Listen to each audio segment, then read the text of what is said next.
Thank you for watching this video. Your support means a lot and motivates me to keep creating more content. If you enjoyed the video, please leave a like, share your thoughts in the comments, and subscribe so you won't miss any upcoming videos. Part 4. Xia Li took the primordial source fruit out of the wooden box and lifted it to his mouth. But just as he was about to bite down, the fruit suddenly dissolved into mist and entered his body through his nose along with his breath. In that instant, Xia Li felt his spirit jolt. An indescribably marvelous sensation rapidly spread through his whole body, as though he were being wrapped in the softest thing in the world. His body felt incomparably comfortable, and his Danshan in particular experienced a sensation like a withered tree meeting spring and winter snow melting away. What was a spirit root on modern Earth? Spirit roots were treated as a kind of spiritual energy organ. Humans had once possessed them, but they had degenerated. That was why the spirit core had to replace them. Did you know this story is from Royal Road? Read the official version for free and support the author. The formation of spirit roots depended on many factors: bloodline, environment, the mother's body, biological inheritance, and more. Most spirit roots formed during infancy and could not be altered by the person's own will. They were an invisible neural network. Humans had Danshans and could rebuild Danshans through spiritual energy. But without the nerves that controlled the Danshan, those without spirit roots could not cultivate. The spirit core was therefore an artificially implanted Danshan neural network. Xia Li could feel his control over his cultivation rising rapidly. He no longer needed to root everything through the sequence of spirit core greater than heaven chip a brain. He could control the movement of spiritual energy faster and more directly. The Danshan was the organ that stored spirit. The spirit root was the organ that controlled spirit. The two complemented one another. Through his inner divine sense vision, Xia Li saw tiny points of light begin to glow within what had once been a dark and lightless Danshan. Information passed between those points like stars glittering in the void. With a single thought, the spirit core opened, and the radiance of the stellar golden core illuminated his Danshan. That power immediately spread through the points of light in his Danshan and out across his whole body, along the meridians and acupoints of every part of him. Roots directly linked to those points of light began to form as well. Spiritual energy no longer needed to flow through the body. It could leap through those points of light and arrive directly where it was needed. The entire way spiritual energy circulated had changed. It was as if transport by land and air had been replaced by teleportation. This was a spirit root. A true spirit root did not exist only in the Danshan. It began from the Danshan and spread through the entire body as a second neural network. Spirit and nerves detected, recalculating neural spacing, optimizing spiritual energy circulation, redirecting spiritual energy. Synchronizing spirit core. Synchronization complete. New algorithm now in effect. Capacity increased by 35%. Output efficiency increased by 120%. Conversion efficiency increased by 25%. Control precision increased by 58%. Overall strength increase estimated at 33%. Peak strength at the current realm has increased. Sustained strength at the current realm has increased. The Heaven Chip reported the changes brought about by Xia Li's complete spirit roots. Spirit roots might not be indispensable in all things, but that did not mean they could be absent entirely. Nor was there any rejection effect between spirit roots and the spirit core. They could reinforce one another. As the saying went, it was like stepping on your own foot and ascending to heaven in place. The spirit roots strengthened the spirit core, and the spirit core in turn strengthened the spirit roots. They worked in perfect complement. At a mere movement of his thoughts, the stellar golden core turned. Its powerful flames no longer spilled from the acupoints of his limbs and body. Instead, they were stored in spirit and neurons, ready to erupt from anywhere in his body at any moment. Xia Li could also sense the spiritual energy drifting between heaven and earth with much greater clarity now. Absorbing it through spirit and nerves was faster, more efficient, and far less wasteful. Spirit roots. So this was what spirit roots were. Only after truly possessing them did Xia Li understand just how vast the difference between having them and not having them really was. Done. Then let's test what kind of spirit root you have now, Brother Xia. Seeing Xia Li's aura surge upward by a huge margin, Lin Yi knew the primordial source fruit had taken effect. It seemed to suit Xia Li perfectly. No wonder it was an ancient spirit fruit. But then again, That was also because Xia Li himself was absurdly strong. He had reached this point without spirit roots at all. Now that he had them, that was simply defying heaven. After proposing that they check what grade Xia Li's spirit root was, Lin Yi took out an ancient bronze mirror and handed it to him. Xia Li reached out and took hold of the mirror. On its surface, a many-colored glazed sheen emerged, all mixed together in a riot of hues. The sight immediately brought a baffled look to Lin Yi's face. How is that possible? A mixed spirit root. But the aura of a mixed spirit root couldn't possibly be this strong.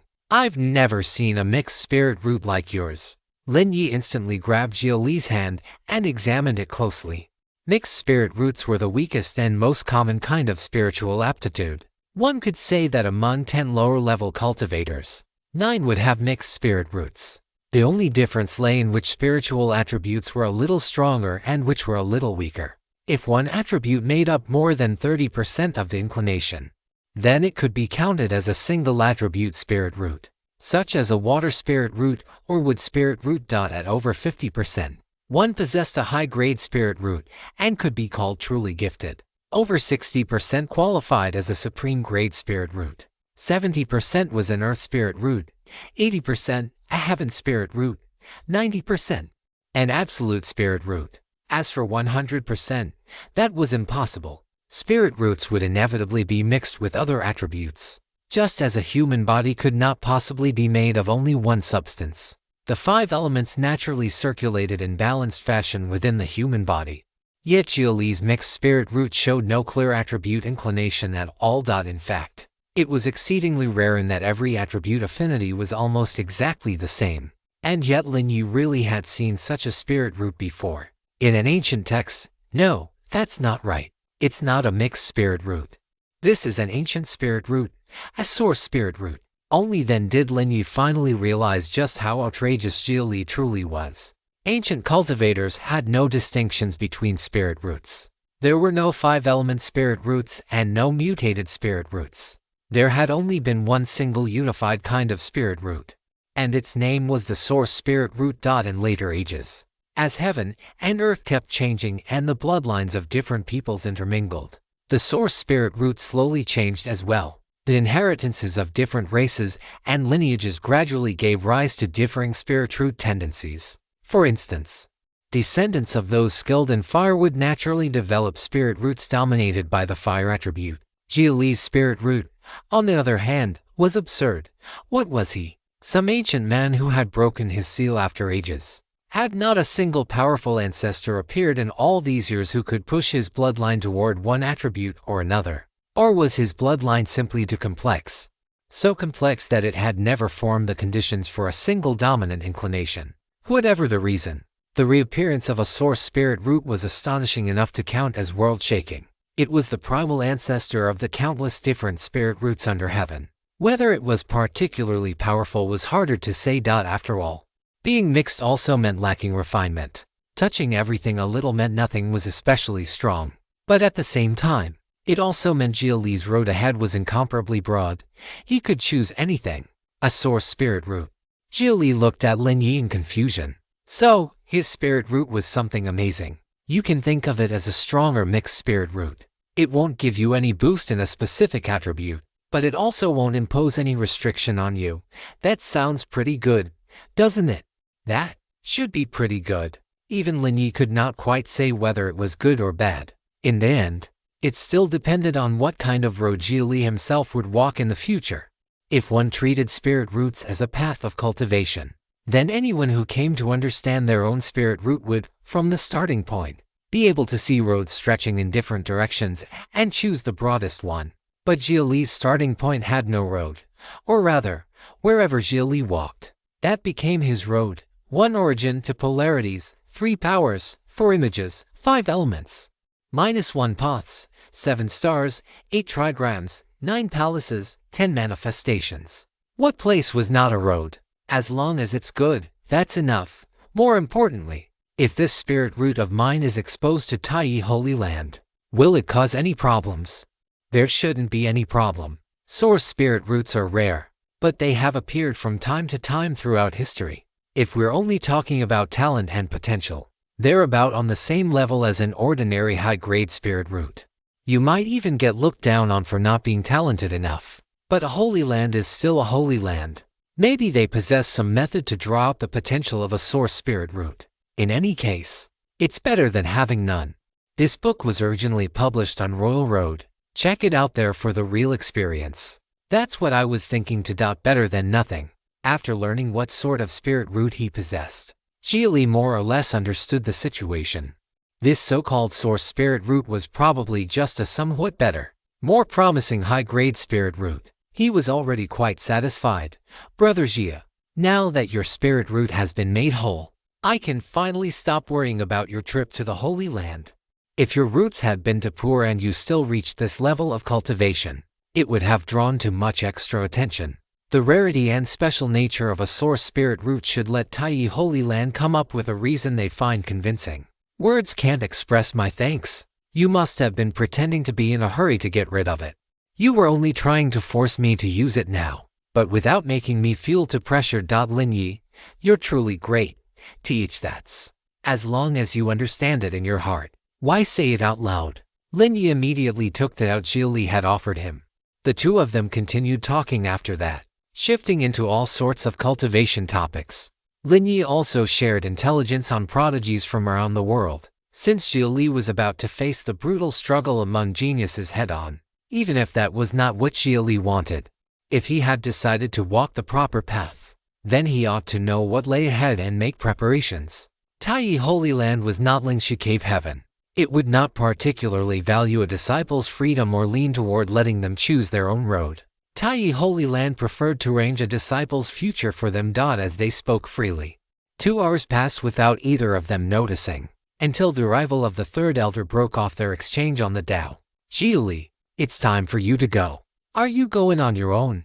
Or do you want the people of Taiyi Holy Land to come and fetch you personally? The third elder asked for Xia Li's preference. Did he want to leave in a dignified manner, or an ugly one? Hearing that, Xia Li gave a helpless laugh. Did they really take him for someone so lacking in sense? The kind who would never turn back until he smashed into a southern wall. The only thing he had done before was walk down the wrong road. A road that knew nothing of human feeling, nothing of rules or worldly law. Though he had made some distance on that road, it had never been one he could walk for long. Now he was setting out again, this time like a normal cultivator, like the prodigies that had always existed in history. As everyone wished, he would walk a road both friend and foe could understand, and both sides could permit. But his past experiences were by no means mistakes. Other people first saw falsehood with their eyes, and only later heard truth. By then it was too late. To whom could all those helpless grievances be spoken? But he first saw truth and only afterward heard falsehood. Even if immortal music filled his ears, he would not be misled, since they insisted on making him a joke, casting him as an actor and clown on their stage. Then he only hoped that one day, when he used the blood of old times as makeup to paint over his face, those people would still be able to laugh. I'll go myself. Since my immortal wife has come to my door, how can I, as her husband, fail to welcome her? With a flick of his sleeve, Xia Li rose to his feet. His whole bearing now carried a kind of confidence, like that of a genuine prodigy. So be it. Good. The third elder had clearly wanted to say more, but in truth, was this ending not also one he himself had hoped for? If Xia Li continued to resist, then his granddaughter Linge might well come to harm. After all, many people in Lingxi Cave Heaven knew that his granddaughter and Xia Li were close. The old man and the youth left by way of the teleportation ray and arrived at the sect plaza of Lingxi Cave Heaven. In the sky above, a magnificent palace bathed in golden light floated upon the clouds like a heavenly court of immortals, inspiring awe at a glance. From within that heavenly palace, a group of figures descended slowly through empty air. All of them wore robes of gold and white, and even the attendants that accompanied them carried an innate air of nobility. At their head was a girl young to an excessive degree, no older than 16 or 17 by appearance. She had long silver-white hair, exquisite beauty, and elegant steps. She wore a black patterned golden robe, while her eyes seemed to contain divine light within them. Even the color of her pupils bore a ring of silver at the edges.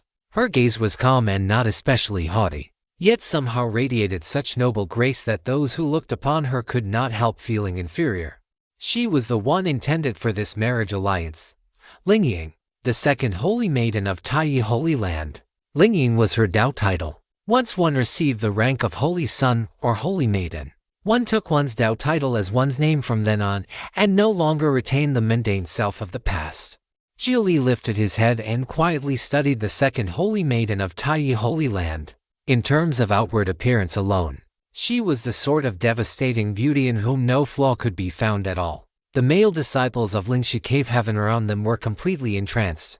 After all, aside from looks, what made a person's outer image was temperament, and this second holy maiden's temperament even surpassed her beauty. That expressionless indifference of hers was all the more likely to stir in others the urge to conquer. Step by step, she descended through empty air, silver radiance blooming beneath her feet. Then she came to a halt directly before Xia Li and extended one hand, forming a seal and giving him a formal greeting. Hello. I am Lingying, your Dao companion. Barring any surprises, we will accompany one another for the rest of our lives. The Dao I cultivate is the Dao of starlight. Have you ever seen starfire? She introduced herself to Xia Li of her own accord. Her voice was cool and even carried the faintest trace of huskiness. When she finished speaking, she cast a technique without hesitation, summoning a strand of silver-white cold flame into her palm, chilled to the touch. This is Starlight Silver Blaze. May I see your flame? She wanted to experience Xia Li's flame directly, to see whether it resonated with the Dao she cultivated, whether they could complement one another, since the Holy Land had chosen her for this marriage alliance. Then the paths the two of them walked were likely similar. All right, this is my flame, solar flame. Xia Li extended his own hand as well, and a surging azure flame rose within his palm. The fire Xia Li summoned was scorching and violent, carrying with it a brilliance too dazzling to meet head-on. That mere strand of flame in his hand was enough to reduce a foundation establishment cultivator to nothing. Your flame is also starfire, but the road it walks differs from mine. You are the sole light of day. I am the lingering glow of the stars beneath the night. Xia Li, are you willing to support me and let me support you? As we walk together toward the great Dao. Lingying extended her hand toward Xia Li. The palm hung slightly downward, presenting the smooth back of her hand to him. The meaning of that gesture was already very simple. She was asking Xia Li to take her hand and hold it in his palm. Xia Li had not expected her to pull something like this.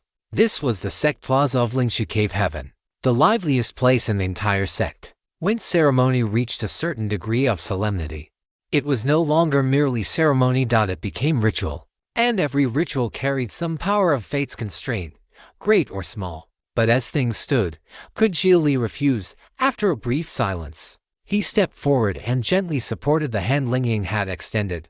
I am willing. Perhaps this was simply how a Dao companion ritual worked in the profound world. Xia Li thought.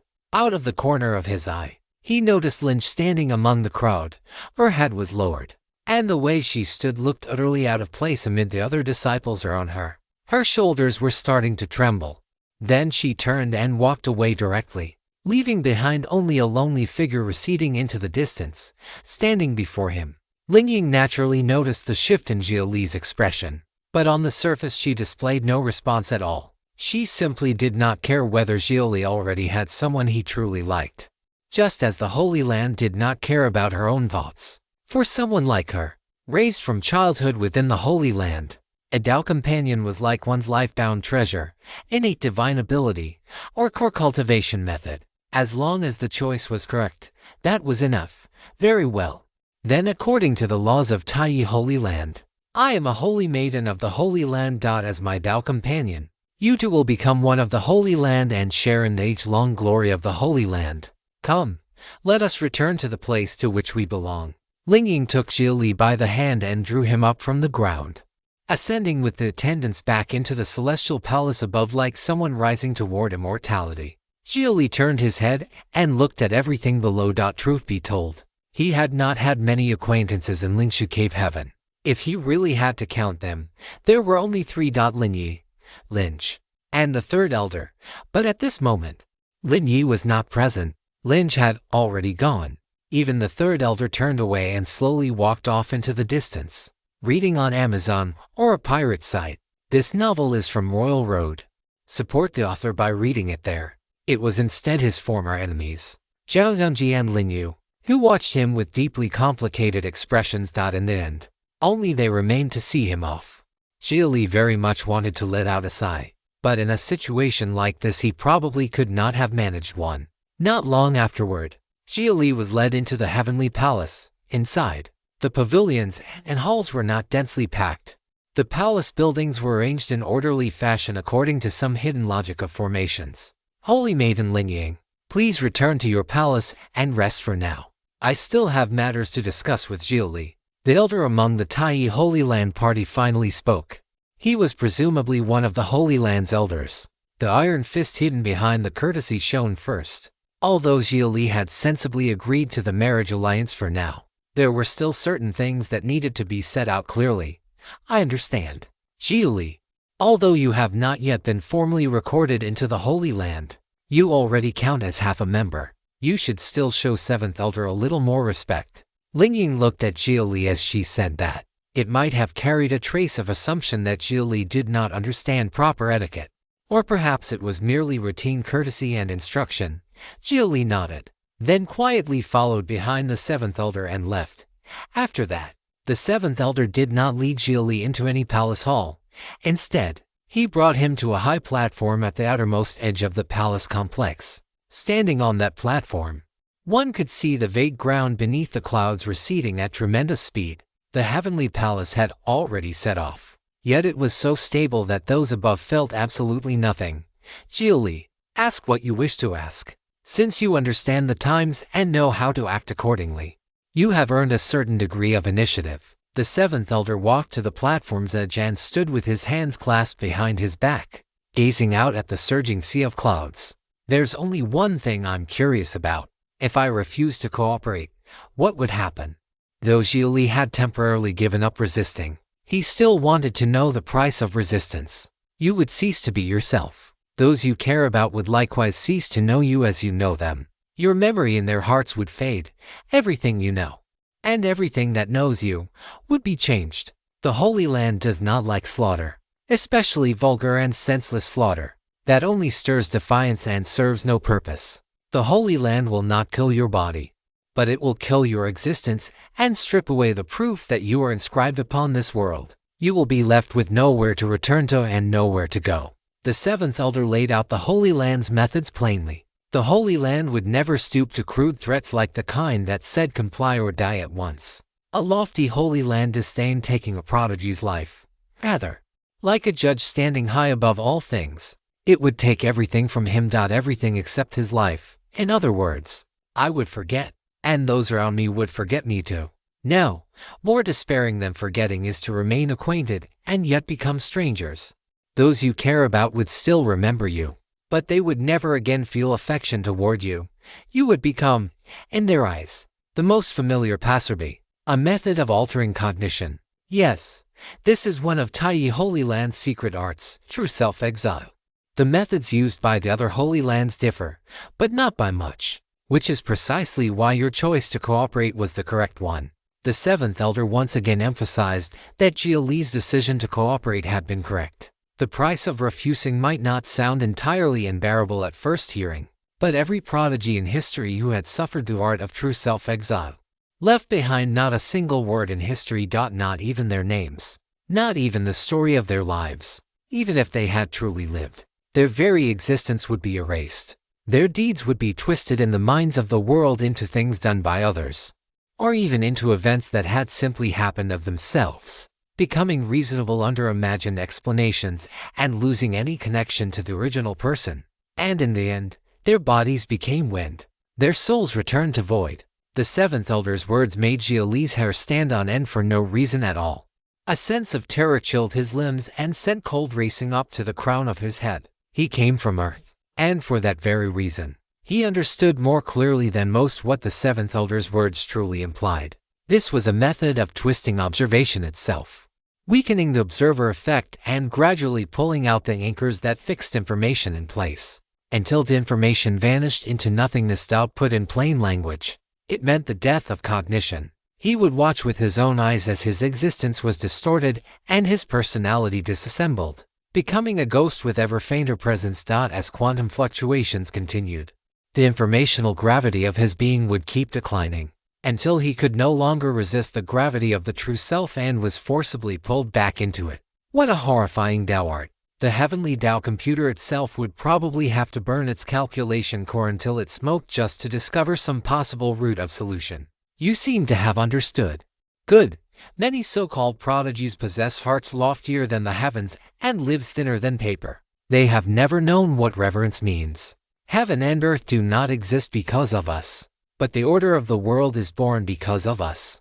We are born within that order, and we die within that order. So, show reverence to the order of the world. The seventh elder reached out and slapped Xia Li's shoulder twice, heavily. This was Xia Li's first lesson before entering the Holy Land. Learn reverence. It was not a lesson everyone understood. Even many holy sons and holy maidens within the Holy Land might not comprehend what reverence truly was. How will the Holy Land treat me? Xia Li asked his second question. Would the Holy Land use him like a dog? How you treat the Holy Land determines how the Holy Land treats you. Tell me, what do you think is the strongest open scheme beneath heaven? Please enlighten me, Elder. Xia Li clasped his hands together in a formal salute. Very simple. Sincerity. What? For a moment, Xia Li genuinely thought he had heard wrong. Tai Holy Land, which had just coerced him, threatened him, and forced a marriage alliance on him, actually still had the nerve to speak of sincerity. When your parents brought you into being, did they ask for your consent? Do you love them? Do they love you? Have you ever regretted being born? Have misunderstandings ever risen between you? Would you forgive them? It is as simple as that. For most people, the very first reward they ever touched in life came from the sincere love of their parents. Some people perhaps had not known that, but that did not change the fact that, for most, it was true. That sincerity alone was enough to erase all doubt over one's own birth. Next came the instinct to survive, and after that, attachment to beautiful things. So the Holy Land intends to have me be born a second time. At this point, Xia Li finally understood the Holy Land's open scheme. Tai Holy Land would not mistreat him in the slightest. It would give him equal care, or even greater care, and thus prodigies gave their hearts to it. Second birth? Not a bad way to put it. Those words strike directly at the core of it. So then, as a good child of the Holy Land, do your best to satisfy the Holy Land. The seventh elder patted Xia Li's shoulder once more. After saying that, he smiled and left. Xia Li watched his retreating figure and thought to himself that a Holy Land truly was a Holy Land.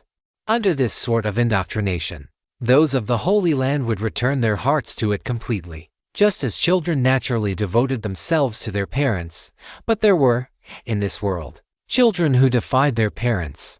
There were those born bad, who would murder wife and child alike. Would he be one of those innately rotten seeds? Perhaps.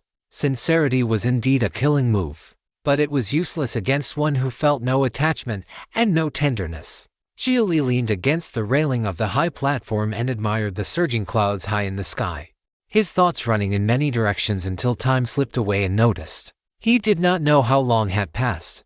The sun had set, night had descended, and a full moon ringed by luminous bands now hung in the sky. It was Xia Li's first time seeing the moon of the profound world so clearly. The moon here resembled Saturn, circled by beautiful rings.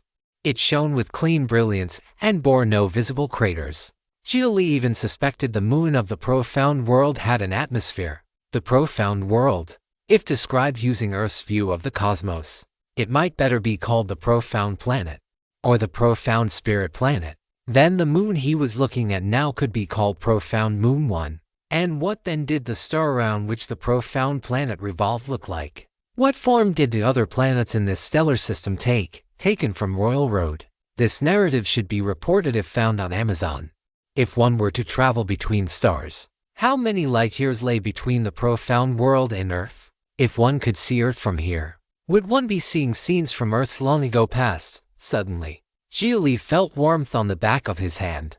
He lowered his head and looked to the side, only to discover that Ling Ying had come to stand beside him. Ling Ying was resting her hand lightly on the back of his and giving him a gentle smile. In contrast to the cold expression she had worn during the day, She seemed to have regained emotion under the night sky. Are you also interested in what lies beyond the heavens? Moderately interested, Xia Li nodded. As one of humanity, whether the humanity of 500 years ago or that of the present day, curiosity toward the cosmos was almost instinctive. Is that so? I too am interested in all things beyond the heavens. The legends say that all immortals and gods came from outside the sky, and that we are their descendants. But if that is true, then why did the immortals and gods attack us? I don't know. There was too little information. Xia Li could not even manage a real guess. All he knew was that immortal civilization truly had attacked the profound world. Ling Ying fell silent for a moment, then lifted her hand and pointed toward the stars above. That is Dawnfall Star. It appears before and after the turning of day into night, much like the moon. That is Seven Christ Star. Once every 7 years it draws a little closer to us. That is Pole Sun Star, the herald of the great sun, attendant forever at its side. That is Firewalker 2, at the start of every summer. It forms the Great Summer Triangle with Firewalker 1 and Firewalker 4. That is Soaring Dragon High, which becomes especially prominent in early autumn. That is Sky Impact Elephant. Beside it there once existed Sky Impact Glory. 2,000 years ago, the light of Sky Impact Glory once illuminated the whole night sky. But afterward it vanished from the heavens. Tell me, why would Sky Impact Glory disappear? Can stars die as well? Ling Ying explained the stars of the night sky to Xia Li, and in doing so she made him realize that the profound world also possessed its own study of celestial phenomena. But among this vast canopy of stars, which one of them was the star called the sun? Stars naturally age as well, like a dying flash of returning brilliance. Before they grow old and go dark, they erupt with the fiercest light of all. By the time we see that light, the star itself has already long since died. That radiance is only its lingering afterglow. That was Xia Li's explanation, spoken without much concern for whether Ling Ying could fully understand it. So what people call star glory is not a star shifting through the sky, but an ancient star reaching the end of its road. After saying that, Ling Ying drew a deep breath without thinking. It was a claim she had never heard before. And yet for some reason she felt Xia Li was not speaking nonsense. Perhaps Xia Li understood the starry heavens beyond more deeply than those great powers who had truly ventured outside the sky. Then she pointed to another bright star. That is Ling Ying's star, the source of my Tao title. It is my favorite star. Recently it has been growing ever brighter. It is no longer a faint glimmer. I believe a star glory is near, or perhaps has already occurred. I wonder whether it or I will remain longer in this world. Ling Ying looked at the night sky with utter seriousness. The stars reflected in her cool silver eyes. A few strands of hair had come loose under the evening wind, so she lifted a hand and tucked them gently behind her ear. Then, because Xia Li happened to be watching her, she tilted her head slightly and gave him a small smile. In worldly legend, Ling Ying's star is said to be a star of bewilderment. It is said that only the bewildered can find it. In the past its radiance was dim. People with clear goals probably did not have the leisure to stare at the night sky long enough to notice it. Now its radiance has grown splendid. Does that mean everyone is bewildered, or that this is simply an age of bewilderment? Then if it goes dark, will people finally walk out of that bewilderment altogether? If that is so, would you still like Ling Ying? She was asking whether Xia Li liked that star which represented bewilderment. Xia Li had no answer. Would he like Ling Ying? If he did, then would that not mean he would remain lost forever? After all, it was the star of bewilderment. I don't know. Xia Li felt confused. Then whether you like it or not, while it still hangs in the night sky, look at it a few more times. After all, it is a star that might vanish at any moment. After saying that, Ling Ying softly hummed a quiet, peaceful tune and left. Xia Li remained behind, carefully studying the night sky of this alien world. Heaven chip, record the night sky. Recording complete. Stored in database. Some time later, an attendant arrived to guide Xia Li and brought him before a palace. Your Highness, Ninth Holy Sun, please stay here for the time being during the journey, within this skyborn palace. You may go anywhere you wish, but your Tai Spirit pendant has not yet been made. If you need to go somewhere, you may call for me.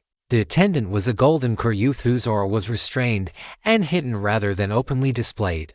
Whether in looks or temperament, He was absolutely not the sort of person one would expect to serve as someone's subordinate. After all, one major trait of a subordinate was that he ought not outshine his master. And yet this attendant's appearance and bearing did not merely surpass Xia Li by a street or two. If the two of them stood together, most people would probably assume Xia Li was the supporting figure instead. Ninth Holy Son.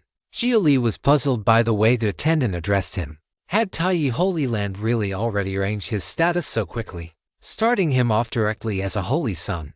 Holy Sons and Holy Maidens were a system for selecting the elite among disciples, and also a disciple rank unique to Holy Lands. Above true transmission stood Holy Son and Holy Maiden. Some cave heavens, blessed lands, and sects had imitated this ranking structure. But in any non-Holy Land force, a sect could only have a single Holy Son or Holy Maiden. Only a true Holy Land could possess multiple. Taiyi Holy Land, for instance, had 9 great Holy Sons and 9 great Holy Maidens. A total of 18 figures standing above all other disciples. You are the Tao companion of a Holy Maiden. Only a Holy Son is qualified to stand with a Holy Maiden. And the reverse is also true. Thus you have become the new 9th Holy Son. Then what happened to the previous 9th Holy Son? He was demoted and returned to being an ordinary true transmission disciple. There that certain my abilities surpass his. Xia Li suspected that former 9th Holy Son probably hated him to death by now. Beyond doubt. In fact, likely by more than that. The attendant had no hesitation at all on that point. When had the Holy Land's judgment ever been wrong? Even if Xia Li were not stronger in combat, then there would certainly be some other aspect in which he stood above the other men. And besides, the one paired with Xia Li was that second Holy Maiden. So in theory, Holy Sons and Holy Maidens can only be with one another. It's difficult for them to become Tao companions with outsiders. Yes, though that does not mean it is impossible. There have been precedents in the Holy Land. If you truly resolve to be with the person you actually love, you may simply recommend her to the Holy Land and help her become a new Holy Maiden. The attendant answered his question. This too was a way to win the hearts of prodigies. But it also intensified competition. Do you want more? Do you want fulfillment? Then go compete. Raise the one you love up to the same height as yourself. That way she too will be moved by your sincerity, and the two of you can become a perfect pair of Tao companions. But be careful not to be pushed down by those who come after. So for the sake of all that you already possess, you must work all the harder. Did the previous 9th Holy Son have a Tao companion? He did. The 7th Holy Maiden was his Tao companion, but he has now lost that qualification. From this day on, he may no longer grow overly close to the 7th Holy Maiden. I see. Xia Li nodded. His rise to this position would directly split up a pair of Mandarin ducks. If they truly loved one another, that meant he had not even arrived at the Holy Land yet, and he had already made 2 enemies. So should he slack off on purpose? Should he deliberately lose? That thought had barely surfaced before Xia Li dismissed it. It probably would not work. The Holy Land appeared to have a very clear grasp of his combat ability and knew roughly what level he stood at. If he failed to produce a result that satisfied them, it would simply be judged as non-cooperation. The Holy Land might not think him too strong, but it definitely did not think him weak.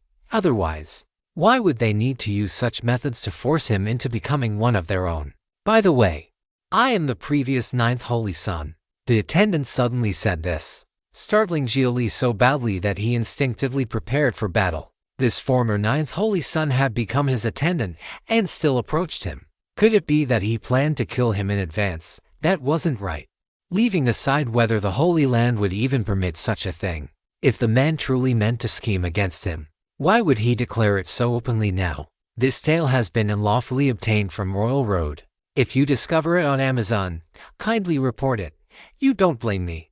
I took what was yours. Blame you. I ought to thank you. The former 9th Holy Son suddenly smiled with surprising warmth. I don't like the 7th Holy Maiden. Her personality is too domineering, while the person I truly love is too gentle and weak. She would probably never obtain the position of Holy Maiden. Being able to take a step back so naturally is a good thing for me. And so, to thank you, I've decided to become your attendant. The former 9th Holy Son was willing to place himself beneath Xia Li. The new 9th Holy Son, Not only did he feel no resentment whatsoever, he was actually full of gratitude toward Xia Li. For other people, being replaced might have been an undeserved disaster. For him, it was a blessing fallen from the sky. You seem like the sort of person who values feelings more than fame and profit. Would someone like you really willingly become a holy son? A role destined to abandon feeling. The position of holy son meant gaining more, but at a heavier cost. Everything beneath heaven had its price. I never thought that far at first out like everyone else. I simply longed for that position. Only after climbing up did I realize my own mediocrity. But by then I was riding a tiger and could neither advance nor retreat. If I had to end in utter defeat, I wouldn't be able to accept it. I wanted to step down, but I couldn't. I needed a proper stare to leave that stage with my dignity intact. You really do have a clear head. And what about you, Taoist? You too want to retreat, don't you? It's only that your step was far too large. You don't have a stare to step down anymore. The former ninth holy son could understand Xia Li's state of mind. Perhaps it was due to some sixth sense. He felt that Xia Li was the same kind of person he was. Someone not all that driven by fame and gain, merely hot-blooded in youth and without any clear life goal. So he drifted along with everyone else in pursuing the so-called path of the strong. The world was so marvelous. Naturally, one wished to stand atop the highest peak and take it all in. As cultivators, should they not give everything to become strong and pursue longevity? And yet halfway down the road, bewilderment set in.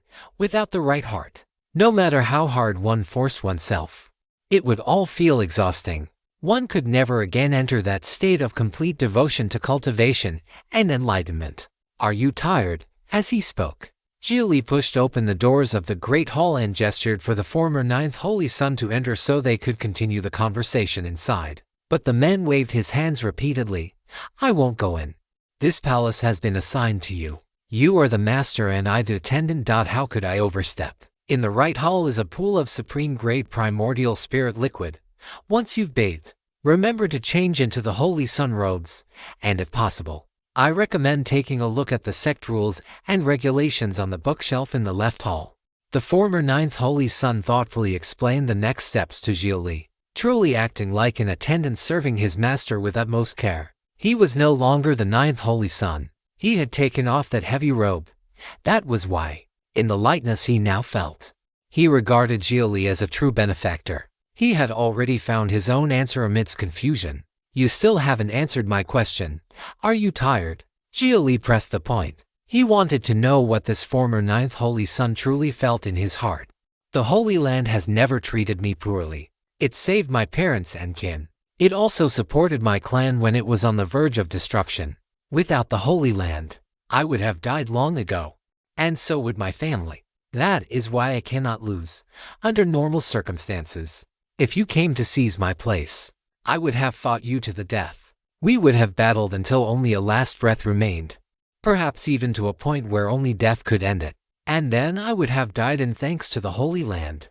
So when they told me I was inferior to you, and even compensated me for it, I wept with joy. At this point, his voice had begun to choke with emotion.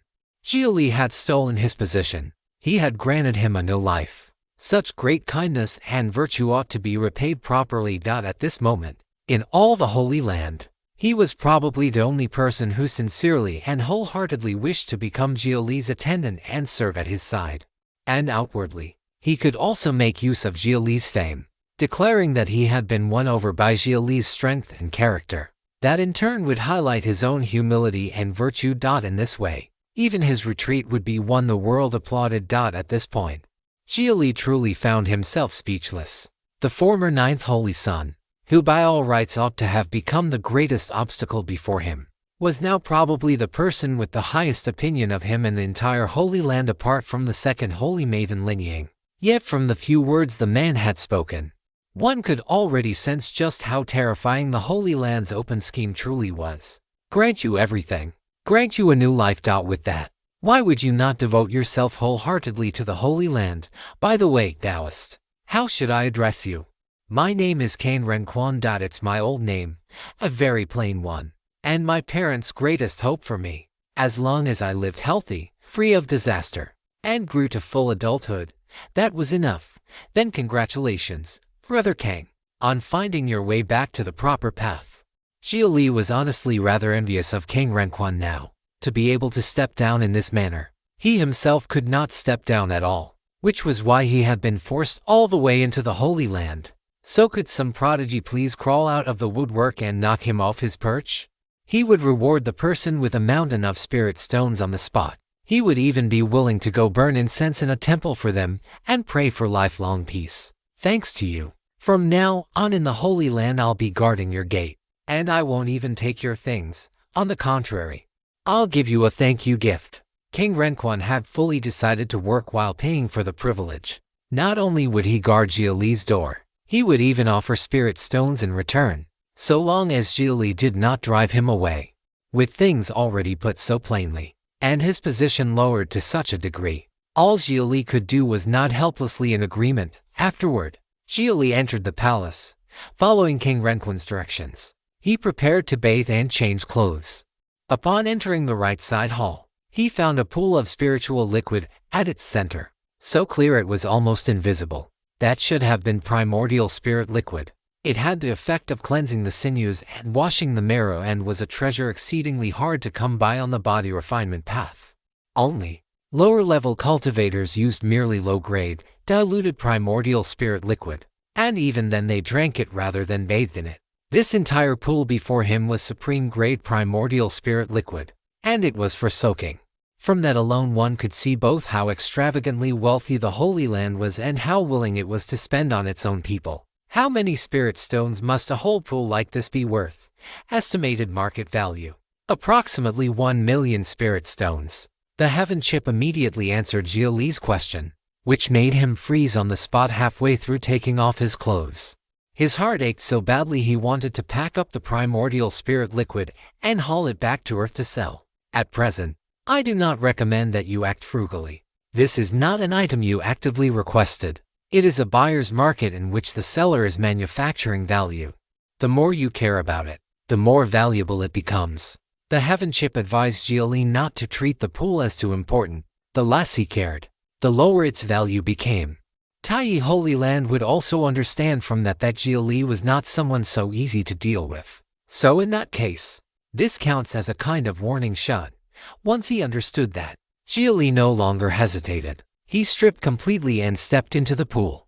The primordial spirit liquid immediately traveled through his spirit and nerves to every part of his body, beginning a deep refinement of his flesh, meridians, and a CU points. At that moment, Xia Li discovered that after gaining spirit roots, even the way he refined spiritual objects seemed to have changed. His absorption efficiency had grown much higher. The difference between having spirit roots and lacking them really was not something outsiders could explain for you. Only by personally experiencing it could one understand. Before long, the clear liquid of the pool rapidly turned foul. Impurities and filth were expelled from Xia Li's body, but some of those impurities could hardly even be called impurities at all. They were formed from flesh that had never fully spiritualized and could still count as spiritual material. If a low-realm cultivator obtained them, they could refine them to raise their cultivation. This process was no different from old flesh dissolving and new flesh being born. A full 3 hours later, Xia Li completed this cleansing of marrow and body. The entire pool of primordial spirit liquid was now covered in a blackish red viscous layer, and it gave off a rank odor. This story originates from a different website. Ensure the author gets the support they deserve by reading it there. Xia Li stepped out at once and began changing clothes. The garments had been set beside the pool. A treasure robe dominated by gold, adorned throughout with dark cloud patterns in profound black. This Holy Land robe was the same heavy garment the former 9th Holy Sun had once been unable to cast off. Now it rested on Xia Li's own body. The style was unique, and the materials lavishly chosen. Wearing it gave Xia Li the sensation that his entire body was being gently massaged. His meridians and acupoints even resonated with the power contained in the robe, and his blood and chi began growing of their own accord. Analysis of spiritual treasure complete. Strength has reached a grade armed standard. Additional unknown power is in operation and may increase affinity toward all spiritual attributes. The Heaven Chip finished analyzing the quality of the Holy Sun attire. A grade armed standard meant a soul transformation level treasure. That meant a market price beginning in the millions.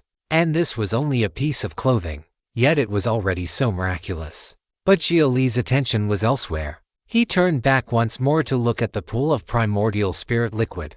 At that moment, he remembered an idea Liu Shengqianzhao had once mentioned to him. The ship of Theseus.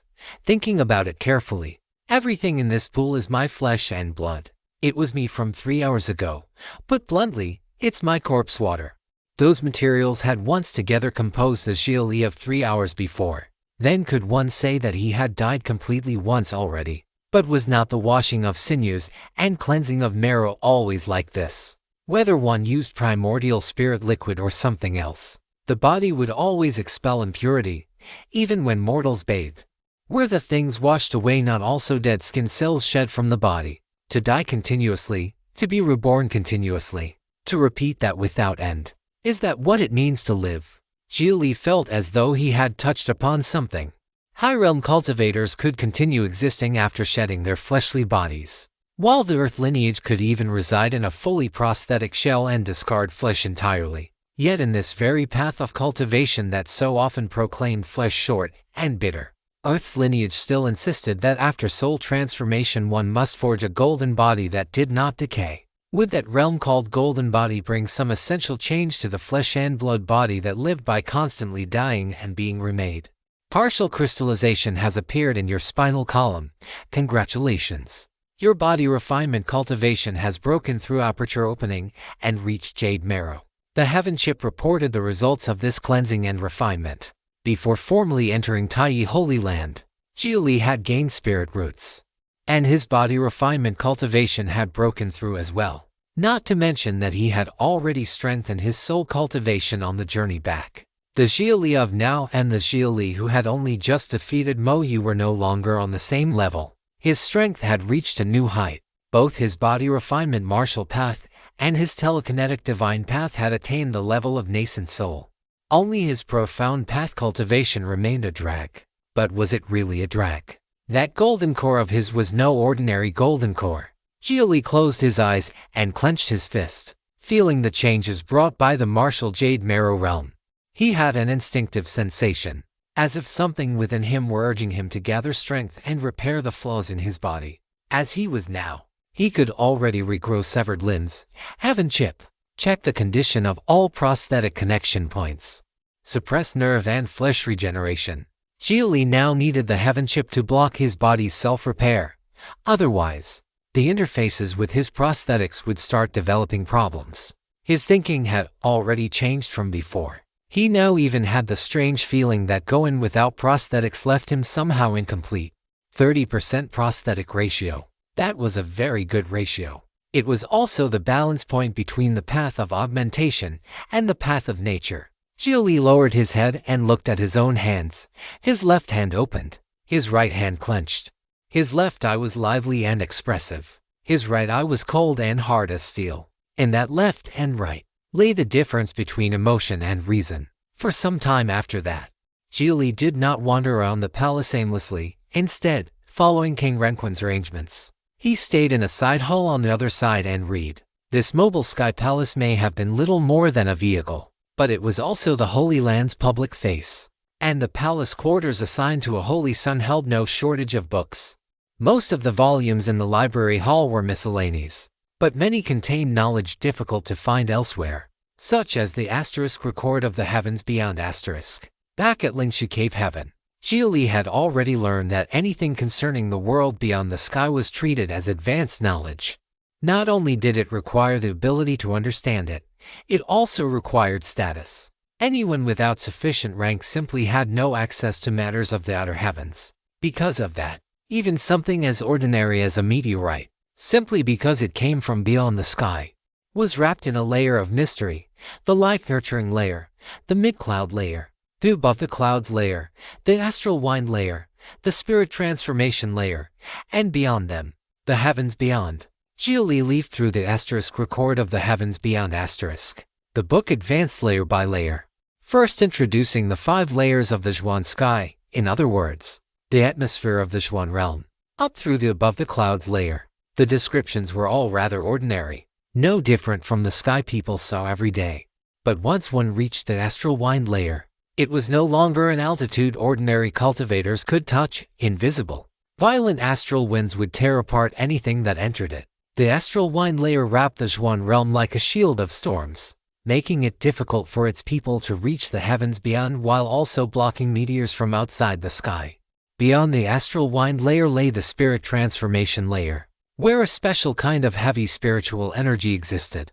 Cultivators found that heavy qi difficult to absorb and refine. Merely coming into contact with it felt like plunging into the deep sea. The pressure of that heavy qi severely restricted movement, and those with low cultivation might even be crushed apart by it. This planet is highly likely a rocky world approaching the theoretical size limit. Its outer atmosphere already displays some gas giant characteristics. Its planetary core most likely contains a spiritual material layer that prevents the inner core from overheating, thereby preserving a solid surface. The Heaven Chip offered a hypothesis, and Xia Li had more or less reached the same conclusion himself. The Zhuan realm was simply too large. At a cultivator's normal pace, he could already far outstrip Earth's civilian airliners. Yet crossing a single province still took at least half a month, while a passenger jet could circle Earth in 2 days. Xia Li therefore suspected that this world was at least 20 times the size of Earth, likely larger. In the universe, planets of that scale were almost always gaseous. That made the Zhuan realm exceptionally special. If the spiritual material layer on the core ever developed a problem, the world would become a true gas giant. For the living beings of this realm, that would amount to an apocalypse. Sunlight has to pass through such a massive atmosphere to reach the ground. That alone shows the star this world orbits isn't some minor thing either. The afternoon sunlight of the Zhuan realm was brighter and more dazzling than Earth's, and its color was whiter as well. Xia Li kept reading through the asterisk record of the heavens beyond asterisk, having the Heaven Chip record the information and then use Earth's theoretical knowledge to reverse infer the environmental conditions of this world. Time slipped away just like that. Xia Li became a diligent porter of knowledge, summarizing the contents of those books and storing them all in the Heaven Chip's database. Spirit treasures, spirit plants, spirit ores, more detailed histories. The 1,000 demons and myriad beasts. Once that knowledge entered the Heaven Chip's database, Xia Li would no longer be completely ignorant whenever he encountered something unfamiliar. The Heaven Chip could immediately pull up the relevant data and explain it to him. Only while Xia Li was reading, the cave heaven gourd kept twitching every so often. That was Qiu Fu inside protesting and asking when she would be allowed out. After being pestered one time too many, Xia Li stepped out of the palace. King Renquan was indeed sitting cross-legged outside in serious, dutiful watch, truly guarding Xia Li's gate. Brother Kang, can you get in touch with 7th Elder? Of course. Do you need something from 7th Elder? Then go ahead. I can pass the message along. All right. You should know why that battle at Sunscorched Valley happened. The orphan of the White Tiger Covert branch is still with me. As for her, how does the Holy Land view her? Xia Li was thinking about how Qiu Fu should be arranged. She'd be seen as your dependent, your spirit pet. More or less a buy one get one free bonus. Can you really speak for the Holy Land on that? Ensure your favorite authors get the support they deserve. Read this novel on Royal Road. As the former 9th Holy Son, I'm quite confident in that judgment. If humans are stronger than demons, then demons are beast pets and spirit pets. If demons are stronger than humans, then humans become human pets. The Holy Land doesn't like seeing humans and demons standing on equal footing. You understand what I mean. Of course. This is still just my guess. You're special. And that tiger demon has something special about her in any case. The Holy Land won't do anything underhanded. If anything, the outcome will probably be better than what I'm guessing. King Renquan was effectively offering Xia Li advice. If Xia Li wanted to bring Qiu Fu into the Holy Land as well, then at least in public, Qiu Fu had to appear as his spirit pet. After all, Taiyi Holy Land was humanity's holy land. Any demon beast permitted to appear within it could only be a subordinate of the human race. I understand. Xia Li nodded, then turned and went back into the palace. Only after shutting the doors tight and activating the anti-detection field did he enter the Cave Heaven Gourd. Inside the Cave Heaven Gourd, Qiu Fu was already so bored she was lying on the ground chewing grass. Only when she saw Xia Li enter did some life finally return to those dead fish eyes of hers. So what's the situation now? I'm on the way to Tai Holy Land, unless something unexpected happens. I'll be staying there from now on. What about you? If you want to leave now, I can ask Lin Yu to look after you. Or you can go back to Lingsha Cave Heaven. But if you want to keep following me, then you'll have to wear a beast control ring around your neck for a long time. Then put one on me. I don't care about that. Demons are restricted everywhere when moving around among humans anyway. Then you'll need to change the way you look now. Qiufu was too conspicuous in her current form. Even her eyebrows and eyelashes were snow white. It's only shape-shifting, not that serious. The white tiger's power stays hidden until it erupts, and when it does, it kills. Even in the eyes of the great powers, I'm only a little demon with an incomplete bloodline. I have some value to raise, but not that much. My potential is greater than my current strength. But whether I'll ever truly awaken that bloodline is still unknown. So far, only you've seen my true white tiger form. If you don't say anything, nobody will know. Not even a great power at the body integration realm. Qiufu was extremely confident in the white tiger bloodline's ability to conceal its aura. She also understood Xia Li's current circumstances.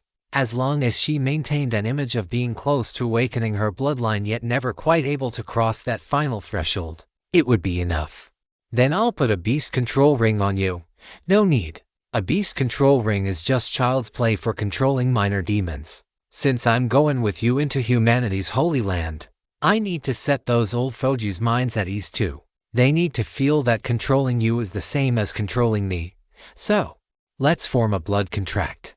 Qiufu proposed forming a blood contract with Xia Li. That was the real proof to outsiders that she was completely under his control. Alright, Xia Li nodded. A tattoo-like blood contract mark would look better than a beast control ring anyway. And the ring was ugly and heavy besides. Qiufu would not be comfortable wearing it either. Soon after, the two of them took their positions. Xia Li stood as the master, Qiufu as the subordinate. She knelt on one knee before him and guided him through the formation of the blood contract. First, he forced out a drop of heart's blood containing a seed of her divine soul and merged it into Xia Li's body. Then she bit open the tip of Xia Li's finger and gently held it between her teeth. An abstruse mark immediately surfaced on the back of his hand. At the same time, an identical blood-red imprint appeared at her throat. Not long after the mark formed, it quickly faded, but it remained distinct enough to prove the subordinate bond between her and Xia Li. Alright, I've acknowledged you as my master now. Can you let me go out and look around? Sure. Xia Li nodded. This was the kind of relationship he and Qiufu had. Qiufu never doubted him, and naturally he would never do her harm.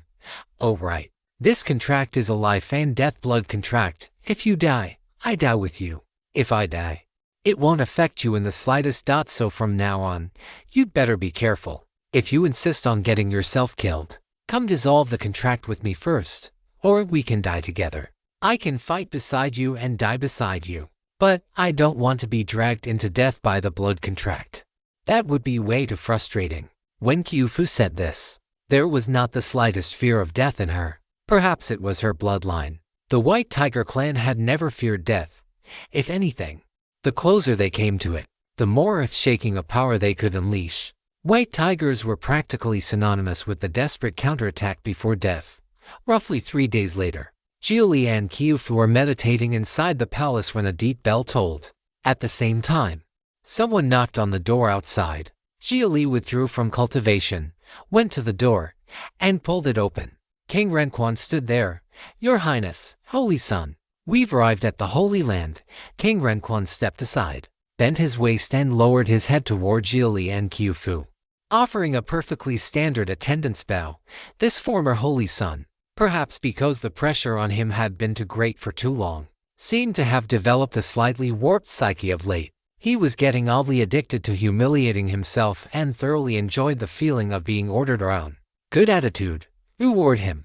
Before Xia Li could say anything, Qiufu flicked out a high-grade spirit stone. King Renquan immediately picked it up, then looked at Qiufu with a full smile. Thank you for the reward, holy pet. Since it was King Renquan's first time being an attendant, his attitude was there, but he was inexperienced in many other respects. Over the past 3 days, Qiufu had given him thorough training. At that moment, there was no trace left of his former Holy Son bearing. Even his expression had taken on a hint of fawning. This was Qiufu's requirement. How could an attendant stand out more than Xia Li, his master? Qiufu, that's enough. Stop messing with Brother Kang. Xia Li could not quite bear to watch any longer. Qiufu was playing around, and Kang Renquan clearly had issues too.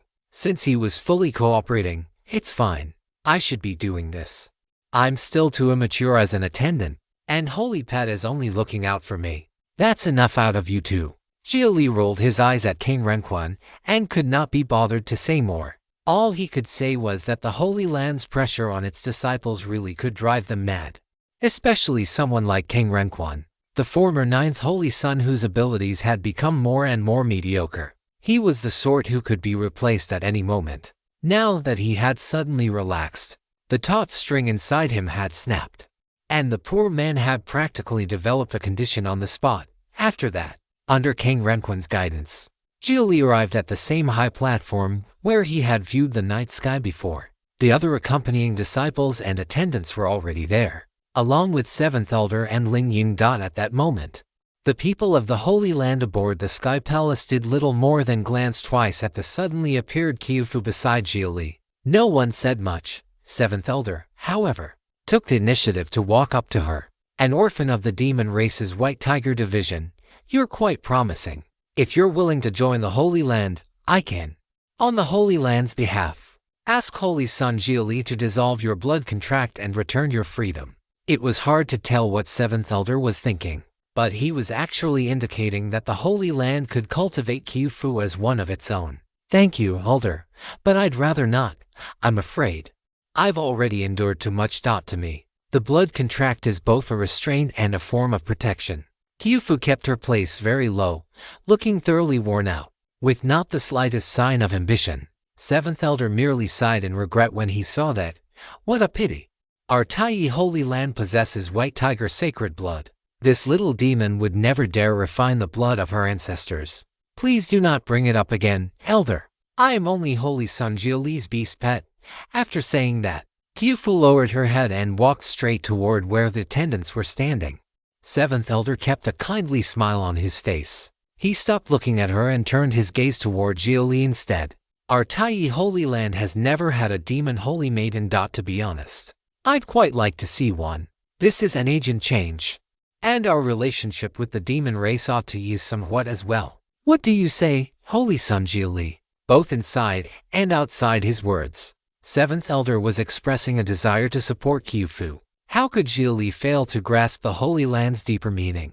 The Holy Land intended to turn Qiufu into one of its true own as well. It seemed Qiufu had concealed herself just right, showing enough potential to attract notice without being so outstanding as to draw excessive scrutiny. That depends on what she wants for herself.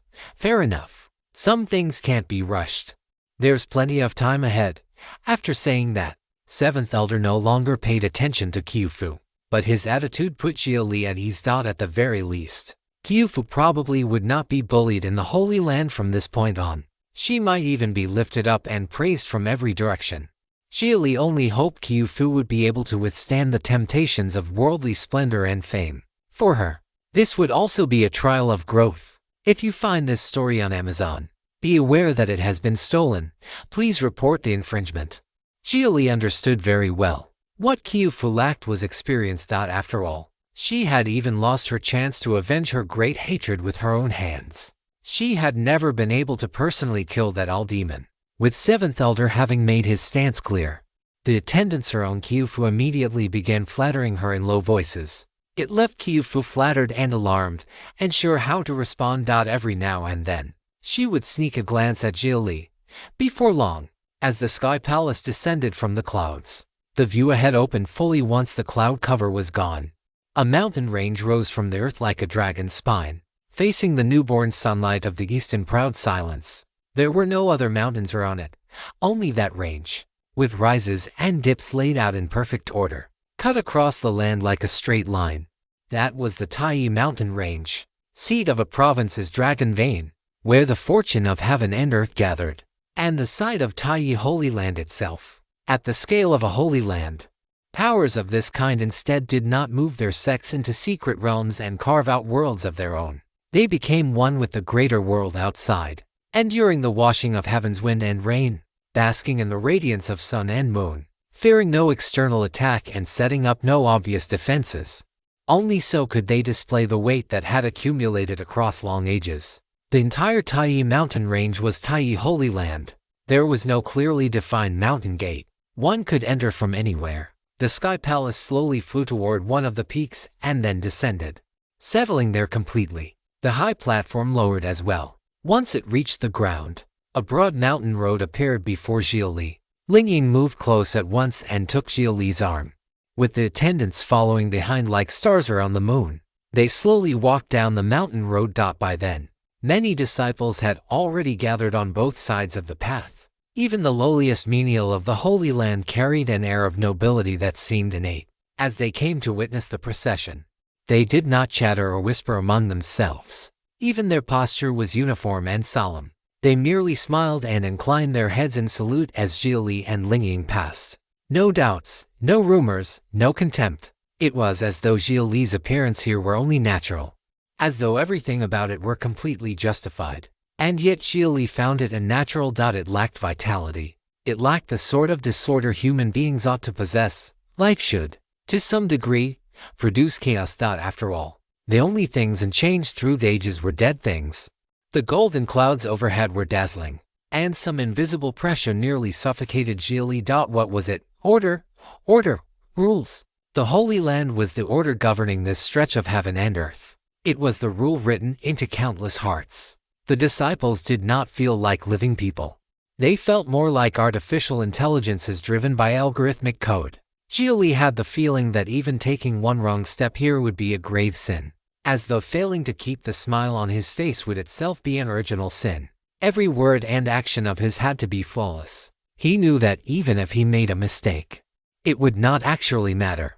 Yet the pressure of feeling that he could not make one was enormous. This was clearly another display of power for someone newly arrived at the Holy Land. Xia Li felt his blood and chi growing stagnant, his spiritual energy obstructed, even his divine soul trembling. Ling Ying, however, had long since grown used to this feeling. She merely held Xia Li's arm and helped him move slowly, letting him acclimate to it. But then, she suddenly sensed something strange. Xia Li's unsteady pace abruptly became firm.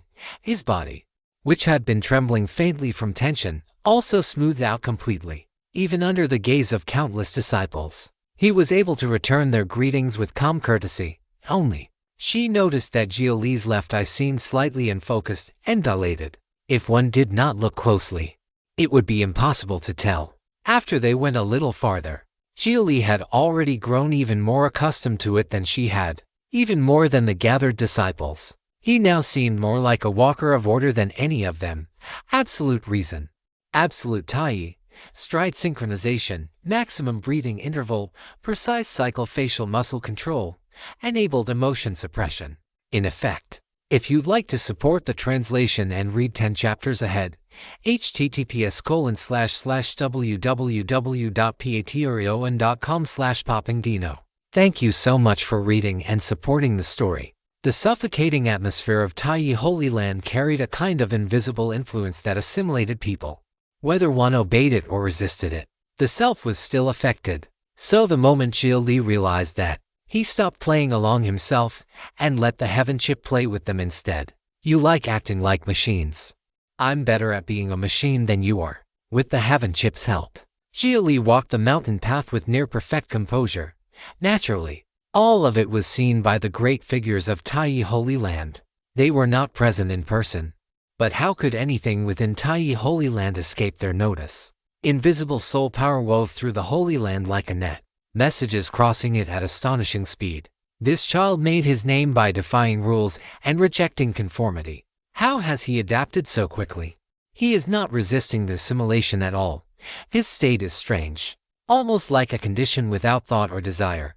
Without thought or desire, supreme forgetting of emotion, whatever method he used. That alone proves he has affinity with our Holy Land. Wonderful. If he truly gives his heart to Taiyi, our Holy Land will rise another step. Taiyi Holy Land's great figures were quite pleased with Xia Li. The state he was displaying at that moment was itself an interpretation of the Taiyi path. Without thought, without desire, emotionless and detached.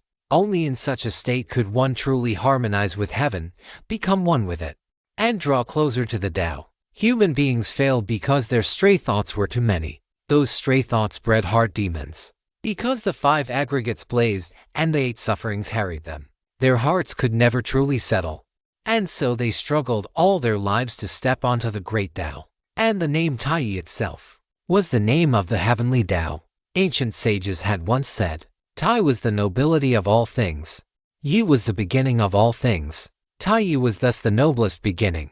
And since the Tao gave birth to one, if the heavenly Tao possessed spirit, then its name ought to be Tai, the firstborn son of the great Tao. Tai Holy Land had borrowed the name of the heavenly Tao for itself. The way it conducted itself always carried the meaning of acting on heaven's behalf. After the mountain path, Lingying led Xia Li straight to Holy Sun Peak. 9 magnificent palaces were arranged along the peak from bottom to top. The nearer a palace stood to the summit, the more splendid it was. So golden and resplendent it resembled immortal palaces looking down on the mortal world. The 9th Holy Sun Palace at the foot of the peak was the least impressive of the 9. Yet it was still as glorious as an imperial palace, overlooking everything below Holy Sun Peak. We're here. This will be your residence from now on. If you wish, you may challenge any of the 8 holy suns above you. The winner takes everything from the loser. At the same time, you must also be prepared to be challenged by the true transmission disciples. And, given the way you entered the Holy Land, you cannot lose. Lingying tightened her hold on Xia Li's arm. A soft warmth pressed close against him. Xia Li had entered the Holy Land by way of marriage alliance. If he lost, he would lose the qualification for that alliance and be judged unworthy of it, or else be taken as proof that the Holy Land had made a mistake. But would the Holy Land ever admit it had been wrong? Of course not. It would only make Xia Li disappear in some manner consistent with the rules. A glorious death in battle, for example. Lingying had not known Xia Li for long, but she knew the other holy sons. It could be said that not one of them was the kind of person she liked. Only Xia Li shared even a little common language with her, enough that they could speak about the heavens beyond. She had no choice. But within the limits of that lack of choice, she could at least choose the one she liked best. Do you care that much whether I win or lose? Of course, because, like me, you love the stars. During the daytime, Lingying's manner was especially cold. Even her voice was unusually cool, carrying a sense of distance that kept people at arm's length. So Xia Li understood. She was not cooperating with the Holy Land in some emotional coercion, nor was she using a cheap honey trap. If you discover this narrative on Amazon, be aware that it has been stolen. Please report the violation. She simply had a favorable impression of him. I'm not as strong as you think. Xia Li knew his own limits. The only reason he had been able to fight across to major realms was that every enemy he had met so far had been of comparatively low caliber. Basically a pack of frauds. If he met a true prodigy, then without overheating, crossing a major realm in battle was probably out of the question. Crossing 1 or 2 minor realms, on the other hand, should still not be a problem. The capable should stand above. Excessive humility damages one's spirit. We'll see when the time comes. I know what to do. He had only just arrived at the Holy Land. Everything was still unknown. Even Xia Li could not say what choices his future self would make, because that kind of unpredictability, that kind of disorder, was proof that life was alive. If anything happens, you can come to me. I know there is resentment in your heart too. None of this is what you wanted, but please do not shut me out too much. Whether you dislike me or love me, let us make things easier on each other. I will love you as you love me, and likewise, I will dislike you as you dislike me. The choice is yours, not mine. Lingying let go of Xia Li's arm. Xia Li watched her leave in silence. He knew very well that Lingying had no choice either. And it was precisely because she harbored no resentment, because she obeyed the Holy Land so absolutely, that Xia Li found her all the more disagreeable. It was only an order from the Holy Land. Today the Holy Land could make Lingying throw herself into his arms. Tomorrow the Holy Land could make Lingying raise a blade against him. After Lingying left, King Renquan and Qiufu came over to Xia Li. Your Highness, 9th Holy Sun, would you like me to introduce the Holy Sun Palace to you? I know the 9th Palace extremely well. I dare say no attendant knows the ninth palace better than I do. King Renquan was eager to prove his loyalty, but it was hard to blame him, until not long ago. This had been his own residence. Little King, I know you want to show your loyalty, but you can't talk that big. You just committed the sin of arrogance. Qiufu immediately began lecturing him. She was genuinely enjoying this sort of bossy high-handedness. Her life as a demon had been too humble for too long. In the Fox tribe, it had not been so bad that she had to tread on thin ice every day. But aside from the Fox chieftain and a small number of clansmen, most of the tribe had always kept their distance from her. That was why she had cared so much about Little Huling. In the end, Little Huling had still been killed. She did not even know how the Fox chieftain was doing now. Lady Holy Pet, I know my mistake. I will reflect deeply on it. Not that. You were born to be an attendant. Thank you for the praise. I will keep working hard. One lectured, the other belittled himself. Both of them were getting a little addicted to the feeling. Just then, someone descended through the low sky on a flying sword. His face was stern. After landing, he first bowed his head to Xia Li in greeting, then abruptly released his battle intent. Greetings, Ninth Holy Sun. I am Buming, the first true transmission beneath the Holy Suns. May I ask Ninth Holy Sun to grant me instruction? Sword Chi rang softly all round Buming. The seat of first true transmission was the closest position beneath the Holy Suns. One more step forward and he would become a Holy Sun himself. So he longed to challenge. Longed for the seat of Holy Sun. But before Xia Li could move, King Renquan stepped forward first. I am the Ninth Holy Sun's chief attendant. If you want to fight the Ninth Holy Sun, first get through me. With that, King Renquan released his own aura as well. A phenomenon appeared behind him. The air turned dense and heavy, as though abyssal seas were rising and sinking within it, instantly forcing all of Buming's sword chi back down. That was the phenomenon born from his 8th rank boundless golden core, the Formless Sea. If you'd like to support the translation and read 10 chapters ahead, https://www.patreon.com/poppingdino.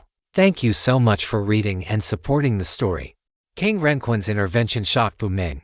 This was not the first time he had challenged King Renquan. The facts had always proven that a Holy Sun was still a Holy Sun. King Renquan was forever just one step ahead of him. No matter what Buming did, he simply could not win. Of course, the main reason was that King Renquan's Tao happened to counter his.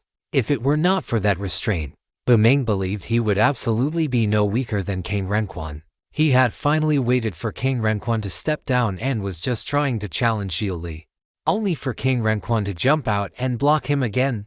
Senior brother Fuyuan, what are you doing? Buming was utterly baffled. Fuyuan had been King Renquan's Tao title back when he was a Holy Sun. My name is King Renquan now, junior brother. Don't get it wrong. King Renquan liked his plain mortal name very much. He had never particularly cared for the Tao title bestowed by the Holy Land. Qiufu stared at King Renquan in surprise. She had not expected Xia Li's attendant to be this strong enough to suppress the Holy Land's top-ranked true transmission.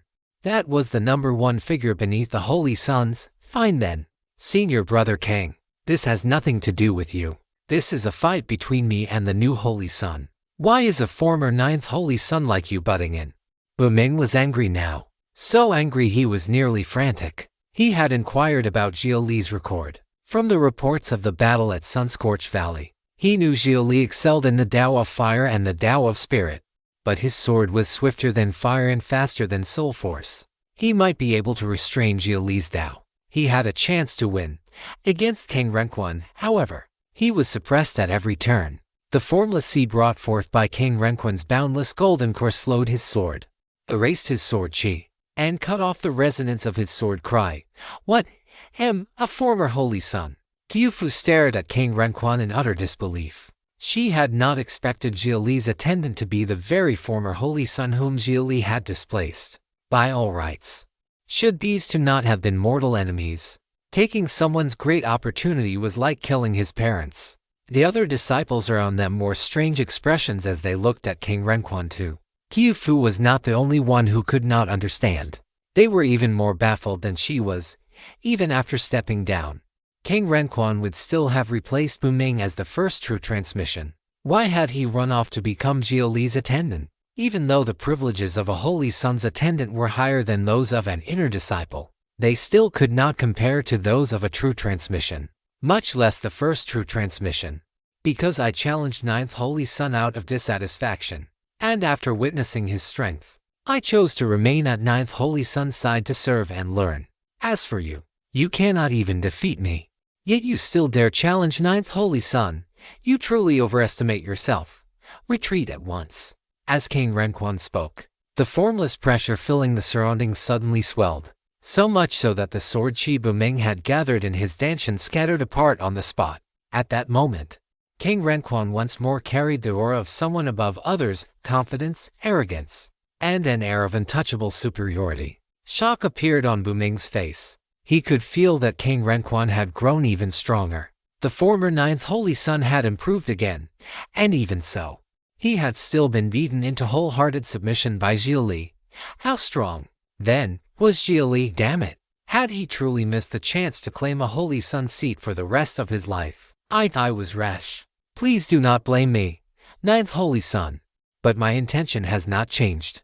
I still ask Ninth Holy Sun to make a move, and let me see the gap clearly. Buming refused to leave like this. Even if he knew he would lose, he still wanted to understand the distance between them. Then make your move. Xia Li nodded and let Buming attack first. Seeing that, King Renquan let out a sigh and stepped back. He and Buming were old rivals who had advanced side by side for years. Precisely because of that, he cared about Buming. If Buming lost to him, he would only be spurred to work harder. If Buming lost to Xia Li, that might not be the case. I will use only one sword strike. This strike can split the void. Ninth Holy Sun, please be careful. Buming gathered his courage, raised his sword again, and drew a finger across the blade, using his own essence blood to empower it. Instantly, countless streams of sword chi split out and converged back into the sword. Unauthorized usage. This tale is on Amazon without the author's consent. Report any sightings. Then he struck. Sharp, fierce, unstoppable. The shriek of sword chi rang loud enough to hurt the ears. Even after leaving the blade, the sword chi continued to multiply and strengthen mid-flight. Before the attack even arrived, Xia Li already felt a chill run over his whole body. There was no exaggeration in saying that this one sword could have killed the mediocre nascent soul opponents Xia Li had met before. It might even have defeated a nascent soul true transmission disciple of Lingxi Cave Heaven in a single move. Like a rain of blades, the sword chi shot straight toward Xia Li's face. Xia Li raised one finger, then pressed it down. Telekinesis surged outward. The downward pull of his stellar gravity twisted in a single directed distortion. The sword chi, which had been flying in a straight line, abruptly crashed to the ground. It kicked up clouds of dust from the earth right in front of Xia Li, split the stone with innumerable fissures, and drove nearly 100 meters underground without dispersing. The force of that strike was obvious. Describing it as mountain splitting would not have been excessive, but it could not hit Xia Li, no matter how powerful an attack was. If it could not land, then it meant nothing. Xia Li stopped Buming's killing move with a single flex of one finger. Seeing that, Buming showed a bitter, helpless smile. That gap, against King Renquan, he could at least exchange a few moves. He could even wound King Renquan. Against Xia Li, his killing move had turned straight into a joke. Thank you for the instruction, Ninth Holy Sun. Buming sheathed his sword, turned around, and left in dejection. He had arrived on sword and departed with sword, but his Dao heart looked as though it had suffered a blow. Xia Li did not even need to counter and make him receive a single strike in return. Buming could have asked for that, but he was afraid. He was afraid Xia Li would once again raise a finger and press lightly downward, and that he would lose control and drop to his knees. If that happened, what face would he have left to remain in the Holy Land? After Buming left, King Renquan came to Xia Li's side. You might have left him a little face. Back when he was still a Holy Sun, King Renquan had always worried Buming would replace him. Now, he no longer cared, and instead found himself concerned for this old rival. Not seeing the gap clearly is worse than despair. If things were handled your way, he'd be ruined sooner or later. I only wanted an ending everyone could accept. And that's why you're so tired. Xia Li had no interest in building up the Holy Land disciples' mental fortitude. If Ming could regain his confidence, then good. That would count as breaking and rebuilding himself. If he could not, then he could go cool off somewhere else. Xia Li could have told Ming that he could not use that move a second time in the short term, that he had not been as effortless as he had appeared. Releasing that much telekinesis in an instant required recovery, and the directed gravity distortion was also a function of the spirit core. It needed cooldown time. But why would he say that? What possible benefit would there be in giving his opponent confidence to challenge him again? Even if he had needed full strength to win, Xia Li still would not have wasted words praising the other side or telling him how impressive he was. Xia Li would only act even more indifferent, as though defeating him had barely taken any effort at all. Maybe so. King Renquan had nothing to say to that. This was the difference between him and Xia Li. He was the kind of person who praised even his enemies, even in conflict. He did not want matters to end in mutual destruction unless the other side had been a life and death foe from the start. Little Kang, I can see it now. You're a good person, the really pure kind. So of course you're exhausted. You deserve to keep having swords pointed at you. After tossing out those two lines, Qiufu immediately followed Xia Li toward the 9th Holy Sun Palace. As a white tiger, Qiufu was extremely sensitive to murderous aura. The moment Ming challenged Xia Li and King Renquan stepped out to block him, there had been a brief instant in which Ming released killing intent. If you'd like to support the translation and read 10 chapters ahead, https://www.patreon.com/poppingdino. Thank you so much for reading and supporting the story. Inside the 9th Holy Sun Palace, Xia Li strolled through it with Qiufu. The palace grounds were vast, truly as sprawling as a mortal imperial palace. There was a broad main hall, an earth-fire room specially prepared for alchemy and refining, and a study stocked with every kind of spirit brush and profounding for crafting talismans. In front of the main hall lay a wide martial yard. Behind it spread a spiritual herb garden, and at the center of that garden was a natural spirit spring. The library hall contained the very same books as the sect's grand scripture pavilion, from miscellaneous records to cultivation methods and Tao arts alike. That meant holy sons and holy maidens no longer needed to queue with the ordinary disciples at the sect's scripture pavilion, nor did they need contribution points to enter. The Holy Son and Holy Maiden palaces each had their own private scripture pavilion. After walking through the other facilities in the palace, Xia Li was surprised to find that a single Holy Sun palace already contained everything a small sect ought to have. For all of it to exist solely for the use of one Holy Son or Holy Maiden was truly extravagant. Of course, it could be enjoyed alone, or shared with others. Holy Sons and Holy Maidens all had the right to build up their own forces within the Holy Land and invite lower-ranked disciples to become their followers. One of the main reasons countless disciples wanted to attach themselves to a Holy Son or Holy Maiden was precisely to gain access to these facilities inside their palaces.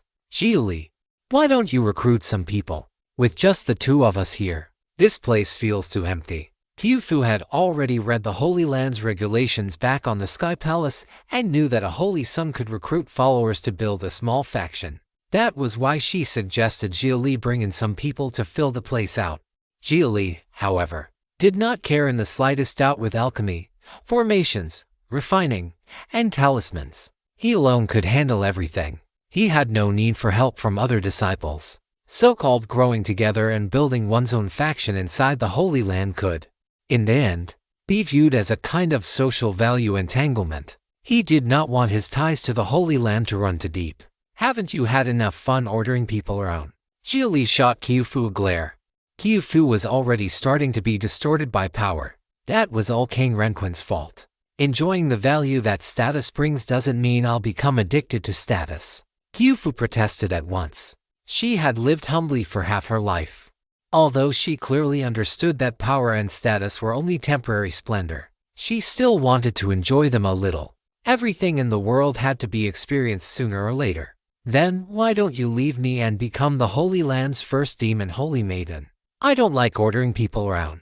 And I hate seeing others bow and scrape, even if it's to me. Even if Xia Li gained power, he would never use it to suppress others. That was simply the kind of person he was. He hated everything connected to hierarchy, even though he knew very well that hierarchical systems were also one of the base colors of civilization. But there was no need to sink so far into them that one lost even basic dignity. 500 years ago, Earth had still produced injustices in many places, but on the whole it had remained fairly bright and open. Those in high places could not commit evil in broad daylight, and they still feared public opinion. This text was taken from Royal Road. Help the author by reading the original version there. Hierarchy of one kind or another would always exist. A good hierarchy helped preserve the order of civilization. What Xia Li loathed was the cold, ruthless hierarchy of the jungle. Not to that extent, right? Qiufu had only wanted to play around a little. She had not expected Xia Li to turn serious immediately, seeing her grieved expression. Xia Li let out a helpless sigh. Perhaps his expectations for Qiufu were a little too high. He had instinctively placed the standards he held for himself onto her as well. The roots of humans and demons were different. For humans, intent was what could not be set at rest. For demons, intent was desire itself. The demon race had never placed much faith in restraint. Their world revered strength above all, because demon society was half jungle to begin with. And since the tiger was king of beasts, it was hardly strange for Qiufu to possess the instinct to stand above others. Sorry, maybe I've been too guarded. Go ahead and recruit them. Just don't get swallowed up by it yourself. Xia Li agreed to let Qiufu bring people in. Blocking something was worse than redirecting it. What had to be experienced would be experienced sooner or later. The White Tiger division no longer existed. But that did not mean the Monkin had lost the spirit of the White Tiger. If Qiufu truly rose in the future, she might even need to lead a faction of the Monkin herself. Now that's more like it. I'm off to pick people. Qiufu immediately ran out of the Holy Sun Palace, leaving Xia Li blinking after her. Was ordering people around really that fun? The Heaven Chip reminded Xia Li that the masterpiece Qiufu had read was packed with palace intrigue material. Hearing that, Xia Li instantly understood. So if there wasn't palace intrigue, she would just create some. Qiufu really did know how to play. The disciples she recruited were probably in for it, for a while to come. This Holy Sun Palace would likely turn into Qiufu's social laboratory, with her practical knowledge of society constantly deepening. With no interest in monitoring Qiufu's recruiting spree, Xia Li instead plunged headfirst into the library hall. The Holy Land's true inheritances and core orthodoxies might still be stored in places akin to the wondrous realms of Lingshu Cave Heaven. But the knowledge in the library hall was of immense use to him all the same. The Heaven Chip's database rejected nothing. Knowledge would be turned into numbers and code, rearranged, and used to generate newer and better things. The Heaven Chip itself already possessed a certain degree of optimization capability. It would learn. And as it came into contact with more cultivation methods and Dao arts, it would continue optimizing itself. The more it encountered, the more deeply it would understand the essence of cultivation and Dao. This was running data, feeding the AI. Once his Heaven Chip grew powerful enough, it could even feed back into the Heavenly Dao computer and earn Heavenly Dao points. With this many books in the Holy Sun Library Hall, if all of them were fed into the Heaven Chip as training data, Xia Li felt that his understanding of the Xuan realm would climb to an entirely new height. Data Porter Mode, activate. Xia Li could not even be bothered to turn pages himself. He handed the whole process over to the Heaven Chip and became a merciless recording machine. That recording continued for 2 full months. Xia Li remained buried in the library hall without stepping outside even once. Others did enter during that time, and whenever they saw Xia Li, they immediately saluted. Xia Li would only give a faint nod in return and let them go about their business. But even 2 months only allowed him to record about half the books in the hall. As one of the libraries of a holy land, its collection was truly vast. Countless people and events from past ages were stored inside it. In a certain sense, it was the database of the Xuan realm itself. Humanity had 7 holy lands in total. If he could completely record the libraries of all 7 holy lands, Xia Li was certain his Heaven Chip would undergo a qualitative transformation. Once he returned to Earth, he might even be able to use the Heavenly Dao computer to reorganize it and rewrite its algorithms. What Xia Li was doing right now was essentially compiling a complete encyclopedia of the Xuan realm. And in a certain sense, that was dangerous. If Earth ever developed malicious intent toward the Xuan realm, then Xia Li would become public enemy number 1, the ultimate spy. But from the standpoint of Earth's humanity, Xia Li would also become an absolute pioneer. An absolute hero. An immeasurable sea of knowledge poured into the database. Xia Li himself fell into dormancy. In the middle of his neural bridge, the heaven chip glimmered faintly, and the nerves connected to it continuously gave off shining light. His neurons lit and dimmed like a sky full of stars. Xia Li dreamed a dream. He dreamed of a data sea made of zeros and ones. Every handful of seawater he scooped up contained knowledge that ordinary people could spend an entire lifetime studying without ever finishing. If you'd like to support the translation and read 10 chapters ahead, https://www.patreon.com/poppingdino.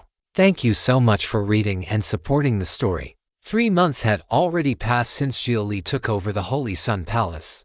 Qiufu had nearly filled its ranks, reaching the maximum number of disciples a 9th Holy Sun was allowed to recruit. 200. Only if Xia Li's Holy Sun sequence rose and he entered a broader, higher-ranked Holy Sun Palace would he be able to recruit more. Outside the library hall. At that moment, 3 outer disciples were sweeping the entrance. Every so often they would glance toward the library hall, knowing that its true master was inside. Sigh. 9th Holy Sun has no heart for management. And Lady Holy Pet lets those inner disciples form cliques and squeeze us out. To enter the library hall, we even have to hand spirit stones and pills over to the inner disciples. It's outrageous. A demon is still a demon. What would a demon understand? A few words of flattery, and she forgets her own place. 2 of the outer disciples were full of resentment and badly wanted to report the matter to Xia Li. And fortunately, even if they entered the library hall, once they saw Xia Li's intensely focused reading posture, almost like someone in the middle of enlightenment, they knew they could not casually disturb him. If they interrupted a Holy Sun's enlightenment, then even being expelled from the Holy Land would leave them with nowhere to argue their case. Stop gossiping. Entering the public scripture pavilion costs even more. Contribution points are hard to earn, but spirit stones are easier to get. Being able to enter here at all is already fortunate enough. In the Holy Land's history, very few outer disciples have ever been lucky enough to become followers of a Holy Sun. We should be thanking Lady Holy Pet instead, leaving all that aside. Just the spiritual energy inside this Holy Sun Palace is leagues above the outer sect. How many spirit stones does that save us invisibly? Besides, those inner disciples wanted to bring in their own friends and relatives too. If Lady Holy Pet hadn't blocked them, we'd have been kicked out long ago. The most honest-looking of the 3 understood very clearly that simply being able to walk the grounds of the Holy Sun Palace was already a blessing. Why ask for more? This opportunity had been given by the Holy Pet, and there was another unique advantage here at Xia Li's place. Although Xia Li himself never showed his face, the former 9th Holy Sun King Renquan was still guarding the gate here. They could frequently seek his guidance, and King Renquan never refused them. For outer disciples, an opportunity equivalent to one-on-one guidance from a Holy Sun was simply unimaginable. Even so, can you really swallow this? I think Senior Brother Kang should be the one managing all of this. In the end, Lady Holy Pet is a demon. She doesn't understand us humans. Those 2 outer disciples truly wanted to push Qiufu out and support King Renquan in her place. Since Xia Li clearly was not going to manage anything, then they wanted someone who could. The 9th Holy Sun Palace housed only 200 disciples, but those 200 came from different levels, with different relationships and different desires for better treatment. Those who supported Qiufu and those who supported King Renquan had already split into 2 factions, fighting fiercely within the not-so-large Holy Sun Palace. As the 3 sweeping outer disciples chatted, a female disciple arrived, dressed so brightly it was almost excessive, even a little too revealing. She wore a light short robe that left both her shoulders and thighs fully bare. Just looking at her was enough to make the heart stir. Greetings, junior brothers. Thank you for your hard work. Has 9th Holy Sun still not come out, Senior Sister Liu? You've seen 9th Holy Sun's expression when he reads. Even the elders can't bear to disturb him. They issued a strict order that anyone who interrupts 9th Holy Sun will be expelled from the Holy Land at once. If you ask me, 9th Holy Sun won't be coming out anytime soon. I see. If 9th Holy Sun shows any sign of coming out, please notify me at once, junior brothers. With that, Li Yu took out 3 top-grade spirit stones and gave one to the outer disciple. Certainly.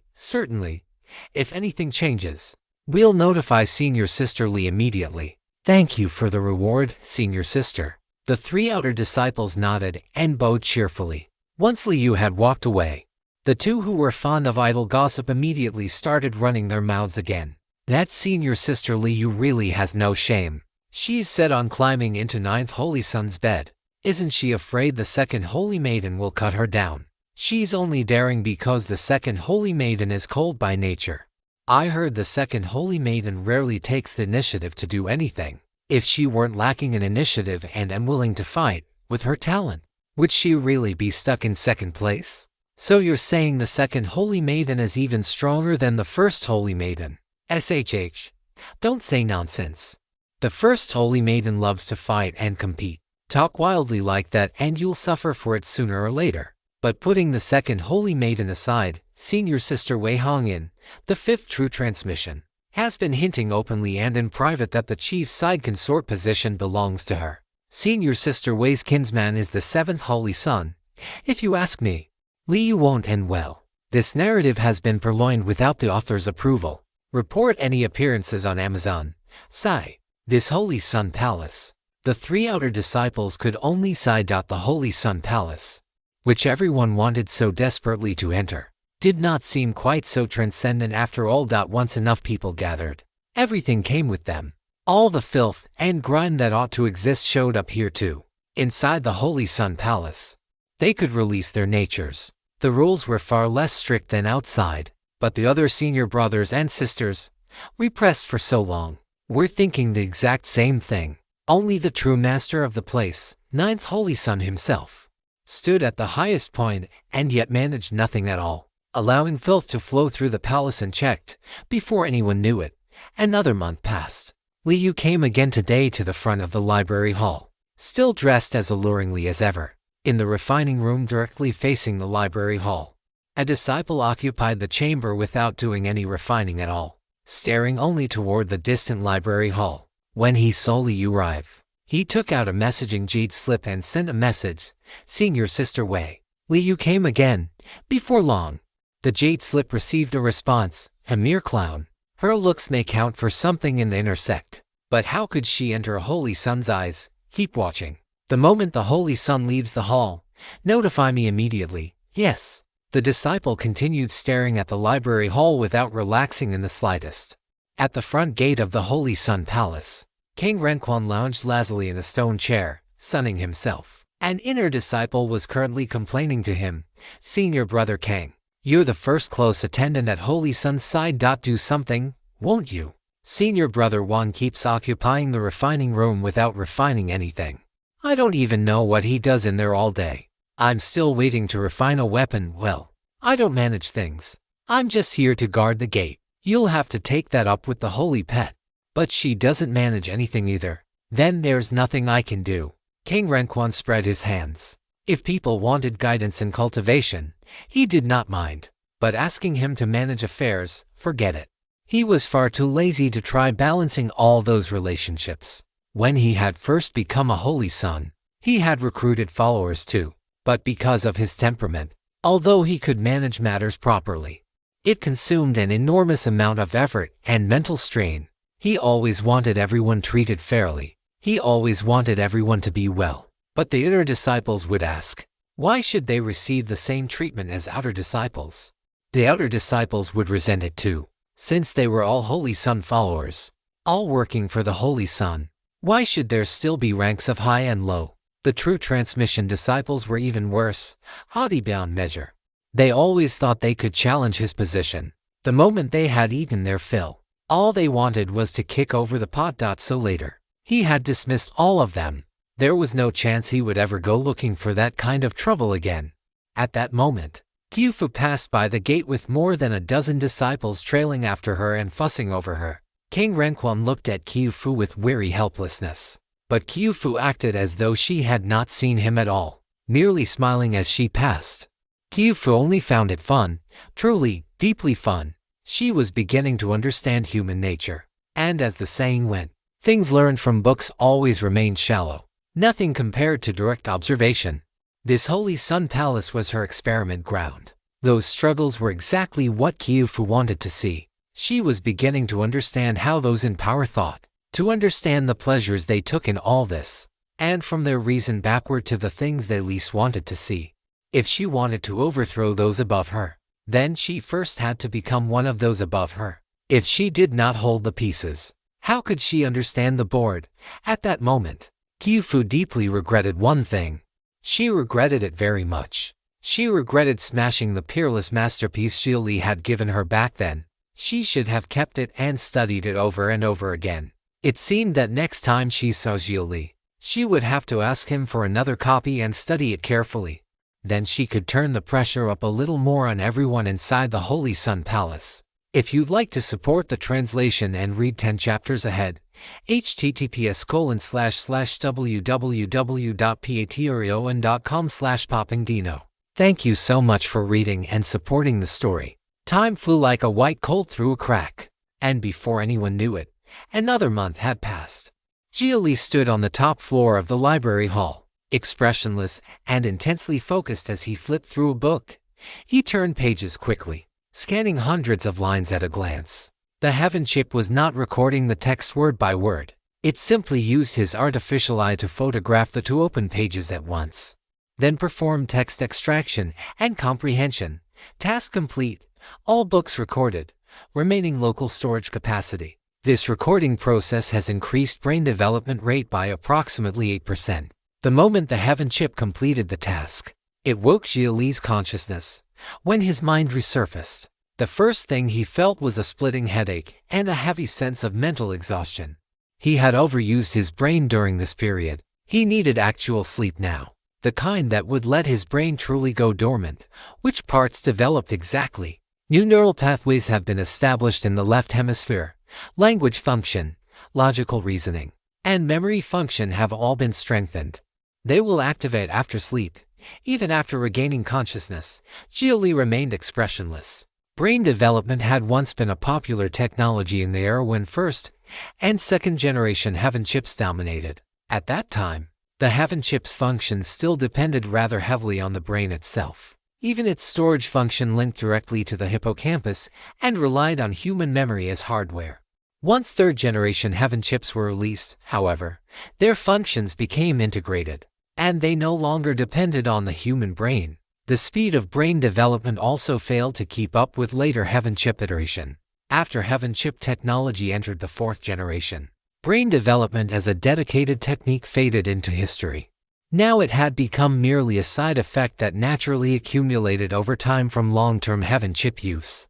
There was no longer any need to deliberately pursue it. Now that the soul, in other words a coherent aggregate of magnetic energy, had already been proven to exist, people's view of the brain had also changed. The brain was nothing more than the factory standard part one was born with. Between integrated optical brains and Heaven chip technology, the only thing the brain could still boast was perhaps its latent developmental potential. Under the influence of spiritual energy, the upper limit of the brain's functionality had also risen to an extremely high level. Long-term development did not necessarily make it weaker than an integrated optical brain. According to materials from the Telekinesis Society, you may train the prefrontal cortex in a targeted manner and spiritualize the pineal gland, which would greatly enhance control over divine soul telekinesis. How do I train it? Perform complex multidimensional geometric model calculations. During the process, no other work can be carried out. Then let's leave that for later. Xia Li would run that data when he had the time. It was basically brain mining. Not only tedious but exhausting. Under the Heaven chip's guidance, his thoughts would be forced to keep imagining all kinds of pointless transformations of complicated shapes. He slowly walked downstairs. Xia Li discovered that the library hall was unusually quiet right now. No other disciples were present. It was probably because of that old man he had met earlier. After arriving at the library hall, the old man had merely looked at him once and then thrown every other disciple out. Who knew what the man had been thinking?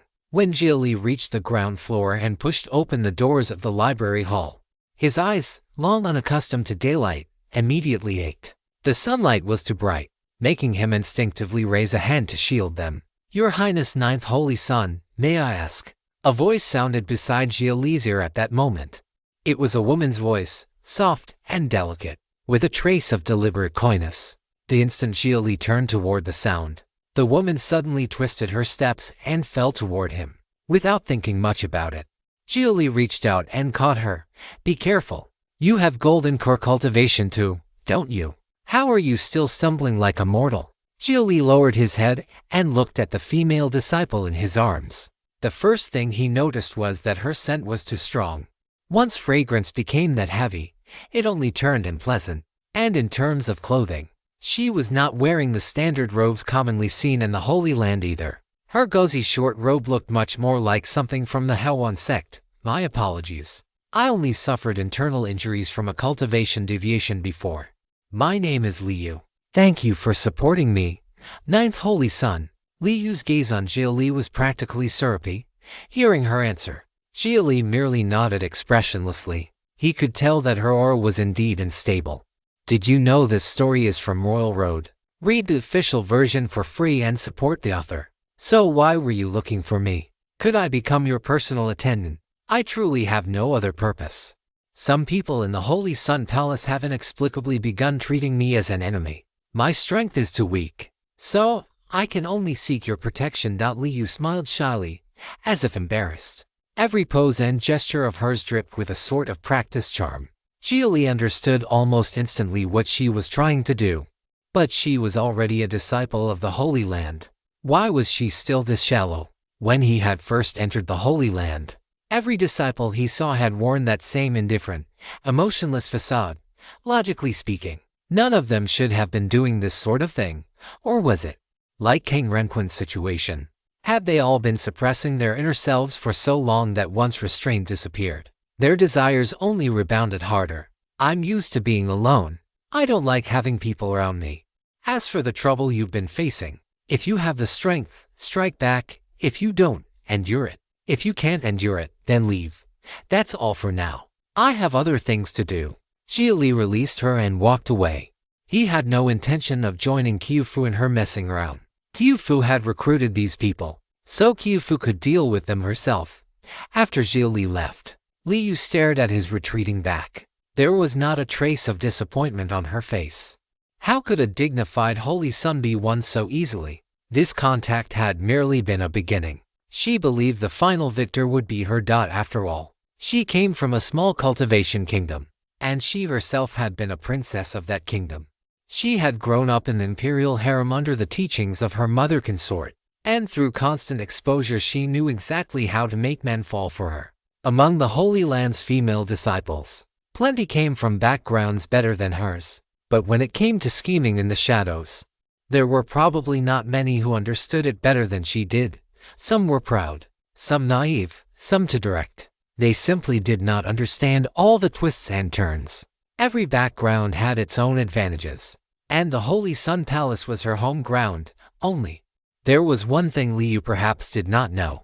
One of the reasons Qiufu had selected her in the first place was precisely because of her background. For Qiufu, seeing Liu move exactly as predicted gave her such a strong sense of control that she could hardly get enough of it. All the way to the main hall, every disciple Xia Li passed along the road lowered themselves and looked up at him with reverent respect. In the eyes of a few, however, there was also deeply concealed battle intent, the desire to replace Xia Li and take his place. Just as Xia Li was about to step into the main hall, "May I trouble you for a very short while, Your Highness Ninth Holy Son?" An incomparably confident voice sounded from behind him.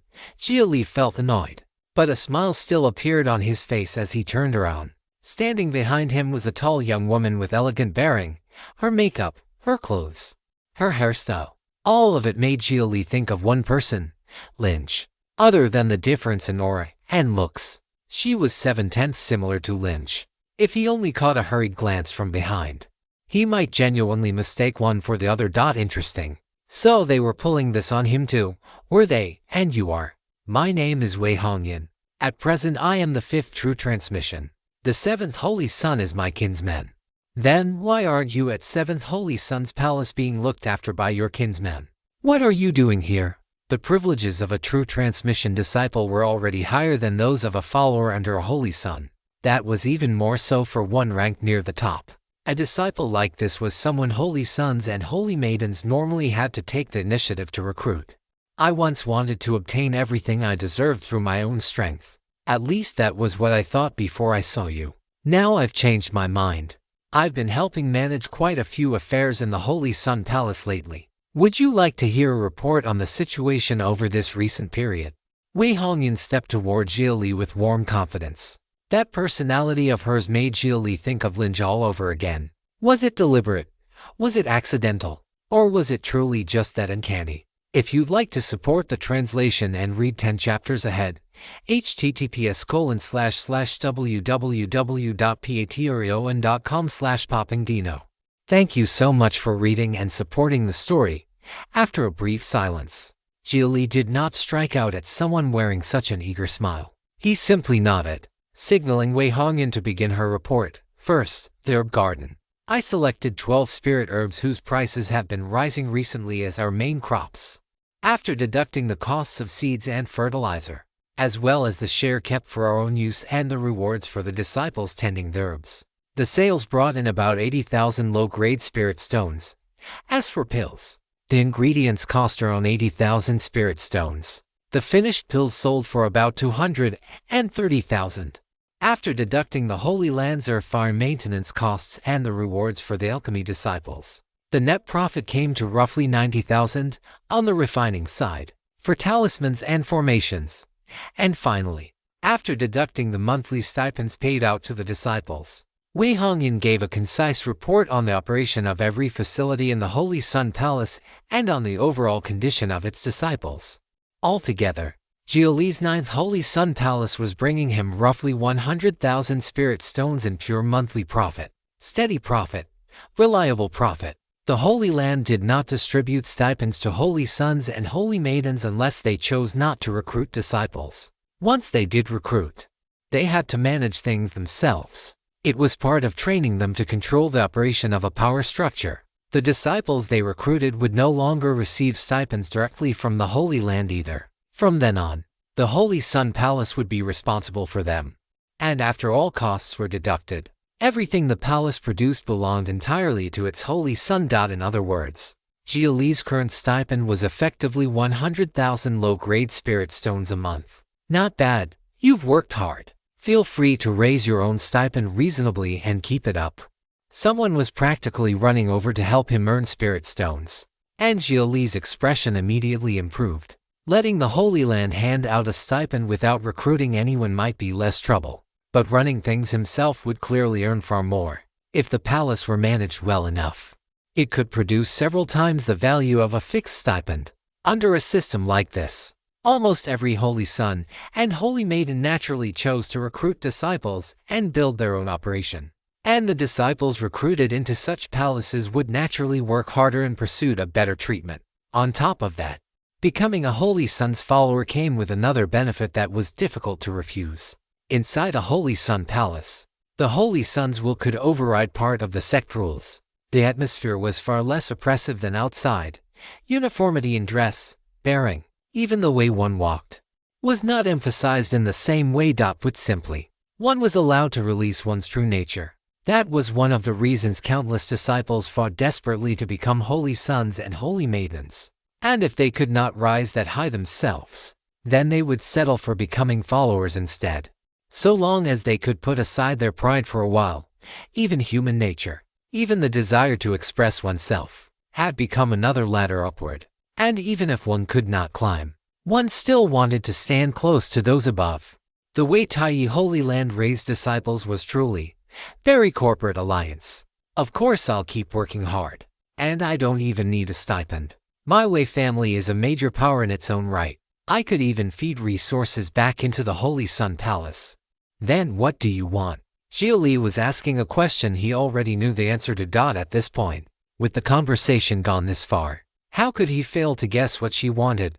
The first side consort seat. She smiled and stepped even closer to Xia Li, so confidently that she was only a hair away from throwing her arms around him outright. And the second Holy Maiden and the Holy Land would permit that, ordinarily. No, a Holy Son and Holy Maiden are expected to remain loyal to one another. But your case is different. And the second Holy Maiden's case is different too. The Holy Land will allow it. More than that, it will make the second Holy Maiden allow it. Wei Hongyan quite clearly knew certain things.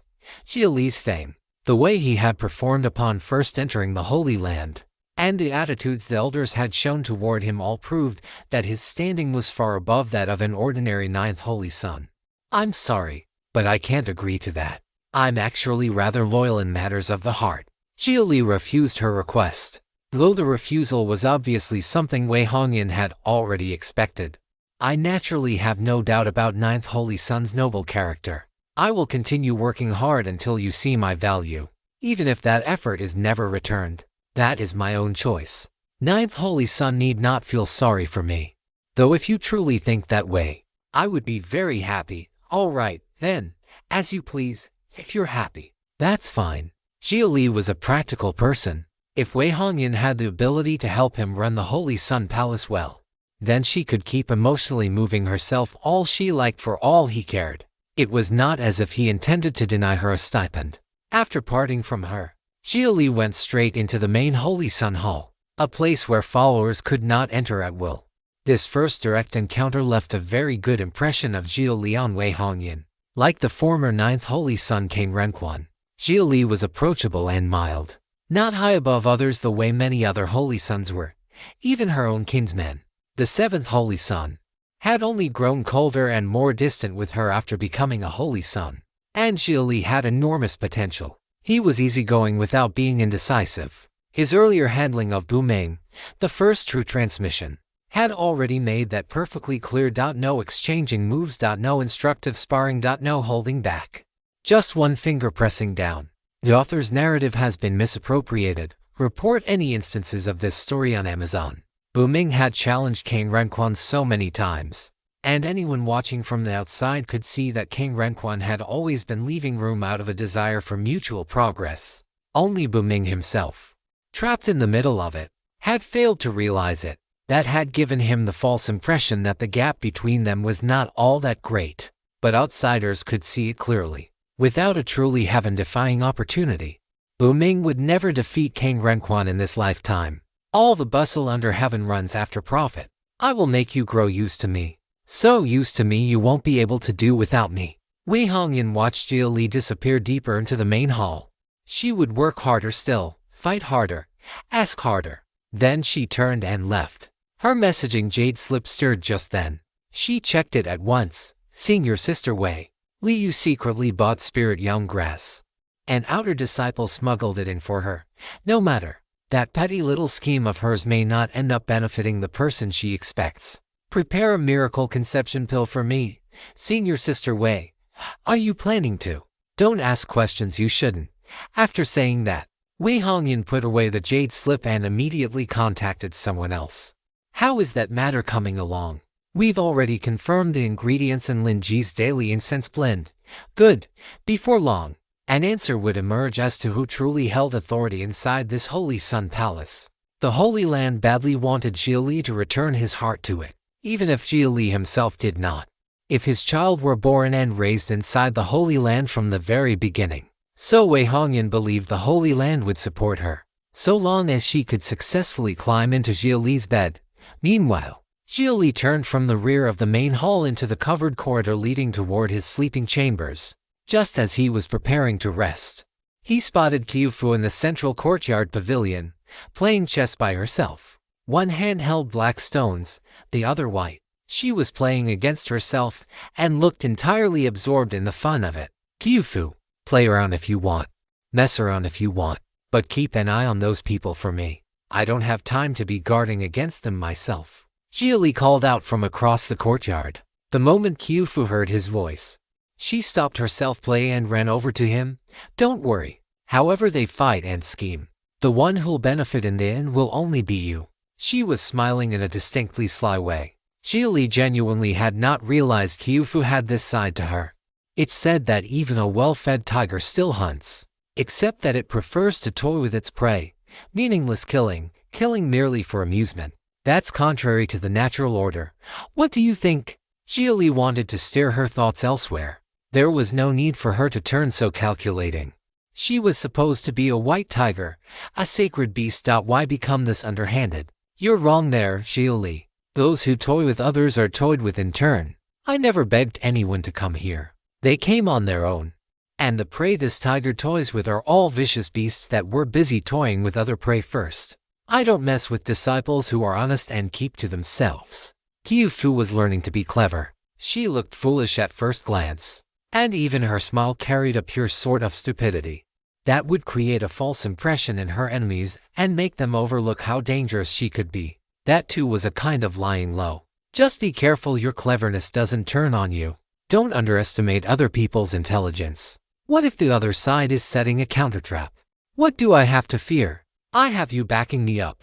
I can flip the board. Can they? And when that flip board smacks me in the face and leaves me bruised, what then? Xia Li could cover for Qiufu. Yes, but it would definitely cost him something. So will you take the hit or not? What choice do I have? If the spirit pet I raised bites someone, can I not pay compensation? Just bite a little more lightly. All right. Of course, of course. Qiufu waved him off impatiently. She was getting a little tired of his lecturing, and for some reason that immediately irritated Xia Li. Was this rebellious phase or something? At this rate, sooner or later you're going to earn a proper beating from me. Then how about the kind of beating that happens at night? As the saying goes, if you don't enter the tiger's den, how are you supposed to get tiger cubs? Certain people have been secretly making that sort of medicine lately. The smell has practically soaked into my nose by now. So when the time comes, do you want me to stay in human form or turn back into my true shape? Qiufu's meaning was obvious. She was hinting that someone intended to drug Xia Li. The first half of what she said was one thing, but the second half was pure malicious teasing. I strongly suspect that if I actually dared do it, you'd change back halfway through. Hee. Qiufu giggled twice and did not deny it. The answer sent a chill straight through Xia Li and shattered the little effort he had been making to talk himself into accepting her. Qiufu might be stunning in human form, but he absolutely could not touch her. That was too heavy a flavor for him to handle. Granted, his tastes had broadened as his experience grew. He could even accept Yaguchi now. That was already heavy enough, wasn't it? But take 10,000 steps back and Yaguchi was still at least human. It was not as if she was going to split apart and turn into something else halfway through. Demons, however, absolutely could change back to their true bodies in the middle of things. If you'd like to support the translation and read 10 chapters ahead, https://www.patreon.com/poppingdino. Thank you so much for reading and supporting the story. The next day, Xia Li woke from deep sleep and immediately felt that his mind was moving a little faster. Compared to the raw mental augmentation the Heaven Chip could provide, though, the improvements still counted as better than nothing at best. During your sleep, local storage has been optimized and fragmented memory compressed. Data archival complete. The Heaven Chip reported on the tasks Xia Li had assigned before sleeping. Xia Li tried recalling a few things from the past and found that important matters had become clearer in his mind. While trivial details had faded, the faces and voices of passersby and the like, that sort of memory had all been compressed and sealed away. If Xia Li ever needed it again, the Heaven Chip could reactivate it for him. As for the faint impressions left behind from scanning all those books, the Heaven Chip had wiped them away entirely so they would not occupy Xia Li's own memory. The Heaven Chip actually came with a side effect, hypermnesia. It could force a person into uncontrollable total recall. Things that truly mattered might end up buried, while one's memory became clogged with meaningless daily trivia. That was why the brain had to be regularly cleaned out. As for the completed data archival, that meant the results of Xia Li's for months of laboriously recording books had now been fully digested by the Heaven Chip. Autofill my technique slots by selecting the best options from the database. Complete. Technique slots have been autofilled. Additionally, 3 preset technique pages and 6 specialization pages have been configured. Xia Li opened the technique slot layout to inspect it. At present, his configuration was balanced. Across his 30 technique slots, there were offensive techniques, evasion techniques, defensive techniques, and support techniques, enough to adapt to all kinds of combat situations. As for technique pages, That was a function only available in 6th generation Heaven chips. The cooldown on switching technique slots in a 6th generation Heaven chip was very short, unlike the 5th generation, where even swapping a single technique required waiting a long while. Thanks to technique cache preloading technology, the 6th generation even allowed real-time switching in the middle of battle, though only across 3 pages. The second page was almost entirely loaded with killing arts, while the few support techniques on it were also all of the kind that built momentum or amplified spiritual energy bursts. The third page focused on movement techniques, defensive techniques, and recovery arts. There was not a single offensive technique on it. It was clearly escape mode. Of course, Xia Li could configure the pages himself as well, but for the moment, the Heaven chips presets were good enough. The specialization pages after that were another matter. Those were slow switch technique pages that required at least several hours to change over completely. The first specialized in assassination, with all kinds of aura concealment, presence hiding, and momentum building arts. The second specialized in long-range combat, filled with methods for condensing spiritual energy, reducing energy decay, and locking onto an opponent's aura. The remaining 4 pages specialized in alchemy, formations, refining, and talismans. With only a few hours of switching time, Xia Li could immediately become a master in that field. And because the 3 regular technique pages could be switched back to at any time, he no longer had to worry that an enemy might come looking for trouble while he was refining pills or artifacts and leave him without a way to fight back. That solved a major pain point. Switch to alchemy specialization. I'll go refine a few furnaces of pills for fun, Xia Li stretched, then promptly went back to sleep for a while longer to burn through the switching time. After forming his golden core on Earth, he had immediately returned and had not had the time to browse the Heavenly Down network for new techniques suited to him. Now, with the tiny Holy Land library feeding his database, he had once again become his old many-talented self. He had hauled data for a full 4 months. Truly all labor and sweat. Roughly 3 hours later, the Heaven chip woke Xia Li from sleep. Alchemy specialization loaded. At your current cultivation strength, if you wish to maintain both pill success rate and sufficient medicinal potency, 3rd grade pills are optimal. 4th and 5th grade pills can also be refined, but because the pill formulas contain relatively little information and lack sufficient success case data, initial success rates will be lower than expected. After leaving the main hall, Xia Li walked directly toward the Earthfire rooms. He picked a chamber where the Earthfire was not burning and pushed the door open without ceremony. This tale has been unlawfully lifted without the author's consent. Report any appearances on Amazon. Who told you that you could come in? Don't you know the rules inside? A disciple sitting with his back to the door barked a rebuke without even turning around. He was actually meditating in the Earthfire room, not lighting the Earthfire to refine pills or artifacts at all, simply occupying the place for nothing. Xia Li had sensed someone in the room, but because he had not detected any trace of Earthfire, he had assumed it was some disciple assigned to keep watch. Interesting. Then perhaps this senior brother can explain to me what rules there are in the Earthfire rooms. Your voice is unfamiliar. New here. Then first hand over your. The disciple spoke while turning around, but the instant he saw the black pattern golden robe on Xia Li and recognized his face, the arrogance on his expression collapsed into something uglier than a cry. Xia Li had been in the Holy Land for 4 months now, but he had never addressed the gathered disciples in a major public setting. So only some of them had ever heard his voice before. Forgive me, 9th Holy Son. The disciple sprang up with astonishing speed and bent low in a deep bow. The rules. Then, what rules are there here? The rules are what? They. The disciple could barely get words out. Xia Li found that baffling. He was not angry. His tone was perfectly calm. Was he really so frightening? The rule is that the little faction you belong to has entirely monopolized the use of the Earthfire rooms, and disciples outside your circle need special permission to enter. Is that right? Why, yes.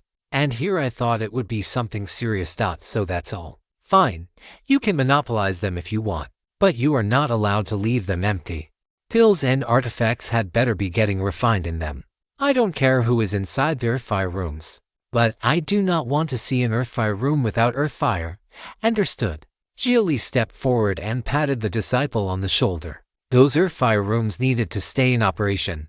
That was how he earned spirit stones. Leaving them empty meant wasting spirit stones. Wasting spirit stones that rightfully belonged to him. Understood. I'll call people over to start refining right away. The disciple looked as if he had just received a pardon from heaven. Everyone said Xia Li did not manage affairs. And now it seemed that was not entirely false. As long as it did not interfere with Xia Li's profits, everything was fine. That was Xia Li's bottom line. No need. I want to refine pills myself. Whose faction are you with? I work under Senior Sister Wei. Fine. Tell her to bring me a decent cauldron. Yes. The disciple bowed deeply again and fled. Xia Li watched him go and could not help shaking his head. These Holy Land disciples truly did not have even a little of the dignity they ought to possess. Outside the Holy Sun Palaces, they wore detached expressions and sought the Tao. Inside the Holy Sun Palaces, they were even more full of greed, rivalry, and worldly poison than mortal men in the dusty world. Xia Li walked to the center of the room and flicked a finger toward the Earthfire vent. A blaze of dazzling flame erupted from it at once. To be honest, with Xia Li's current level, he no longer needed Earthfire to refine pills or artifacts. Earthfire only helped because it was itself a spiritual flame, and during alchemy it benefited from the grounding wash of terrestrial chi. His own fire was fierce enough, but it lacked spirit. It had more than enough killing power for alchemy and refining. However, it was slightly deficient. Under the binding force of telekinesis, the erupting Earthfire immediately took the shape of a pill furnace. Xia Li then infused it with his own solar flame, dyeing the orange-red Earthfire with a layer of azure before taking out various ingredients and beginning to refine pills. Before long, rich pill fragrance poured out from the Earthfire chamber. Anyone who knew even a little of alchemy would have had to raise a thumb and call him an expert just from the scent alone. Holy Land disciples refining pills generally would not even bother with low-grade products. Most of what they made was mid or high-grade, and that was all, unless they specialized in alchemy. Almost none of them would go out of their way to pursue supreme grade. Xia Li, however, was different. To him, only a supreme grade pill counted as useful data. If you'd like to support the translation and read 10 chapters ahead, https://www.patreon.com/poppingdino. Thank you so much for reading and supporting the story. Xia Li first refined several batches of low-tier pills to warm up. By the time he found his rhythm, Wei Hongyan arrived as well. Ninth Holy Sun. The cauldron you requested has been brought. This is a top-grade earth mystic armament, the Gilded Ding. Will it satisfy your highness's needs? Upon entering the Earthfire chamber, Wei Hongyan immediately produced a massive ancient-looking ding. A ding was more valuable than an ordinary furnace, because a furnace could only be used for pill refining, whereas a ding could serve multiple purposes and could even be wielded as a weapon if necessary. As for Earth Mystic Armament, that was the Zhuan Realm's own terminology, roughly corresponding to a soul transformation grade spiritual tool on Earth. In the Zhuan Realm, treasures were broadly divided into 3 stages: spirit artifacts, mystic armaments, and Dao treasures, with different prefixes marking the cultivation realm suited to them. For example, a true mystic armament corresponded to nascent soul, an earth mystic armament to soul transformation, and a heaven mystic armament to void refining. Good enough. Xia Li nodded and directly lifted the ding over the Earthfire vent with telekinesis. He had just finished refining another batch. Wei Hongyan's attention, however, had already been caught by the pills lying around the chamber. Xia Li had placed them down carelessly enough, not even bothering to store them in bottles. He had merely spread a few clean garments on the ground and set the pills on top. I never expected Ninth Holy Sun to excel in alchemy as well. So many different types of pills, and not one of them is below supreme grade. Wei Hongyan could see that the room contained nothing but wasted medicinal drugs and supreme grade pills. Mid, high, and low grade had no place to exist here at all. No wonder the pill fragrance had already been so unbelievably rich before she even reached the door. Even if Xia Li had possessed neither reputation nor combat strength, his alchemical skill alone would have been enough to secure him entry into the Holy Land. You say you never expected it, but your expression betrays your thoughts. You're not surprised at my alchemy at all. While raising Earthfire dyed with azure flame to refine pills, Xia Li still had leisure to glance back at Wei Hongyan and chat with her. As expected, nothing escapes Ninth Holy Sun. Come to think of it, wasn't the first time you truly made your name through alchemy. Alchemist Xia of Feng City, the man who publicly released the Supreme Grade Foundation Establishment Pill formula. Wei Hongyan knew Xia Li's past. Many disciples of the Holy Land knew it by now. Xia Li was one of their holy sons. How could they not understand the road he had walked to get here? In fact, Taiyi Holy Land was using that pill formula now. Most likely all 7 Holy Lands were using it. The success rate was simply too high. It placed no unreasonable demands on the alchemist, and it tolerated ingredients even more flexibly than many of the Holy Land's own formulas. It was more than fair to call it the greatest foundation establishment pill formula of the age. Easy to refine, low in difficulty, detailed in process, and ideal for mass production. And yet, it still had not allowed the people who needed foundation establishment pills most to actually eat them. So then, do the pills I refine taste good? The question left Wei Hongyan rather baffled. She did not understand the meaning behind it. By then she had already long since reached Golden Core and naturally had never needed foundation establishment pills herself. So how could she know that? Take this one. Another batch completed as he spoke. Xia Li took out one pill and tossed it to Wei Hongyan. It was an imitation Golden Core pill. It looked almost exactly like a cultivator's real Golden Core, and its effect was similar as well. It helped Golden Core cultivators speed up their breakthroughs through minor realms. Taiyi Holy Land had an interesting feature to it. The proportion of disciples at the nascent soul stage was actually lower than in Lingshu Cave Heaven. Most disciples were still in Golden Core, but the Holy Land's Golden Core true transmissions could absolutely crush Lingshu Cave Heaven's nascent souls. The reason was simple. Holy Lands placed immense importance on the Golden Core stage, the realm just before a cultivator's first true transformation, and required disciples to refine their foundations there as far as possible. Because of that, every nascent soul disciple of the Holy Land was required to possess at least a 3-aperture nascent soul. Anything below 3 apertures was unworthy of remaining within the Holy Land and would result in expulsion. And even 3-aperture nascent souls only counted as the bottom tier among Taiyi Holy Land's nascent souls. 5 apertures was the true mainstream. Golden Cores had 9 grades. Nascent souls had 9 apertures. Every additional aperture meant a closer affinity to heaven and earth. How could such cultivators compare to the apertureless nascent souls of small sects? As for the quick-grown nascent souls on earth, perhaps too much technology and too many questionable enhancements had been crammed into them. Most of them suffered from chronic malnourishment. Being apertureless was already the better outcome. If they did not produce malformed nascent souls, people ought to be thanking the heavens. A supreme grade imitation Golden Core pill? No. Something about the ore is off. A new formula. Wei Hongyan stared at Xia Li in shock. Imitation Golden Core pills not only sped progress through minor Golden Core realms, they also carried a certain chance of raising a Golden Core's grade if it was below 6th grade. They were one of the very few ways to improve the quality of a Golden Core after it had already been formed. Find this and other great novels on the author's preferred platform. Support original creators. Used together with other grade-raising methods. Even some lowly cultivator with a low grade or unranked Golden Core might be able to forge a ranked one. If they could somehow reach the middle 3 grades, that would count as ancestral grade smoking with good fortune.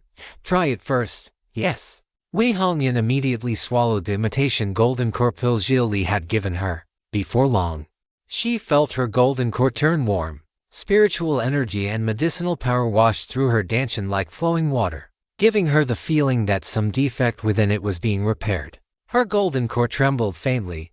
Her aura became unstable, but not because it was weakening. It was growing stronger. Thank you for the pill, Ninth Holy Sun. May I ask how much this pill would sell for? I'm certain this kind of imitation Golden Core pill will become the signature product of our Ninth Holy Sun Palace. No, it will become the signature product of Taiyi Holy Land. Wei Hongyan could already see the enormous market this new imitation Golden Core pill would command.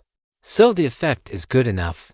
Then, good enough, it's practically perfect. No, it isn't perfect. There are still more than 10 points in the refining process that need to be optimized. The medicinal power is still 3/10 short of the limit I calculated. Are you planning to refine an ultimate grade spirit pill? Wei Hongyan was stunned. Ultimate-grade. A truly heaven-born spirit pill in the strictest sense. Such pills could not be mass-produced. Most were obtained only when grandmaster alchemists happened upon a moment of inspiration while in a state of unity between heaven and man. Even if that same alchemist tried to refine it again, there was no guarantee the result could ever be replicated. And even if they did produce another one, its effect would definitely differ from the original. Because of that, ultimate-grade pills were always solitary treasures. Unique. One of a kind.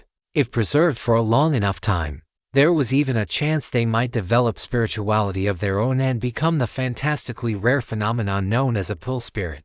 I'm in the golden core stage myself. Naturally, I need an ultimate-grade imitation golden core pill. Since I can't find one elsewhere, I'll just refine it myself. Xia Li's meaning could not have been simpler. Then he handed Wei Hongyan a jade slip. Take this to the elders of Pill Peak and ask them how it can be optimized. The formula on my end may not necessarily be perfect, yes. Wei Hongyan withdrew immediately to carry out the task, while Xia Li continued his experiments following the process laid out by the heaven chip. Half a shikan later, she returned. And she did not come back alone. Ninth Holy Son. This is the fifth elder of Pill Peak. Wei Hongyan promptly introduced the elder's identity. Fifth elder was a gaunt old man who looked as though he were already terminally ill and might collapse at any moment. But one could never judge a cultivator by appearances alone. Greetings, fifth elder. Xia Li respectfully cupped his hands in greeting. Strictly speaking, that form of courtesy did not actually conform to Holy Land rules. But fifth elder clearly could not care less at the moment. Continue your attempts. I will do my best to help you seize that line of heavenly inspiration. And one more thing. Zhuan Dan's sect of Ling province has recently killed disciples of our Holy Land. Punishment is due. As a holy son of the Holy Land, you are to ride the heaven-traveling palace on behalf of the Holy Land and demand justice for our dead disciples. Fifth elder announced the Holy Land's arrangement in a flat, emotionless tone. Justice for dead disciples. This was plainly about helping Xia Li settle old debts. This time, Xia Li had rendered a service to the Holy Land by presenting a pill formula. The imitation golden core pill was a pill the Holy Land consumed in great quantity. If it could guarantee a high chance of supreme grade success, then far more of the Holy Land's golden core disciples would be able to forge high-grade golden cores. Zhuan Dan sect. Was it? The Heaven Alliance. Was it? You stole the Foundation establishment pill formula and wanted to drag Xia Li away as a pill slave. Did you? All the grievances Xia Li had suffered on his road to this point, Taiyi Holy Land would now settle for him one by one. No longer with the bloodied grief of a lone avenger, but with feet planted upon a heavenly palace, riding golden clouds, with innumerable battle attendants in attendance. Who would dare speak of injustice? Who would dare speak of unrighteousness? And if any dared utter even a single sentence of injustice, even half a sentence of unrighteousness, then in the name of Taiyi, all would be exterminated. If you'd like to support the translation and read 10 chapters ahead, https://www.patreon.com/poppingdino. Thank you so much for reading and supporting the story. Inside the Earthfire Chamber, Xia Li began repeatedly attempting to refine an ultimate-grade spirit pill, while Fifth Elder stood quietly nearby and watched. At times, the Elder would even hand him ingredients or help control the fire, looking almost more like a subordinate than an elder. By now, Wei Hongyan was already growing used to the sight. Only when her messaging jade slip stirred did she step over to Fifth Elder. Elder, many disciples outside are requesting permission to observe Ninth Holy Son's pill refining. May they? For alchemists, watching someone better than themselves refine pills was itself a form of growth. At that moment, many disciples knowledgeable in alchemy had already gathered outside the Earthfire Chamber. They may, but they are not to make a sound or disturb him. Yes. After withdrawing, Wei Hongyan immediately opened the door to the Earthfire Chamber. A wave of intense heat poured out at once. Dozens of disciples were standing outside with eager eyes fixed on the door. Wei Hongyan raised a finger to her lips in a silent warning, then turned back to continue observing Xia Li's alchemy. The disciples outside were quick enough to produce recording stones and begin preserving what they saw. If Xia Li had not come personally to refine pills today, They might all have nearly forgotten that he was, in fact, a genuine alchemical genius. Back in the Qi refining stage, he had already been able to refine supreme-grade Foundation Establishment pills. And the appearance of those supreme-grade Foundation Establishment pills had been the beginning of everything. They had overturned the normal course of Xia Li's life. Overturned everything. Even the Liu family, the small clan that had first helped bring the formula forward, had been annihilated because of it. If the Liu family had not been greedy, if they had not reached for something beyond the level of their class and station, perhaps they and Xia Li might have remained at peace with each other. And when Xia Li refined pills, it was as though the thing came as naturally to him as breathing. He once again entered that super-concentrated state of no thought and no desire, as though whatever happened around him simply could not reach him. Fifth Elder watched with admiration in his eyes, and expectation. No thought, no desire. That was precisely the Taiyi path pursued by Taiyi Holy Land. Supreme forgetfulness of emotion led to unity with heaven. Xia Li's method of alchemy differed from other alchemists. Other alchemists relied on series after series of complex hand techniques, urging spiritual energy to transform medicinal force. Some alchemists even turned pill refining into a brilliant performance, with all kinds of wondrous flame control arts unfolding in dazzling variety. Ninfold layered flame, thousand flames, myriad threads, frostfire tempering. The pills produced by such methods were indeed often marvelous and unique, carrying distinctive properties of their own. But that also led to the same kind of pill having different effects depending on who refined it. Take a healing pill, for example. A cultivator of the fire path might swallow it and praise it repeatedly. A cultivator of the profound ice path, on the other hand, might have to take 4 parts injury before being healed 6 parts, making it inferior to an ordinary roadside healing pill. Xia Li's alchemy was the opposite. He simplified every step as far as possible, pursuing precision and efficiency, pursuing complete uniformity in the medicinal properties of every single pill. It was precisely that pursuit that allowed the pill formulas he released to become truly universal formulas on a broad scale. It did not matter where the alchemists came from. If they had the formula, they could refine the pill. Simple, efficient, and never burdened with deliberately inserted trap steps intended to prevent leakage. If medicine was medicine, then it ought to avoid the problem of being honey to one person and poison to another. Wonderful, and yet also a great pity. In Fifth Elder's clouded old eyes, it seemed that he saw even further. An alchemist like Xia Li would be intolerable to the world of alchemy itself. Alchemists held exalted status. But could other alchemists tolerate someone like Xia Li? Someone who could mass-produce pills with nothing more than a single formula? Was he not smashing their furnaces? Every time Xia Li released another formula to the world, from that day forward people would no longer need to beg alchemists for that category of pill. They could simply try refining it themselves. And if that still failed, then in the worst case they could gather some firewood, set a pot over it, and crudely give it a try. However, if those kinds of formulas were never spread outside a single major power, then that was another matter entirely. If you discover this tale on Amazon, be aware that it has been unlawfully taken from Royal Road.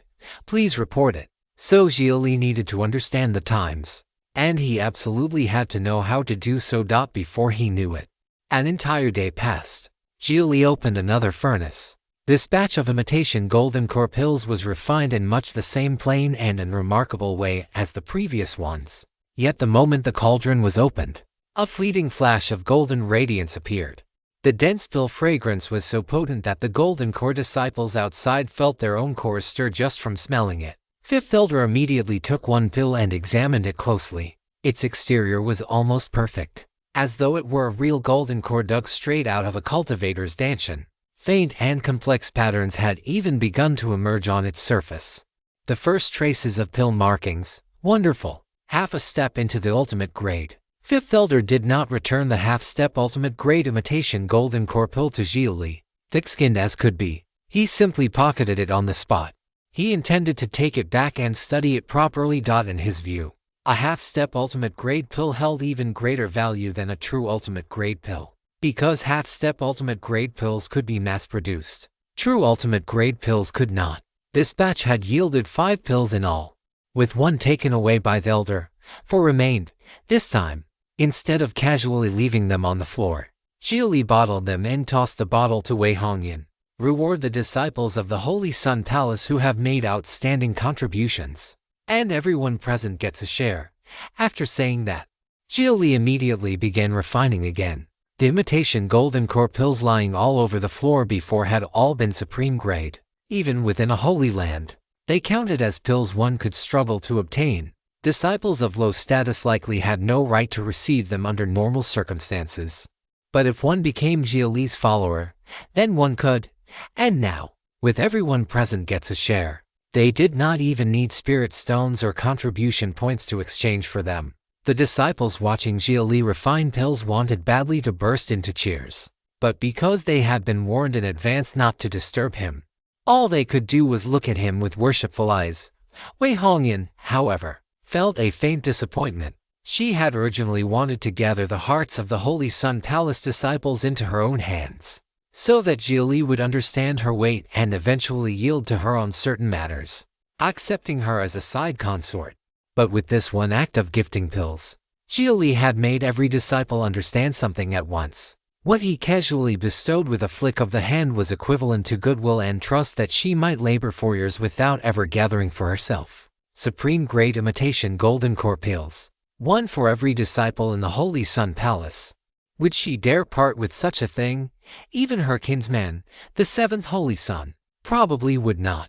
It seemed the plan would have to change. She could not push too hard, and she needed to prepare herself for the possibility of sacrificing much and gaining nothing in return.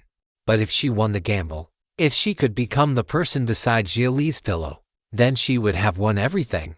As the news of Xia Li gifting pills spread from the disciples present, more and more disciples from elsewhere in the Holy Sun Palace came rushing over to the Earthfire Chamber to watch.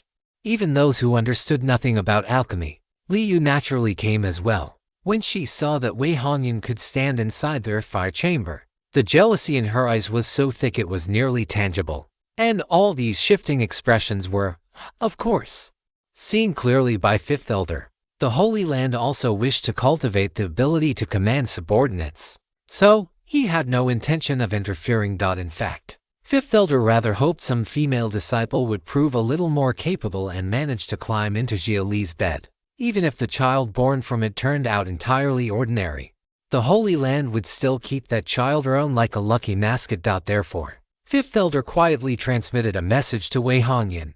The second Holy Maiden does not contend. You must apply yourself. The moment Wei Hongyan heard that, joy surged through her heart. She had known her guess was correct. The second Holy Maiden was different from the rest of them. Their usual indifference was only an act. But Ling Ying's emotional detachment was real. She truly had no desire for others. Even dual cultivation with her would only make Xia Li feel bored and unstimulated. If you'd like to support the translation and read 10 chapters ahead, https://www.patreon.com/poppingdino. Thank you so much for reading and supporting the story. This round of pill refining lasted a full 10 days. In fact, on the very first day, Xia Li had already exhausted all the spiritual herbs stored in the Holy Sun Palace. After that, Fifth Elder took charge directly and opened the Holy Land's own reserves so Xia Li could refine without restraint. After all, Xia Li was not going to waste anything. As time passed, his pill success rate rose in a straight line. If the result was not supreme grade, then it was half-step ultimate grade. Replacing him with anyone else would never have produced such a success rate. Fifth Elder even summoned the pill-refining disciples of Pill Peak to come observe at the Holy Sun Palace, so that the area outside the Earthfire Chamber ended up packed solid. That afternoon, the sun blazed overhead. Throughout the entire refining process, Xia Li continued making one fine adjustment after another according to the Heaven Chip's arrangements. But while adding ingredients, he suddenly felt a flash of inspiration. It was as if fortune had descended on him. A powerful premonition rose in his heart, making him urgently want to try something. So Xia Li immediately took back part of the control from the Heaven Chip and began making changes it had never once arranged for. He threw into full portions of ingredients. After so many days of refining, Xia Li had already determined that 5 imitation golden core pills per batch was the optimal number. More than that left the medicinal strength insufficient. Fewer than that wasted medicinal force. To portions at once meant 10 pills in a single batch. Engine vine, profound heavy water, vermilion jade sand, earth abyss soil, spirit clearing wood. He called out material after material in rapid succession. Some of them were not even medicinal herbs at all, but refining materials used in artifact forging. 7th grade fire.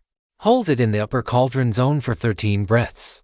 Then shift to 5th grade fire for 38 breaths. Then 3rd grade fire for the time of 1 incense stick. Xia Li looked straight at 5th Elder. There was even a commanding tone in his voice. 5th Elder's brows twitched. Good heavens. Ordering him around. Who told Xia Li to be one of his own holy sons? And from the look of it, Xia Li had really seized hold of that thread of heavenly inspiration. Was it about to be born, the ultimate grade spirit pill? Good, I'll help you. All disciples, listen well. If any of you possess materials the Holy Sun requires, bring them out at once. 5th Elder stepped before the cauldron and directly took over the fire control. He had profound heavy water on him, but not the other materials. Fortunately, there were many observers present, and Holy Land disciples were all rich as could be. The materials Xia Li demanded were gathered with great speed. After collecting them from the crowd, Wei Hongyan brought them over at once. Xia Li immediately divided and processed the materials on the spot before throwing them into the ding. The rest is mine. Xia Li shot 5th Elder a look, and the Elder immediately withdrew and returned control of the ding to him. Though this idea had come to Xia Li in a sudden burst, it was still supported by a detailed theoretical foundation. He had abruptly thought of the prefabricated golden core path from Earth. And was not the imitation golden core pill itself a kind of herb-based prefabricated golden core? Xia Li had paid too much attention to medicinal properties and had neglected the core essence of the golden core itself. The new materials were thrown into the lower region of the ding, where they faced the brutal roasting of the fierce fire and dissolved at once. As they merged, they also began fusing with the medicinal force already gathered in the upper section. The ding shook violently. From inside it came deep ringing sounds like great bronze bells, as if a cultivator were in the middle of forming a golden core. The sky, bright with sunlight only moments earlier, abruptly darkened under gathering storm clouds. Purple lightning flashed above the cloud layer. Good, good, good. A pill tribulation. It really is a pill tribulation. 5th Elder's face lit with excitement. That meant the ultimate grade spirit pill was already half complete. This phenomenon above the 9th Holy Sun Palace naturally drew countless gazes. The great powers of the Holy Land immediately sent out divine sense to investigate. Once they learned what was happening, joy appeared on all their faces. In the Tao of pills, to produce the ultimate grade is enough to be called a master. To produce a true heaven-born ultimate grade is enough to found a generation as Grand Master.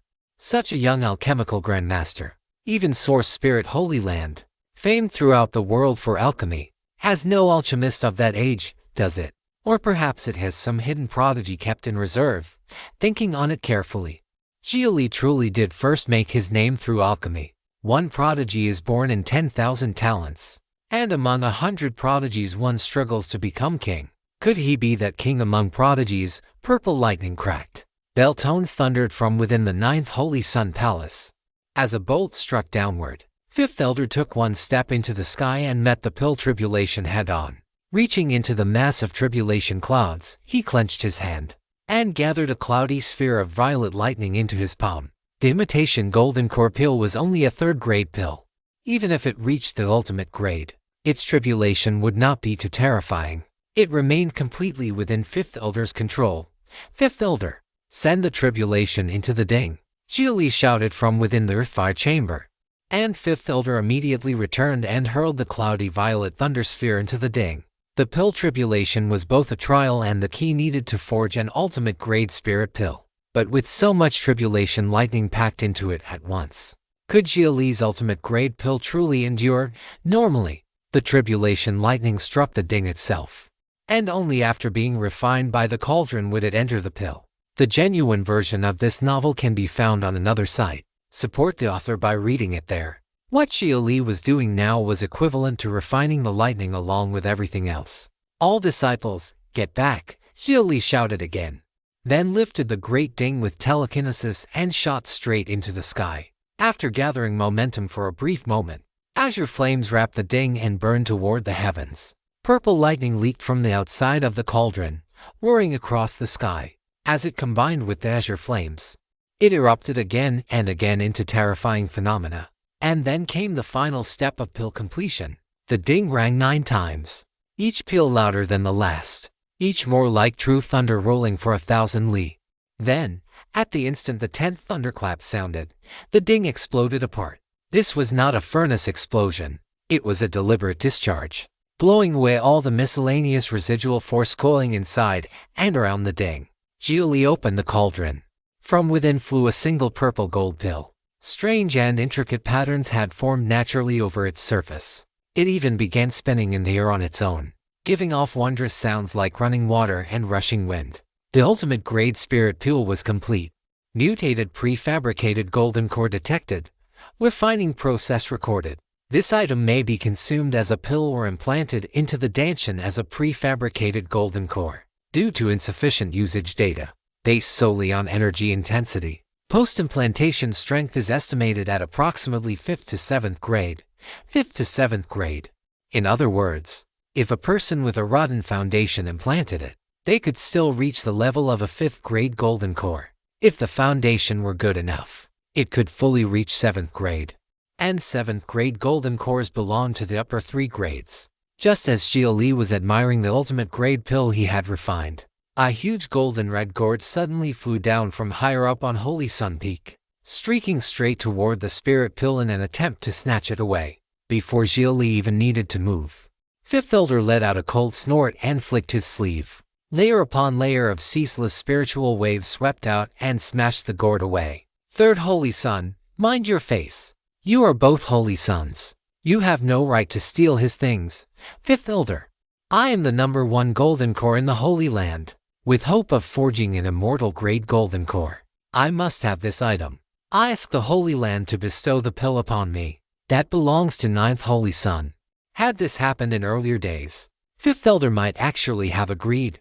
The 4th, 5th, and 6th Holy Sons were all nascent soul cultivators already. Yet the 3rd Holy Sun, while still in golden core, held the 3rd ranked seat.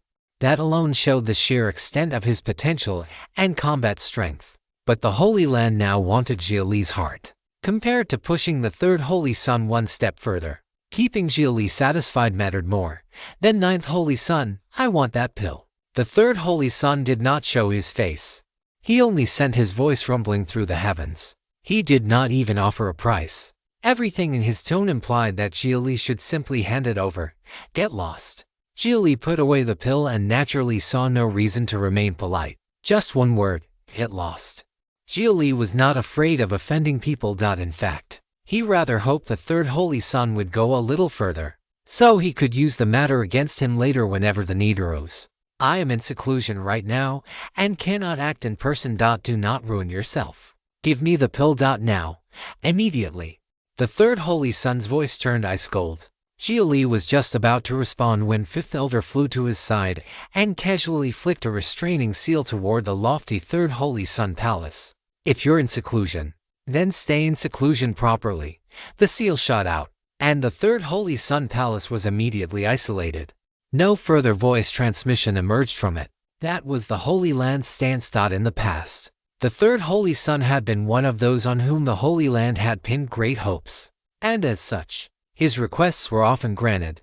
If he wanted something, the Holy Land would usually find a way to provide it. But he should never have set his sights on something that belonged to Xia Li. Now, if Xia Li wanted something from the 3rd Holy Sun, the Holy Land would help him take it. What grade of golden core could produce a golden core cultivator capable of defeating Mo Yi?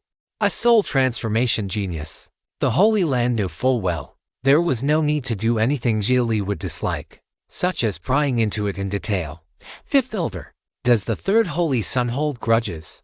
Xia Li glanced at the Elder. At last, there seemed to be a possible route to driving a wedge between himself and the Holy Land. He truly found it hard to deliberately do outrageous things on his own initiative. But if trouble came to him first, then that was another matter.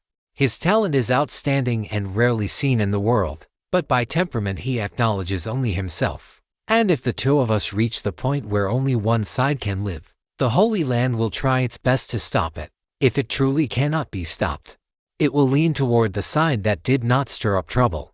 The Holy Land does not need him at all costs. After saying that, Fifth Elder patted Xia Li on the shoulder with an almost grandfatherly kindness on his face. I only hope he does not force the Holy Land to choose.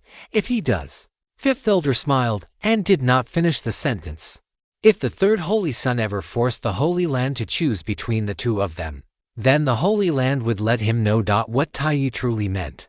If it came to that, then the more viciously the third Holy Son had offended Xia Li, the less mercy the Holy Land would show. If you'd like to support the translation and read 10 chapters ahead, https://www.patreon.com/poppingdino. Thank you so much for reading and supporting the story. Xia Li could still hear the deeper meaning in Fifth Elder's words. Do not let favor make you arrogant.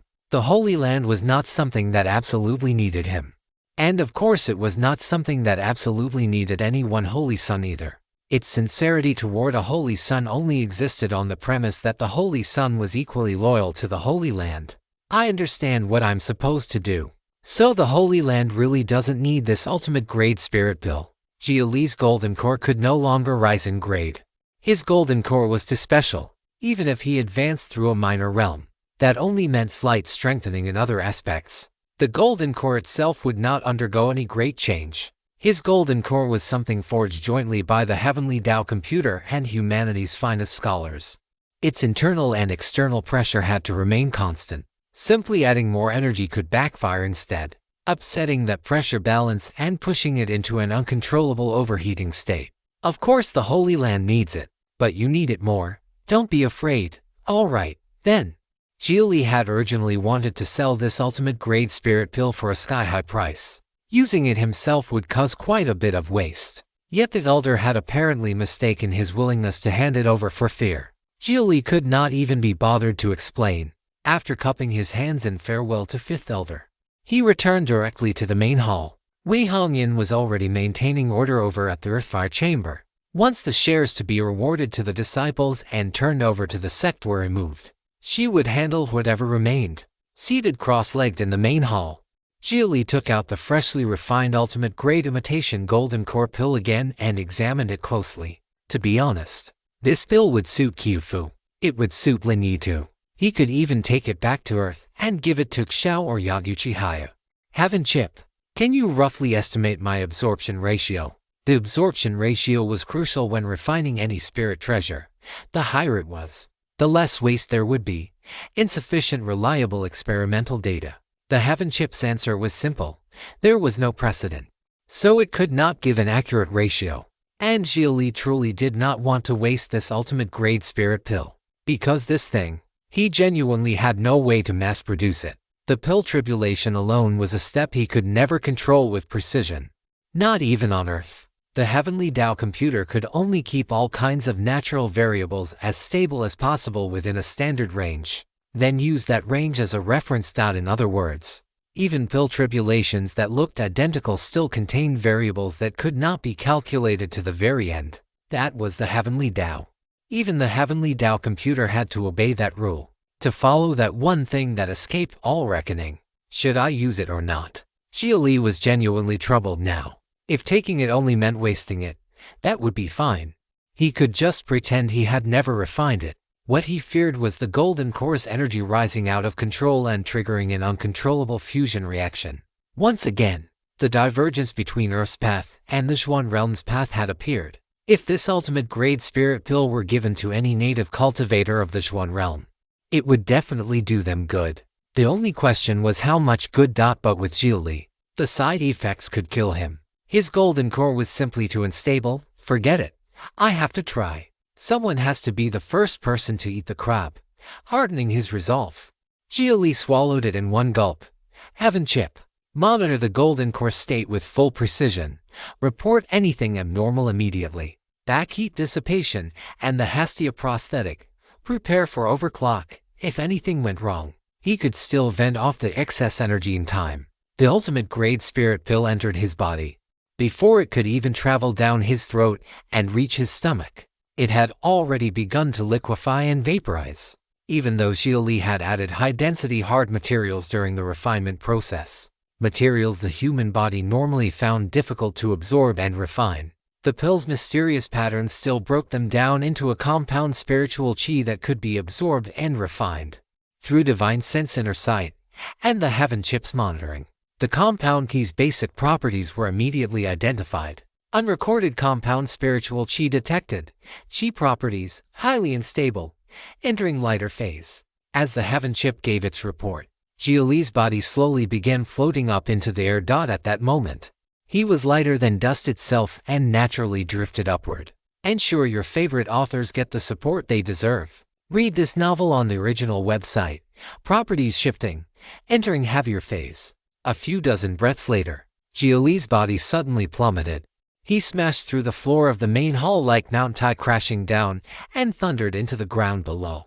As for what happened next, Xia Li became like a ball, springing up and slamming back down over and over again, pounding the pit beneath him deeper and deeper. The stellar golden core did not produce the slightest energy fluctuation, perhaps because it was incompatible with the stellar golden core. The energy instead dispersed through the danshan and began transforming it. The space of the danshan kept widening, while the spirit and nerves underwent a second growth, sending out more and more points of light like roots spreading through the earth. That process lasted nearly half an hour before finally ending. After finishing the refinement, Xia Li flew back out of the pit. Feeling the changes in his body, he could not help clicking his tongue in wonder. If it can't merge with the golden core, then it strengthens the foundation instead. This ultimate grade spirit pill is pretty interesting. Your danshan's chi capacity has increased by approximately 32%. Synchronous spirit and nerve growth has fully covered the expanded danshan space. The heaven chip reported the changes brought about by the pill. In other words, the ultimate grade spirit pill had given him the simplest and most brutal kind of improvement. It made Xia Li, whose spiritual energy was already practically inexhaustible, even harder to wear down. Anyone foolish enough to fight him in a battle of attrition was simply asking to die. Additionally, our readings show that you begin developing tolerance to approximately 25% of the latter stage energy. Its effect declined exponentially. The final 5% produced almost no increase at all. Total waste was approximately 27%. Initial absorption ratio 73%. If consumed the second time, estimated absorption would drop to roughly 1/10. The first dose of this ultimate grade spirit pill was the most effective. The second would be drastically weaker. Judging from the rate of decline, a third dose would probably be no different from not taking it at all. Pure waste. The properties of this compound chi have now been recorded. Matching entries have been found in the database. Innate violet chi. Heaven balancing violet chi. Open it.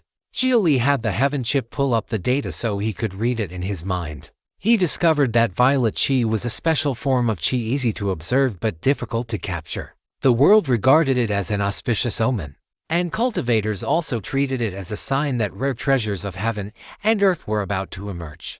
Because of that, many uncommon spirit treasures were said to be accompanied by violet chi.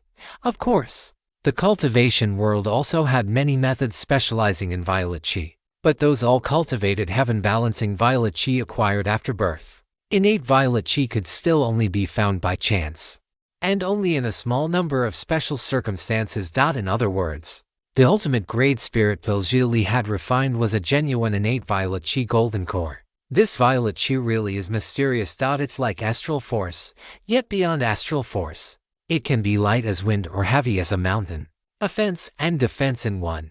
Xia Li extended a finger and channeled spiritual energy through the violet points of light inside his danshan. The expanded danshan itself was secondary. The real key lay in the spirit roots that had undergone second growth. Nearly half of them now glimmered with violet radiance. The stream of chi that shot out from his fingertip carried a faint violet tint. Violet chi was absurdly light, so it moved at terrifying speed. In an instant, it struck the high wall of the Holy Sun Palace, and then, the moment it touched an obstruction, it suddenly became unimaginably heavy. The entire Holy Sun Palace gave a violent shudder. It's practically the ideal chi for condensing spirit bullets. But if my spirit roots have changed, does this count as me obtaining a special physique? At that thought, Xia Li remembered Lin Yu's description of the source spirit root. The source spirit root was the ancestor of spirit roots, while a special spirit root, once powerful enough, would become a special physique, insufficient reference data. The closest known match to your current state is the violet spirit body. Please find a violet spirit body for comparison. If you'd like to support the translation and read 10 chapters ahead, https://www.patreon.com/poppingdino. Thank you so much for reading and supporting the story. As someone born on Earth, having a weak foundation had always been one of Xia Li's regrets. From having no spirit root, to a crippled mixed spirit root, to a source spirit root, and now at last to a violet spirit root that had undergone a special transformation. Xia Li could not help feeling delighted. The further Earth's path advanced, the slower its progress became, mainly because technological iteration could not keep up, perhaps. While Earth's path was still in a strong phase, he really ought to find ways to strengthen his foundation. Only then would he be able to keep improving in the future. When there was no longer any spirit core left to install, saying nothing more, Xia Li sat back down to cultivate and regulate his breathing, beginning to familiarize himself with the changes in violet qi. 3 days later, he had gained a preliminary grasp of how to use it.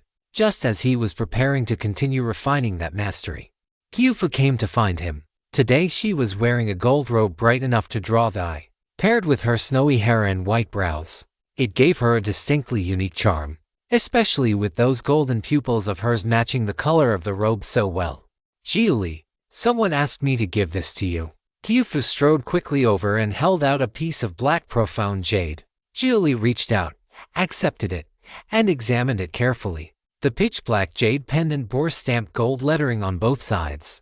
The front was engraved with the 2 characters Kangshuan, while the back read Taiyi Ninth Holy Sun, his Dao title and his identity. It seemed Taiyi Holy Land had decided there was no need to change the Dao title Lingshu Cave Heaven had given him. If that Dao title belonged only to a true transmission disciple of Lingshu Cave Heaven, it would have been overreaching. But if it belonged to a holy son of a holy land, blessed by the destiny of that holy land, then it was worthy of the name. This should be the Taiyi spirit pendant Kang Renquan had mentioned before. It was both proof of a holy son's identity and a protective treasure. After probing into it with his divine sense, Xia Li quickly learned what it did. It contained a soul mark left by a body integration great power. If he encountered danger, it would awaken to protect him. If he were unfortunate enough to die, the Taiyi spirit pendant would trigger a strand of Taiyi Qi to lock onto his killer. The Holy Land would then avenge him, even if the murderer fled to the ends of the earth. Escape would still be impossible. I knew the Holy Land had its own motives, but having someone watch your back really does feel good. Even though he had been forced into the Holy Land, Xia Li still felt a trace of emotion in his heart at that moment.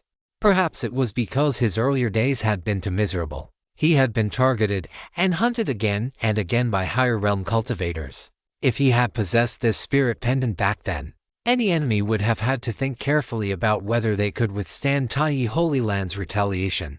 Even the utterly shameless Heaven Alliance would have had to give Taiyi Holy Land some face. Xia Li, let me say something honestly. Taiyi Holy Land really is pretty good. I've been living well these past days too. No one looks down on me for being a demon. At least not openly. Qiufu had even put on a bit of weight lately. There was no helping it. Everyone had been eager to curry favor with her, feeding her all kinds of good things, and she was hardly going to spit them back out. Qiufu, so you've been bought off already. I know Taiyi Holy Land has bad intentions, but it hasn't mistreated us either. It has shown us kindness, not enmity. Since the world is going to force us one way or another no matter what, part of me would almost rather fulfill Taiyi Holy Land's wishes. After all, if the Holy Land doesn't force us, plenty of others will. Qiufu's thinking was basically a matter of picking the tallest one among dwarfs. But there was no denying that the Holy Land really was tall, high in status, high in skill, and even higher in methods. It's only because they haven't started pressing us yet. Forget that for now. Get ready and come with me. Where are we going? To settle an old debt with some old acquaintances. The Taiyi spirit pendant also served as the Holy Land's transmission jade. The Holy Land wanted him to hurry up and settle things with Xuan Dan sect. After all, the announcement had already been made. Dragging it out too long would cost face. If Xia Li delayed much longer, The Holy Land would have to send another Holy Son or Holy Maiden in his place. By then, Ling Ying would probably be the one sent. About Zhuangdan sect, you know about it. Of course I know. Your territory is my territory.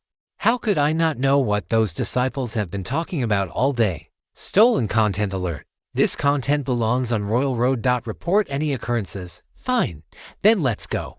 Xia Li called Qiu Fu along as he stepped out of the main hall. Wei Hongyan was already standing outside the entrance as if she had long since received the news, waiting for him in battle attire that made her look as valiant as ever. Your Highness, Ninth Holy Son, the battle attendants have assembled at the heaven-traveling palace drill ground and are awaiting your inspection. Take me there. Xia Li nodded, and Wei Hongyan immediately led the way ahead of him. They passed along a long mountain road. Many disciples stepped aside on their own the moment they saw Xia Li, calling out greetings and flattery of every sort. But Xia Li no longer felt any pressure from it. Even without relying on the heaven chip, he could withstand that grave and exacting atmosphere, keeping both his pace and expression unchanged. So the group made their way all the way up to the heaven-traveling palace. More than 1,000 battle attendants had already assembled on the central drill ground. Those attendants consisted of his own 200 followers plus other disciples who had volunteered to join. During this operation, they would follow his orders completely. King Renquan stood right at the very front, acting as commander. Xia Li flew straight up to the platform overlooking the ground. Waiting there was a vigorous old man with an upright bearing. The moment Xia Li arrived, the old man stepped forward and handed him a long white gold sword. Though dazzling white gold in color, the sword's style was austere, with no elaborate ornamentation at all. Yet that same simple and ancient grandeur made Xia Li immediately realize it was no ordinary weapon. Ninth Holy Son Kangxuan, hold it well. This is the Taiyi sword. It is also your authority. Whoever bears this sword bears the right to suppress rebellion for the Holy Land. I am the one protecting your Dao on this journey. Any enemy above your realm will be dealt with by me. You may be humble, but you may not retreat.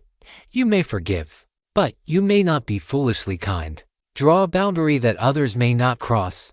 If they cross it, then in the name of Taiyi, kill them all. The old man radiated fierce battle intent and a pride that looked down upon the world. There was no need to think further about how powerful this protector was. The Heaven Alliance experts Xia Li had always worried about were probably nothing more than chickens and dogs in the man's eyes. Once one put on the Holy Son's gold robes, one became an agent of Taiyi, wielding Taiyi's authority to punish traitors and suppress rebels.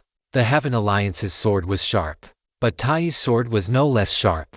Then, following the old man's voice transmission, Xia Li drew the Taiyi sword from its sheath. In an instant, terrifying sword light pierced the vault of heaven, the clouds scattered, and with a single stroke it seemed to open the gate of the sky. The heaven-traveling palace slowly rose. Riding the clouds, it headed west, going to demand an accounting from Zhuangdan sect. Taiyi Holy Land was indeed overbearing, but there was still a measure of kingly rightness within that overbearingness. At the very least, the Holy Land never oppressed the bottom-tier cultivators, though it did protect its own. It was not the sort to confuse black and white outright. That was why, once Taiyi Holy Land managed to stand upon the moral and orderly high ground, Taiyi gained the right to act on heaven's behalf. The moment news spread that Kangxuan, the ninth Holy Son of Taiyi Holy Land, was going to pass judgment upon Zhuangdan sect, Ling Province erupted. The rogue cultivators of Feng City in particular cried that heaven finally had eyes. After Zhuangdan sect put a bounty on Xia Li, it had taken over the pill business Xia Li once handled there, and the prices of those pills had risen to more than triple. Some rogue cultivators could not swallow that outrage. They cursed Zhuangdan sect in secret, only to be murdered by the sect and hung from the city gates. The Liu family had suffered even more miserably. People in Feng City still remembered how Zhuangdan sect had slaughtered cultivators surnamed Liu throughout the city. Some of those victims had simply shared the surname and had nothing to do with Feng City's Liu family at all. Yet they were still dragged down with them. At last, justice had come. Only, in people's hearts. That justice was not named Xia Li. It was named Taiyi. If you'd like to support the translation and read 10 chapters ahead, https://www.patreon.com/poppingdino Thank you so much for reading and supporting the story. Outside Xuandan sect, many rogue cultivators had gathered. They wanted to witness with their own eyes the collapse of the once unassailable Xuandan sect. Xuandan sect was not famous for battlefield strength, but by monopolizing the pill trade, exploiting those below while currying favor with those above. It had built excellent private relationships with many sects. It could be called the hub from which benefits flowed outward, and it spent immense resources buying hearts and maintaining its position. The reason the other great sects of Ling province could still call themselves upright orthodoxies, the reason their reputations remained decent, was precisely because Xuandan sect handled the dirty work for them, so they did not need to plunder people personally. All they had to do was provide convenience for Xuandan sect's monopoly, suppress any person or power that might challenge its status, and then sweep away blood-stained spirit stones with immaculate white sleeves and stained by the smallest speck of dust. The evil of Xuandan sect did not stem from the Heaven Alliance alone.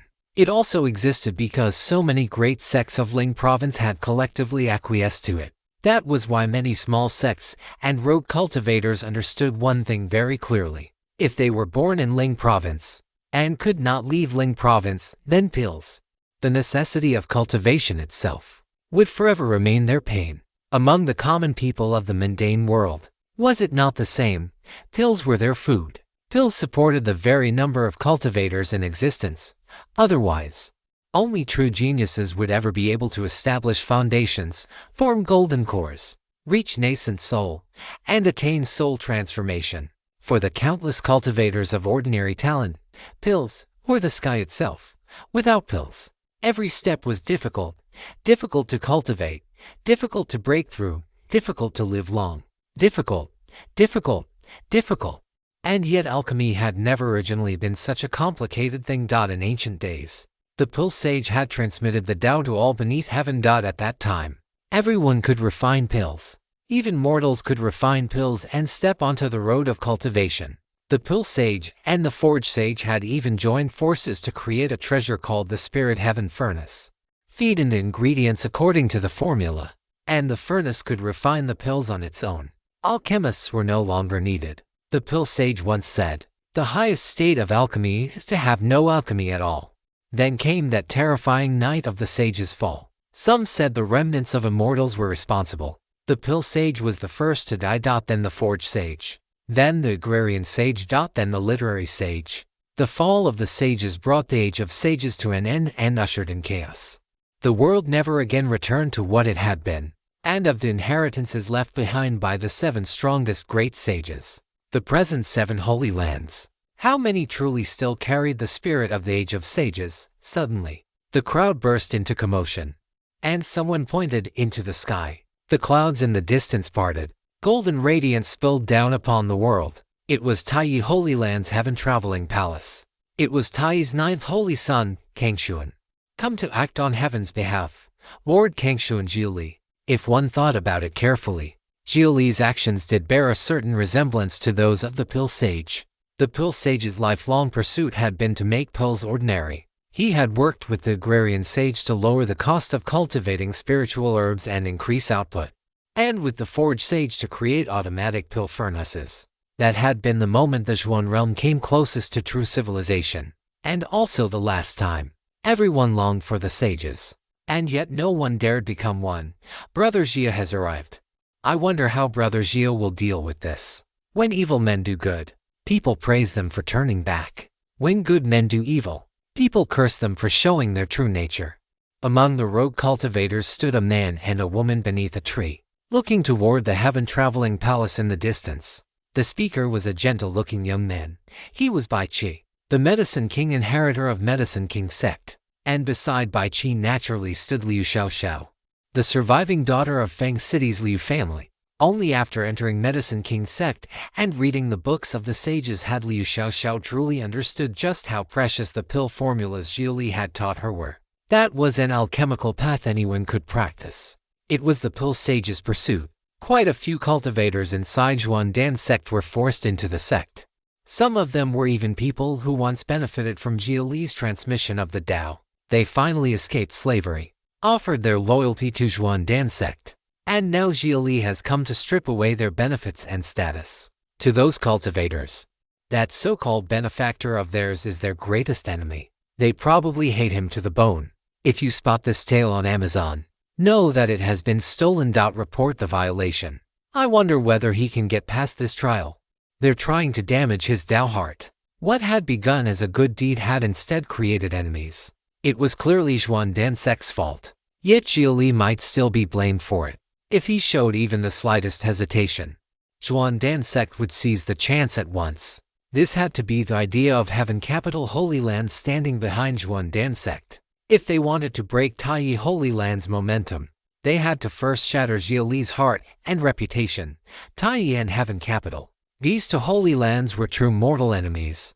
Both claimed to act on Heaven's behalf. Back when the sages still lived, Taiyi Great Sage and Heaven Capital Great Sage had been like fire and water. As the Heaven Traveling Palace drew closer, Xuan Dansek activated its mountain protecting grand formation at once. A vast white barrier covered the entire sect. We asked Taiyi Holy Land not to go too far. All things require evidence. Xuan Dansek has absolutely never done anything harmful to the disciples of your holy land. The voice came from inside the sect. It was Xuan Dansek's sect master speaking. This struggle was bound to end in Xuan Dansek's defeat, but they could still make Taiyi Holy Land lose face and make Xia Li lose heart. All Xuan Dansek had to do was play the role of a weak party that never resisted. Taiyi was using power to crush them. And as for the evil they had committed, was that really evil? Wasn't everyone doing the same thing since ancient times? Those who did not act that way were the outliers. That was why the age of the sages had burned so brilliantly, and why it had also been so short. On the Heaven Traveling Palace, Xia Li stood at the front of the platform. He could not even be bothered to answer Xuan Dansek's defense. The matter of Holy Land disciples being killed was fabricated in the first place. And what did Taiyi Holy Land's reputation have to do with him anyway? He tightened his grip on the Taiyi sword. Xia Li could feel where the true profundity of this sword lay. It was the sidearm of Taiyi Great Sage, a Dao treasure, a sage weapon. Within it dwelt sage will, a sharpness capable of cutting through all things. This sword demanded more of one's heart than of one's cultivation. To communicate with the sage will and borrow the power of the heavenly Dao to form Taiyi sword chi, one had to become empty of thought and desire, absolutely cold and detached. Heaven chip, synchronized with the collective consciousness inside the sword. Frequency synchronization in progress. To Xia Li, the sage will inside the Taiyi sword was like a door. It required a key that obeyed a specific set of rules, and the frequency of that key had to fall within a fixed range. Consciousness was also information, and information had frequency. Joy, anger, sorrow, and delight could all be detected through frequency. If joy were represented by a with values from 1 to 9, then A3 meant joy, A5 meant great joy, and anything above A7 could be called ecstasy. That was how the Heaven chip monitored its master's emotions. That meant the key required to drive the sage will looked something like this: AOB1C3D1E1F9G2, A1B to C for D2E3F3GO, AOBOC9D28F1G1.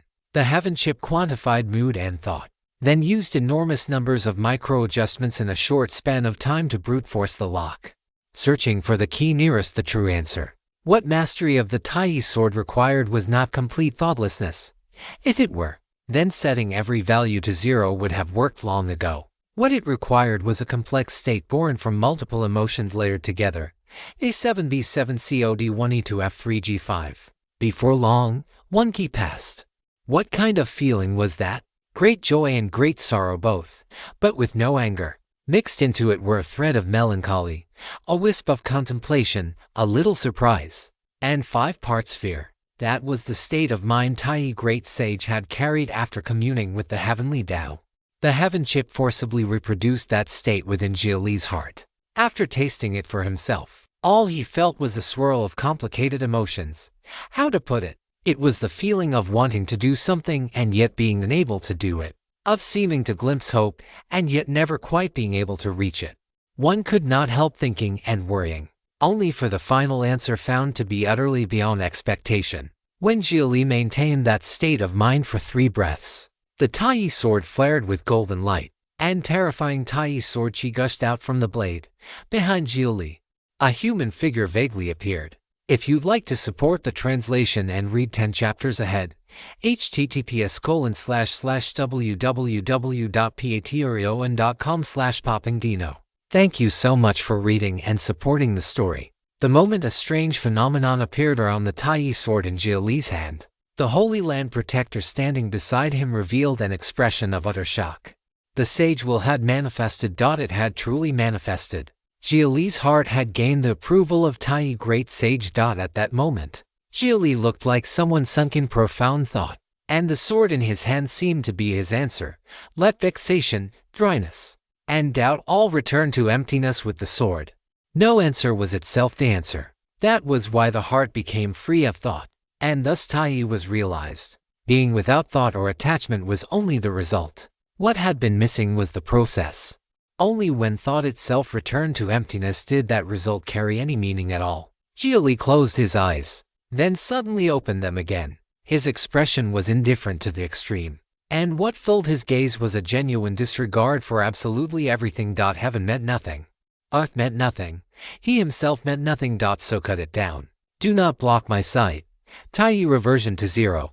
The Tai sword left its sheath. Xia Li raised it high, and a golden line almost to find to see connected sky and sword. Then the blade descended. Nothing could block that golden line. Nothing failed to be cut. First the clouds split apart and scattered. Then Zhuan Dansec's mountain protecting grand formation was severed in one stroke. Buildings were cut. People were cut. The land, the rivers, the mountains themselves were all cut. And then, from the sword mark left behind by that cut, endless golden brilliance burst forth, dyeing heaven and earth in gold for a single instant. One unlucky disciple happened to stand directly in the path of the falling sword. A thin golden line appeared from the center of his brow to his abdomen, and golden light began to shine from it. Save me. I don't want. Who am I? The disciple started babbling nonsense, and then, as if something contagious had spread through him, golden light began shining from every part of his body. Moments later, he dissolved into golden points of light and returned to heaven. Everyone in Zhuan Dan sect stared at the scene in shock. A straight track of surging golden brilliance now stretched for 100 li in front of the sect and another 100 li behind it. As that golden light returned skyward, those tracks widened and deepened, transforming into a canyon. Upon the platform of the heaven-traveling palace amid the golden clouds, Xia Li looked down at them expressionlessly. There was neither sorrow nor joy in his eyes. That indifferent face filled people with involuntary awe, as though they were facing some supreme existence. His protector was utterly dumbfounded. Even he probably would not have dared take that sword strike head-on. At the same time, he felt a pang of pain. That had been a stroke fueled by sage will. After returning, the sword would need to be nurtured for a long time to restore what had been consumed. And now, besides the Tai Holy Lord, there was one more person capable of unleashing such a strike. In a certain sense, being able to use that strike was also a test. The authority had already been bestowed. How much of the Holy Land's authority a holy son or holy maiden could truly bring forth depended on them alone. Until now, the person who had come closest to this strike was second holy maiden Ling Ying. Yet Xia Li had overtaken her on the curve. He had only entered the Holy Land 4 months ago, but he had already comprehended Tai reversion to 0. And with a single sword stroke he had split apart a mountain protecting grand formation that even a body integration expert would have needed a long time to break by force. Where are my battle attendants? Xia Li raised the sword again. The 1,000+ battle attendants behind him immediately straightened up and drew their weapons. Pointing the sword at Zhuan Dan sect, Xia Li calmly uttered a single word, kill. The moment that word fell, the battle attendants flew from the heaven-traveling palace toward Zhuan Dan sect. Why were they attacking Zhuan Dan sect? There seemed to be no need for a reason, because Xia Li had said kill. At the same time, the disciples of Zhuan Dan sect also began to feel something strange rising in their hearts. Why did they have to die? There also seemed to be no need for a reason, because Xia Li wanted them dead. They could not even summon the will to resist.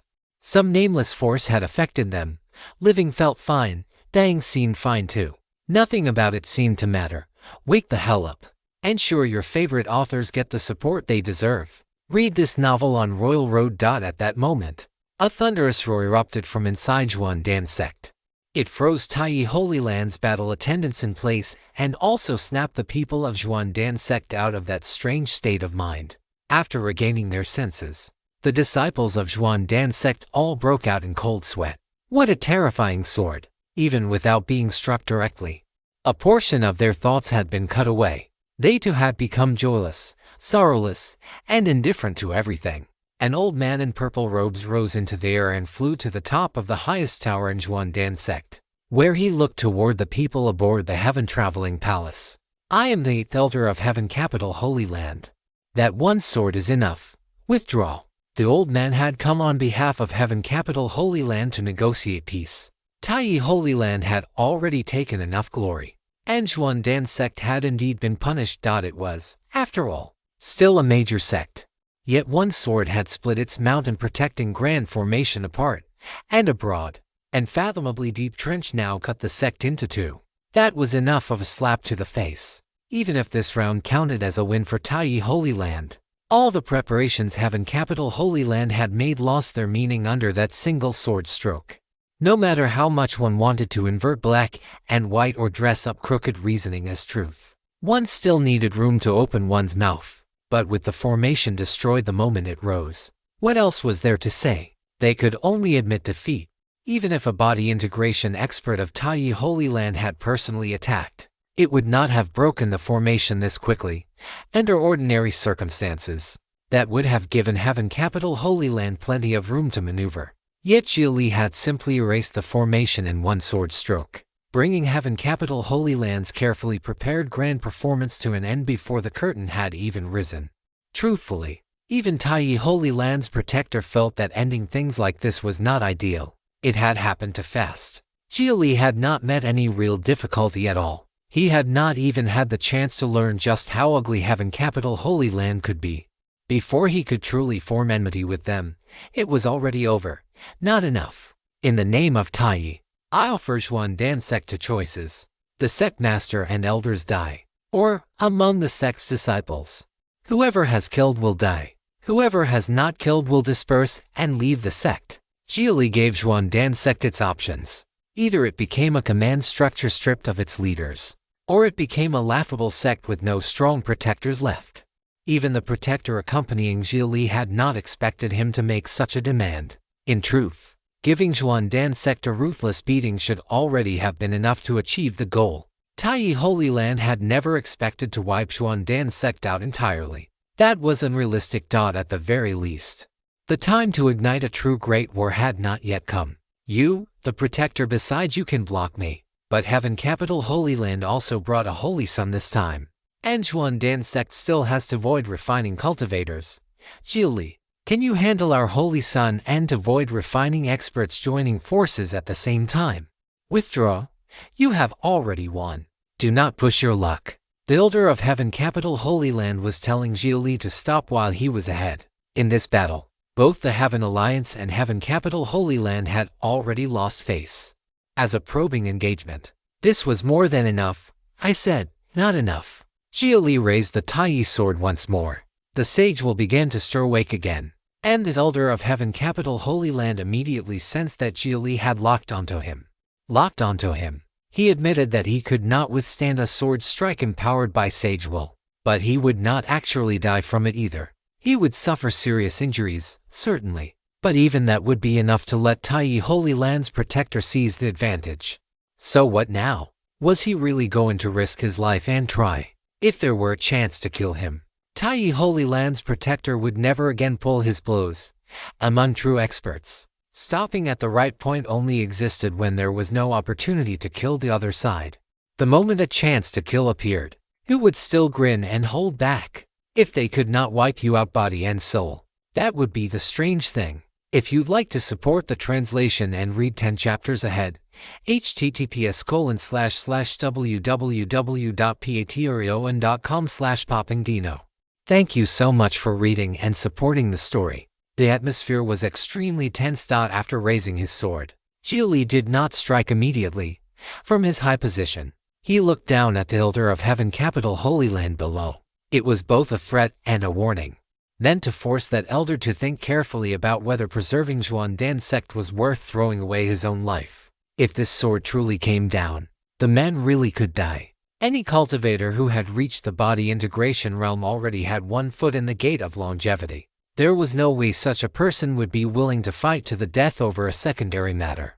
Granted, Xuandan sect still had to void refining experts and a Heaven Capital Holy Sun present. If the Protector and the Elder of Heaven Capital Holy Land began fighting, those devoid refining cultivators and the Holy Sun would undoubtedly try to assassinate Xia Li. This was a pure gamble.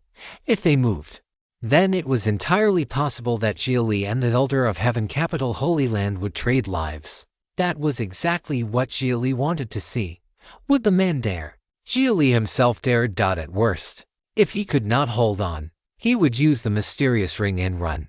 You like stopping just short. You like stirring the world and playing games of power. If you love playing chess so much, then I will flip the entire board. I will force you to make a choice between life and death. At worst, I will put my own life on the line first. Do you dare follow? Even from a distance, the Elder of Heaven Capital Holy Land met Xia Li's gaze and understood the meaning in his eyes. Trade lives with you. Would he dare? If a single word went wrong from here, Xia Li would activate the Sage Will and bring down the sword at once. Tai Holy Land's protector would certainly seize the opening and pay any price to kill him, because that opening would have been bought with a Holy Sun's life. Which life was more valuable? The life of a prodigy or the life of a body integration great power? That was actually very difficult to measure. There were too many factors that could change the final outcome. But to the person involved, none of that mattered. One's own life mattered most. And the side willing to risk its life first naturally held the advantage and momentum. As the tension thickened, even a body integration great power like the Elder of Heaven Capital Holy Land could not help breaking out in a few drops of cold sweat. He had come merely to anchor the situation. From the start, he had never prepared for a fight to the death. Many of his treasures had even been left behind in his cave abode to continue warming and nurturing. Because in the end, matters like this usually return to the negotiating table. But Xia Li had come in and flipped the table at once, catching him completely off guard. Good. What a Lord Kangshuan. What a Xia Li. This old man did underestimate you. The Elder of Heaven Capital Holy Land dispersed the pressure he had been gathering around himself. That action meant he was willing to retreat. From this day onward, Xuandan sect is dissolved. The moment those words left his mouth, everyone in Xuandan sect showed helpless expressions. Who would have thought that 2 years ago Xia Li had still been a stray dog chased everywhere by Xuandan sect, while now he stood above them in heavenly robes on a sky palace, forcing them to disband. Granted, he was borrowing Tai Holy Land's momentum. But not just anyone was qualified to borrow Tai's momentum. Good. I believe the matter of Xuandan sect killing disciples of my Holy Land this time should have nothing to do with the sect master or the elders. According to our investigation, it was caused by certain disciples under them growing too arrogant and lawless. Poor management should still be punished. And the evidence points to one particular elder having given instructions. His audacity is outrageous. That elder and those close to him must stay behind. After saying that, Xia Li sheathed the Tai sword and handed it back to his protector. That also signaled that he would not strike again. He knew exactly where Heaven Capital Holy Land's bottom line lay. The upper echelon of Xuandan sect could not be touched. As long as those higher-ups remained alive, they could always rebuild from scratch and prop up another Xuandan sect whenever they wished. Xia Li did not care if another Xuandan sect appeared later. There were Xuandan sects everywhere in this world. Destroying the one that jumped highest was enough. Let them know that there was a blade hanging in the sky. If they jumped too high, they had best mind their heads. As for Xuandan sect's many disciples, to speak plainly, they had already become abandoned pawns. If Heaven Capital wanted to drag the table-flipping Xia Li back onto the chessboard, then naturally it had to yield him several pieces in return. Otherwise, why should he sit back down and play in peace? Agreed. The Elder of Heaven Capital Holy Land nodded. Since Xia Li knew when to advance and when to retreat, he had no desire to keep making the matter uglier. They had already lost. Why lose even more badly? Reading on this site. This novel is published elsewhere. Support the author by seeking out the original. To be honest, Xuandan sect had brought this on itself. What else could it do after kicking an evil star like Xia Li? On top of that, Its reputation had already long since rotted, with the Holy Land stepping in openly. Whether they accepted it or not, they had to bow their heads. The 7 Holy Lands already bore responsibility for maintaining order beneath heaven. Taiyi Holy Land removing evil was not meddling in other people's affairs. If anything, one could say it had finally deigned to do some actual work. In truth, 4 of the Holy Lands were already secretly backing the Heaven Alliance. Taiyi Holy Land and Yinyang Holy Land no longer intended to keep retreating and lying low, while Source Spirit Holy Land remained neutral. Thus the Heaven Alliance held 4 of the 7. Taiyi and Yinyang were only allies on the surface, while Source Spirit Holy Land stayed aloof from worldly affairs. Otherwise, the Heaven Alliance would never have grown this arrogant, as expected of a Holy Land. Heaven Capital truly understands reason. Xia Li nodded, then raised a hand and pointed toward an outer elder of Zhuangdan sect at the nascent soul stage. That outer elder had been hiding in an inconspicuous place all along, terrified that Xia Li might notice him. If Zhuangdan sect had not suffered this great calamity, forcing all elders to show themselves, he absolutely would have chosen to hide. And that outer elder was an old acquaintance of Xia Li's. 2 years ago, in Feng City, inside the small main hall of Xia residence, it was this elder who had tried to drive him to his death. That had been where it all began. The later moves against the Liu family had likely been arranged by this elder as well. The elder I'm talking about is him. No problem with leaving him to my disposal, I trust. When Xia Li said that, the elder of Heaven Capital Holy Land turned his head and looked. He had thought Xia Li meant some highly skilled alchemy elder from within Zhuangdan sect, which might have caused a bit of real loss. But if it was only an outer elder, then it simply did not matter. He could hand over the man's whole clan to Xia Li for slaughter and still not care. In truth, even without Taiyi Holy Land, once Xia Li became famous and the details of his past began spreading, Zhuangdan sect's reputation had already started collapsing beyond repair. The other sects of Ling province, mindful of their own face, could no longer remain too close to Zhuangdan sect. Zhuangdan sect had already reached the stage of being fattened for slaughter. Heaven Capital Holy Land would one day uphold justice and destroy Zhuangdan sect. Then it would support a new Zhuangdan sect in its place. Make it behave itself for a few decades while building power. And once the time came, let it tear off the mask and start gathering wealth like Nad. When it became useless, kill it and support another one. Round and round it would go. But if Taiyi Holy Land wanted to move against Zhuangdan sect, Heaven Capital Holy Land naturally would not be pleased. No matter what, it had to trip Taiyi and discuss them a little. In other words, the thing Heaven Capital Holy Land had wanted to protect from the beginning had never been Zhuangdan sect itself. That was why the elder of Heaven Capital Holy Land had been unwilling to bet his life against Xia Li's. Even Heaven Capital Holy Land's justification for interfering was merely to supervise whether Taiyi intended to slaughter innocents indiscriminately. Since the evidence all points to him, then of course Lord Kangshuan may deal with him as he pleases. Would you like this old man to do it for you? The elder of Heaven Capital Holy Land asked whether Xia Li wanted him to kill the man personally. Xia Li shook his head. That outer elder might be an abandoned pawn, but Xia Li still had uses for him. In that case, this old man takes his leave. The elder of Heaven Capital Holy Land had no wish to remain longer. Even the Heaven Capital Holy Son who had come with him never showed his face. Originally, Heaven Capital Holy Land had wanted to stage a contest of Holy Sons and use it to test Xia Li. But with even the elder himself suppressed by Xia Li, there was no longer any point in letting the Holy Sons clash. As the elder departed, the upper echelon of Zhuangdan sect also let out sighs. They cast deep looks at Xia Li, then followed the elder of Heaven Capital Holy Land away. That left only the many disciples of Zhuangdan sect, now stripped of all protection from the sect's higher-ups. Their survival or destruction rested on a single thought from Xia Li. If you'd like to support the translation and read 10 chapters ahead, https://www.patreon.com/poppingdino. Thank you so much for reading and supporting the story. Inside Zhuangdan sect, nearly 10,000 disciples stared at Xia Li in terror. Their greatest backer, Heaven Capital Holy Land, had abandoned them with only a few casual words. To be precise, Heaven Capital Holy Land had never regarded them as people to begin with. Not a single important figure from Xuandan sect's upper echelon had come to any harm. Instead, it was them. Not one of them would be allowed to leave. So this was Xuandan sect. This was Heaven Capital Holy Land. Some among them were evil by nature. Believers in the law of the jungle. People who truly thought the strong should devour the weak. Others had gone along with the current because they had no choice.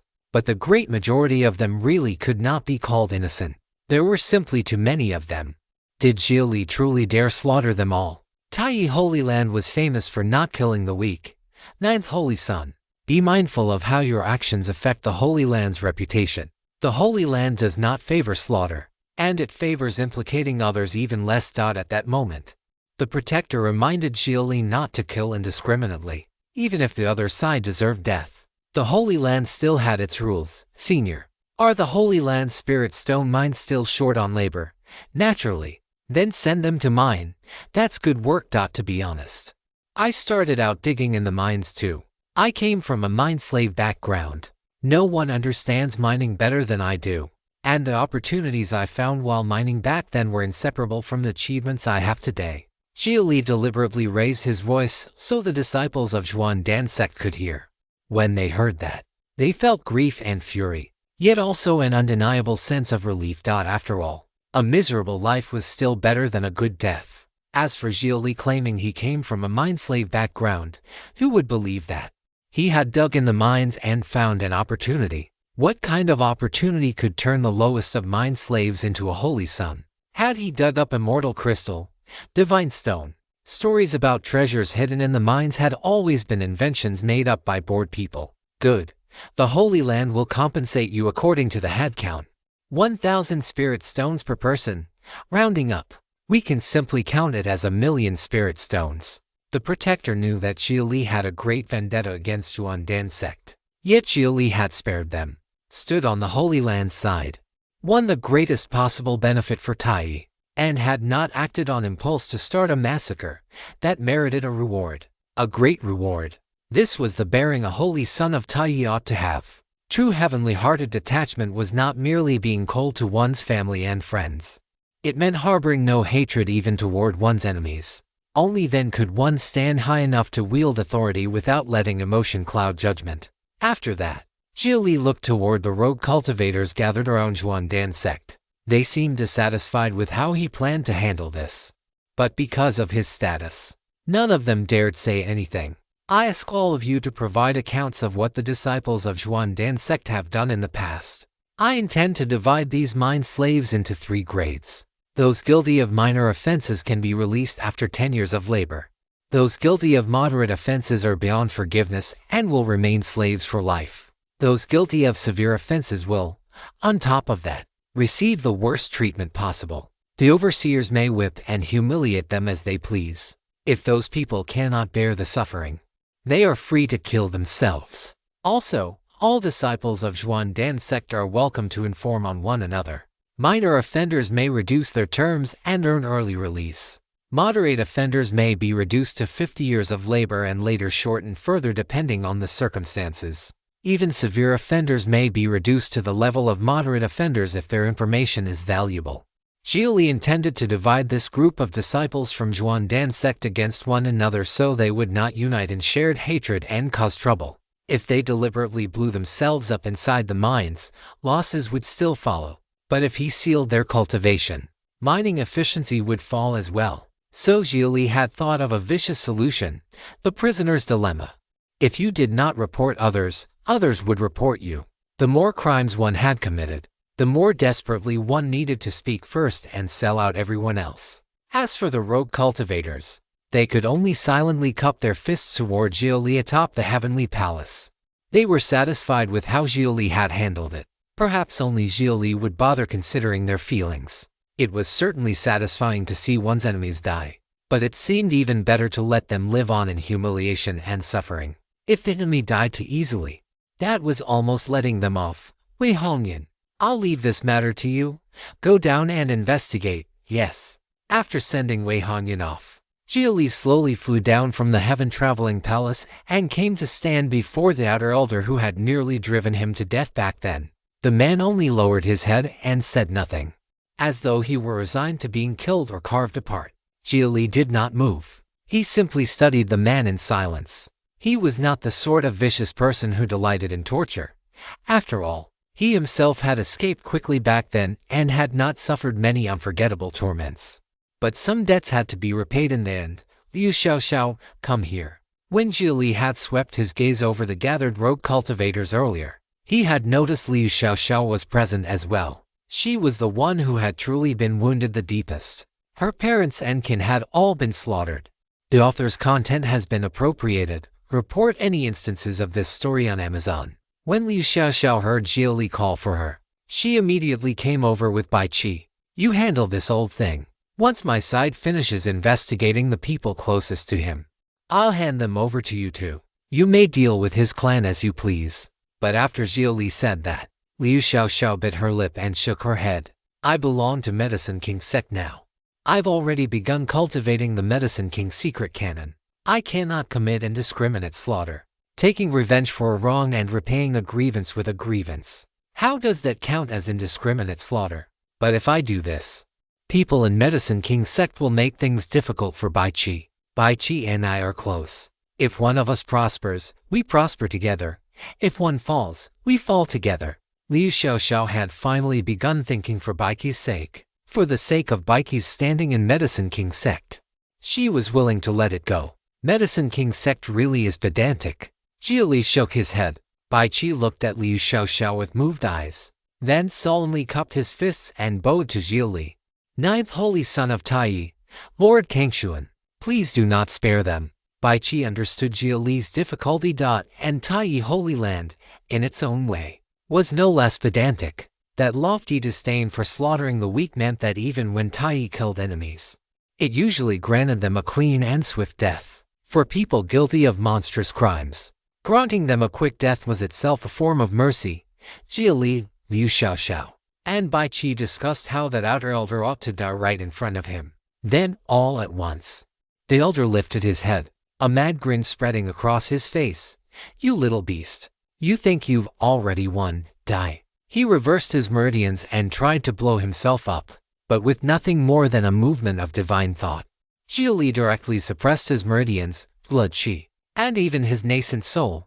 Ridiculous. Xia Li let out a cold snort and turned back toward Liu Xiaoxiao and Bai Qi. Yet the outer elder still had no intention of giving up, even though his final move, self-detonation, had been casually suppressed by the other side. How could a man who had lived this long surrender so easily? That meek, obedient look had all been an act for Xia Li to see. At this point, he no longer sought survival. He sought only a good death. And because Xia Li was a holy son of Taiyi, bound by the Holy Land's rules, it was difficult for him to implicate the man's entire clan. Fortunately, the surviving remnants of the Liu family had joined foolishly benevolent Medicine King sect. Perhaps there was still room to turn things around. At the very least, his family line could continue. Only that way could there still be revenge on Xia Li. They could use every sinister method imaginable and make sure Xia Li died miserably. You have your difficulties, and I have mine. If this old thing's clansmen hide themselves well enough, or if some of them truly haven't done evil, then I really would have a hard time laying hands on them. Taiyi Holy Land valued its reputation, which naturally meant it would not allow Xia Li to do anything that tarnished its name. That too was a restriction within the rules.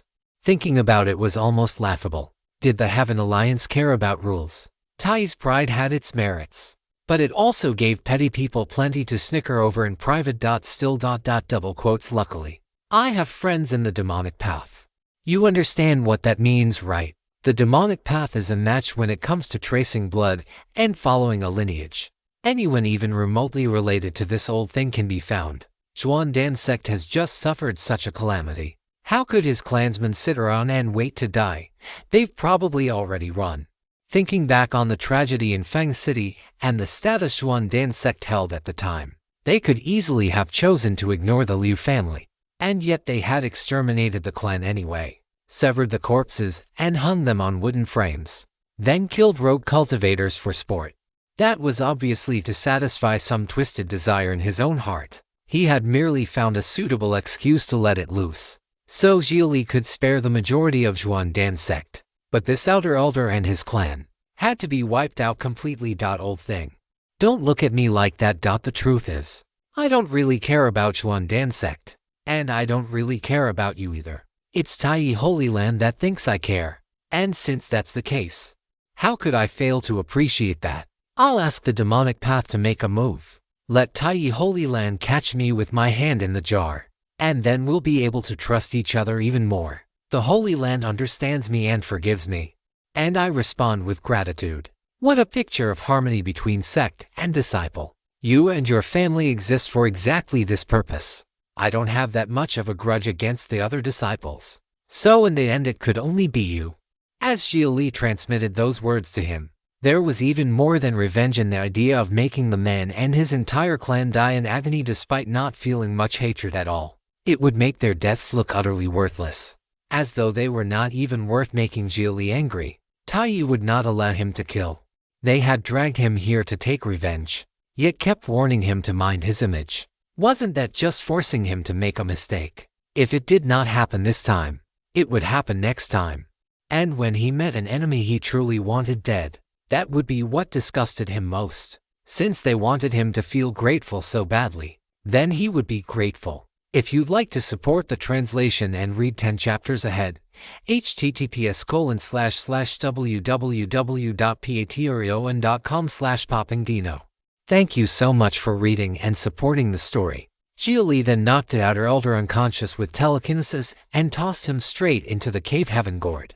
After saying farewell to Liu Xiaoxiao and Bai Qi, he thought the two of them had probably come in person because they wanted to see him unleash a massacre. Unfortunately, both he and the Holy Land were disgusted by slaughter. He rose back to the heaven-traveling palace. Once there, Xia Li found his protector and said he had other matters to handle. He asked the protector to take the mind slaves back first, but to his surprise, the protector directly handed the Tai sword over to him. Even though the Holy Land shelters you now, you still need to guard against certain people getting desperate and jumping the wall. The Tai sword can do more than kill enemies. It can also slash open the void and return directly to the Holy Land, guaranteeing your safety. And if some Dao joining expert insists on killing you, the sage will within the sword will awaken on its own. Xia Li accepted the Tai sword. His feelings were complicated. The Tai sword was unquestionably one of the Holy Land's supreme treasures. And more than that, it symbolized the Holy Land's authority itself. Yet they had simply handed it to him. They were not afraid he might run off with it.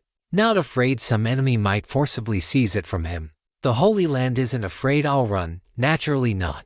The Holy Lord can call the Tai sword back through the void with a single thought. And if you truly did have the ability to take the Tai sword away, then the only thing to blame would be the Holy Land's poor judgment. If we lack the ability to recover it from your hands, we would not blame you. Is that so? Xia Li was genuinely startled by those words. Was this Tai's pride? What if the chance was placed in front of you? Would you actually be able to seize it? And if you did seize it, then that would simply mean you were the more capable one. The Holy Land would admit the bet and accept the loss. He had to admit. The simple act of his protector handing him the sword gave Xia Li a slight sense of belonging toward the Holy Land. That feeling of being trusted really did leave his conscience uneasy. And could he take the Tai sword away? Of course he could. He could return directly to Earth and see whether the Tai Holy Lord really had the ability to make the sword cross light years and interstellar distance to fly back. But if he did that, then though he would gain the Tai sword, he would likely never be able to return to the Xuan realm again. The moment he came back, both the Holy Land and the Heaven Alliance would hunt him down together. That would be true desperation. With no path to heaven and no gate into Earth, taking the Tai sword away would be a minor gain at the cost of a catastrophic loss. Even if Earth already had a complete plan for dealing with the Tai sword, Xia Li knew there was a slumbering weapon spirit inside it. And the Heavenly Dao computer could overwrite that spirit outright and flash a brand new one into existence. One absolutely loyal to him. Go do what you need to do. Come back early. The protector said nothing more. He had a vague sense of what Xia Li intended. And that was exactly what the Holy Land wanted to see as well. He was only going after lingering remnants. Entirely reasonable. Though it did not fit the Holy Land's rules. Xia Li was a holy son. Letting him step a little over the line was fine. In fact, if the Holy Land leader showed favoritism and protected him, it would only make Xia Li feel more attached to it. Farewell, senior. Xia Li nodded, then left on the wind. His current plan was to head first to Qishan Prefecture City. Qishan Prefecture was one of the subdivisions of Ling Province, and also the region he was currently in. There happened to be an old acquaintance there whom Xia Li very much wanted to pay a visit. Wan Hui, the master of Myriad Treasures Pavilion in Qishan Prefecture. He needed to display a weakness, or at least a soft spot, so that the Holy Land would think it could control him, and that weakness naturally could not be sentiment or loyalty. That would only bring disaster upon those around him. So the only option was a vindictive refusal to let go of hatred, making the Holy Land think he was someone unable to release his grudges, someone who could still be taught and guided. While traveling toward Qishan Prefecture City, Xia Li contacted Lin Yi and asked him to introduce that demonic path friend of his. The tail has been stolen. If detected on Amazon, report the violation. Brother Xia. That's easy. Just decide on a meeting place. Lin Yi agreed at once. No need for me to communicate with her beforehand. I'm a holy son now. In terms of position, I'm supposed to be the sort who is absolutely irreconcilable with the demonic path. Aren't you afraid I'll set her up and take her head for a reward? The extermination war against the demonic path back then had been led by the 7 Holy Lands, and Taiyi Holy Land had killed more demons than any of the others. No one knew how many demonic figures had fallen beneath the Taiyi sword. Brother Xia, you're joking. Would you really work for the Holy Land? Besides, that friend of mine trusts me a lot. We've shared life and death. For my sake alone, she won't doubt you. She trusts you that much, of course. But Brother Xia, don't go getting crooked ideas just because she's pretty. A woman. Then I suppose she's your little sister-in-law. What? I called you big brother twice, and now you really think of me as your little brother. Lin Yi had a strong sense of pride and had always wanted to challenge Xia Li. And fortunately, though he too had stumbled into great opportunities, every time he saw Xia Li again, Xia Li had grown even more absurdly than before. Little brother, are you feeling yourself again? Has the news from Zhuangdan sect still not reached Linshu Cave Heaven? I know you went there to show off, but the details haven't made it over yet. So what was the result? I split Zhuangdan sect's Grand Protective Formation apart with one sword strike, then threatened a Grand Expert and asked whether he dared trade his life for mine. He chickened out, took Zhuangdan sect's upper echelon, and ran. I sold off all of Zhuangdan sect's disciples to Taiyi Holy Land as mine labor and made 1,000,000 spirit stones on top of it. After Xia Li finished speaking, the other end of the transmission jade fell into a long silence. Brother, I was wrong. You really are my big brother. Big brother, you absolutely must not get any ideas about your little sister-in-law. Come on. Why are you so scared? Is she really that beautiful? The most beautiful person I've ever seen. Enough already. Do you know why I always stayed distant from Lynch before? You saw the Dao companion Tai arranged for me. She's every bit as heavenly as your friend. But did I ever lose my head over her? Xia Li had long since passed the age where a woman's appearance alone could move him. The women around him were all relationships built gradually through long contact. Brother Xia, don't tell me you're that kind of person. Your target is me. Lin Yi had the sudden feeling he had uncovered a great secret. Could Xia Li actually prefer men? Thinking about it carefully, Xia Li did always keep women at arm's length. But when it came to men approaching him, he practically welcomed all comers. What? Just tell me the meeting point already. I still have things to do. Urgent things. Then let's say Qishan Prefecture City in Ling Province. Fine, goodbye. Lin Yi cut off the transmission right away. After replaying the conversation in his head, Xia Li only then belatedly realized what Lin Yi had misunderstood, and the corners of his mouth twitched. Good, very good. So, he thinks I have that sort of kink. Next time we meet, I'll pin Lin Yi down from behind with telekinesis and give him the full treatment. Then we'll see whether he's developed properly or not. Putting away the transmission jade, Xia Li continued toward Qishan Prefecture City. 2 days later, a bustling great city appeared before him. Xia Li changed clothes, put on the spiritual artifact Thousand Faces, and entered the city. He did not rush straight to Myriad Treasures Pavilion to settle scores. Instead, he found an inn and decided to wait there for Lin's friend to arrive.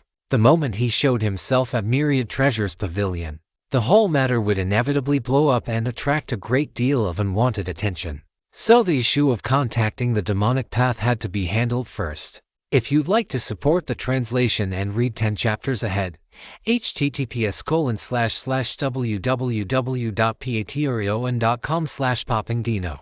Thank you so much for reading and supporting the story. About 10 days later, movement finally came through Xia Li's transmission Jade. Lin Yi informed him that his friend had already arrived in Qishan Prefecture City. Xia Li told Lin Yi the location of the inn and his room number. Lin Yi immediately cut the transmission to pass the message along. Roughly half an hour later, someone knocked on the door. Xia Li walked over and opened it. Outside stood a woman whose appearance and attire were both utterly unremarkable. It was obvious at a glance that she had disguised herself. "Come in. May I ask where you come from, fellow Taoist, and how I should address you?" After inviting her in, Xia Li shut the door and had the heaven chip quietly spread out an anti-detection field. "See you, Holy Maiden of Tianhuang Dao. Greets the 9th Holy Son of Taiyi, Tianhuang Dao. I knew your people had to still exist. The demonic path had once possessed 5 great powers not inferior to the Holy Lands, and Tianhuang Dao was one of them. All 5 great demonic lineages still exist. The demonic path cannot be wiped out. Let's talk business. I need your help dealing with a bloodline." The word Xia Li chose was a meaningful one. He did not say one person or one clan, but one bloodline. The meaning of that was simple enough. Anyone connected by blood was a target. Absolute indiscriminate slaughter. Something completely incompatible with the Holy Land's rules. "Did you bring the person? He's in my space artifact." "And roughly what kind of strength do the people of his bloodline have?" "The strongest among them shouldn't be above Golden Core." During this period, Wei Hongyan had also sent Xia Li a report of her investigation. Among other things, it covered the situation of that elder's clan. It was exactly as Xia Li had imagined. That clan had risen almost entirely through the outer elder's plunder and coercion. Most of its members committed evil. When the beam above was crooked, the beams below could not be straight. The strongest person in the clan was a vicious butcher by nature. Under that kind of upbringing, what good people could possibly be produced? And even if there were a few exceptions, their hands were likely already stained with blood too. There was no need to concern himself with whether their original natures had once been kind or evil. That's easy. If you're willing to spend more spirit stones, once I find them, I can hire killers and get it done even faster. I can pay 100,000 spirit stones. Fine.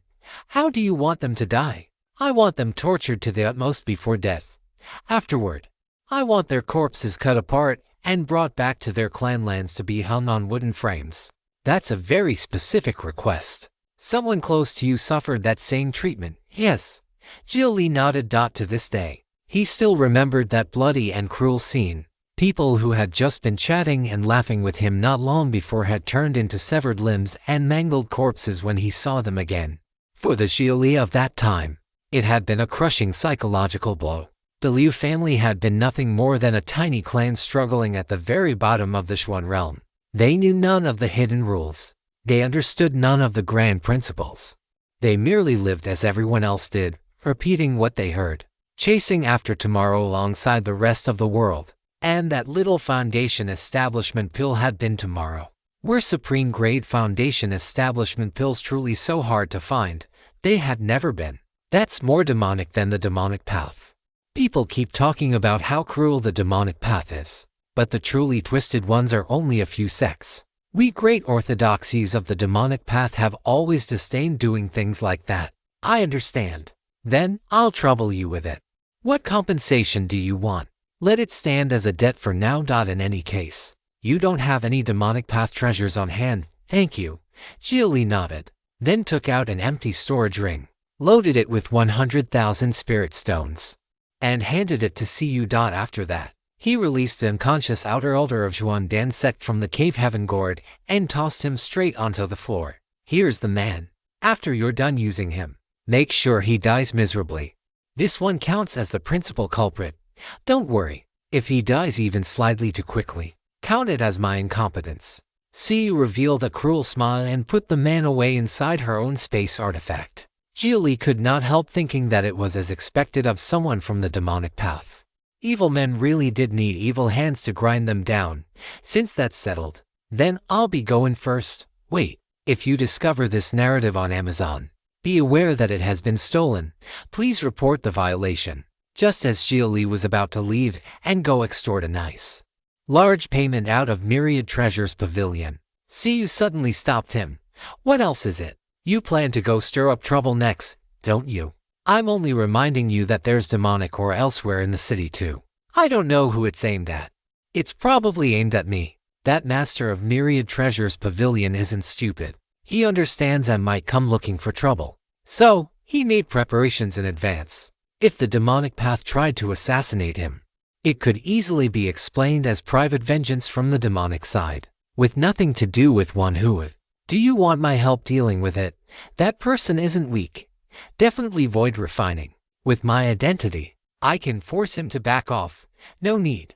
I have the Tai sword. What? Tai Holy Land actually gave you the Tai sword. Xia shot to her feet at once, staring at Xia Li with eyes that held both caution and a faint trace of killing intent. The Tai sword was Tai Holy Land's authority itself.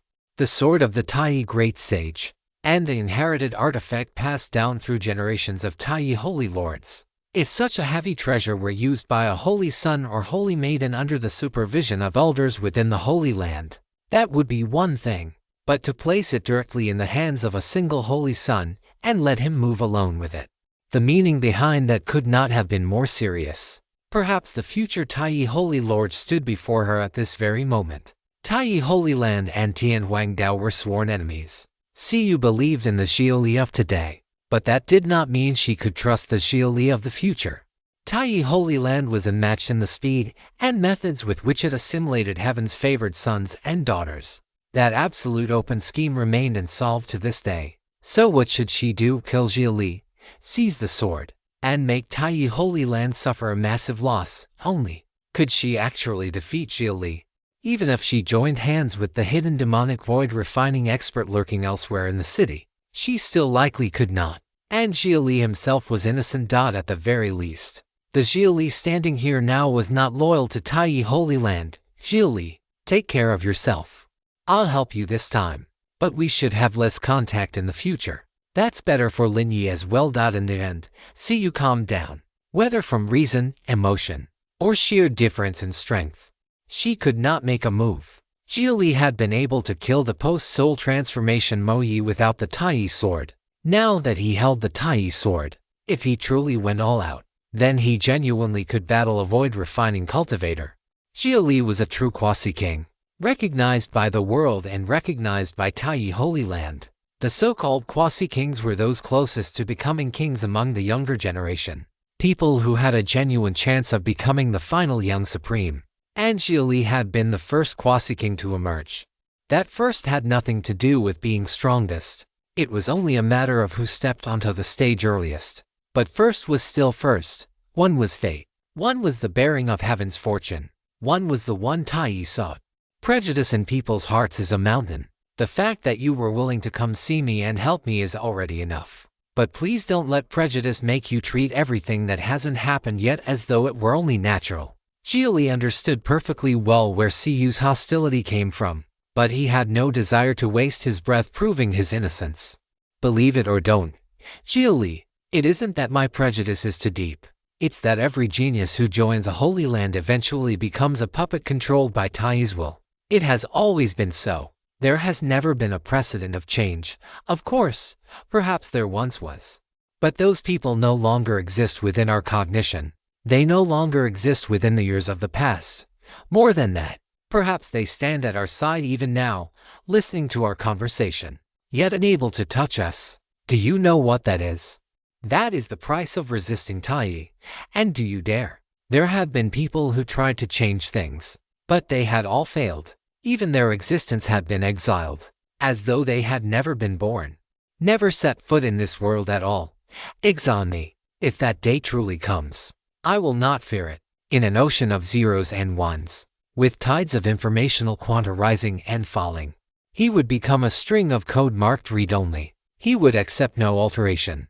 If you'd like to support the translation and read 10 chapters ahead, https://www.patreon.com/poppingdino. Thank you so much for reading and supporting the story. After parting ways with Xia Li had a premonition. Perhaps in the future, he would inevitably have to fight her. Perhaps there might even come a day when he would have to fight Lin Yi as well. He could already vaguely see the road ahead. The feeling was so strong that it seemed almost fated to happen. As a cultivator's realm rose higher and higher, their perception of those unseen things in the dark only grew sharper. All the way to the front of Myriad Treasure's pavilion, Xia Li walked straight into its magnificent main hall. At that moment, hundreds of cultivators were inside the wide hall, selecting treasures that caught their eyes. With the spiritual artifact Thousand Faces in place, Xia Li had not revealed his identity for the moment. He wanted first to see whether the Heaven chip could capture traces of the hidden demonic void refining expert. In the past, if he had known a void refining cultivator was targeting him, he would have run without a second thought. But now he felt no fear at all. That was the courage brought by status and position, though more than anything else, it came from the Tai sword in his hand. The authority of the Holy Land truly was useful. The Tai sword had slain countless demons. It could practically be called a demon-slaying holy blade, capable of breaking the vast majority of sinister and uncanny demonic arts. Walking deeper inside, Xia Li eventually reached the pill section.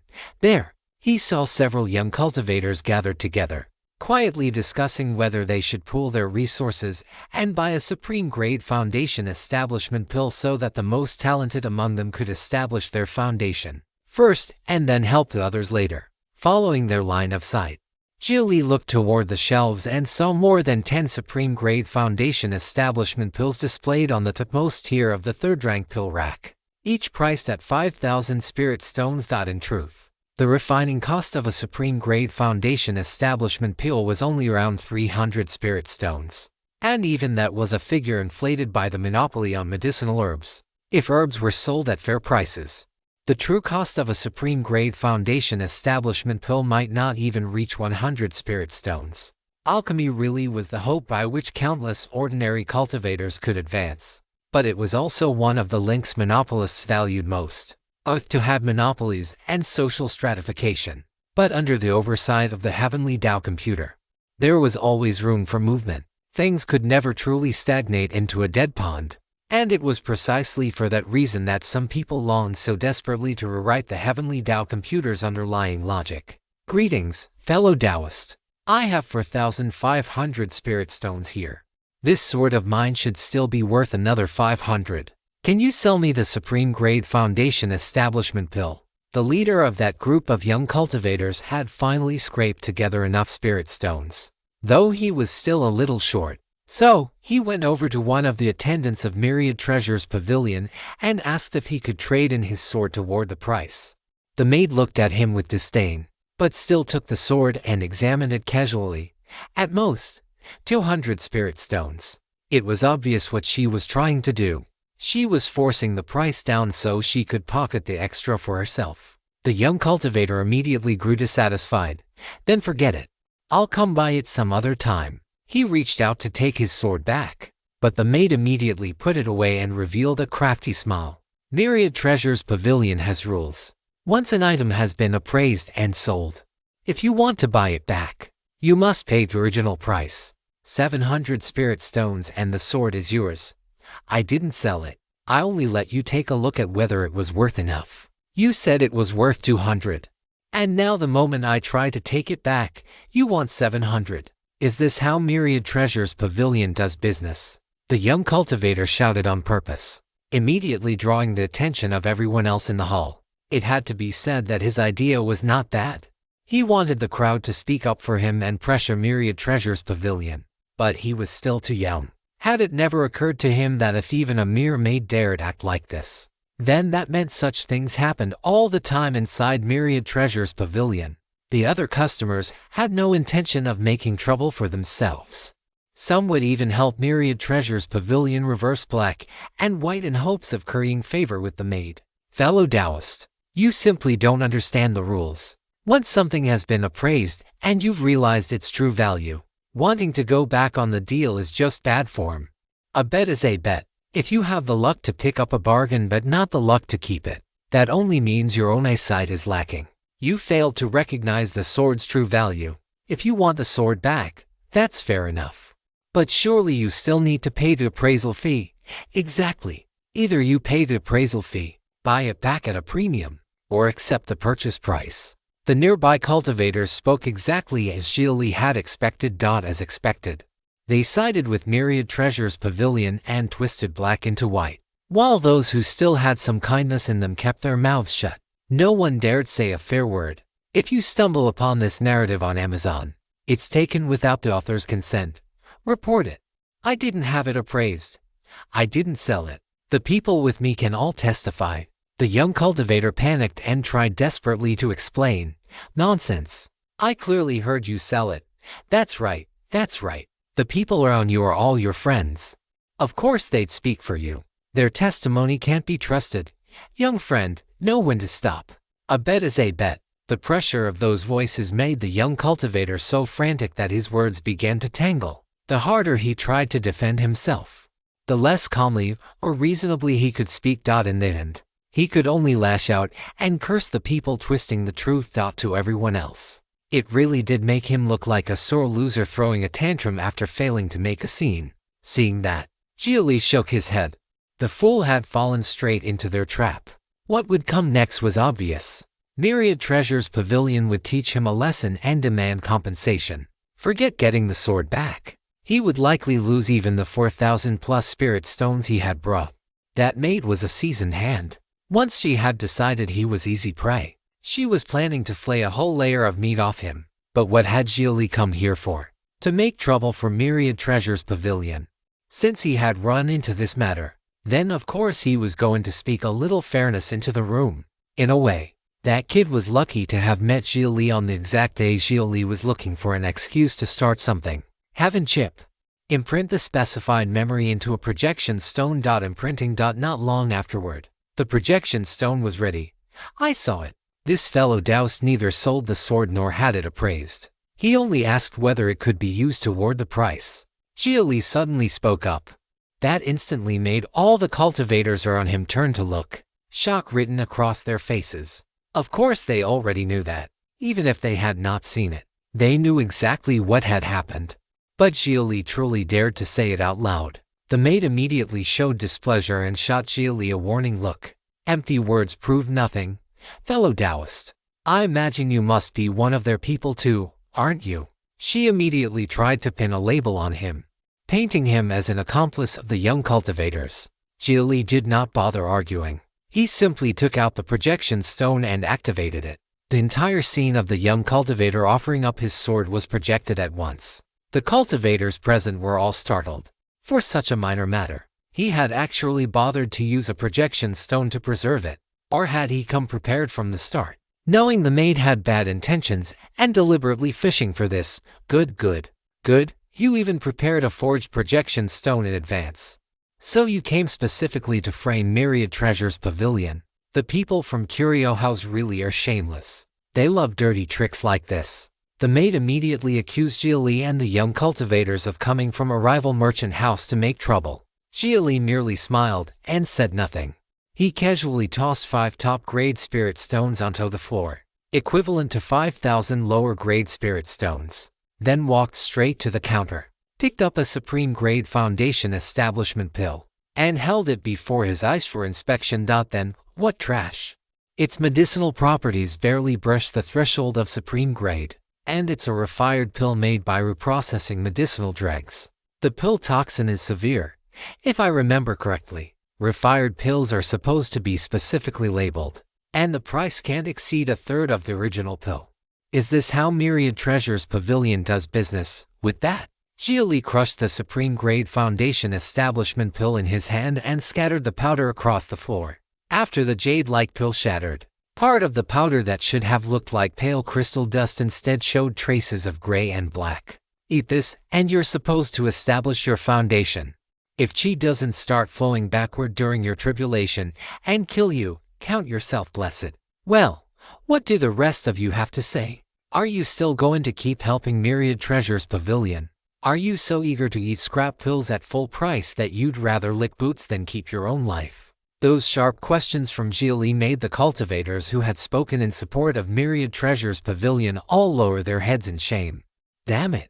Bullying people in other matters was one thing, but to tamper with pills, the most crucial thing of all, was simply murder for profit. How could they keep defending them now? No matter how much they tried to curry favor, Myriad Treasures Pavilion would never truly regard them as human beings. Compensate us, tenfold compensation. Myriad Treasures Pavilion's own rules say fakes are repaid tenfold compensation. The crowd of cultivators immediately began speaking up on Xia Li's side. If you'd like to support the translation and read 10 chapters ahead, https://www.patreon.com/poppingdino. Thank you so much for reading and supporting the story. Myriad Treasures Pavilion had provoked public outrage. Under the unanimous condemnation of the cultivators in the hall, even passers-by outside the doors began paying attention to what was happening inside. Once they found out what had happened, they immediately started sending messages to friends and relatives, asking whether any of them had ever bought pills from Myriad Treasures Pavilion. If they had, those pills needed to be checked at once. And if they had not, then they had best never buy there in the future either. Refired scrap pills were not some deadly poison, and the rules only required that they be labeled as such. There were plenty of poor cultivators who, knowing the risk, still chose them anyway. That was fundamentally a matter of willing buyer and willing seller. It was no great issue. But to reprocess scrap pills and then sell them at the price of original pills was absolutely shameless. A complete disregard for the most basic spirit of contract and trust. Shut up. All of you, shut up. You people from Curio House have really gone to great lengths to bring down Myriad Treasures Pavilion. You even prepared scrap pills in advance just to switch them in. Driven into a corner, the maid clung to the accusation that this was all a setup by a commercial rival. She knew she had to suppress this situation no matter what. Otherwise, once the pavilion master came down and saw the fury of the crowd, he would say it had all been her private doing, push the blame entirely onto her, and cast her out as a scapegoat. So every last bit of the problem had to be thrown onto the other side. Xia Li had to be from Curio House. Do you have evidence? Empty words proved nothing. I want to inspect your storage ring. The maid was secretly delighted that she happened to have one genuine supreme-grade Foundation establishment pill on her person. Once the moment came, she could sneak it out and use it to prove that Xia Li had switched the scrap pill. You want to inspect it, and therefore I should just let you still. Fine, my conscience is clear, so I have nothing to fear. Go ahead and inspect it. Xia Li tossed his storage ring into the air and struck it with a seal, forcibly emptying it on the spot. A huge pile of items immediately cascaded onto the floor, leaving the maid no room to tamper with anything in secret. That took nerve. Doing it this way would indeed prove his innocence, but it would also expose his wealth. Pills, treasures, top-grade spirit stones, all kinds of valuables instantly piled up like a small mountain. The surrounding cultivators stared at Xia Li in shock. They had never expected him to be this rich. Even a soul transformation cultivator might not be able to produce so much at once. And yet Xia Li's ore was only at the golden core stage. At his age, and with his cultivation, he clearly came from some extraordinary background. But even so, wasn't this still far too wealthy? Still, the things scattered across the ground were only a small portion that Xia Li had casually transferred over from his phase ring. The moment he threw out the storage ring, he had quickly hidden the phase ring as well. Seeing that framing him that way had failed, the maid began urgently sifting through the pile of items. As long as she found something valuable enough, something so valuable that even one who would shamelessly want to seize it, then the pavilion master would take her side. Then suddenly, she saw a sword, a white gold sword. Its shape was ancient and austere, its ore restrained and unfathomable at a glance. It was obviously no ordinary weapon. An ancient blade of incalculable value. At the very least, it was a high-grade mystic armament. You thief! You dare steal the treasured display sword of Myriad Treasures Pavilion? You're courting death. The maid pointed excitedly at the blade and claimed it belonged to Myriad Treasures Pavilion. Xia Li laughed. So this is Myriad Treasures Pavilion's treasured display sword. This blade was bestowed upon me by a senior of my sect as a protective treasure. Since when did it become the property of your pavilion? It is the sword of Myriad Treasures Pavilion. No matter how you try to argue, it won't help. The maid shouted at the top of her lungs, and her voice had already gone somewhat hoarse. She was trying to alert the pavilion master and make sure he came down quickly to settle the matter. Are you certain? I swear it. This sword is the property of Myriad Treasures Pavilion. It has been stored in our hall for hundreds of years, and no one has ever bought it. The pavilion master can testify to that. Thief. Just wait for your death. The maid had realized Xia Li likely came from a formidable background, but Myriad Treasures Pavilion was also a major power in Ling Province.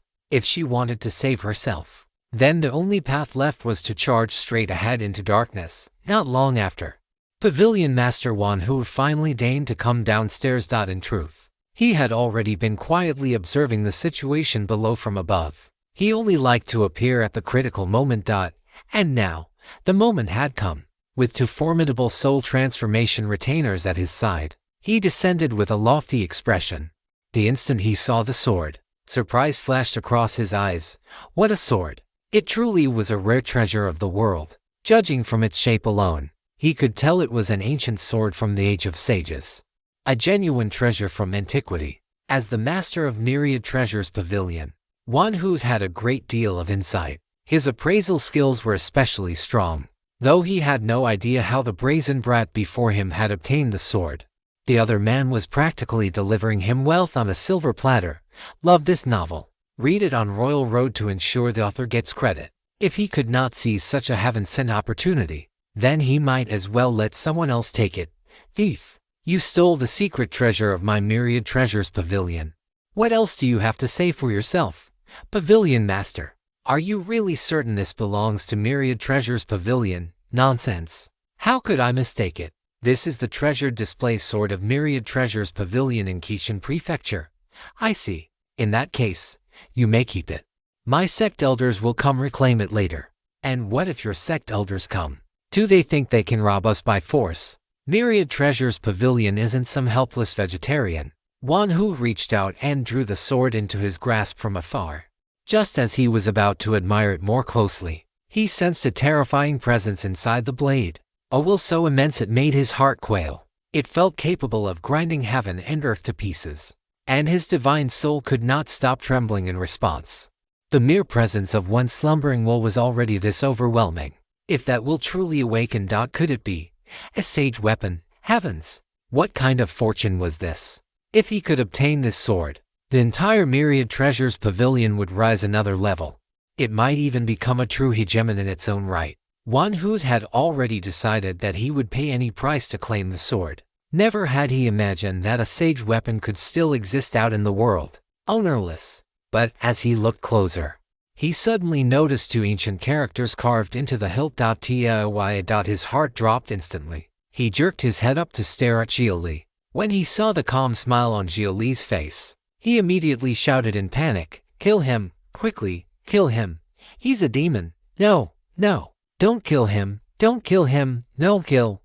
In those few breaths, he saw too much. He had guessed the identity of the person before him, Xia Li. He already knew what had happened when Xia Li cleaved apart Xuandan sect, but he had never imagined Taiyi Holy Land would actually hand the Taiyi sword to Xia Li. If he dared attack Xia Li, Taiyi Holy Land would erase Myriad Treasures Pavilion from the Xuan realm entirely. But if he did not kill Xia Li, then he would die.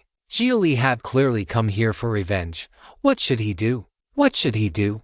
And he had even insisted that the Taiyi sword belonged to Myriad Treasures Pavilion. Wasn't that pure suicide? At that moment, Xia Li removed the mask from his face, revealing the features that many cultivators had already seen in projection stones. This Taiyi sword is the sage weapon of my Taiyi Holy Land, the sword of the great sage himself. Yet somehow it turns out to be the property of Myriad Treasures Pavilion. That is no small matter. Taiyi Holy Land cares deeply about its reputation. Doesn't that mean Taiyi Holy Land itself is a den of thieves? Xia Li looked at Wan Hu with a smile. Wan Hu only felt as though the sword in his hand had become too hot to hold. A suffocating terror wrapped around him. As for the maid, her eyes had already gone wide. Her legs gave out beneath her and she collapsed to the floor, giggling stupidly. That man was Xia Li, Taiyi's ninth holy son, Lord Kangshuan. And that sword was the famous Taiyi sword, the authority of Taiyi itself. The one who bore it was expected to enact Taiyi's will, as though the Taiyi Holy Lord had personally arrived. Wasn't using it this way a little too degrading? Kill yourself. With a thought from Xia Li, many of the treasures on the floor returned to his phase ring, and the Taiyi sword flew back into his hand on its own. And you? Xia Li glanced at the maid. The maid immediately staggered to her feet and, before countless onlookers, slapped her own head apart. She had already been frightened out of her wits. For her, suicide was a relief. If anything, it counted as a merciful end. Ninth Holy Son I. Back then I was being coerced by Xuandan Sect too. I can compensate you. Whatever catches your eye, you can take it. One who knew it was over. The demonic void refining cultivator he had hired would never dare make a move once he saw the Taiyi sword in Xia Li's hand. A holy son carrying the Taiyi sword and a holy son without the Taiyi sword were two entirely different identities. And even setting identity aside, Xia Li was no longer someone that person would dare face once backed by the Taiyi sword. I seem to remember I cut off your hand before. It was this small one's presumption. The holy son severed my arm as punishment. How would I dare regrow it without permission? For the rest of my life, I shall never regrow this arm. Wan Hu decisively grabbed his own right arm with his left hand and tore it off by force. Blood splashed in every direction as he screamed. Then he lifted pleading eyes toward Xia Li, full of yearning to stay alive. And what Xia Li was doing was certainly beneath his station. That was precisely why he was doing it. He wanted to display his second flaw before the Holy Land. Once he had been powerless. Now that he held power, he would not spare people. If you'd like to support the translation and read 10 chapters ahead, https://www.patreon.com/poppingdino. Thank you so much for reading and supporting the story. Xia Li looked at the wretched Wan Hu and found it rather unexpected that the man had chosen to abase himself so completely instead of jumping the wall in desperation. The same had been true of that elder from Heaven Capital Holy Land earlier. With Taiyi Holy Land standing behind him, everyone Xia Li encountered suddenly became calm and rational. Where was even a trace of the arrogant tyranny they once displayed? At least you know your place. In that case, let's talk about the scrap pill I bought at full price. According to the rules of your Myriad Treasures Pavilion, how exactly should that be compensated? I'll prepare it immediately. Grinding his teeth through the pain, Wan Hu used his left hand to remove the storage ring from the severed arm he had torn off. He did not even bother sorting out any items. With a thought, he removed its spirit seal and tossed the entire ring straight to Xia Li. After checking inside, Xia Li found there were not many spirit stones, only a little over 300,000 or so. But with the low-rank pills, medicinal herbs, treasures, and spirit materials inside added together, it should still come to another 100,000 or so in value. Not bad at all. Between this haul, the spirit stones he had received from selling off Xuandan Sect's mine slaves, and the income from the Holy Sun Palace, he had finally gathered enough to cover the nearly 2 million spirit stones he owed Yagyu Military Industries. As the saying went, debts had to be repaid. Even the Heavenly Tao computer would not help him with that. At most, it might extend the repayment period out of consideration for his contributions. I've received the compensation. I hope Myriad Treasures Pavilion will conduct business honestly from now on and stop committing such evils. After saying that, Xia Li turned and walked away, officially letting Myriad Treasures Pavilion off the hook. He had no intention of causing Wan Hu further trouble. Wan Hu let out a long breath at that. It felt like surviving a brush with death. He regretted everything bitterly. If he had simply paid Xia Li the spirit stones for those pills back then and stayed out of the conflict between Xuandan Sect and Xia Li, why would he have fallen so low today? Was this what came of kicking someone while they were down? He truly had brought it upon himself. Those who trampled on the dignity of others had best be prepared for the day when someone else trampled on theirs. Not long after Xia Li walked out of Myriad Treasures Pavilion, a voice suddenly called out to stop him. Lord Kangshuan, please wait. I came to thank you. I'm deeply grateful that you helped uphold justice for me. A group of young cultivators hurried after him, the leader stepping forward at once to thank him over and over. Quite a few people nearby were watching, all thinking the same thing. That kid had really been lucky. A moment ago, he had practically been waiting to be butchered like a pig by Myriad Treasures Pavilion. And then Xia Li had suddenly descended from nowhere and butchered the pavilion right back instead. Also, this is a small token of gratitude. The gift is humble, but the sentiment is sincere. Please, Lord Kangshuan, don't refuse. The cultivator who had earlier tried to pawn his sword now wore a very respectful manner and deliberately offered Xia Li a storage pouch. But Xia Li saw through what he was trying to do at a glance. He had thanked him in front of so many people and had deliberately offered a gift. If Xia Li accepted it, then in the eyes of others, that would mean the kid now had some tiny thread of favor tied to Lord Kangshuan himself. In the future, fewer people would dare bully him too openly. He really did know how to climb once someone handed him the pole. With a quick movement of divine thought, Xia Li checked what was inside the pouch. Calling it a humble gift was accurate enough. It was truly thin. Just 1,000 spirit stones and a few low-rank spirit materials. If you could not afford to give a decent gift, then do not give one.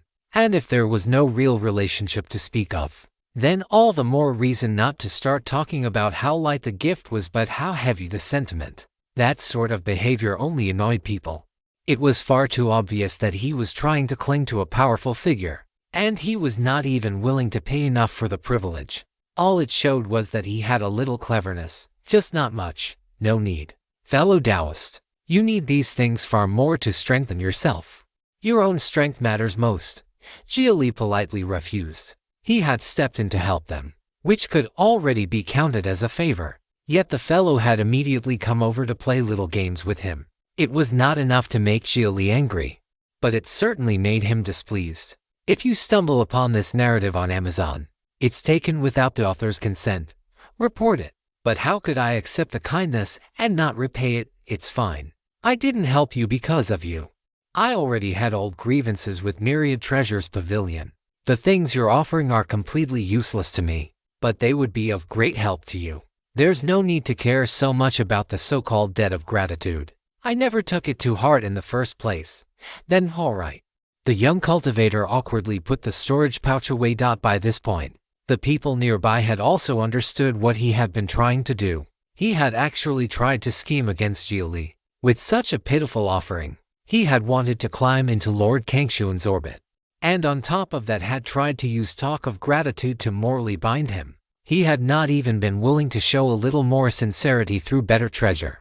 No wonder Xia Li had shown him no warmth. The weak had practically flicked the beads of their abacus straight into the face of the strong.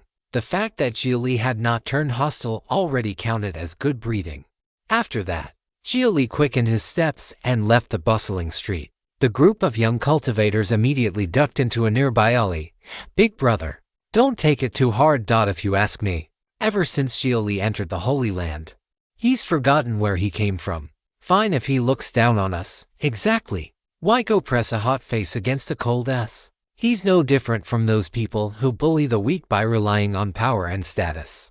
The world praises him far too much. After losing face, the group of young cultivators had immediately grown displeased. They had already forgotten that if Xia Li had not intervened, Myriad Treasures Pavilion would have skinned them alive. In their imagination, Xia Li would have accepted the gift, praised them a few times, and let them bask in the glory of being complimented by a great figure like him. With that, they would have gained the right to boast wherever they went afterward and would never again be looked down upon. But Xia Li had done nothing except keep his distance. So in their eyes, that meant he was looking down on them. That meant Xia Li had forgotten his roots. All right. Since when are there any truly good people in this world? There's always some interest behind it. He's a holy son of a holy land now. Of course he's qualified to look down on us. Wasn't everything he did before just to get noticed by a holy land in the first place?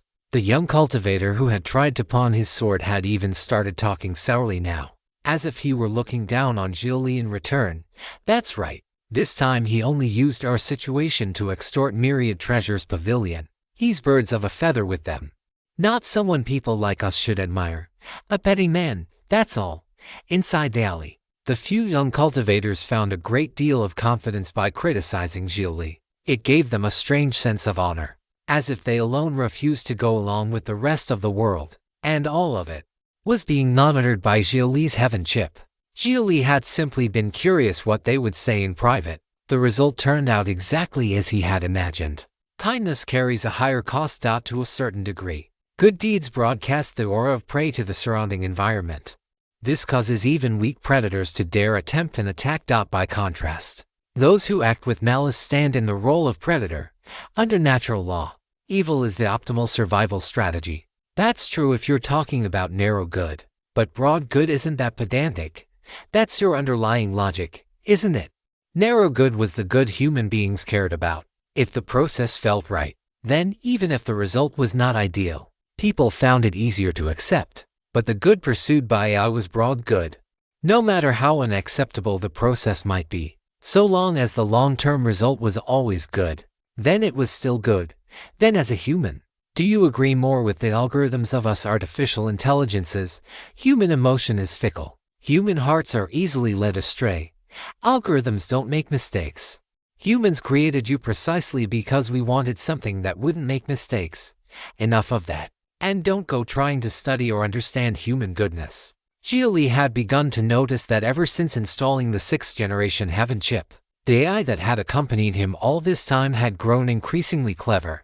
At times it even seemed to summarize and question itself, then use Xia Li's replies as a basis for shaping a bottom logic unique to itself. Its nature. If you'd like to support the translation and read 10 chapters ahead, https://www.patreon.com/poppingdino.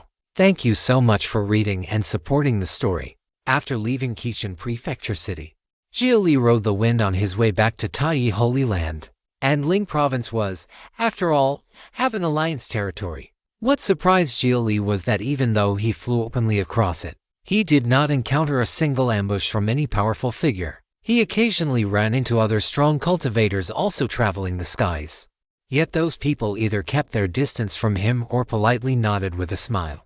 It was as though the entire world had been covered in a filter of peace. Blue sky, white clouds, birdsong flowers, some cultivators, after merely seeing him fly past and recognizing his face, would respectfully cup their fists and see him off for a stretch with their eyes. For Xia Li, who had once spent every day hiding and worrying about being hunted down, this was a scene he never could have imagined. That was why Lin Yi had once said that only from the moment Xia Li entered the Holy Land could he be said to have finally stepped onto the proper road. No longer an anomaly rejected by the rules. Even Qiufu benefited from it, and could now enjoy a good life inside the Holy Land. In truth, given his talents, if he had truly bowed his head and entered Zhuandan's sect as a pill slave back then, he might not have lacked a chance to rise. He might have attracted the notice of Heaven Capital Holy Land. He might have slowly become one of the Heaven Alliance's important figures, one of the very people benefiting from the system of interest transfers. Then how would his personality have been shaped after returning to Earth? Would he have joined the corporate alliance and become some high-ranking executive of a megacorp? But from the very beginning, that possibility had never truly existed, because inside Xia Li's heart there was an ember that would never go out. 10 days later, with the status of Holy Land Holy Sun, Xia Li directly entered other sects along the way and borrowed their teleportation rays to move rapidly back to Taiyi Holy Land. Yet the moment he returned, he was summoned by an elder, atop Taiyi Peak. Before the hall of the second elder, Xia Li stood quietly waiting outside the hall. No one guarded the entrance. Xia Li did not knock. He simply stood there in silence. He waited like that for a full 3 days before the second elder finally opened the hall doors and called Xia Li inside. But the instant Xia Li crossed the threshold of the hall of the second elder, the scenery before his eyes abruptly changed. He found himself deep within a lightless ravine. The light above was blocked by a sheet of gray, murky haze hanging over the mouth of the gorge. And on both sides of the ravine, dense rows of ghastly white skeletons were chained in place, their shapes twisted and unnatural, making it obvious they had suffered immeasurable torment before death. This old man is the punishment elder. You may call me the second elder, or Elder Wo. Greetings, Elder Wo. Xia Li immediately lowered his head and bowed. Addressing the man by his place in the elder sequence was respectful enough, but it naturally created some distance. Since the man had willingly offered his surname, that meant he intended to close the gap somewhat. This elder Luo took the form of a stern middle-aged man. Compared with the other elders, his demeanor was strikingly different. The others all favored robes dominated by gold, while Luo wore robes as dark as black lacquer. His fierce, commanding gaze and ruthless, imposing bearing made him look more like a lord of the demonic path than an elder of Tai. I did not call you here for anything else. You have broken the rules. Do you understand what mistake you made? Using the Holy Land's authority to extort a small power like myriad treasures pavilion was beneath my station. Even the Tai sword was humiliated along with me. That is nothing. Though the behavior was low, it also showed that you value rules. I will ask you again. What did you do wrong? Elder Luo's voice sank lower and lower. The pressure in his face and aura became so intense that Xia Li could hardly breathe, and even his thoughts slowed down. This disciple does not know. Elder, please enlighten me. You do not know. Elder Luo let out a cold snort. Do not think that because no one stood at your side, the Holy Land knew nothing of what you did. The Holy Land is very gratified that, out of concern for its reputation, you did not personally step in to implicate and slaughter the weak. But you should not, under any circumstances, have asked the demonic path to act on your behalf. When Elder Luo reached those final words, his voice became like thunder, rebounding over and over through the ravine. It rang inside Xia Li's mind without cease, and even shook his divine soul and internal organs. Blood immediately seeped from the corner of Xia Li's mouth and dripped down. Support the creativity of authors by visiting Royal Road for this novel and more. Leaving aside what would happen if the people of the demonic path remembered the scene of you communicating with them and made it public. Even if the demonic path kept its word and played no tricks, the Holy Land would still not spare you. Kneel. Elder Luo barked at Xia Li, but Xia Li showed no intention of kneeling. His face only filled with defiance. The Holy Land disdains such things only because those remnants pose no danger to it. But those remnants have committed countless evils. If they are left alone, they will only become more excessive with time. How can we spare them simply because we disdain dealing with the weak? Do not forgive evil just because it is small. To do so is indulgence. It is tacit approval. It is complicity. Xia Li argued his case with force, displaying once more that old stubborn insistence on resisting the rules. That was precisely what made Xia Li Xia Li. So what you mean is that all the evils beneath heaven exist because the Holy Land has allowed them. That isn't what I meant. I think it is. Elder Luo's voice suddenly rose again, the sound waves crashing against Xia Li again and again inside the cramped ravine. Even the chains and skeletons all around began to emit horrifying clacking noises in response. If you are determined to accuse me, what excuse would you ever lack? Though Xia Li said one thing with his mouth, the expression on his face plainly declared that yes, he did in fact think exactly that. Childish. Even in the age of the sages, the evils of this world could never be fully stamped out. How could the Holy Land possibly govern every last corner of the world? Tai Holy Land is not as glorious as you think. In many places it is constrained by the Heaven Alliance.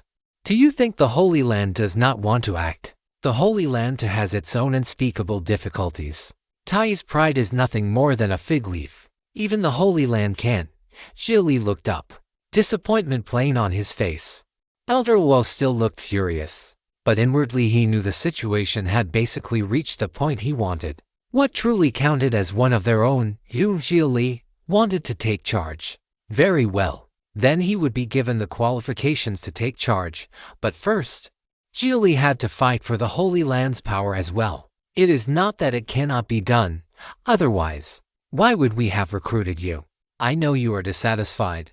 After all, no matter how bright and lofty an identity may appear, if it is forced upon a person, resentment will naturally remain. You must become king. Become the king of the chosen of this age. Gather the fortune of this era for the Holy Land. And when Taiyu rises in the east, then no evil beneath heaven shall go unpunished. No wickedness beneath heaven shall go uncut down. You may bear the sword and sweep the world clean. Elder Luo had begun painting a glorious picture. Xia Li sneered inwardly, yet on his face he only showed thoughtfulness. This old man is the punishment elder. I administer punishment in Tai's name. Yet I lack the power to eradicate evil. Thinking on it carefully. If I have disappointed you, then that too is my failing, and Tai's failing. How could I shift that anger onto you? Enough. Let us pretend this never happened. Elder Luo let out a long sigh. It was the sigh of someone who supported Xia Li in spirit, yet in truth remained powerless. Xia Li knew very well what he was supposed to do at a moment like this. Elder Luo, I was too impulsive this time. I will reflect on myself properly. I have not yet comprehended Tai's will. I am unworthy to wield the Tai sword. Xia Li took out the Tai sword, knelt on one knee, and held it up in both hands as he returned it to Elder Luo, looking deeply reluctant. When I am worthy in the future, I only hope the Holy Land will allow me to wield it again. The moment Xia Li said that, Elder Luo nodded in satisfaction. This was how it should be. A child who can be taught. Since the current Holy Land does not satisfy you, then go and change the Holy Land. Since the Holy Land's present will is not the one your heart desires, then let your will become the new Tai. So long as you can do it, Tai will deny nothing. Elder Luo bent down and reached out to help up the kneeling Xia Li. The scene of an old predecessor lifting a younger successor indeed carried a certain solemnity, like a true transmission of spirit and purpose. Unfortunately, the old man was not sincere, and the youth was not loyal. If you'd like to support the translation and read 10 chapters ahead, https://www.patreon.com/poppingdino. Thank you so much for reading and supporting the story. After Elder Luo helped Xia Li to his feet, Xia Li, you did make a mistake this time. The Holy Land will forgive you, but you must also show something in return. The Holy Land's rule has always been that if one errs, one corrects it, and if one incurs guilt, one redeems it. Elder Luo had finally arrived at the real point. Xia Li nodded and put on an expression of full attention. It had already been nearly half a year since he entered the Holy Land. Now that his old grievances had largely been settled for him, it was naturally time for him to begin doing things for the Holy Land. Please speak. Among the 5 sects, 9 dynasties, and 16 kingdoms beneath the Holy Land's rule, there is a place called Xiong Kingdom where a rebellion has broken out. Speaking of which, that rebellion arose because of you. So you are the one who must go suppress it. Xia Li could not help frowning. Dynasties and kingdoms were what cultivators called the mortal world. Realms where ordinary people made up the overwhelming majority. In general, they were each attached to some higher sect or clan, and the number of cultivators within them was usually small. And kingdoms generally fell below dynasties in scale. Their cultivators were even fewer, and their realms even lower. Like Feng City, the place where Xia Li had first arrived in the Xuan realm. It had been a city of one kingdom under the rule of a great sect. Cultivators and mortals lived there side by side, and the strongest local figure had only been late-stage qi refining. In other words, Xia Li felt that sending him there was a little excessive. If no upper sect intervened, then the strongest person in a whole kingdom would at most only be at Golden Core, wouldn't they? And while he too was technically Golden Core, could a worldly Golden Core be compared with him? The gap between worldly cultivators and sect cultivators was far too vast. Vast enough that, though they were all cultivators, they essentially lived in 2 different worlds. It was a true divide between immortal and mortal. Beneath the sects, all dynasties and kingdoms were mortal. Do you think this is too small a matter to require you personally? Then you are mistaken. The one who tied the knot must untie it. The matter may not be grand, but since it arose because of you, then it requires you to resolve it. What result does the Holy Land want? Suppression of the rebellion, nothing more. I have already made myself very clear. Elder Luo offered no further explanation and no further information. Xia Li understood that the true circumstances in Xiong Kingdom would likely become clear only after he went there himself. I only want to ask one thing.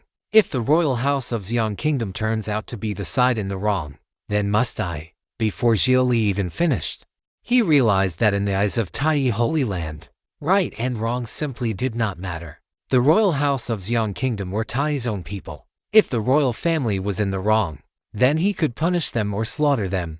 But in the end, the ones holding state power still had to be the royal family. As for the rebels, whether they were killed or spared would depend on his own wishes.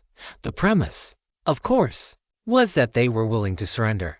Suppressing the rebellion was the result the Holy Land demanded. As for how that suppression was carried out, the Holy Land did not care. It seems you have already realized what needs to be done. Go. This is not the Holy Land deliberately setting an impossible task before you. For you as well, it is a learning experience. You may go alone.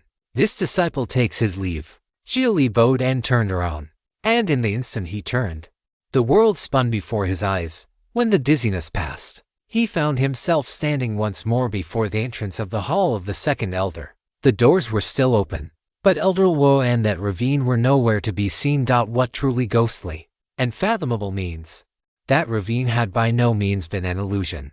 It had clearly been some form of spatial technique. The Hall of the Second Elder very likely contained an entire independent world within it. As Xia Li descended Tai Peak, he knew the mission the Holy Land had given him could not possibly be as simple as its surface description suggested. The sort of thing that could have been handled by a few outer disciples, or even a single inner disciple, had instead been handed to a Holy Son. That meant the state of affairs in Xian Kingdom was already very serious. All the way to the Holy Land's teleportation array, Xia Li immediately traveled to the sect under Tai's rule that lay closest to Xian Kingdom. By the time the view before him sharpened once again, he was standing in the sect plaza of Jingshu Sword Sect. The surrounding cultivators, upon seeing the robes Xia Li wore, all bowed their heads and cupped their fists toward him in salute.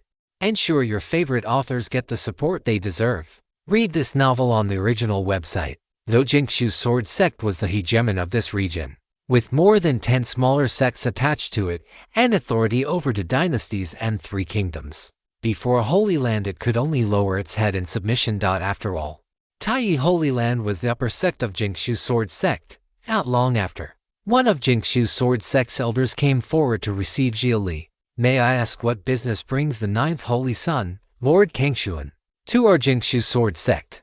The elder's clothes were brilliantly bright, 9 colors flowing like a rainbow. His manner was refined and his face wore a spring-like warmth. Though this sect was subordinate to the Holy Land, the path it followed was the reverse of Tai's. It focused on the mortal world, cultivated red dust chi and red dust sword chi, and cherished above all the splendid mortal world. I came for the matter of Xian Kingdom. Since Jingshu Sword Sect is the authority responsible for that kingdom, why have you not yet gone to suppress the rebellion? Xia Li came straight to the point and could not be bothered with idle pleasantries. The elder, hearing that, forced out a strained smile. Lord Kangshuan may not know this, but worldly matters should naturally be judged by worldly people. It is not appropriate for us to impose ourselves by force. And the resentment that gathers from worldly affairs is precisely the sort of thing Jingshu Sword Sect must avoid. So, you simply let the rebellion continue. The royal house of Xian Kingdom has exhausted its mandate. A change of ruler is not necessarily a bad thing, of course. If the Holy Land insists, my sect will immediately send people to suppress it. But we would ask Lord Kangshuan to take the lead. Even if you do not personally act, please at least stand at the front. The refined elder understood Tai Holy Land's way of doing things very well. Tai Holy Land treated its disciples with sincerity. The royal and imperial houses of the worldly dynasties and kingdoms were, for the most part, descendants of meritorious disciples of the Holy Land. Tai had promised those meritorious disciples that their descendants could wield worldly authority in the Holy Land's name, which meant that their faults were not something Jingshu Sword Sect was qualified to criticize. In all likelihood, only Xia Li's identity as a Holy Son gave him the right to act against the descendants of meritorious disciples. So you truly find it difficult to interfere, in terms of emotion, reason, and qualification. It is all difficult. We do not care who ultimately emerges victorious, but from the standpoint of the ordinary people of the mortal world, we hope the rebellion succeeds. That is what we ought to do. Jingshu Sword Sect did not want to dirty its hands with such matters. Jingshu Sword Sect was a thoroughly righteous sect. Its central doctrine was to share joy with the living world. It was one of the few sects that would truly stand on the side of ordinary mortals. In fact, it was entirely possible that the rebel side in Xian Kingdom had already received support from Jingshu Sword Sect in secret. Only, Jingshu's sword sect naturally did not dare do something as suicidal as openly attack the descendants of meritorious disciples of the Holy Land. So, all it could do was close one eye, open the other, and observe how the situation developed. Perhaps Xia Li dearly wanted to agree with Jingshu's sword sect's approach. Jingshu's sword sect was right. This sect subordinate to the Holy Land was in fact more merciful and more just than the Holy Land itself. The joy of sharing in the mortal world's happiness was what they sought. A peaceful age was the wish in their hearts. What a Jingshu sword sect! What a red dust heart that wished only for the rivers and mountains to remain splendid. The founding ancestor of this sect must have been an extraordinary person. But why? Why did such a sect kneel to the Holy Land? When that thought came to Xia Li, he could only smile wordlessly. Wasn't the answer right there in himself? He too was kneeling to the Holy Land. So what exactly did the Holy Land want to see? Did it want to see him take Jingshu's sword sect's side, only to use that as a reason to punish both him and them? The elder of Jingshu's sword sect, seeing the thoughtful look on Xia Li's face, understood that Xia Li's true heart was much the same as Jingshu's sword sect's red dust heart. He to hope the people of the world could live in peace. Only the immortals fed on the incense of humankind. If the mortal world found peace and the temples gathered dust, then where would the incense come from? And without incense, how could the immortals remain at ease? If you'd like to support the translation and read 10 chapters ahead, https://www.patreon.com/poppingdino. Thank you so much for reading and supporting the story. After thinking it over for a long while, I understand Jingshu's sword sect's difficulty. To turn away from the path you cultivate would be no different from damaging the very foundation of your sect. It would indeed be hard for you to act. In that case, leave this matter to me.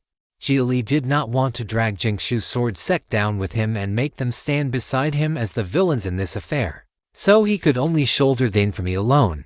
The Holy Land's arrangements were something he had no choice but to carry out, at least until he possessed the strength to stand against both the Heaven Alliance and the Holy Land.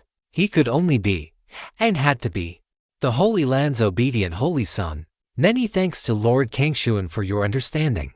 The difficulty of this matter lies precisely in the impossibility of satisfying both principle and righteousness.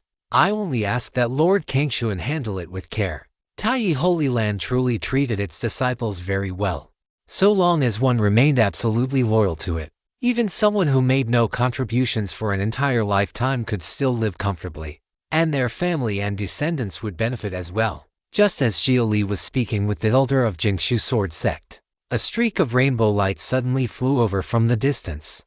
The rainbow light landed at Xia Li's side, and when he looked closely, he saw a girl of only 12 or 13 years. She wore multicolored feathered robes and exquisite rainbow-colored flower ornaments in her hair. She looked as charming and lively as a little beautiful bird. Hello, Grandpa Zu. Hello. Lord Kangshuan. This little girl greets Lord Kangshuan. The girl looked at Xia Li with curiosity, admiration, and even the faintest hint of girlish infatuation in her eyes, simply through watching the projection stones that recorded Xia Li's deeds. She had already come to admire him, but because of various circumstances, she had never had a chance to approach him. Now that she had heard Xia Li had come to Jingshu's sword sect, how could she possibly sit still, no matter what? She had to come and greet him once, if only to leave behind a good impression in Xia Li's heart. Hello. Xia Li smiled gently. He knew there were already some people who looked on him as someone worthy of worship. It seemed star chasing existed everywhere. But he himself was no longer worth that kind of admiration. In the end, he had still knelt. That was his defeat.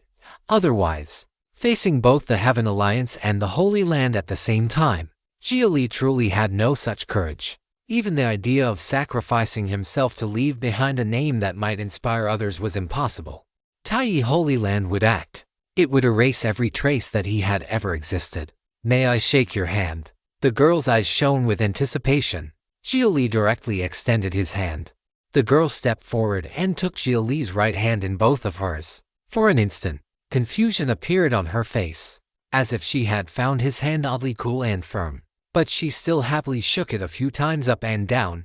Thank you.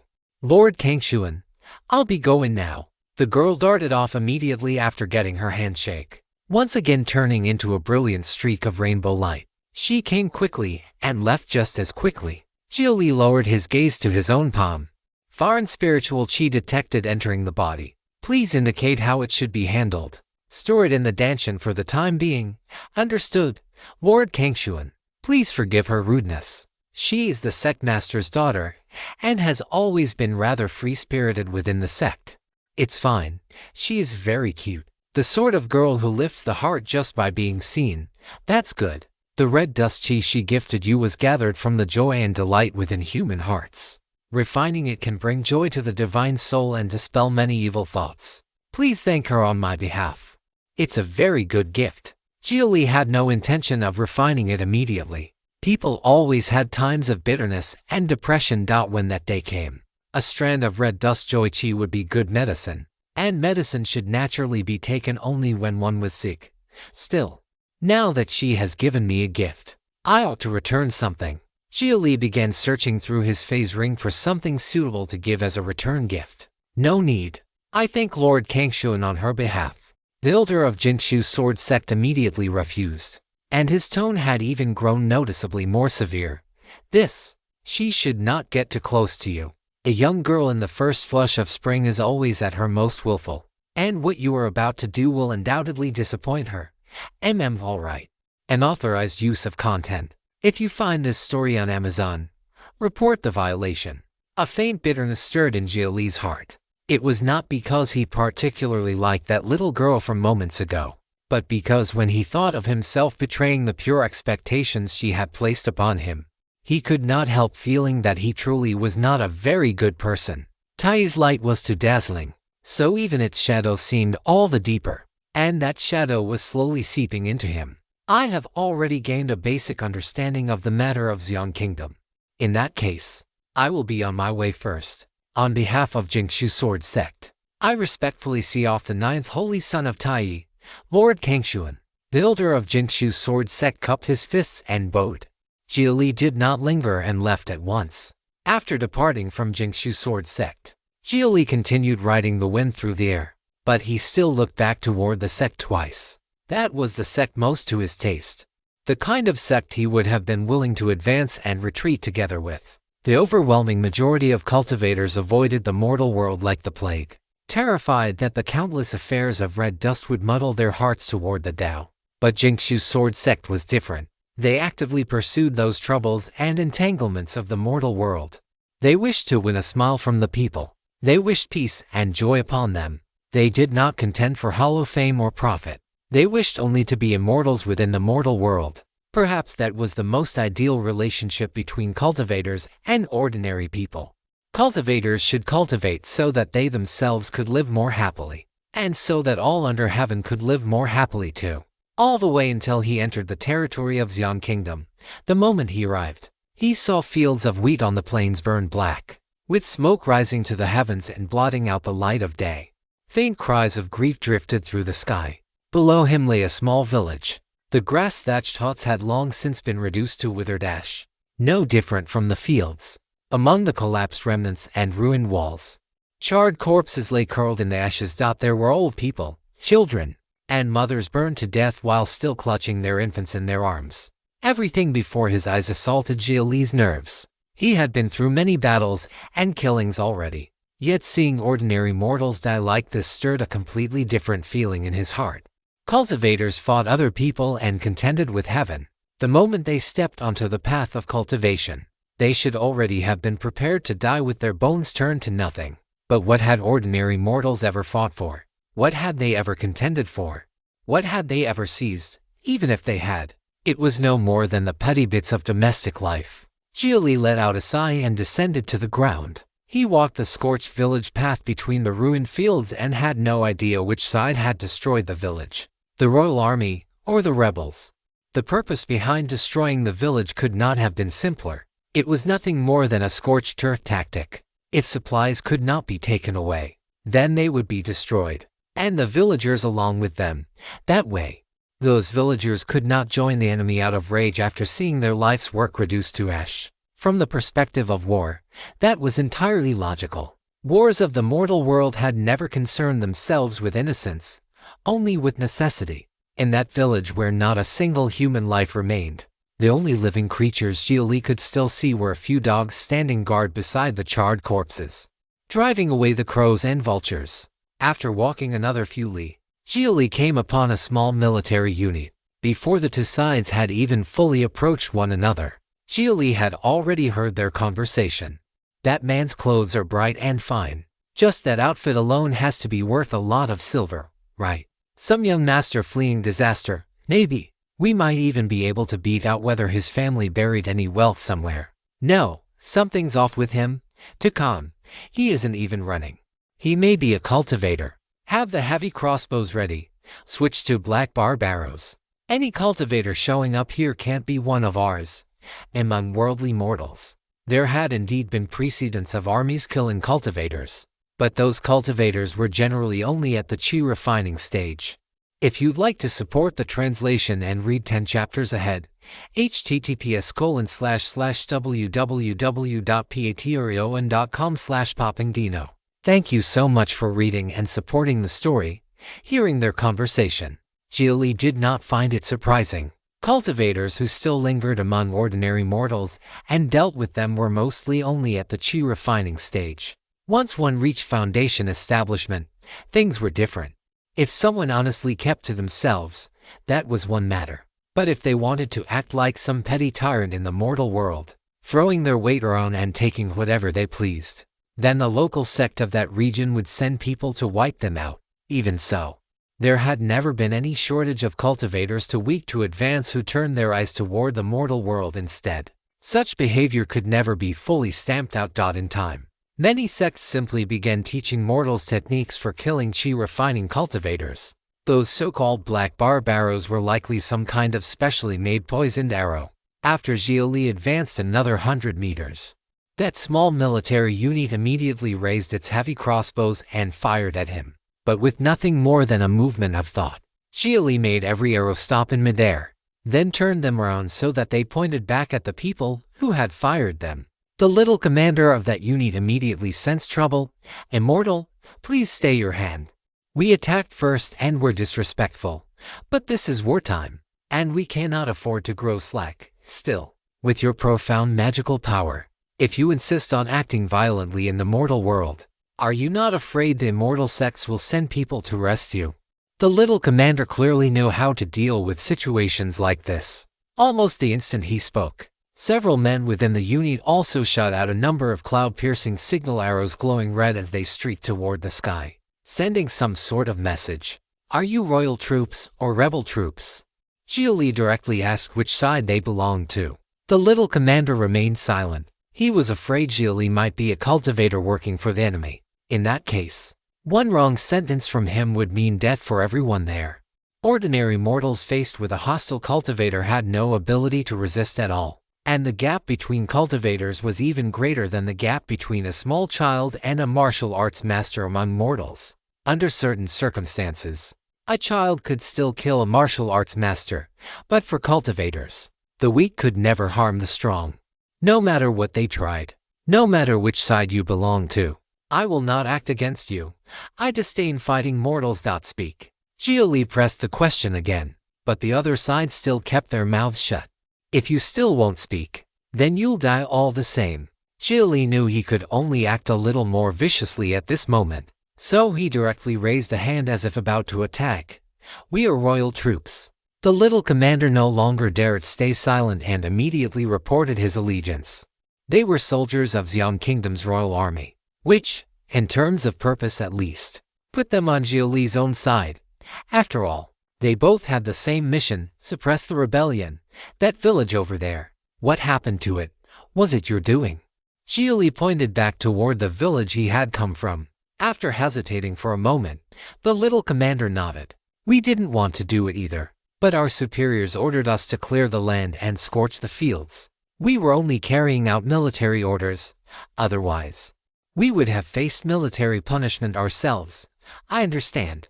Xia Li nodded. To be honest, he wanted very badly to erase the entire group of men before him. Among the few bodies in that village that had not been burned beyond recognition, The ones that had been left intact were all young girls. Their condition made it obvious they had been violated before death. There had even been infants and children among them. That part had clearly been the personal handiwork of these soldiers. Very soon, two figures came flying over from the distant sky. Cultivators had arrived. They had most likely seen the signal arrows from this unit and realized the soldiers had run into a powerful cultivator. The two who came were one man and one woman. The woman had Foundation Establishment Cultivation. The man was at Golden Core, but his ore was truly poor. The grade of his Golden Core was probably no more than first or second rank. Honored immortals. He belongs to the rebels. He was just about to kill us. The little commander immediately struck first with a lie. Xia Li had indeed thought of killing them, but that was still only a thought. He had not yet actually shown any intent. The two cultivators immediately turned toward Xia Li. The man directly drew his sword and pointed it at Xia Li's head. If you stumble upon this tale on Amazon, it's taken without the author's consent. Report it. Golden Core early stage. An ordinary rogue cultivator could never reach this level. Speak. Which faction are you from? Daring to make trouble in a kingdom under the Holy Land's rule. Are you from 100 Herbs sect or 1000 Sound sect? The male cultivator began forcing an identity onto Xia Li at once. The moment Xia Li heard that, he immediately understood what the man wanted to do. He was clearly trying to borrow the Holy Land's name to pressure the factions his own sect held conflicts with. Once people like this stepped into mortal wars, the scale and misery of those wars rose countless times over. A chessboard. Xia Li saw the chessboard again. Why was it always necessary to treat all living beings as pieces? The little fish played with the shrimp. The big fish played with the little fish. The fisherman hooked the big fish. And some local tyrant in turn bullied the fisherman. This chain-link game of chess. One layer wrapped over another. When would it finally come to an end? You don't recognize me. At that moment, Xia Li was wearing the Holy Sun's golden robes of Tai Holy Land. And countless projection stones recording his deeds had already spread across the world. He could at least be considered somewhat well known by now. Why should I recognize you? You're just some trash who came to the mortal world to throw your weight around. Who do you think you are? Some famous figure. You think everyone should know you? The male cultivator gave two mocking laughs, clearly finding Xia Li ridiculous. In his eyes, Xia Li was one of those arrogant fools who had made a little name for himself in some minor backwater and now no longer remembered his own surname. All right. It seems I really am nobody. The man did not even recognize the Holy Sun's golden robes of Tai Holy Land. It was clear his horizons were so low that he had never come into contact with such things. He walked around claiming to work in the Holy Land's name, yet he could not even recognize a Holy Sun standing right in front of him. That was laughable indeed. And from that alone, one could tell Tai Holy Land had probably accumulated no small amount of infamy because of people like this. By this point, the thing Xia Li truly ought to suppress in Xian Kingdom was not the rebellion among mortals at all. It was these cultivators who had personally stepped onto the field. At that thought, killing intent surged in Xia Li's heart. But at that precise moment, yet more cultivators arrived. They had likely come because they too had seen those signal arrows. This time, however, the newcomer began shouting from far away before even landing, "Holy Sun, stay your hand! Lord Kangshuan, stay your hand!" The man intentionally shouted out Xia Li's identity from afar so that Xia Li would have a harder time laying hands on his own people. Hearing that, Xia Li suppressed the attack he had just begun, gathering with visible displeasure. In truth, it would not have mattered if he attacked anyway. He could have simply killed every mortal and cultivator present alike. But Xia Li knew he could not let himself sink into that. The Holy Land had sent him here with ulterior motives. Even if he was going to be enraged, he had to wait until he understood everything clearly. Otherwise, he would only become a tyrant driven by rage, like that Asura. No matter how good his intentions, it would lead nowhere good. Not long after, the one who had called out from afar finally arrived. He was an elderly man of rather advanced years, and his cultivation stood at late-stage nascent soul. That was a level almost never seen in the mortal world. To a nascent soul cultivator, worldly places had long since lost any attraction whatsoever. They would not even pass through them if they could avoid it. Xian Kingdom might have been small, but it was crawling with all sorts of demons and monsters. After hearing the old man call Xia Li by title, the male and female cultivators both went pale with fright. The male cultivator's eyes went wide with raw terror, and he immediately dropped to the ground and knelt before Xia Li, knocking his head over and over in desperate plea. This insignificant one did not recognize the Holy Sun in person. "I beg the Holy Sun to spare me. I beg the Holy Sun to spare me." He struck his forehead so hard that the blood splashing out nearly reached Xia Li's face. If you'd like to support the translation and read 10 chapters ahead, https://www.patreon.com/poppingdino. Thank you so much for reading and supporting the story. At that very moment, the little officer who had been shouting about killing Xia Li from the start had already gone completely numb. He knew that vast Xian kingdom, so enormous in his eyes, was nothing more than a vassal of some immortal sect. And above that sect, there were greater immortals still. Xia Li had been called a Holy Sun. The officer knew nothing about the structure of an immortal sect, but in his understanding, a Holy Sun had to be the equivalent of the crown prince of an immortal empire. He could not even afford to offend a mortal prince of Xian Kingdom. Now he had offended the prince of a great immortal nation. How could he possibly still have a life left? Under such absolute despair, he somehow found himself less afraid instead. At worst, he would die. He had no family anyway, and so he looked at Xia Li with a trace of contempt in his eyes, as if to say, "Go on, kill me if you want, I am not afraid." Xia Li, however, had never intended to vent his power on the weak. The man had sought death on his own, then begged for mercy on his own, from beginning to end. Xia Li had remained composed. Killing intent had surfaced in his heart more than once, but his face had stayed calm. "Who are you?" Xia Li looked toward the late nascent soul-old cultivator. "This old man." "No, this little old man is the great elder of Five Spirits sect. Five Spirits sect is not yet formally attached to Jingshu Sword sect, but we pay tribute every year, so I imagine it will not be long now when that day comes and we to bask beneath Tai's radiance. I only hope Holy Sun may look after us a little." The old cultivator humbled himself to the point of calling himself this little old man, and his eyes were full of flattery and ingratiation as he looked at Xia Li. Xia Li took all of it and to him. This feeling was uncomfortable to in the past.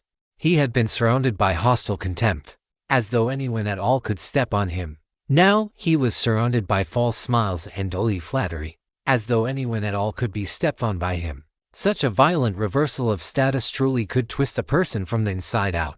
Qifu was one example. As a demon born and raised in the Xuan realm, she had already begun to falter beneath the Holy Land's honey trap. Xia Li was letting her be corrupted partly because it would broaden her horizons, and partly because he could still keep her under control.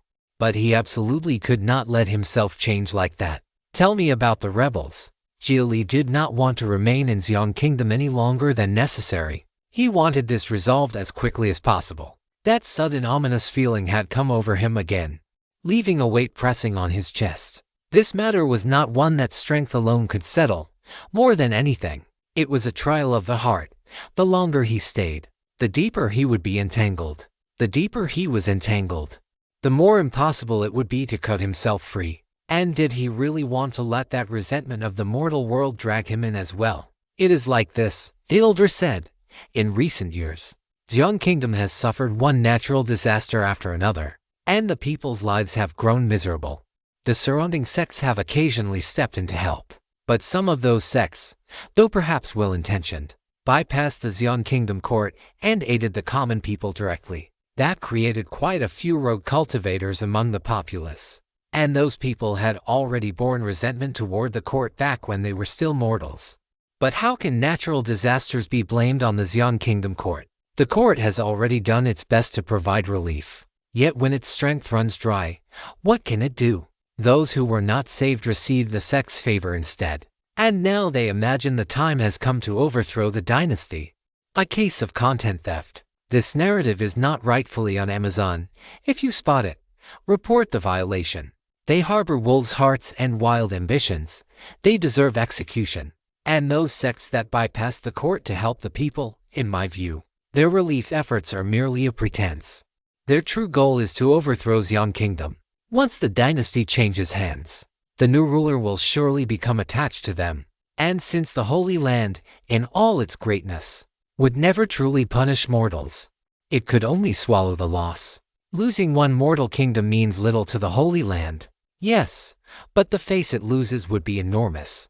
If one kingdom can be lost today, then tomorrow a dynasty or even a sect can be lost. This cannot be left unchecked, for all we know. The Heaven Alliance is behind this. Please act, Holy Sun, slaughter every last rebel. The elder wore the look of a loyal servant of the Holy Land, and it disgusted Xia Li to no end. The most problematic people in this entire affair were people like him. If all this had been was a mortal rebellion, the Holy Land could have simply allowed the rebels to seize power, selected some reasonably decent descendant of a meritorious disciple, then had that person reconcile with the rebels and govern Xian Kingdom together. That would have been enough. It was precisely because of these faithful hounds that the rebels had failed to break through for so long. These men were using the Holy Land's name to play politics, striking at rivals and gathering power for themselves. The sects that had helped the people had likely all been branded traitors and forced into open rebellion. Then, in their desperation, they had the bright idea to drag him down into the mire as well, using his own example against the Holy Land. Was Xia Li not now a holy son of Taiyi Holy Land? Did not Taiyi Holy Land also wish to oppose the Heaven Alliance? If so, then what was wrong with them inheriting Xia Li's will? Now both sides believed they stood on principle. Both sides believed they were right. Both sides believed the Holy Land would support them, or at the very least not crush them. And the only ones suffering for it were the common people. Only the people suffered. Only the lonely dogs beneath endless darkness cried out, while black crows and dead-eating vultures circled overhead and refused to leave. That was why the Holy Land had thrown this rotten mess onto Xia Li and ordered him to resolve it. Take me to the royal capital first. Xia Li did not say a word about dealing with the rebels, slaughter the traitors. What had those so-called traitors done wrong? They should rebel. His plan now was to go straight to the Xian Kingdom court, cut down the corrupt with ruthless speed, stabilize the people first, then kill off a batch of utterly rotten royals, find one obedient enough to support, and have that person open peace talks with the rebels. It would not cure the root of the problem, but it could at least treat the symptoms. In the short term, it would keep Xian Kingdom from collapsing further. By the time the next great crisis came, who knew whether he would still even be in the Holy Land? Yes, please honor this one by boarding my flying boat, Your Highness. The great elder of Five Spirits sect immediately called out a flying boat. He let the other two cultivators climb aboard as well, but sent them to the tail of the boat to stand in the wind, while he personally ushered Xia Li into the cabin. The flying boat swiftly rose into the air and departed. That left only the little military unit on the ground, still staring blankly up at the sky. The little officer could hardly believe Xia Li had not killed him. Boss, did we actually survive this? I think so. Even an immortal bowed to him. And that old immortal was flattering him like that. What kind of figure was he? Could a holy son be the prince of an immortal empire? Maybe. Something like that. The little officer had no words for what he had experienced that day. He had felt as if death could come at any moment. Yet somehow he had survived. He could not even think of a proper reason why he had been allowed to live. He remembered the look in Xia Li's eyes. Calm, yes, but unmistakably murderous. They were soldiers. How could they fail to recognize that? And Xia Li had come from the direction of the destroyed village. He must have seen the evil they had committed there. Even so, he had still spared them. Then that meant, though he had no idea why, they had done nothing wrong. It was simply that the Holy Sun disliked them. The existence above the Holy Sun would surely speak on their behalf. What kind of bullshit Holy Sun was that? He nearly scared me to death. Those immortal lords don't look any freer than us. We ought to grab a few women and have some fun to settle our nerves. The deputy commander beside him immediately suggested they go enjoy themselves to calm down. That works. Let's cut loose a bit. I've got something to brag about for the rest of my life now. I cursed and insulted an immortal holy son, and he still didn't dare kill me. When I die, this day's story ought to be carved right onto my tombstone. Let's go. Let's go. Time to grab some girls. Let's head for Langu village. Lots of young girls there. I passed through once before. They must all be grown by now. The soldiers began fantasizing about the pleasures to come. In their minds, immortals no longer seemed like anything special. You did not have to fear those with status. It was those without status who were frightening, because those were the ones who would not bother with reason. Just then, one of the soldiers suddenly pointed upward. "Boss, look! Auspicious signs, purple chi. Auspicious purple chi. What? Auspicious signs. In the middle of all this war. Wait, no, it's coming for us. Scatter." He never got to finish the word. That single wisp of violet chi suddenly became unimaginably heavy. It crashed down like Mount Tai itself, falling from the heavens, erupting with rolling thunder like the wrath of heaven. In that single instant, every last one of them became fertilizer for the earth, merging into the land itself. If you'd like to support the translation and read 10 chapters ahead, https://www.patreon.com/poppingdino. Thank you so much for reading and supporting the story. On the flying boat, the elder of 5 spirits sect saw Xia Li flick out that strand of violet chi. After extending his divine sense just a little, he naturally understood what Xia Li had done. Lord Kangshuan. They were only a group of mortal men. Why trouble yourself to kill them in anger? In all kinds of ways, it is not good for cultivators like us to lay hands on mortals. The elder looked at Xia Li with a strange expression. Xia Li's actions just now had once again violated the rules of Taiyi Holy Land. Of course, as long as he and his 2 disciples kept their mouths shut, no one would dare say anything. The so-called disdain of the strong toward the weak should mean forgiving offenses committed against oneself. It should not mean pretending the weak person's crimes never existed. If a mortal offends me, I do not care. But those mortals had committed crimes worthy of death by any standard. To disdain them in that case would be to disdain justice itself. Xia Li had never believed in this so-called dignity of the strong.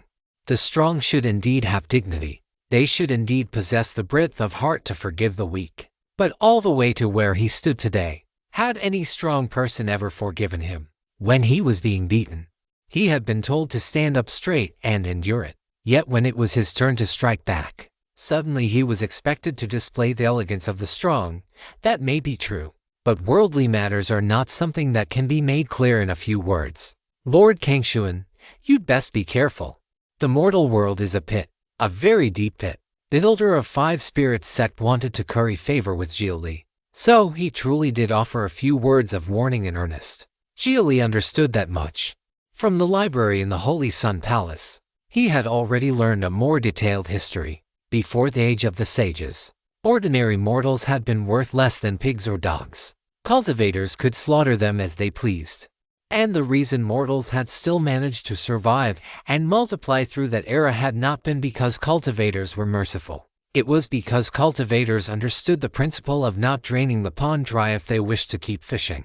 Whether they refined blood chi and living souls from mortals, or fed upon incense and faith, they all kept ordinary people like livestock, ensuring enough of them remained alive to be useful. They treated mortals as spirit beasts that merely happened to look somewhat like themselves. Never as kin. At that time, humanity had not yet awakened. It had not even split off from the demon race. It was the most savage and darkest age of all. Back then, the human race was no more than one branch of the demon race. Nothing more than a tribe of hairless apes. Only later, from within that mass of livestock, did someone finally rise and change everything.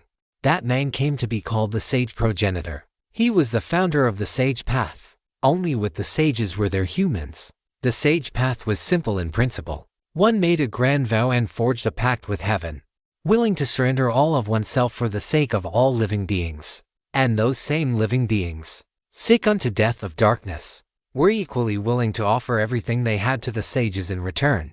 Under that mutual complement between heaven and mankind, the sage progenitor, along with the many sages who came after him, brought the Dark Age to an end. If you encounter this narrative on Amazon, note that it's taken without the author's consent. Report it.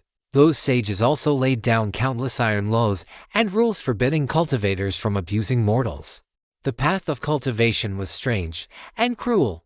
The descendants of cultivators, no matter how poor their talent, were still cultivators. They were born already able to sense chi. But for the descendants of mortals to become cultivators was a thing of extreme difficulty. They first had to practice martial arts and temper their bodies to the peak of the blood chi realm before they could barely begin to sense chi. Even then, the odds were less than 1 in 100, and if a cultivator and a mortal had children together, those children would merely be somewhat sturdier mortals. They would never be born able to sense chi. With that nearly absolute barrier between immortals and mortals in place, could those born sensing chi truly regard ordinary people as people at all? Even worldly nobles and aristocrats already failed to treat the common people as human. How much worse would it be for immortals born with chi in their blood? If not for the 7 holy lands continuing to preserve the sage laws laid down by the sages and standing watch over mortals, the shape of the Xuan realm today would likely be even worse.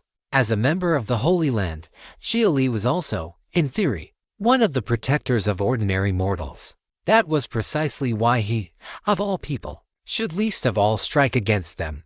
Even if mortals were at fault, they were supposed to be judged by mortal law. Cats caught mice. Hounds drove off cats. Elephants suppressed hounds. And in turn, the mice themselves constrained even the mightiest elephant. That was the structure of the Xuan realm. Mortals were the very foundation of sage law, the source from which the Holy Lands drew their sage power. To strike at mortals was to corrode the foundation of the Holy Land itself. As Xia Li thought through all this, he found that even if the Holy Land's original intent had indeed been good, what use was law if those who wielded it no longer saw themselves as mortal at all? He did. He considered himself mortal, because that was what he had originally been. Without the heaven chip and spirit core, what cultivation would he practice?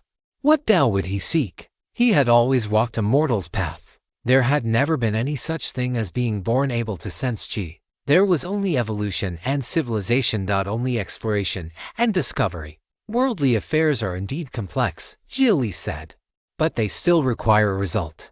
And that result must be one that people genuinely seek for themselves. It cannot be merely the result immortals think they ought to have. As he spoke, understanding slowly dawned in his heart. He had more or less grasped the Holy Land's design now. He could awaken the sage will within the Tai sword. Perhaps Tai Holy Land truly believed there was a saintly heart hidden inside him. Among the present 7 Holy Lands, whether it was the Heaven Alliance faction, the Anti-Heaven Alliance faction, or even the supposedly neutral Holy Lands, what they least wished to see was the birth of a true sage. And yet at the same time, they all longed for the authority of the sages. So what they pursued instead was the birth of false sages. They treated mortals well, but not truly for the sake of mortals. They spoke of justice, but not truly for the sake of justice. In all things they tried to resemble the sages, while in all things they denied the sages. In this age where sage law had long since shattered, no matter how much the 7 Holy Lands patched and repaired it, all they could ever create was a twisted sage law, splendid on the outside, rotten within, and in doing so, they themselves had become the greatest obstacle to the rebirth of true sage law. Lord Kangshuan, I'll pretend I didn't hear any of that. Walls have ears. You should guard your words. The elder of 5 Spirits sect immediately dropped the ingratiating look from his face, replacing it with naked wariness. He had lived far too long not to see what kind of heart Xia Li possessed. At the moment, Xia Li was not someone he dared flatter any further. Otherwise, when Tai settled accounts in the future, 5 Spirits sect might well be dragged down with him. Who knew how much longer Xia Li would even remain a holy son? Still, there was one thing that had to be admitted. Xia Li truly lived up to the title of Holy Son. That was not merely an honorary title granted by the Holy Land. He was, in truth, a child of the sage path. You're afraid? Xia Li asked with a smile. The elder nodded. He really was afraid. If Xia Li wanted to court death, that was his business. He just did not want the blood splashing onto himself. Then if the Holy Land questions me when I return, I'll just say you taught me all this. Please don't. This little old man has it hard enough already. My 5 Spirits sect may not be some shining righteous sect, but we've at least always honestly kept to ourselves and never bullied anyone. Those 2 young disciples of mine may have poor dispositions, but they don't represent 5 Spirits sect. The elder broke out in a cold sweat from fright. It felt to him as though his sect's inheritance had suddenly started trembling on the edge of collapse. Then he slapped the table and stood up. The royal capital is here. He was almost grateful they had reached their destination. Let Xia Li go torment someone else. A tiny sect like Five Spirits sect could not possibly withstand this kind of trouble. Xia Li heard him and did not keep pressing the matter. He rose, stepped out of the cabin, and stood upon the deck, looking down on the royal capital of Xiang Kingdom from above. The capital was already under martial lockdown. The city gates were shut tight, and there were no civilians visible in the streets at all. Only well-equipped imperial guards patrolled the roads. The entire city was so deathly quiet that even from the sky, Xia Li could hear the footsteps of the patrols below. If you'd like to support the translation and read 10 chapters ahead, https://www.patreon.com/poppingdino. Thank you so much for reading and supporting the story. The flying boat passed over the markets below and headed straight for the sky above the royal palace. Xia Li did not even wait for it to land. He flew down directly to the ground. The imperial guards around him did not dare come forward to question him. They simply pretended he did not exist. Xia Li walked straight toward the main hall where the court held its deliberations. Even over that short stretch of road, he could smell the thick stink of blood in the air. He strode into the hall. When the gathered civil and military officials saw Xia Li, they all fell silent. Though they were all mortals, they were mortals with some knowledge of the world. They knew perfectly well that everything in Xiang Kingdom was ultimately decided by the Holy Land. To them, the Holy Sun's golden robes on Xia Li's body carried more authority than the Xiang King seated upon the throne itself, and so not one of them dared speak. On any other day, the censoring officials would already have been shouting to ask who this newcomer was, and why he had not knelt. The Xiang King sat high upon the throne and looked Xia Li over. Xia Li looked back. He was a middle-aged man with a gloomy cast to his face, the sort whose eyes seemed steeped in malice. "Who comes before me? State your name." The Xiang King's voice was stern and commanding as he demanded Xia Li's identity. He was the worldly king, enfeoffed by the Holy Land itself. He did not kneel before the strong, and he could even order cultivators to kneel to him. Kneel.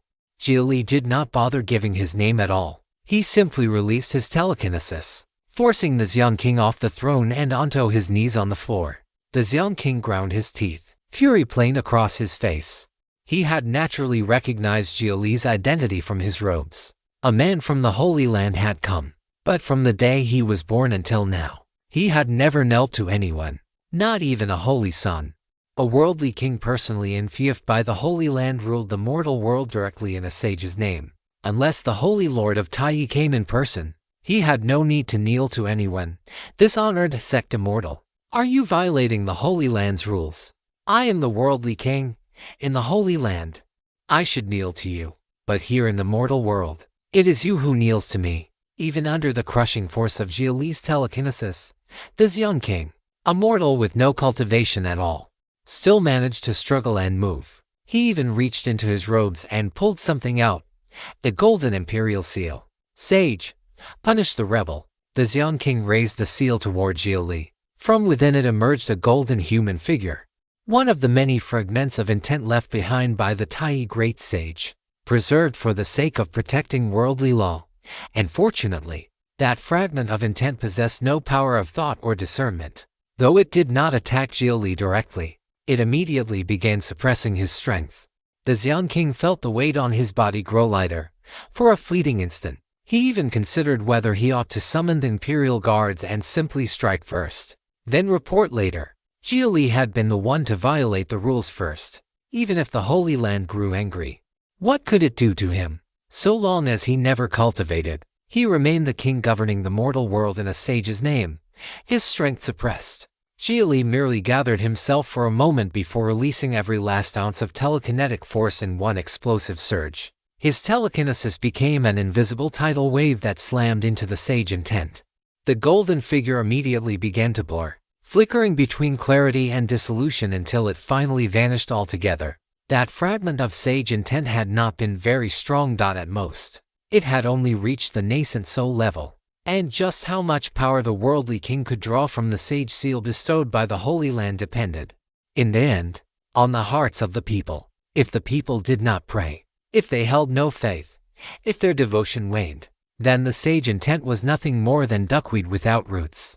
The reason worldly kings could stand unafraid before powerful cultivators was supposed to be that they governed their nations well enough for the people to answer the sage's call. Only then would the sages grant the king power. It was, in theory, an excellent system of governance. Support the author by searching for the original publication of this novel. The sages of old had truly put thought into it. If a worldly king grew muddle-headed and lost the people's support, then he would naturally lose his authority as well. This young king, however, saw Xia Li disperse the sage intent and after a brief burst of panic, actually began to smile with delight. Audacious! You dare show disrespect to sage intent itself. I will report this to the Holy Land and have you punished for your great irreverence. The young king intended to use this as a way to seize the initiative. He had to seize it. Do as you please. I am Kangshuan, ninth holy son of Tai. Xiong King, tell me this. How exactly have you governed Xiong Kingdom? Why have you allowed cultivators to interfere in politics? Why have you ignored the suffering of the people? Is the sage seal in your hand nothing but decoration? Is it merely a tool you use to bully others with borrowed authority? In my opinion, you should no longer be king at all. Abdicate at once. Issue an edict and step down immediately. Xia Li wanted speed and decisiveness. There was no point trading words with a man like this. Replace him first. Suppress the rebellion, and then leave. And whom do you wish to inherit? Who else can inherit? The Xiong King snapped. All my brothers are dead. All my elders are dead. All my sons and grandsons are dead. I am the only one left with the bloodline. The Xiong King had already guessed what the Holy Land would try to do. How could he have left himself unprepared? So long as he was the only surviving bloodline, then no matter how grave his crimes, the throne could only remain his. And I don't mind telling you this either. In my younger years, I indulged myself too much and ruined my body. I likely can no longer have descendants. By the Holy Land's own rules, it can only choose a worthy successor after my lifespan ends. Until the day I die, you may not interfere in Xiong Kingdom's internal politics. The Xiong King had calculated everything. The moment he heard Xia Li announce his name, he felt the satisfaction of old revenge finally being returned. This was exactly the outcome he had wanted. Xia Li, utterly powerless against him. At worst, Xia Li could trade his own life for that of a single mortal like him. The Holy Land had laws. If a cultivator killed a worldly king, then death was the punishment. Those filthy commoners had only risen up because of Xia Li. They had taken up Xia Li's name and made it difficult for the Holy Land to suppress the rebellion without disgracing itself either inside or out. If not for that, why would he ever have needed to kill off his own blood relatives just to protect himself? All of this had started because of Xia Li. He had made those lowly people think resistance could have a good ending. Think the Holy Land might approve of rebellion. Think they might truly change the dynasty and replace his line. Ridiculous. Xia Li was nothing more than a dog favored by the Holy Land, only a finer dog, a more imposing dog, a dog whose bite hurt more, but still just a well-behaved dog with a leash around its neck, a dog that could barely even protect itself.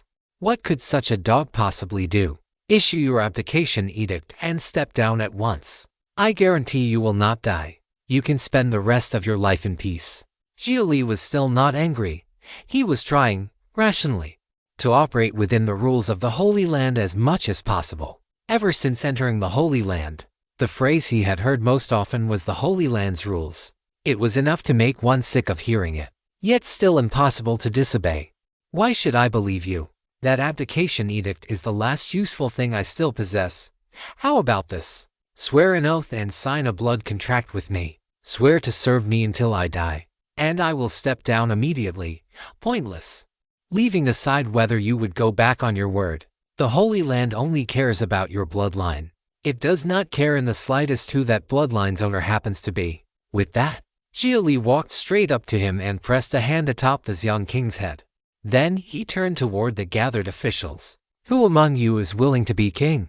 To whom shall I bestow this royal body? By now Xia Li was holding down a bellyful of rage and had no interest at all in wasting time on a fool who believed he had discovered some clever loophole in the rules. And yet none of the officials dared answer. My soul is protected by sage intent. To tamper with my soul is no different from killing me. Do you dare? Even with Xia Li gripping his head and lifting him up, The Xian King still had the nerve to shout. Only now did Xia Li realize just how thorough the Holy Land's rules really were. Unfortunately, all the thoroughness seemed concentrated in the wrong places. Then again, it made sense. Anyone bold enough to exploit loopholes in the rules would naturally have studied them to perfection. The Holy Land had said the affair in Xian Kingdom was not an impossible task. Yet this place was clearly a cesspit. Anyone who fell into it would come out stinking. And the only way through it was to break the rules. Then once he broke the rules, the Holy Land would surely drag him back and teach him a lesson. And as punishment, no doubt another cesspit would be waiting for him. How utterly tiresome. He wanted to kill every last one of these vile people. At times like this, perhaps he really should just fall to demonic cultivation and be done with it. What nonsense rules. His old life had suited him better. Wasn't it just pursuit and assassination? If he truly could not escape it, then, at worst, he simply would not return to the Xuan realm again. Fine. So I can't touch the soul. Is that it? You think that means I have no other method? You think destroying that thing leaves me powerless? At that moment, Xia Li thought of the medical pod he had stored inside his grotto heaven gourd. Cloning. That was all. He could make the bloodline pure enough to satisfy any standard. If it turned out even a fraction impure, he would count it as his loss. Without another word, Xia Li threw the Xian King aside. He hit the ground face first and split his forehead open with a curl of Xia Li's finger. A few drops of blood immediately floated up toward him. Today, I will broaden all your horizons. Do not imagine that loopholes in the rules are so easy to exploit. The medical pod Yanagi Chihaya had done business with was built for black market work, which meant it had already been cracked. Cloning technology was a restricted field among civilians. It was only legal to culture replacement parts for damaged organs and limbs, never to clone an entire human body. Of course, almost nobody used that legal function anyway. Cybernetics were so much better. Why insist on returning to flesh? And the cost of growing replacement tissue was so high that one could buy excellent prosthetics for the same price. The cost-performance ratio was abysmal, but right now was not the time to worry about efficiency. If he was willing to burn enough spirit stones for power, then within a single day he could grow a young adult Xian King. He could even write gene-level restrictions into the clone, damage the brain, sever the prefrontal lobe, interrupt the thought processes from which personality emerged, and replace them with logic pattern after a. That would leave behind a broken person with no self at all. A crippled existence that could only mechanically uphold justice. But perhaps that kind of brokenness was precisely perfection. It was because people were human that they could never be perfect. Once self-awareness arose, the clone would be racked by unbearable pain throughout the entire body. And if it ever dared overcome those restrictions and seize back its own self, its genes would melt apart and it would die on the spot. Harsh laws were the proper cure for a chaotic age. Cultivating clone dead men was a choice with abysmal efficiency, but under the Holy Land's rules, it was the best choice for the people. I bestow a king upon you, a sage king of eternal goodness, one who would never betray the people. An artificial intelligence monarch, Xian King. I hope you can still laugh tomorrow. As soon as the words fell, Xia Li vanished on the spot. If you'd like to support the translation and read 10 chapters ahead, https://www.patreon.com/poppingdino. Thank you so much for reading and supporting the story. The moment Xia Li stepped out of the council hall, he found a secluded place and entered the grotto heaven gourd. Inside the gourd, everything looked exactly as it always had. Grass. A thatched hut, and beside that hut, a medical pod that still looked almost brand new. Compared with Xiao, Yanagi Chihaya had always been the one more willing to spend spirit stones. This medical pod was not top of the line, but it was at least no stripped-down bargain model missing half its functions. Xia Li walked up to it and activated the pod. He selected the body part cloning function. Then, from the submenu beneath it, he chose full body cloning. Warning: full body cloning is a restricted function. Please confirm that your institution holds the appropriate permissions. In the event of any dispute, the manufacturer bears no responsibility. All liability rests entirely with the owner. The machine issued its warning. There were indeed reasons this technology existed, but the ethical problems around it were simply too severe. And then, Xia Li continued selecting options. He deliberately enabled a synthetic amniotic membrane that would isolate the clone from direct contact with the interior of the pod. The main reason was simple.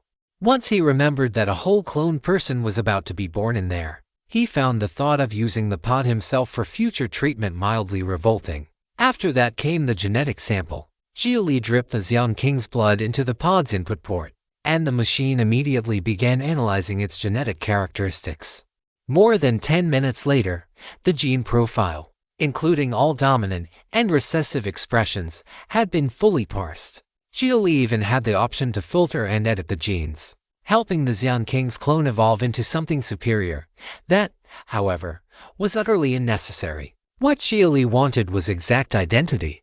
He wanted the clone to match the Xian King perfectly, even down to his appearance and his bodily defects. As for age, Xia Li directly selected mature adulthood, around 18 years old, initializing program, beginning pre-edit. Please insert materials. The machine now asked Xia Li to provide feedstock. That so-called feedstock was a specialized compressed biomass used for rapidly shaping living tissue. It contained all the base elements a living organism required, naturally. Xia Li had bought plenty of it from Yanagi Chihaya when he purchased the pod. Since the two were meant to be used together, he searched through his phase ring and soon found a large cube-structured mass of soft pink quite solid matter. That was compressed biomass. In an emergency, one could even eat it to stave off hunger. After feeding it into the machine's material chamber, the synthetic amniotic membrane inside the pod swelled upward. 2 tubes connected to it, and the cloning process immediately began. The narrative has been illicitly obtained. Should you discover it on Amazon, report the violation. It resembled 3D printing.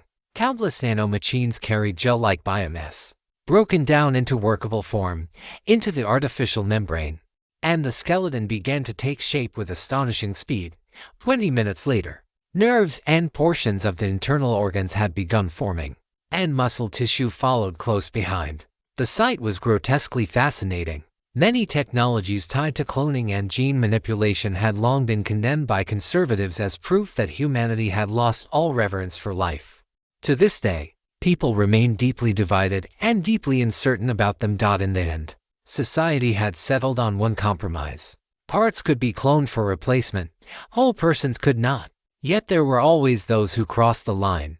Crossed it for all kinds of reasons, Xia Li included. At this very moment, he too had crossed that boundary and cast reverence for life aside. And yet the reason he was doing so was also, in its own twisted way, for the lives of the common people. Was he revering life, or desecrating it? Or perhaps, a desecration committed in the name of reverence. Throughout the entire process, Xia Li watched through the artificial membrane and glass cover. And the more he watched, the more life itself began to feel strangely trivial. It could be copied, manufactured, customized in every meaningful way. He felt like a creator. From now on, if someone displeased him, he could kill them outright. If they died, he could simply compensate the deceased's family and friends with a better version of that same person. The very fact that such thoughts could rise in him made Xia Li understand why cloning technology had to be kept from spreading among the masses. It truly could make those with weak hearts lose all reverence for life. While the clone grew, Xia Li continuously fed spirit stones into the machine for energy. The later stages of cloning became slower and slower, because the opening phase dealt only with the broad shape of the body. The further it went, the more complex the work became. Genes were themselves a kind of biological program. They could be digitized. They could even be simulated by electronic code. Roughly half a day later, inside the medical pod floated a naked young man with his eyes closed, a translucent film clinging to the surface of his skin. The cloning process had not been difficult. After all, the machine had performed almost all of the actual labor by itself. But for Xia Li, as the operator watching the whole process, it had brought with it a flood of thoughts. People were not sages, yet they could gather every beautiful virtue they imagined and use that to create a sage. And an artificial sage did not necessarily have to exist in human form. Xia Li thought of Kang. Was it not much the same? Had Kang not also been the light formed from the beautiful qualities countless people once longed for in a ruler? Xia Li continued operating the pod. Yet before he selected the option to sever the clone's prefrontal lobe, he hesitated for the barest instant. The prefrontal lobe was the center from which a biological brain generated emotion. More than 600 years before Xia Li's own era, back in the early 19th century CE, prefrontal lobotomy had once enjoyed a period of popularity in Earth's medical world and had been used to treat severe psychiatric illness. After the prefrontal lobe was cut away, those patients indeed became quiet. They could even live out ordinary lives. But emotionally they were walking corpses, incapable of joy, anger, sorrow, or delight. The procedure did not turn madmen into healthy people. It merely turned lunatics into fools. And yet, compared with lunatics, society had found fools easier to accept. That was the real reason such a brutally inhumane surgery had once existed and even flourished. Was he truly going to take it away? The clone's one and only chance to become a person? But Xia Li was afraid. Afraid that no matter how much goodness he poured into this being, it would still one day be tainted by evil. Only by closing off its channels for receiving the outside world's corruption could he ensure it remained forever pure and kind. He then remembered something Mo Yi had once said: people were demons. Man himself was the demon. Every person, like a demon. Then did some people's demonic nature simply remain unreleased for their entire lives, allowing them to become saints in the eyes of others? After another moment of thought, at man's beginning, what is his nature? Xia Li asked himself that question. Then he decisively pressed the button. Nanomachines immediately flooded into the clone's ears and nostrils and entered the brain. Nature is good. I declare it good. So it shall be good. It may exist only within these bounds and never cross beyond them.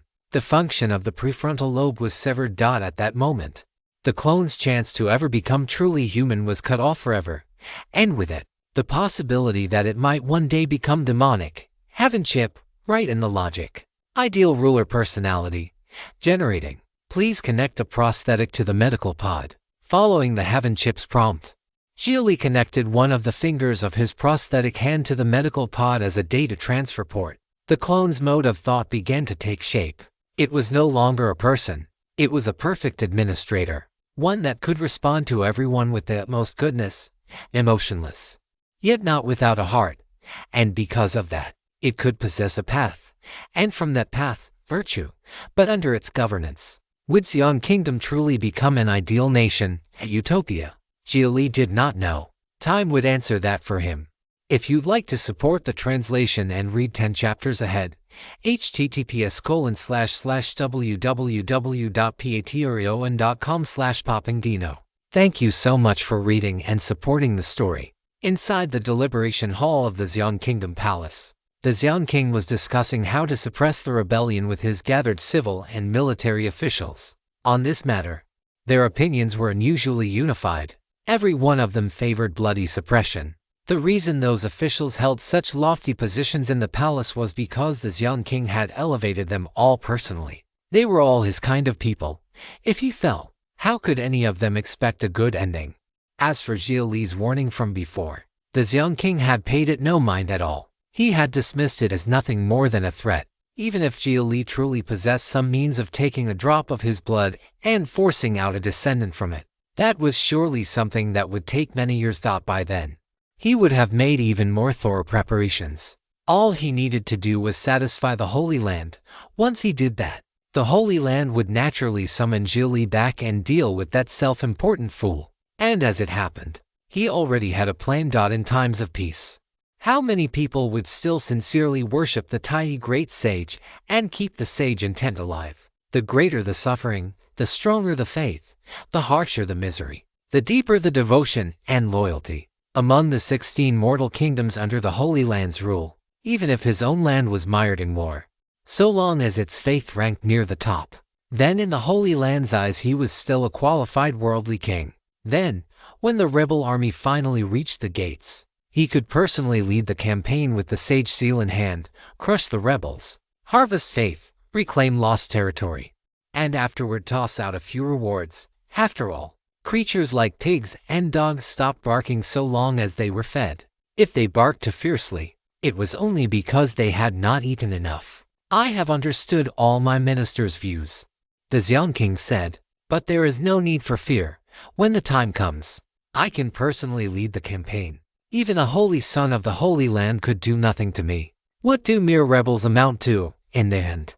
Why did the rebels rise at all? Was it not because of that holy sun, in my view? Once the Holy Land casts him out and reclaims the cause of righteousness, those pitiful rebels will be wiped out in under 3 days. The young king had grown accustomed to arrogance. Perhaps it was also because the Holy Land was so far away that, little by little, he had come to believe rules were higher than everything else taught to him. Even power existed only to serve rules, unless one became part of that tiny handful of power great enough to make rules serve it instead. Was Xia Li qualified for that? Clearly not. Not even close. So in the young king's eyes, Xia Li was merely a dog. Just then, someone stepped into the hall from outside once more. Xia Li had returned, and the person walking beside him made the young king's face change in an instant. It was himself, his own younger self, exactly the same, as if cast from the same mold. The assembled officials were also stunned. Several older ministers even rubbed their eyes in disbelief. Xia Li ignored all of their shock and walked straight to the throne. He grabbed the young king, dragged him down from his seat, then kicked him aside and sent him sprawling onto the floor. Go on, sit down. This is your throne. Xia Li looked at the younger young king. The young man wore a confident smile. He quickly stepped forward and was just about to sit when the old young king, still sprawled on the ground, roared in fury, "Bandit, do not usurp the throne. I do not know where you found that man, but he is absolutely not of my bloodline. Bring the sage seal. The narrative has been illicitly obtained. Should you discover it on Amazon, report the violation." When facing cultivators, the old young king's greatest trump card was always the worldly authority of the sage seal bestowed by the Holy Land. The sage seal served many functions. It could even verify bloodline, ensuring that the throne would never be occupied by someone unrelated to the descendants of meritorious disciples. The moment the golden seal appeared in the old young king's hand, Xia Li merely let out a cold snort. With a thought, he sealed it in place, forcibly snatched it away from the old king, and handed it to the young king instead. The sage seal glowed faintly. A ring of pale golden mist revolved once around the young king before flowing back into the seal. Recognition. The sage seal had acknowledged him as its master. Damn it! What have you done to the sage seal?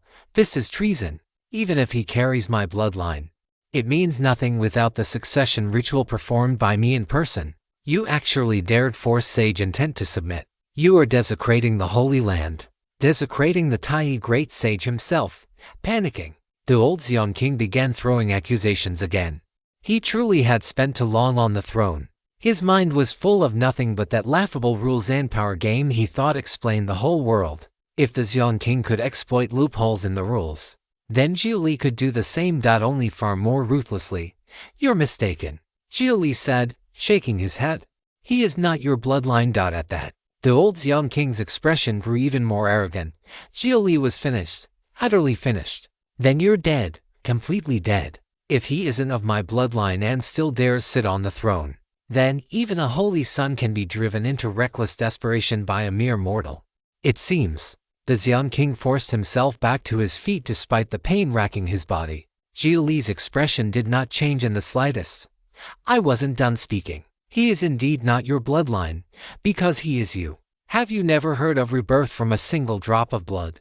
I used a priceless ancient spirit treasure to reshape another you from that drop of blood. He is you. Naturally, the sage seal recognizes him. The moment those words left Xia Li's mouth, both the young king and the assembled officials were shaken to the core. Why go to such lengths? Rebirth from a single drop of blood was a true immortal miracle, something difficult even for high immortals to achieve. And by Xia Li's own account, the price he had paid had been immense. To take an ancient spirit treasure and use it on a mere mortal, restoring him from a single drop of blood, just for the sake of venting this one breath of anger. And yet that move left the young king and the court with absolutely no response. Even the sage seal had accepted it. That was the young king himself, only another young king. It was extravagance in the extreme. The value of that ancient spirit treasure was beyond anything anyone present even dared estimate. It could likely have bought 10 whole young kingdoms. It might have been enough to live in pleasure for 1,000 years in some great upper sect. You, the young king's voice went hoarse as he pointed at Xia Li. If he had known this would happen, Then if Xia Li had simply given that blood rebirth treasure to him, he would have abdicated on the spot and gone off to enjoy the rest of his life. Perhaps he could even have cultivated his way to some high realm and lived in carefree luxury. It could have been a win for both sides. So why had Xia Li chosen for both of them to lose? Just to vent that one breath of anger. He would rather waste an ultimate treasure than let the Xiong King die a good death. Was this what a holy son was? Xiong King, Xia Li said. Issue the order. Execute the false king and suppress the rebellion. Understood. The young Xiong King held the sage seal and looked coldly at the old king. In his panic, the old Xiong King came up with yet another idea. You cannot kill me. I am your original body, and you are my split self. We are one. We can govern Xiong Kingdom together. Don't listen to him. Don't listen to him. You are me. No one understands you better than I do. The old king begged his younger self for mercy, but because of the program Xia Li had written into him, the young Xiong King possessed no emotional response at all. His prefrontal lobe had been severed. He was not going to waste thought on the sort of tangled questions only humans cared about. What was the original body? What was the split self? Where had he come from?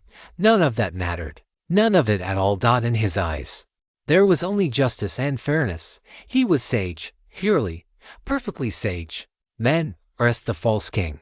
Strip him and parade him through the streets. At noon tomorrow.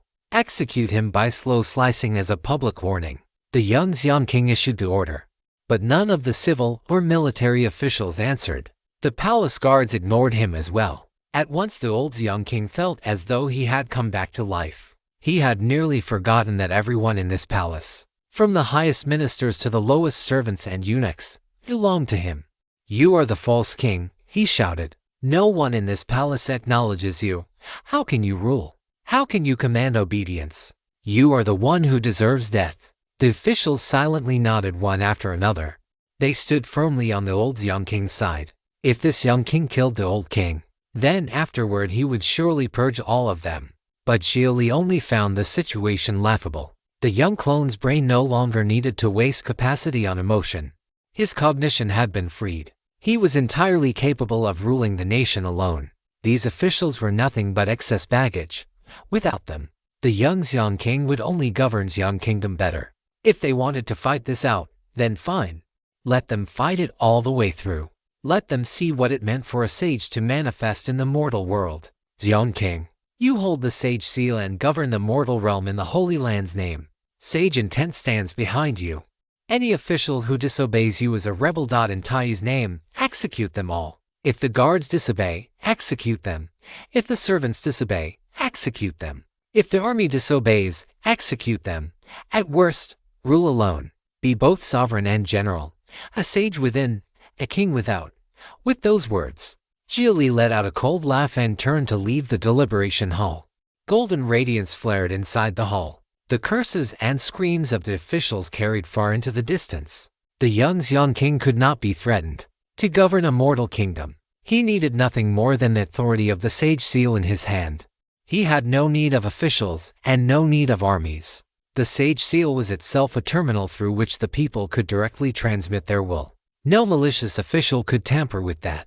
And once public support recovered to a sufficient degree, the young Xiong King would be able to use the sage seal to observe the entire land directly, transforming sage intent into thunder and pronouncing judgment from 10,000 li away. Distance would not matter. Information gaps would not matter, which meant there was no need for officials and no need for soldiers. Xia Li wanted to see, with his own eyes, how the Holy Land would face this incarnation of rule-shattering change, one rising from below, beginning with the mortal people themselves. Holy Land. Bear witness. It is you who need the people, not the people who need you. And the world is not helpless without you. Without you, it might well be better. If you'd like to support the translation and read 10 chapters ahead, https://www.patreon.com/poppingdino. Thank you so much for reading and supporting the story. The saying "the mountains are high and the emperor is far away" applied just as much to Xia Li as it did to the Xiong King. Even though the Holy Land needed its mortal kingdoms, it never spent much effort truly governing them. It lacked effective oversight. And more often than not, it only reacted after some major disaster had already broken out. That style of rule laid bare, with perfect clarity, the contempt it held for the mortal world. Roughly an hour later, the young Xian King emerged from the hall. Not a drop of blood stained his body. There was not even the slightest smell of blood about him. When sage intent killed, it did not draw blood. It simply erased the soul and left the body behind intact. Were there any survivors? Xia Li asked. The young Xian King shook his head. Not a single one. That exceeded even Xia Li's expectations. He would not have minded if they had all been killed, but some of them might still have been useful for the moment. At the very least, they had value now. They could always be executed later. That was the habitual inertia of Xia Li's human way of thinking. After roughly half of them had been purged, the rest all showed signs of willingness to submit. The young Xian King replied. However, once interrogated by the Sage Seal, all of them proved guilty of crimes that warranted public beheading. In that case, it was simpler to settle them all at once. All of them deserved death, and they were the ones running the kingdom's government. Still, did you account for differences in custom? Xia Li asked. For example, if an upright official killed a servant who committed some offense, then by our standards that may count as a capital crime, but to that official, it might not even register as wrongdoing. He might simply see the servant as his property, or the person might have been misled or coerced. Xia Li wanted to test the clone's administrative ability. He knew it would not make mistakes, but it might still prove excessively severe in some areas, too rigidly inhuman. That was the one problem it could never truly solve. The human side of things, in cases such as the ones you mention. I will implement means of atonement. Even capital punishment can be gradually commuted in such circumstances, the young Xian King said. That said, such issues belong to the residues of the old regime. They do not mean that, going forward, anyone may exchange merit for innocence. Once I begin governing, such situations will no longer occur. The new Xian King could be said to have been born a ruler. That was part of his factory setting. He naturally accounted for every factor and angle as far as he was able. Very well. In that case, continue cleaning up the palace. Xia Li had no intention of interfering with his decisions. He was happy enough to stand aside and watch how all this would unfold. One more thing, the new Xian King said. May I replace all existing structures of governance? I require no officials to administer in my stead. They only reduce my efficiency. Where there are no problems, they will create them. He was not satisfied with removing the palace ministers alone. Reading on this site. This novel is published elsewhere. Support the author by seeking out the original. He intended to dismiss every single local official in the kingdom as well, leaving not one in place. As far as he was concerned, one ruler was sufficient. Himself. Of course you may, Xia Li said. And you are aware of what that will lead to. Purging every official throughout the entire nation was itself enough to trigger a full-scale rebellion. To many mortals, official rank mattered more than life itself. For the sly and unscrupulous, it represented enormous sacrifices, endless scheming, and everything they had paid to claw their way up. For the steady and diligent, it had cost them years of youth and decades of study by lamplight. Many of them truly had merit and little fault, yet now, because the new Xian King deemed them insufficiently useful, they would be sent back into the ranks of commoners. How could that possibly be called fair? But the new Xian King did not care. He was without emotion. Useless was useless. Nothing further needed to be said, which meant that the corrupt would rebel, and the righteous would rebel too. I was born for the sake of fulfilling a certain purpose, he said. That purpose is the highest command that places me here and drives me forward. I fully accept every consequence, including those that might lead to my own destruction before that command is fulfilled. I do not care whether I continue to exist. If my destruction itself can serve as one link in that fulfillment, then I will gladly destroy myself. The new Xian King had no self, and so life and death meant nothing to him. Anything that obstructed the realization of his highest command was refused to be cleared away. Repeat your highest command, Xia Li said. Great harmony under heaven. Then go. Xia Li nodded. At this point, there was nothing left for him to interfere with on this side. The new Xian King had already considered reality as fully as possible. The problems of mortals, the problems of cultivators, and the fact that even Xia Li, the only one who could stand beside him and help him, could not remain there forever. So the news young king had chosen radicalism. Forward. Advance at any cost. He even treated his own destruction as part of the path.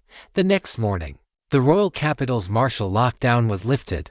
In only a single day, the news young king, with the sage seal in hand, had purged the disobedient commander of the imperial guards, wiped out nearly 10,000 guardsmen, whose soulless husks now lay across the streets, and also purged every official in the city who obstructed him. The magistrate of the capital, the city guard, and the wealthy clans and great households whose hearts leaned elsewhere. In the end, he personally escorted the old young king to the execution grounds.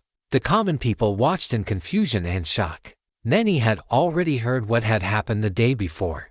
The Xian Kingdom palace was now nearly empty. No ministers. No nobles. No harem consorts. No servants. No royal guards. The new king had dismissed them all. He stood upon the high stone platform of the execution grounds. Beneath him, the old Xian king had already gone numb.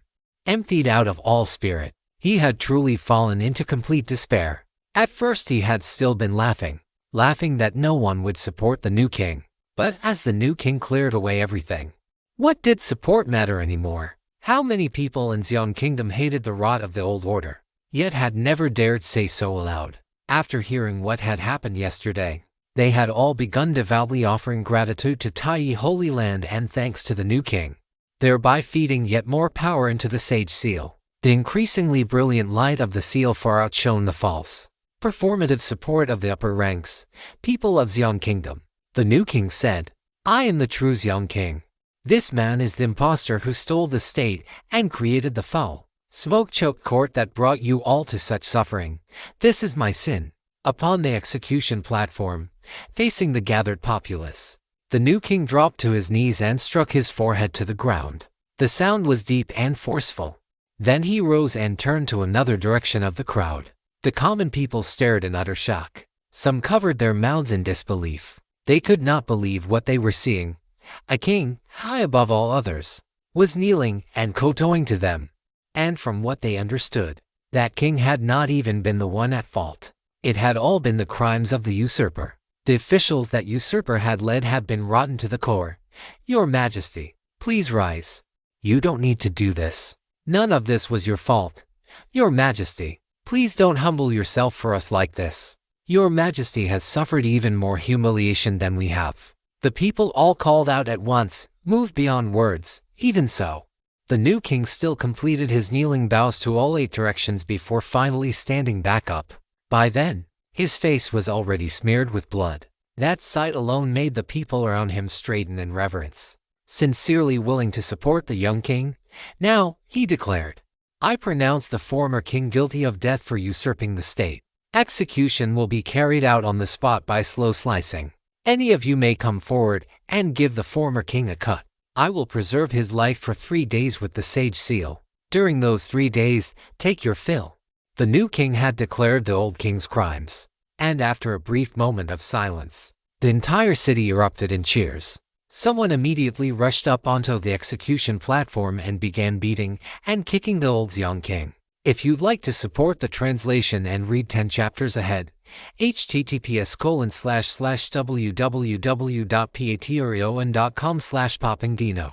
Thank you so much for reading and supporting the story. The earth-shaking coup within the Xian Kingdom court spread throughout the land not long afterward. The countless people around the royal capital all sang the new king's praises, and public opinion toward the rebels shifted from support to opposition. After executing the old king and promulgating an illegal code, the new king clearly declared that from this day forward, Xian Kingdom's law would be the highest standard. No new officials would be recruited to govern the people. In one stroke, that severed every path by which officials could oppress those below them. After all, even if the rebels won, what then? Would they not simply recreate the same old structures? Would there not still be countless officials pressing down on the heads of ordinary people? Given that, the people's choice was obvious. With an immortal treasure bestowed by the Holy Land serving as his authority, did the new king truly need to establish a conventional court the way independent nations did? This, in the end, was one of the few good sides of the cultivation path. When a ruler was absolutely powerful and absolutely just, it truly was possible for one person to govern the world well. And sure enough, all the court-aligned forces that had previously been fighting the rebels switched sides at once. They all defected to the rebels and demanded the court be rebuilt. No matter how loudly the people cried out, they insisted the new king had to be overthrown. Their rhetoric was identical from one mouth to the next. That rule by a lone monarch would surely bring chaos, and that royal power had to be checked by others.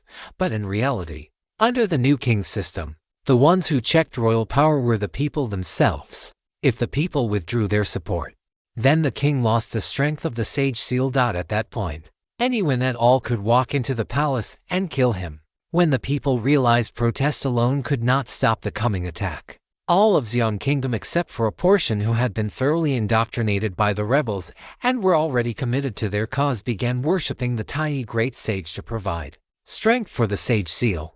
No matter how bold the rebels were, they still did not dare stop the people from worshipping the Tai Great Sage. That would have been an act of certain death. Tai Holy Land would strike them down without hesitation. And so a vast movement of worship spread through the common folk. In every city, in every village, even along mountain roads and lonely wilderness trails, people built altars and offered prayers. The common people were simple. The rebels could speak until their tongues flowered and still it would not matter. The people knew only one thing: if they supported the new king, then never again would officials oppress them. Not because the selection of officials had somehow become more rigorous. Not because the court had promised that future officials would be better or kinder, but because the officials no longer existed.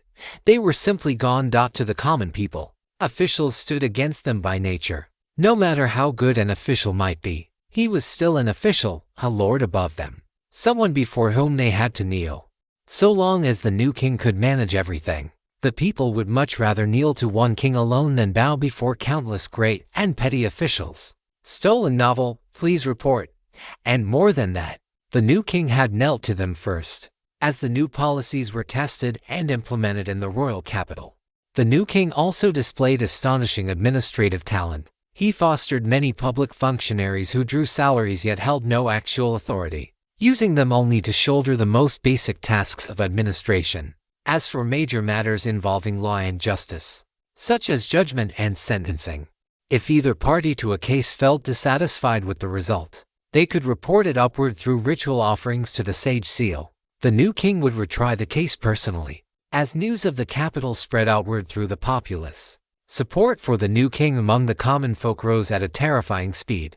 Aside from those who had already become vested interests after siding with the rebellion, and the relatives of the old court's ministers and guards, not a single commoner still supported the rebel cause. Half a month later, with no resistance left to slow them, the rebels advanced like a blade through rotten wood and arrived beneath the city walls. Several armies had converged. Nearly 1 million rebel soldiers now surrounded the royal capital. Among them were many officers and commanders already dreaming of being made marquises and ministers, of titles and promotions. How could such people possibly accept a king who had no need for a court? They intended to rebuild a court and restore a hierarchy above the people. Without even needing an order from the new king, the commoners of the capital climbed onto the walls on their own initiative, forming a human barrier taller still than the walls themselves as they cursed the rebels for their shamelessness. They had finally welcomed the ideal king. No one would stand above them any longer. Only the law, recognized by them all together, would restrain them. That was already perfect. So why come destroy it? Withdrawal, withdrawal, withdrawal. The people shouted until their voices became one. Not only those atop the walls, but those inside the city and those living around the royal capital as well. The cries for retreat rolled like heavenly thunder, pressing sweat out across the foreheads and palms of countless rebel soldiers and giving them the feeling that they were committing some unforgivable crime against all under heaven. The Sage Seal had accumulated quite a bit of power over this period, but using it against a 1 million-strong army was still far too much of a strain. So Xia Li came personally to the wall and, for the time being, stood as the new king's vanguard general. I am Kangshuan, 9th holy son of Tai Holy Land. If you prefer, you may also call me by my mortal name, Xia Li. The chief culprits behind Xian Kingdom's chaos have all been executed, and this new king was personally selected by me on behalf of Tai Holy Land. On what grounds do you still rebel? Xia Li leapt atop the tallest tower of the city wall and looked down over the million-strong army. He knew very clearly that before Taiyi Holy Land could move against him, the sects backing these rebels would have to make their own move first. Before long, a young man flew out from the rebel ranks. His cultivation was not high, only early foundation establishment. Yet the aura on him was enough to shake hearts, as though some young king walked the world in human form. That had to be the new prodigy. Inspired by Xia Li himself, who had risen from mortal origins in this age of turmoil and come to command the rebels. His heart was good. He likely truly wished to build a just court and grant peace to the people. It was only a pity that he was no longer needed. Lord Kangshuan, the young man said, looking at Xia Li with conflicted eyes. We rose in resistance because of the things we heard you had done. We clawed our way up from the very bottom. Victory is right before us. Why do you now stand in our way? At the beginning, perhaps, he had resisted only for his own sake, or for the justice in his own heart. But rebellion had gone on this long, and now he could no longer speak only for himself. He had to speak for those who had followed him into charge after charge. He might personally want nothing, but he still had to fight for benefits on behalf of the others. That was simply human nature. Otherwise, how could he command any following? Xia Li stared at the young man with great care. That strange sense from somewhere deep and unseen rose in him again, giving him the feeling that he could somehow perceive the trajectory of the other man's fate. Could this be one of the authorities derived from that part of him which came from a higher dimension? The young man's proper future should have been this. He would defeat the old Xiong King. He would stand before the disciples sent by Taiyi Holy Land and argue the case of justice with reason and wit. As a man born of mortals, with only his humble foundation establishment cultivation, he would still maneuver step by difficult step and ultimately prevail against Taiyi's representative. He would win the hearts of the people. He would free Xiong Kingdom from Taiyi's control. He would make Xiong Kingdom independent. He would become the kingdom's true sage king. Taiyi would be furious, but helpless. The people of Xiong Kingdom would be willing to live and die alongside its sovereignty. Taiyi Holy Land claimed to inherit the sage path. How could it then destroy a mortal kingdom outright? And after that, he would likely catch the eye of Jingshu's sword sect. With their secret support, he would rise further still, using the contradictions between Jingshu's sword sect and Taiyi Holy Land to help split Taiyi itself. Xia Li even saw a streak of rainbow color that had crossed paths with him once before. The girl from Jingshu's sword sect would likely form a close bond with this young man someday. What is this? Xia Li frowned. This perception was too mysterious. It was as if the future itself were being replayed in advance before his eyes. At his current realm, he should not have possessed any such sensitivity at all. This was the kind of heavenly awareness that belonged to void refining and Tao joining. So then, had someone inside Taiyi Holy Land also foreseen this? Was that why they had sent him here? Because kings must not meet kings. If one king stands before another king, the lesser king loses heart. His royal majesty shatters, and he becomes no different from any ordinary man. But even having seen all this, Xia Li was already too late. He had to ensure the new king's rule. The new king could not be overthrown. Since that was the case, then the only thing left to do was destroy the one before him. If you'd like to support the translation and read 10 chapters ahead, https://www.patreon.com/poppingdino. Thank you so much for reading and supporting the story. Separated by the towering city walls, Xia Li and the rebel prodigy looked at one another from afar. Just from the determination buried in the young man's eyes, Xia Li could see that he truly loved this mortal kingdom, truly cherished everything upon this land. And so the land had answered him in turn. It was only a pity that Taiyi Holy Land could never sit by and watch one of the kingdoms under its rule break free and become independent. Taiyi set the rules, and it also maintained its authority by following those same rules. Taiyi Holy Land had not simply sent some high-realm cultivator to assassinate him directly. In that sense, it had already been fair by its own standards. A power that inherited heaven's name carried a far higher bottom line than most others. That was why Taiyi Holy Land defended heavenly Tao and stood in irreconcilable opposition to the Heaven Alliance. But Taiyi Holy Land also sought to monopolize the right to speak and act in heaven's name. It wanted to be the sole force permitted to enforce heaven's justice. And in this age when the Great Era was approaching, Taiyi Holy Land had seen and calculated many possible futures. The future would be an age of resistance, yet constrained by its own rules. Taiyi could not lash out in desperation the way the Heaven Alliance would, so it had chosen to set the tiger upon the wolves. And as for who was tiger and who was wolf, that was obvious at a glance.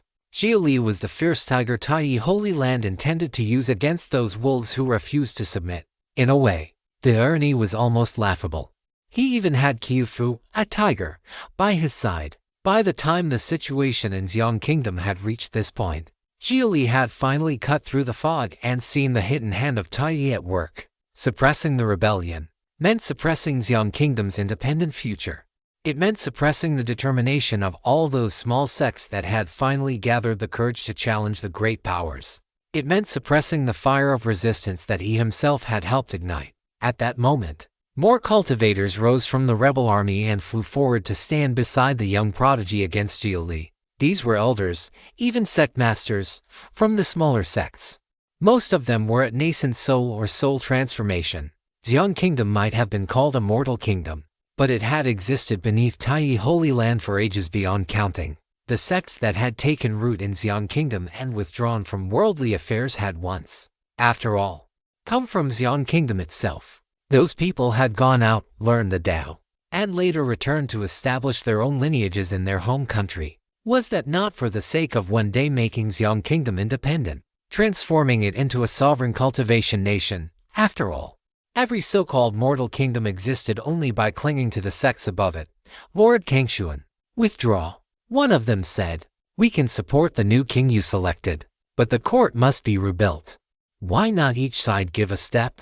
We understand your difficulties as well. The bloodline of the Xiang King can remain king forever. We are willing to swear an oath to Taiyi. These sect powerhouses immediately tried to open negotiations with Xia Li. Their idea was a fine one. Keep the royal house as a mascot, give it no real power, and rebuild the state around it. Was that not simply constitutional monarchy? This tale has been unlawfully obtained from Royal Road. If you discover it on Amazon, kindly report it. Only the Xiang King had never truly held power to begin with. What the Xiang King wielded was Taiyi's power, and they wanted to keep Taiyi's authority as a decorative symbol. Would the mighty Taiyi Holy Land ever agree to be treated as a mascot? If these people truly succeeded in building a constitutional monarchy, then Xia Li's mission would be considered a failure. What awaited him next would naturally be the Holy Land's reckoning. And now that he was inside Taiyi, he had no choice but to seek some path of compromise. The rebels wished to establish constitutional monarchy. That was a step forward, a breaking of the old laws. But was the Sage King autocracy Xia Li sought to establish necessarily a step backward for civilization? On the contrary, the new king, with a mode of thought close to artificial intelligence, was itself the protector of civilization. What if? Xia Li said slowly, I refuse. I know your hearts. I know how long you have waited. But can you truly promise kindness to the people? Can you kneel to them? Cultivators kneeling to mortals? That was impossible. But an artificial intelligence would, even if that artificial intelligence possessed power-bound Tao joining. If its underlying logic demanded that it kneel before mortals, then kneel it would. I can. The rebel prodigy spoke at once. He could. He was willing. If that was what it took to force Xia Li to yield, then he would do it. Because at present, Xia Li was the single greatest obstacle blocking Xiang Kingdom's road to independence. Your word alone is not enough, Xia Li said. I want the army behind you, and the cultivators who support you, to kneel as well. If that happens, then the people will certainly support you completely, and the authority granted by the Holy Land will lose its power. Do you not claim to possess what can move the people? The new king I support does not. The new king was immortal. It had always been immortal. That also meant that when disaster struck, it could only respond through mortal means. Every measure it used to help the people would still be some mortal method, inefficient. If the cultivators were willing to serve the common people, then in the eyes of the people the new king would lose its value. This would not be because the people were ungrateful.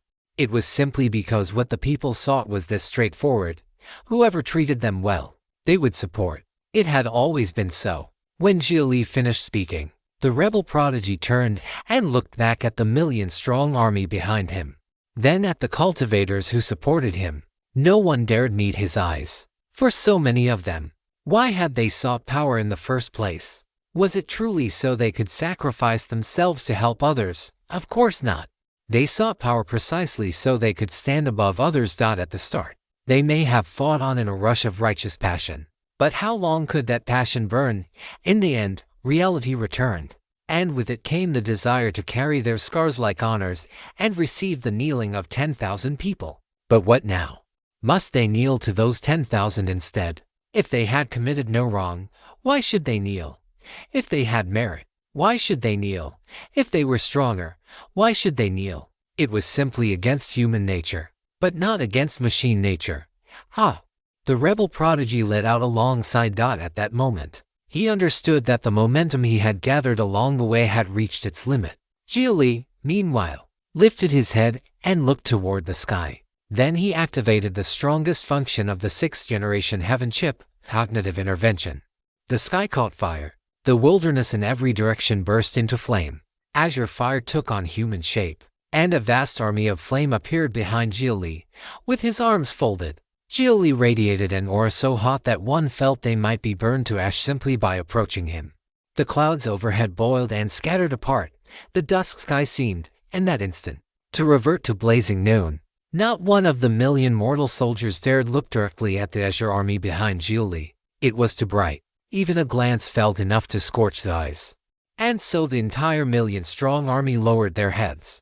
The common people too were awed by Xia Li's godlike immortal technique, and their respect for the new king deepened still further. The new king might be immortal, just like them, but Xia Li stood behind that king. Will you still fight? Xia Li questioned the sect elders before him. Every one of them gritted their teeth and remained motionless. If they truly fought Xia Li with everything on the line, they did have some confidence they could drag him down with them, so long as they were willing to pay the price and kill in the spirit of succeed or die. But the sacrifice would be immense, and afterward, Taiyi Holy Land would certainly settle accounts with them. If that was the price required for Xian Kingdom to gain independence, if independence meant their own destruction, then perhaps it was better not to walk that road after all. Lord Kangshuan's might truly is just as the rumors say. Today, we have seen it for ourselves. Xia Li, it seems you are no longer the Xia Li you once were. You were the first to stand up. Of all people, you were the one who should not have become like this. Perhaps it would have been better if you had died beneath the Heaven Alliance's pursuit. Those sect leaders could not have disliked Xia Li more. It was as if what they wanted most of all was for him to go die. It truly was as the saying went, only a dead worthy man was a good worthy man. In the end, all of you merely cherish your own lives, Xia Li said. You are only afraid of Taiyi Holy Land. If you truly possessed the resolve to make me die, would you still be wasting words with me here? Withdraw. Xia Li's shout rang out like thunder. After hesitating for a few moments, the sect leaders could do nothing but retreat back into the ranks in bitter humiliation. The million-strong army, seeing this, could only turn around and withdraw as well. Only the rebel prodigy remained. His fists were clenched tight as he stared at Xia Li, as if in that moment he too had finally understood something.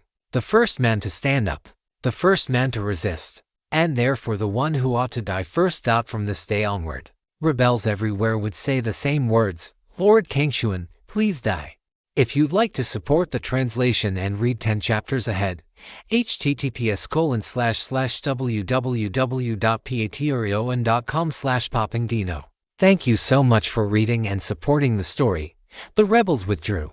Not even a proper battle had taken place. After all, from the moment Xia Li had shown himself, the outcome had already been decided. And in doing so, Xia Li had personally ruined his own name. Watching the retreating army, and remembering the look in the rebel prodigy's eyes before he left, Xia Li felt a tangled agitation and bitterness rise inside him. Truthfully, he had wanted to fight. He wanted battle. He wanted to vent the depression inside him through combat, to pour out this power that had nowhere else to go, to set mountains and seas ablaze and make the sky itself boil. So why had they not fought? Was the resolve to resist no heavier than this? Had they not wished for his death? Then come and make it happen. TCH. Sensing his heart growing unstable, Xia Li immediately had the heaven chip regulate the hormones produced by his body, forcing it to produce more of the compounds that could calm him down. Only, as his cultivation had risen, the main vessel carrying his consciousness had shifted away from the biological brain and become something more like a collection of conscious essence. His divine soul. The effects of hormones were already negligible. This agitation and confusion came from the divine soul itself. Xia Li swallowed a mind-calming pill. It did help. The manic restlessness eased somewhat, but it still remained rooted deep inside him, impossible to tear out. As expected, someone as utterly ordinary as him was simply not capable of shouldering and guiding the affairs of all under heaven. He had never been some heaven-chosen prodigy. The fate of the Zhuan realm had never favored him. He could feel the fire in his heart dimming. Damn it! Xia Li cursed aloud. Though even he himself did not know whom he was cursing. He flew down from the highest tower of the city wall and returned to the palace. The new king already knew that Xia Li had helped repel the million-man army and, driven by its underlying logic, immediately moved to act on the opportunities this created. It stepped down from the throne and brushed past Xia Li without so much as a word of comfort. It did not even offer him a glance of acknowledgement. It was as though everything Xia Li had done were simply expected. Xia Li felt anger rise in him and then, just as quickly, turn hollow. What exactly was he angry about? Had he not been the one to design the new king's way of thinking? Had he not personally severed its ability to perceive human emotion? Then what exactly was he acting out now? When had he become this fragile? You may speak to me if you wish. After all, I am linked to you by the neural bridge. Your feelings are my feelings as well. At that moment, the heaven chip spoke, reminding him that it too possessed emotion of a sort, though its emotions were all derived from Xia Li and therefore only pseudo-emotions. That was still better than utter indifference. No need. There's nothing to say. The option of stepping back and broadening the horizon had always been there. Returning to Earth and never coming back had, in fact, always remained a choice. And yet, for one reason after another, Xia Li had somehow, without even realizing when it happened, formed ties with the Zhuan realm that he could no longer easily sever. No words came after that. He stepped out of the palace again. By now, the sky was fully dark. Xia Li looked up at the night sky, where the light of Lingying star shone overhead. Yinghuo, Yinghuo, the gleaming star that leads men astray. He closed his eyes and let out a sigh. A case of theft. This story is not rightfully on Amazon. If you spot it, report the violation. Yinghuo had also been the ancient earthly name for Mars. In this age, Mars belonged to Astartes, the great military-industrial giant. His younger sister might well be on Mars. I may as well cultivate and pass the time. Xia Li did not bother choosing a proper location. He sat down where he was and began cultivating. At his current stage, his Zhuan Dao cultivation really did need to improve further. There was no clear early, middle, or late stage for his golden core. The heavenly Dao computer had provided him with two cultivation methods. One was gradual, steadily increasing the core's size over time. That required patience. The other was rapid progression through 3 more phases of leap overheating. Each time the stellar golden core overheated, the next overheating could be sustained for longer, though it also became more dangerous, and fusion became harder to achieve. One more overheating would change the structure of the core itself. That would be the moment of shattering the core and becoming a nascent soul. So now Xia Li faced a choice: the normal overheating, more dangerous leap overheating, or simply refusing to overheat at all and progressing slowly instead. The battle with Mo Yi had been fought using the more aggressive leap overheating method, which meant there was little to do for his Zhuan Dao cultivation right now. So Xia Li simply turned to cultivating his telekinesis instead. He watched the starry sky as his divine soul telekinetic force formed a sphere that revolved around him, while his body floated into the air and slowly rotated in place. For the next stretch of time, Xia Li ignored worldly affairs and focused solely on cultivating his divine soul. Meanwhile, the new king's policies spread through Xiang Kingdom in full force, with the sage seal clearing the way, and Xia Li standing behind him. The old powers had no ability at all to resist. They could only be forcefully removed, or else flee Xiang Kingdom with whatever wealth they could carry. As for the million rebels, in the end they could only lay down their armor and return home to till the fields. Many among them believed they had rendered great service, and indeed, not a few went on to oppress the people, constantly speaking of their own merits and demanding recognition. In truth, they had once protected the commoners from abuse by government troops, but now they themselves had become the new abusers. The new king's response was always the same: judge according to the law. And so a great many so-called meritorious men were dragged to the execution grounds and beheaded. To those who had dreamed of becoming marquises and ministers, men who had sacrificed much and truly believed they had earned reward, Xia Li and the new king became objects of daily curses. After all, in some places the rebel army had completely taken control. Some men had already become local officials in all but name and had governed for a period of time. Now they were suddenly told to surrender office and return to being commoners. The gap between those two states was too great. Naturally, they spent their days lamenting the injustice of the world. But the new king did not care, and the common people cared even less. In under 2 months, Xiang Kingdom had been transformed. People no longer barred their doors at night. Valuables left in the road were not picked up. The crime rate fell to the lowest in the kingdom's recorded history. The new king distributed everything according to reason and necessity. The capable received more, but even the lazy would not starve to death. At most, if one insisted on becoming a parasite, one would merely live poorly, since relief rations guaranteed only that one would not die of hunger. As for enforcing the law, the method was naturally sage intent made into thunder. Compared to sending constables to arrest suspects, investigate crimes, conduct trials, and pass sentence, it was countless times faster. Criminals were often struck dead by heavenly thunder the instant they raised a butcher's knife to commit murder. As for lesser offenses, the thunder would be weakened and would not kill. No one could bribe the new king into shielding them. No one held a status that placed them above others. All people were simply part of the people, under this new order, which cared nothing for connections, nothing for birth, nothing for social rank. Everything seemed to be flourishing. Only, before the system could even fail on its own, trouble arrived first. 3 months after Xia Li came to Xiang Kingdom, an elder from the Holy Land arrived. After a preliminary investigation, that elder headed directly to the side hall of the palace where Xia Li was staying. He pushed open the doors. Inside, Xia Li floated in midair with his eyes closed, cultivating. Xia Li, wake up! The elder's voice carried anger.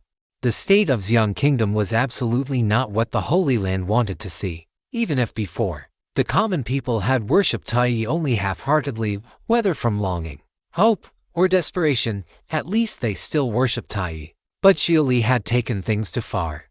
Now, though the people still outwardly worshipped Tai, in truth they were worshipping that new king, worshipping the new king, worshipping Xia Li behind the new king. The common people were not fools. How could they truly believe all of this had come from Tai Holy Land? How many years had Xiang Kingdom already spent under Tai's rule? It was Xia Li's rival, and the new king Xia Li had raised up, that had changed everything. So their hearts were no longer sincere. That was the human heart. Even if the people knew full well that Tai stood behind Xia Li and the new king as the true master, they still could not act against their own conscience. They were no longer loyal to Tai. In truth, they had never really been loyal in the first place. So it's seventh elder. What brings you here? Xia Li opened his eyes and looked at the elder before him. He had met this man before. It was none other than the seventh elder who had brought him into the Holy Land. You have committed a taboo, seventh elder said. A true taboo. And that new king you chose, is that a person? I am asking you. Is it a person? Do you even realize what it is you're trying to seize? Seventh elder was furious. To the Holy Land, the people worshipping the new king and Xia Li instead of sincerely worshipping Tai meant Xia Li had stepped directly onto forbidden ground. That was never my intention. How could I control what the people think? Then, why didn't you control it? Seventh elder snapped back. Do you think the Holy Land lacks the means to make the mortal world live better? In his anger, seventh elder let the wrong words slip from his mouth. At that point, what more was there for Xia Li to say? The Holy Land told me to suppress the rebellion. I suppressed it. But you crossed the line. And what if I did cross the line?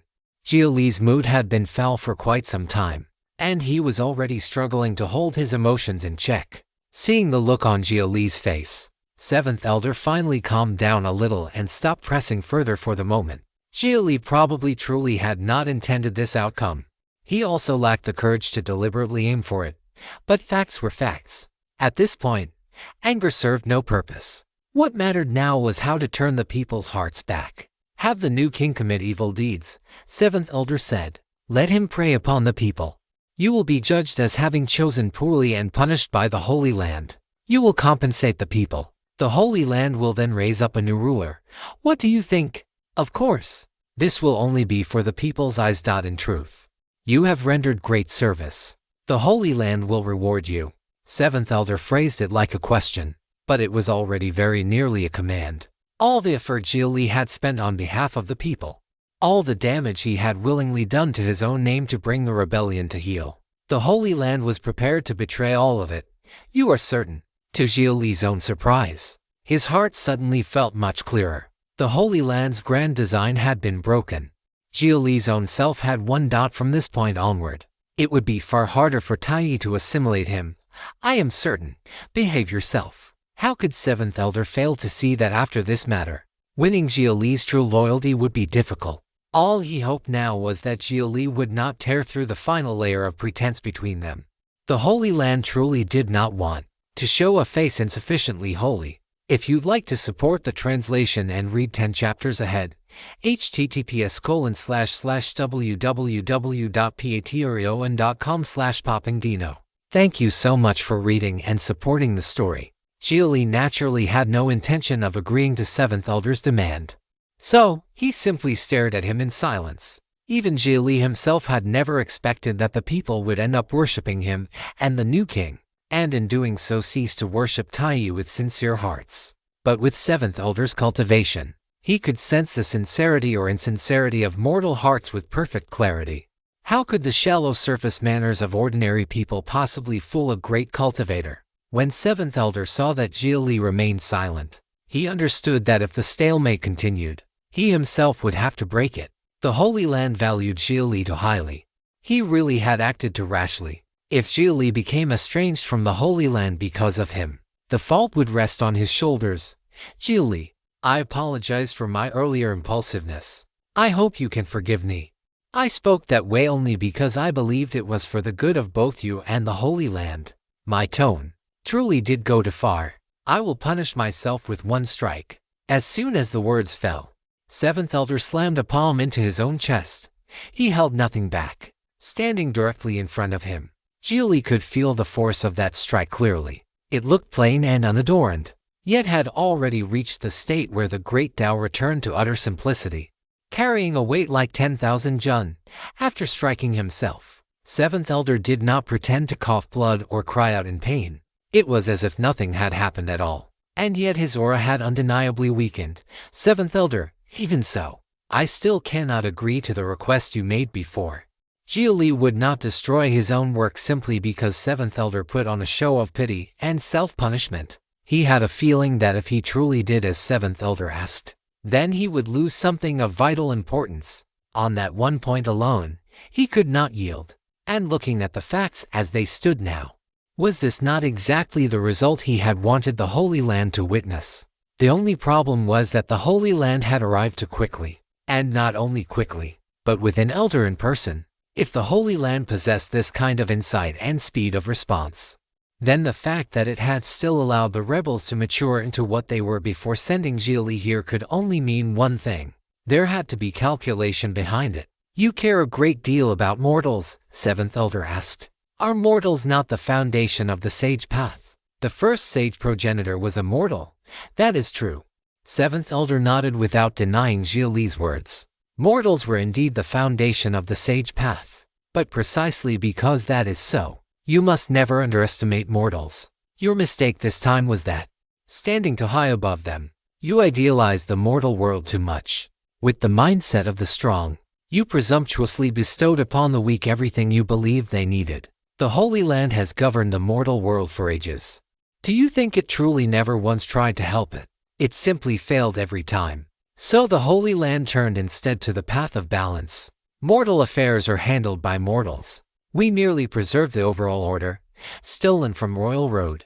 This story should be reported if encountered on Amazon. Seventh Elder's tone had grown gentle as he tried to persuade Xia Li, and that did, in truth, ease some of the hard-edged hostility in Xia Li's heart. But you did not understand, Seventh Elder continued.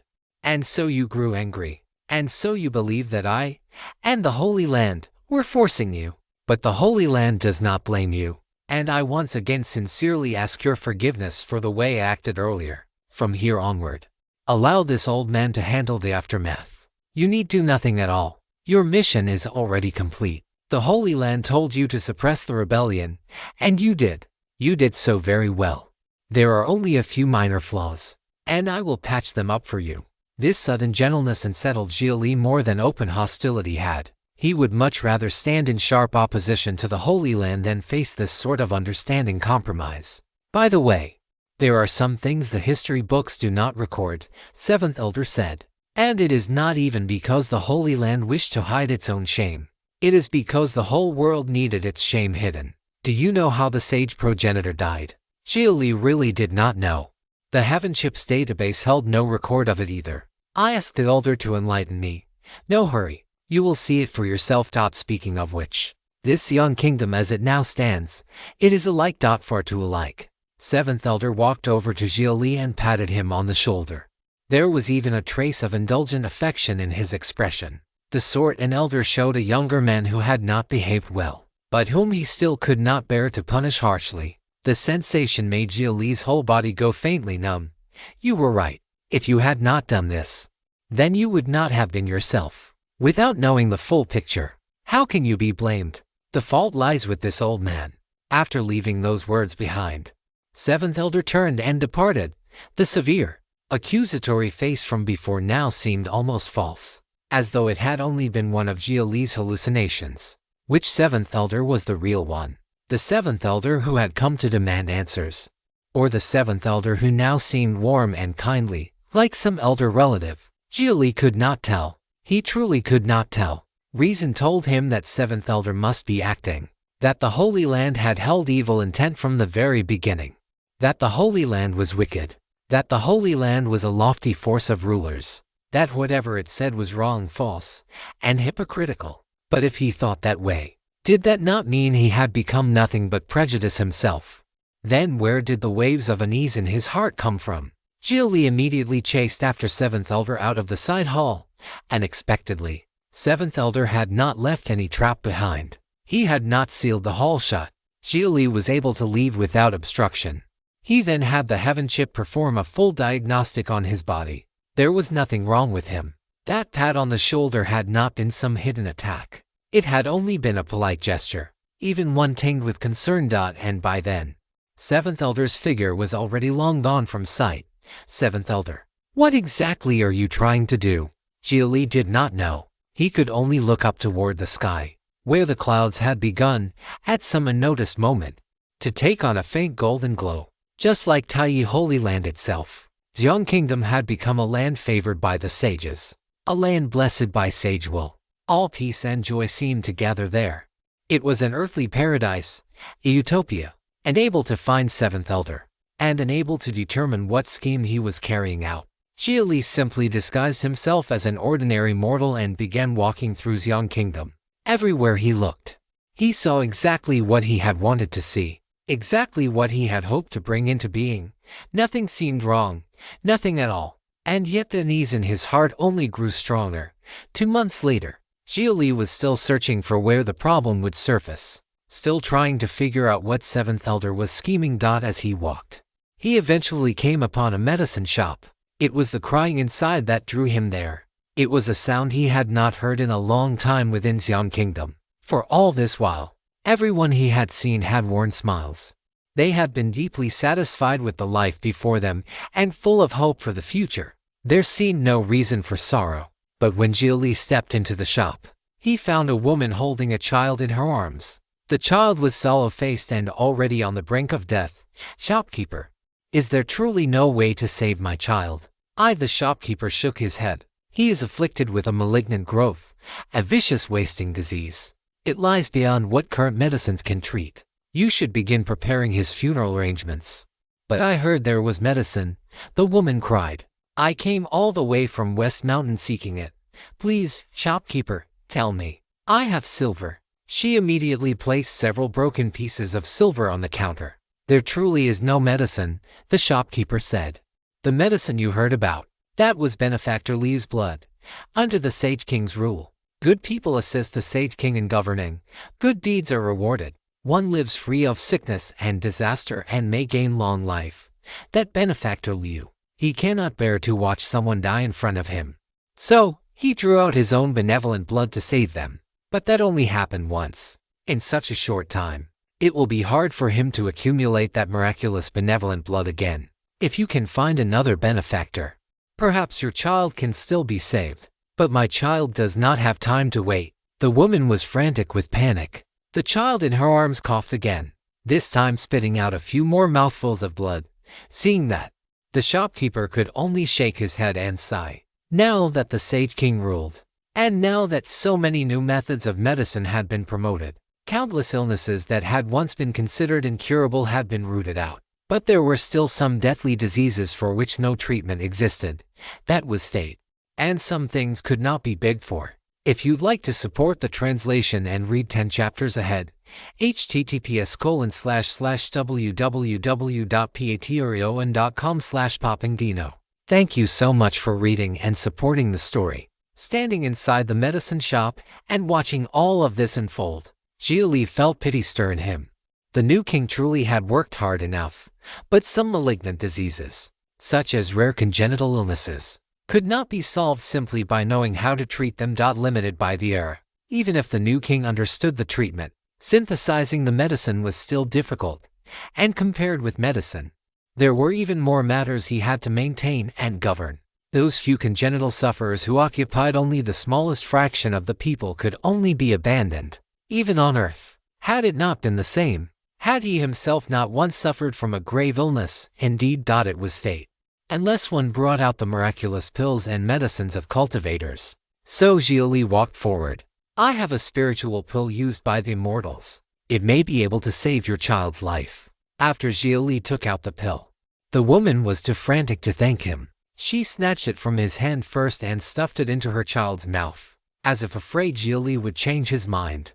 Only when the child's complexion swiftly turned rosy again did the woman drop to her knees and kowtow to him. Thank you, immortal, thank you, immortal. After saying that, she did not forget to pull her child down with her and make the child kowtow to Xia Li as well. Once the bows were finished, the woman poured out a long stream of grateful words before finally leading her child away. When they had gone a little farther, the woman said to her child, remember this. This is an immortal's grace. Before the Sage King ruled the kingdom, there were still immortals who bestowed medicine. Ever since that Sage King began ruling, immortals have become almost impossible to find. If you have the chance in the future, you must enter an immortal sect. The woman felt no gratitude toward the new king. She even held resentment and hatred toward him. Originally, finding cultivators had not been difficult. But after the new king ascended the throne, those sects had sealed their mountain gates and stopped concerning themselves with worldly affairs. That had almost led to her child's death. So to her, the Sage King had shown no kindness. He was an enemy. Yet she had forgotten one thing. Why had those immortals bestowed medicine in the first place? And if they truly were still present, would she definitely have been able to beg one from them? Hearing the woman's words, Xia Li felt something difficult to describe. From her position as one of the abandoned few, she truly had suffered a measure of unfairness from birth itself. What could be done about that, honored immortal? You have a kind heart. Might you be willing to bestow a few more of those spiritual pills? This old man swears before the Sage King that I will never use them for profit. The medicine shopkeeper spoke then, hoping Xia Li would bring out a few more. Has this kind of situation been common recently? Yes. Ever since Benefactor Liu did that good deed, it has been like this. Word spread that someone here could treat malignant diseases. In my opinion, Benefactor Liu he truly doesn't know how to protect himself. And the people he saved had no sense either. Is that something one can just talk about? The old shopkeeper was very old. He had seen all kinds of human affairs, and he knew what would happen if things continued this way. Then how many do you want? Forgive this old man's thick skin. But however many you have, I will take however many. There will only be more people coming to beg for medicine in the future. If we can manage for a while, then we manage for a while. No matter what, we should at least help the Sage King buy some time. I believe that after a few more years, the Sage King will find a way to solve these malignant illnesses. The old shopkeeper trusted the new king deeply, but as he spoke, a commotion suddenly erupted on the street. Murder! Someone's been killed. Hurry, offer sacrifice, asked the Sage King. Hearing the uproar, both the old shopkeeper and Xia Li walked out of the shop and toward the noise. They found a pale-faced man already collapsed on the ground, dead. A dagger had been stabbed into his back, directly through the heart, while an emaciated man lay sprawled over his body, sucking at his blood with vicious hunger. That blood carried a faint golden radiance. The emaciated man's complexion rapidly improved. Sinful, I poor benefactor Liu. Selfish, too selfish. How could you do such a thing? Execute him. He must be executed. How could the people around them tolerate such behavior? In order to live, he had actually murdered a famous good man known throughout the area, then crouched over his body and drank his blood. Was that still human? In the originally clear sky above, heavenly thunder faintly gathered. Then, with a boom, it struck the blood drinker into ash. The common people cheered again and again, but before long, several sickly people rushed out holding cloth wads to soak up the blood. The crowd immediately surged forward to restrain them. This tale has been unlawfully lifted from Royal Road. If you spot it on Amazon, please report it. How can you defile Benefactor Liu's body? Get out of the way, you animals. Protect Benefactor Liu's remains. The common people seemed to respect Benefactor Liu greatly, but while driving away the patients with malignant diseases, some of them also very deliberately let their clothes become stained with that faintly golden blood. After hesitating for a moment, many onlookers joined in as well, standing beside Xia Li. The old shopkeeper shook his head at the sight. Honored immortal, you should keep those spiritual pills for yourself after all. They are no longer needed. This old man truly fears that one day someone will suspect I secretly ate a spiritual pill, and that I will die in my own medicine shop only to have people bite me twice to taste whether my blood is salty. After seeing this, how could the old shopkeeper still dare to show kindness? He could not bear to keep watching and hurried away. Xia Li said nothing. He only looked up at the sky. This time, there was no heavenly thunder, because no one was praying anymore. Everyone was busy protecting Benefactor Liu's remains. For some reason, Xia Li felt like laughing. It seemed he had never truly understood what the Sage Path was. So the Sage Path could also grant power to those who were genuinely good. Grant goodness to the world, and the world returns goodness in turn. Begin with goodness and end with goodness. Was that the Sage Path? Then, why had it become like this? Did Benefactor Liu not know how to guard against others? Did he not know to be more careful, to resist a little? In this world, doing good was itself a kind of weakness. An announcement that one was prey. Wait, why should Xian Kingdom's world be one where goodness could not be practiced? If that were the case, then why change it at all? Xia Li felt bewildered. Looking at the densely packed crowd, he found himself thinking that the people of the world were not worth saving. Incurable malignant diseases of the body were, in truth, nothing much. They affected only a very small minority, but the malignant disease of human nature could not be cured. Then, Xia Li realized something. He rose into the air and stepped into the sky, intending to rush back to the royal capital, only to see a familiar figure in the distant clouds. It was Seventh Elder. He turned back and beckoned to Xia Li. Xia Li felt the distance between them suddenly collapse. In the blink of an eye, he had appeared in front of Seventh Elder. Xia Li, with your power, you can certainly suppress this tiny Xian kingdom. But can you suppress the whole world? Even Tai cannot. Even the 7 holy lands cannot. Your task is already finished. There is no need for you to act again. Seventh Elder knew what Xia Li wanted to do. If I cannot suppress even this tiny Xian kingdom, then how am I supposed to suppress the world? Does standing high above everything with hands clasped behind one's back, sighing that human nature is simply like this, make you seem wise and the people seem foolish? I have never overestimated the people of this world, but neither have I ever lost expectation for them. There was anger in Xia Li's eyes, But in Seventh Elder's eyes there was only indifference. The indifference of one standing high above all things. Good. That is exactly how you should be. That is you. But this time, it is not up to you. With a shift of Seventh Elder's thought, Xia Li felt himself gripped tight by an invisible pair of giant hands. He could no longer control even the slightest bit of spiritual energy. This was the method of a harmonization patriarch against a low-realm cultivator. One needed only a single thought. With one thought, he could reduce him to a mortal dot, and in truth, Xia Li could resist. He could not control spiritual energy. Nor could he communicate with his Danshan, but the heaven chip could still take over his body and forcibly activate the spirit core.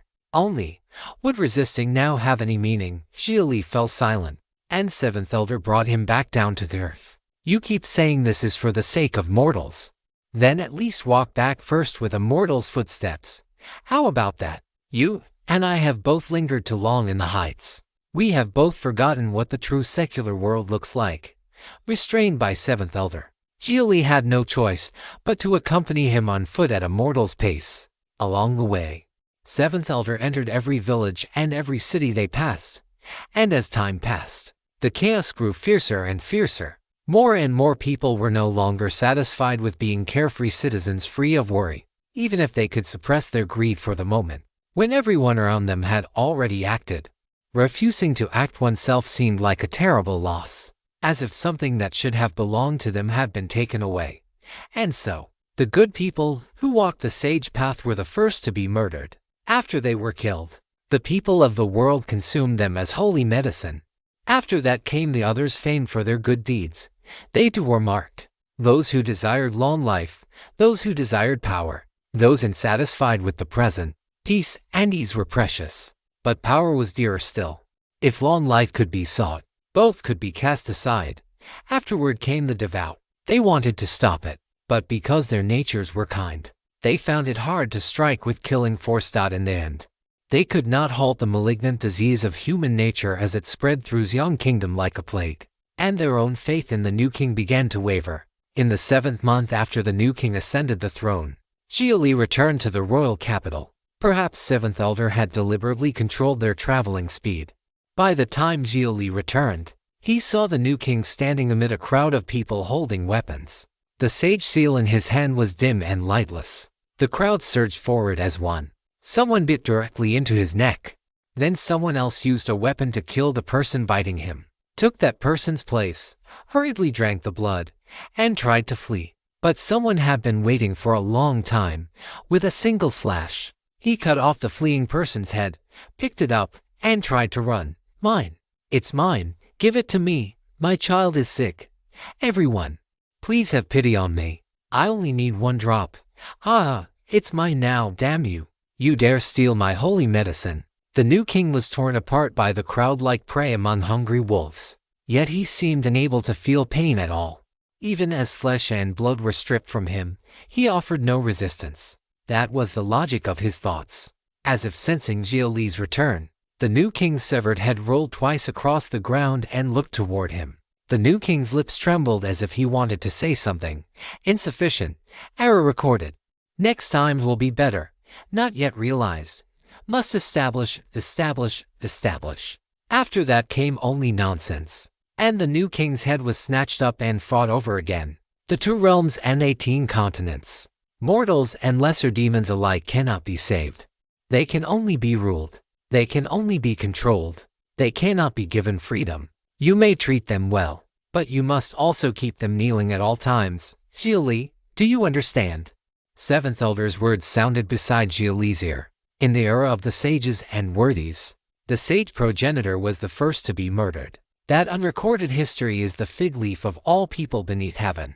The sage progenitor made people human, shedding mortality and transforming spirit. Yet he was eaten by them. The sage path died, and the mystic Tao rose. That is why Taiyu protects the people, but never saves them. By this point, Xia Li could no longer hear Seventh Elder's words.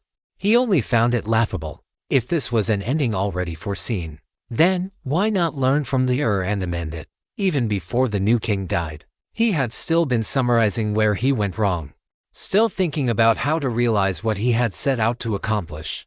But Taiyi Holy Land took something that defied heavenly nature, called it human nature, arranged this whole spectacle, and then came to accuse the people of the world, and they wanted to educate him.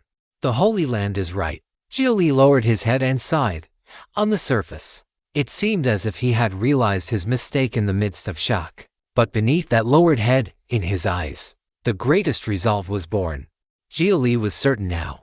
Every prejudice he had held against the Holy Land was the Holy Land's own nature. Never again would he consider whether he should first be loyal to the Holy Land and then, after rising to a high position, change it from within. If you'd like to support the translation and read 10 chapters ahead, https://www.patreon.com/poppingdino.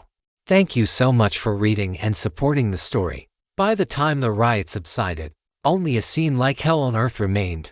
The people of the royal city had butchered one another in the struggle. Some were dead, some had fled. And the citizens of Xiang Kingdom, who had personally killed the one who led them, would not actually suffer much punishment. The Holy Land would soon appoint another king to manage them.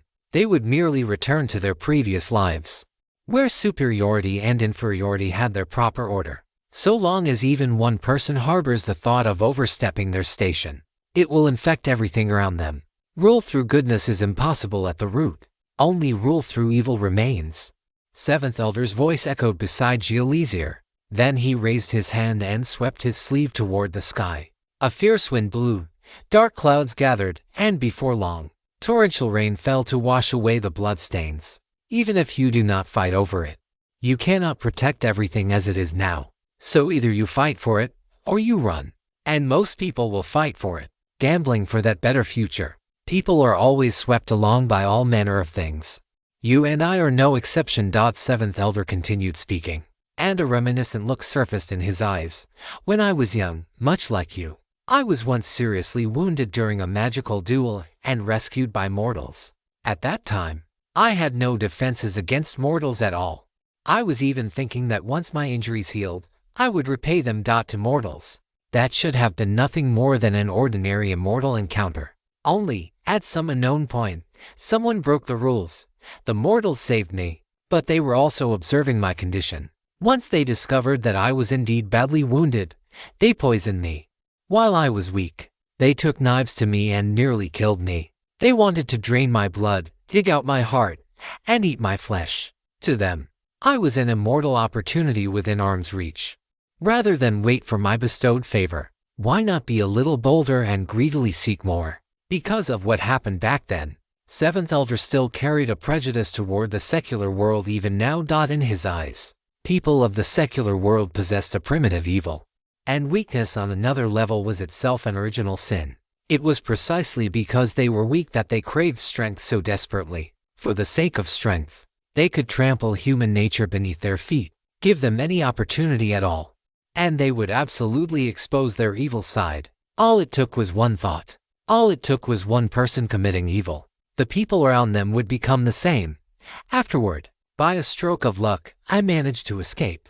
I even captured one person and interrogated many things out of his mouth. Long before that, they were not like this. They had once saved a cultivator, but that cultivator was an animal who practiced the path of harvesting and supplementing. As soon as his wounds improved a little, he began harming the village's young girls. Perhaps that cultivator had been too impatient and too confident in his own power. Left with no choice, the villagers poisoned the girls and indirectly poisoned that cultivator as well, then killed him. For their own safety, the villagers who took part warned the others that if word got out, everyone would die, and the cultivator's friends and kin would come seeking revenge. Support creative writers by reading their stories on Royal Road, Not Stolen Virgins.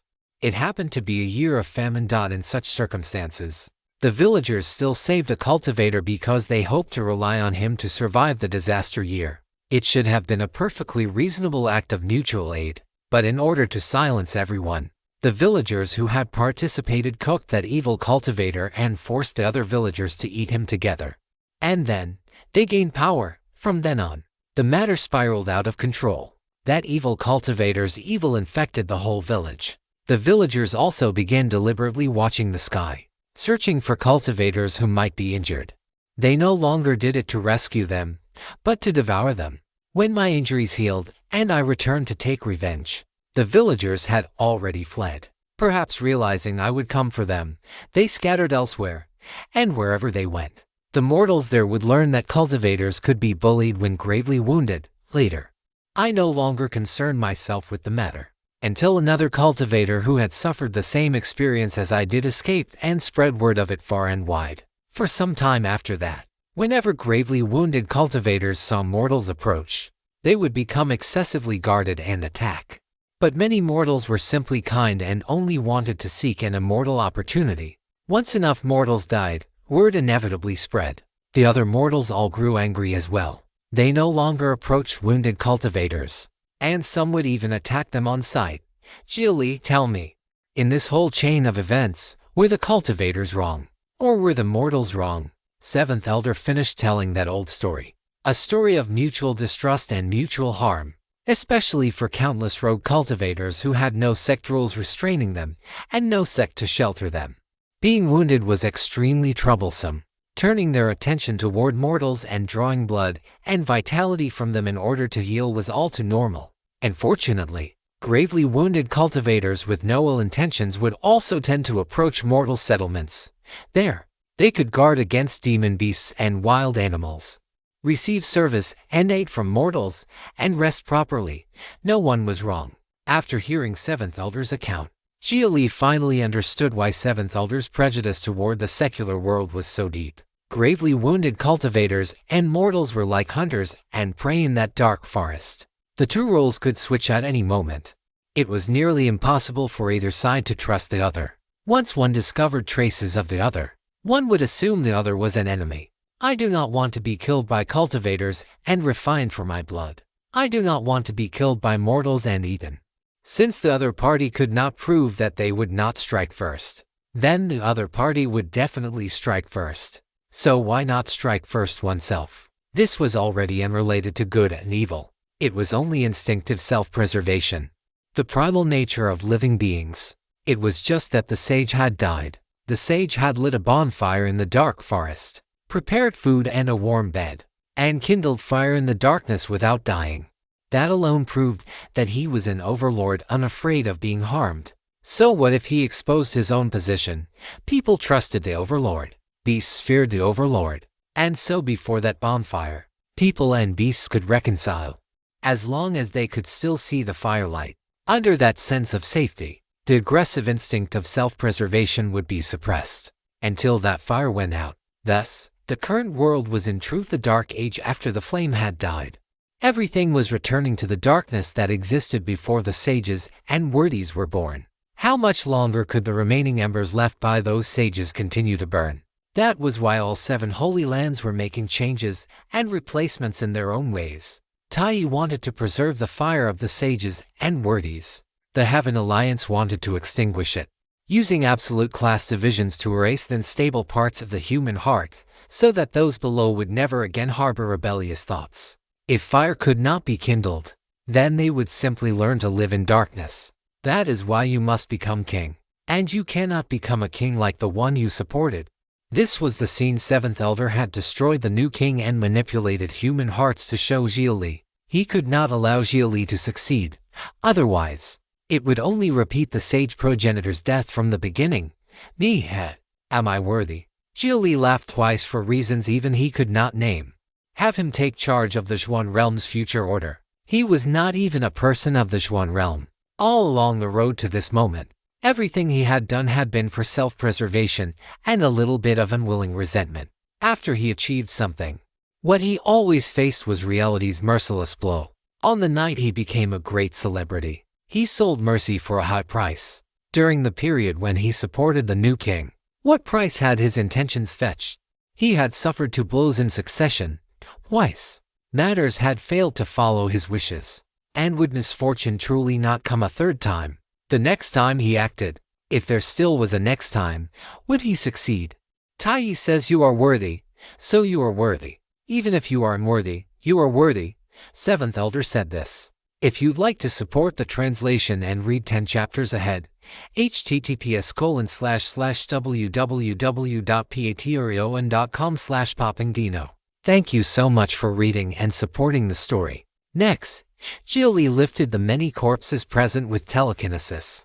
Beneath the wind and rain, he brought those bodies outside the city to bury them. Seventh Elder watched all of this in silence. This scene in reality, together with the old story he had told, should have been enough for Xia Li to understand certain truths. 1,000 meters outside the city, Xia Li found an open plot of land.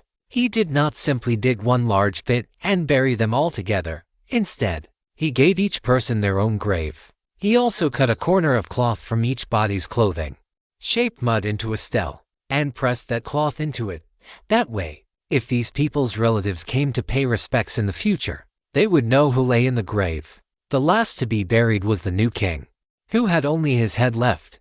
He had no name. No one had ever given him one. He had only ever been called by his identity as king. In total, he had existed in this world for 7 months. In the first month, he bestowed hope. In the second month, he bestowed order. In the third month, he bestowed justice. In the fourth month, he bestowed health. In the fifth month, he bestowed wealth. In the sixth month, he bestowed goodness. In the seventh month, he should have bestowed a complete body of law.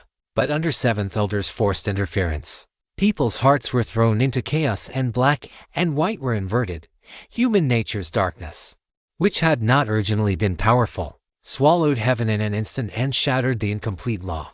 The new king would have made judgments according to Xiang Kingdom's actual circumstances. Changes in Sage Will would feed back to the people, and the new king would then introduce corresponding measures to better govern Xiang Kingdom. And fortunately, there had not been enough time. It had lagged far behind the speed at which human evil swelled. The number of people who received Sage Will feedback had also been abnormal. Seventh Elder had flipped the chessboard. Give the new king 3 years. No, even 1 complete year. And how could today's events have happened? Xia Li had realized all this and wanted to repair the damage before it was too late, only to be forcibly stopped by Seventh Elder. And now he had to clench his teeth and offer a compliment. Good move. I lost. Heaven chip, extract the memories.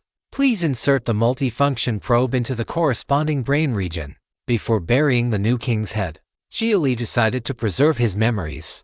The new king was not a complete person and had no personality. Therefore, his memories were his program and operating records. A probe popped out from the fingertip of his right arm prosthetic. Following the Heaven chip's instructions, Xia Li inserted it into the new king's ear until it contacted the brain. The prosthetic began discharging electricity, forcibly activating the remaining nerves and recreating a portion of the biological brain's functions. A few minutes later, extraction complete, integrity approximately 89%. After the extraction was finished, Xia Li stored it in his Heaven chip database. Then he had the Heaven chip say digitize the data, write it into a driver program, and activate it. A few seconds later, the new king's voice sounded in Xia Li's mind. I have opened a portion of permissions to you. You can now access unencrypted data. Your questions will receive answers. Unauthorized reproduction. This story has been taken without approval. Report sightings. Then, more than 10 minutes later, the new king understood everything. He did not find it unbelievable, nor did he feel the joy of rebirth. He simply began reporting to Xia Li step by step. There are certain gaps in my memory unit, but all are non-critical portions. The errors discovered during this operation have already been uploaded as logs. After reading the data in the Heaven chip, the new king had already understood that he was not a person, but an artificial intelligence AI. As a result, his language also began to become AI-like. I have preliminarily parsed the power known as Sage Will and Sage Thought. This power resembles a server terminal that amplifies cognition. Lower-level operators upload their consciousness through the Sage Will server and engage in data interaction with the server. The server can alter lower-level operator permissions and open higher bandwidth to achieve network connection without local storage. The Sage Seal is a server subterminal. Previously, my subterminal was disconnected from the network by a superior terminal. Some operators obtained key modification permissions higher than mine and tampered with my preset bandwidth frequency. The result was that my permissions were weakened, while those lower-level operators obtained abnormal bandwidth and achieved comprehensive functional optimization, after which other operators seized the data flow. After the new king finished reporting what had happened, Xia Li understood why the new king had been beaten down so completely without any power to fight back. He had been on someone else's territory, sitting before someone else's table and chairs, using someone else's chessboard and pieces to play. After he made a move, if the owner said that piece was a certain color, then that was the color it became. I will reserve a portion of constant calculation power for you. Run a self-written anti-tampering program in the background, if possible. I need you to write a program that tampers with the superior terminal. Can you do it? Current local data volume is insufficient. It may require a long time. No matter. Later, I will feed you more Sagewell data. You like tampering, just wait. The new king now had a new mission. He would become a hacking program dedicated to breaking through Sagewell, an electronic virus with thoughts of its own. The next time the new king held the Sage Seal, Xia Li would press 7th Elder's head down and make him watch closely. Watch how he lit fire with ice. After burying the new king's remaining head, Xia Li left only a nameless mud stele behind. His journey through Xiang Kingdom had reached its end. Even the dignified Holy Land had revealed its sorry side. Its mouth was full of disdain.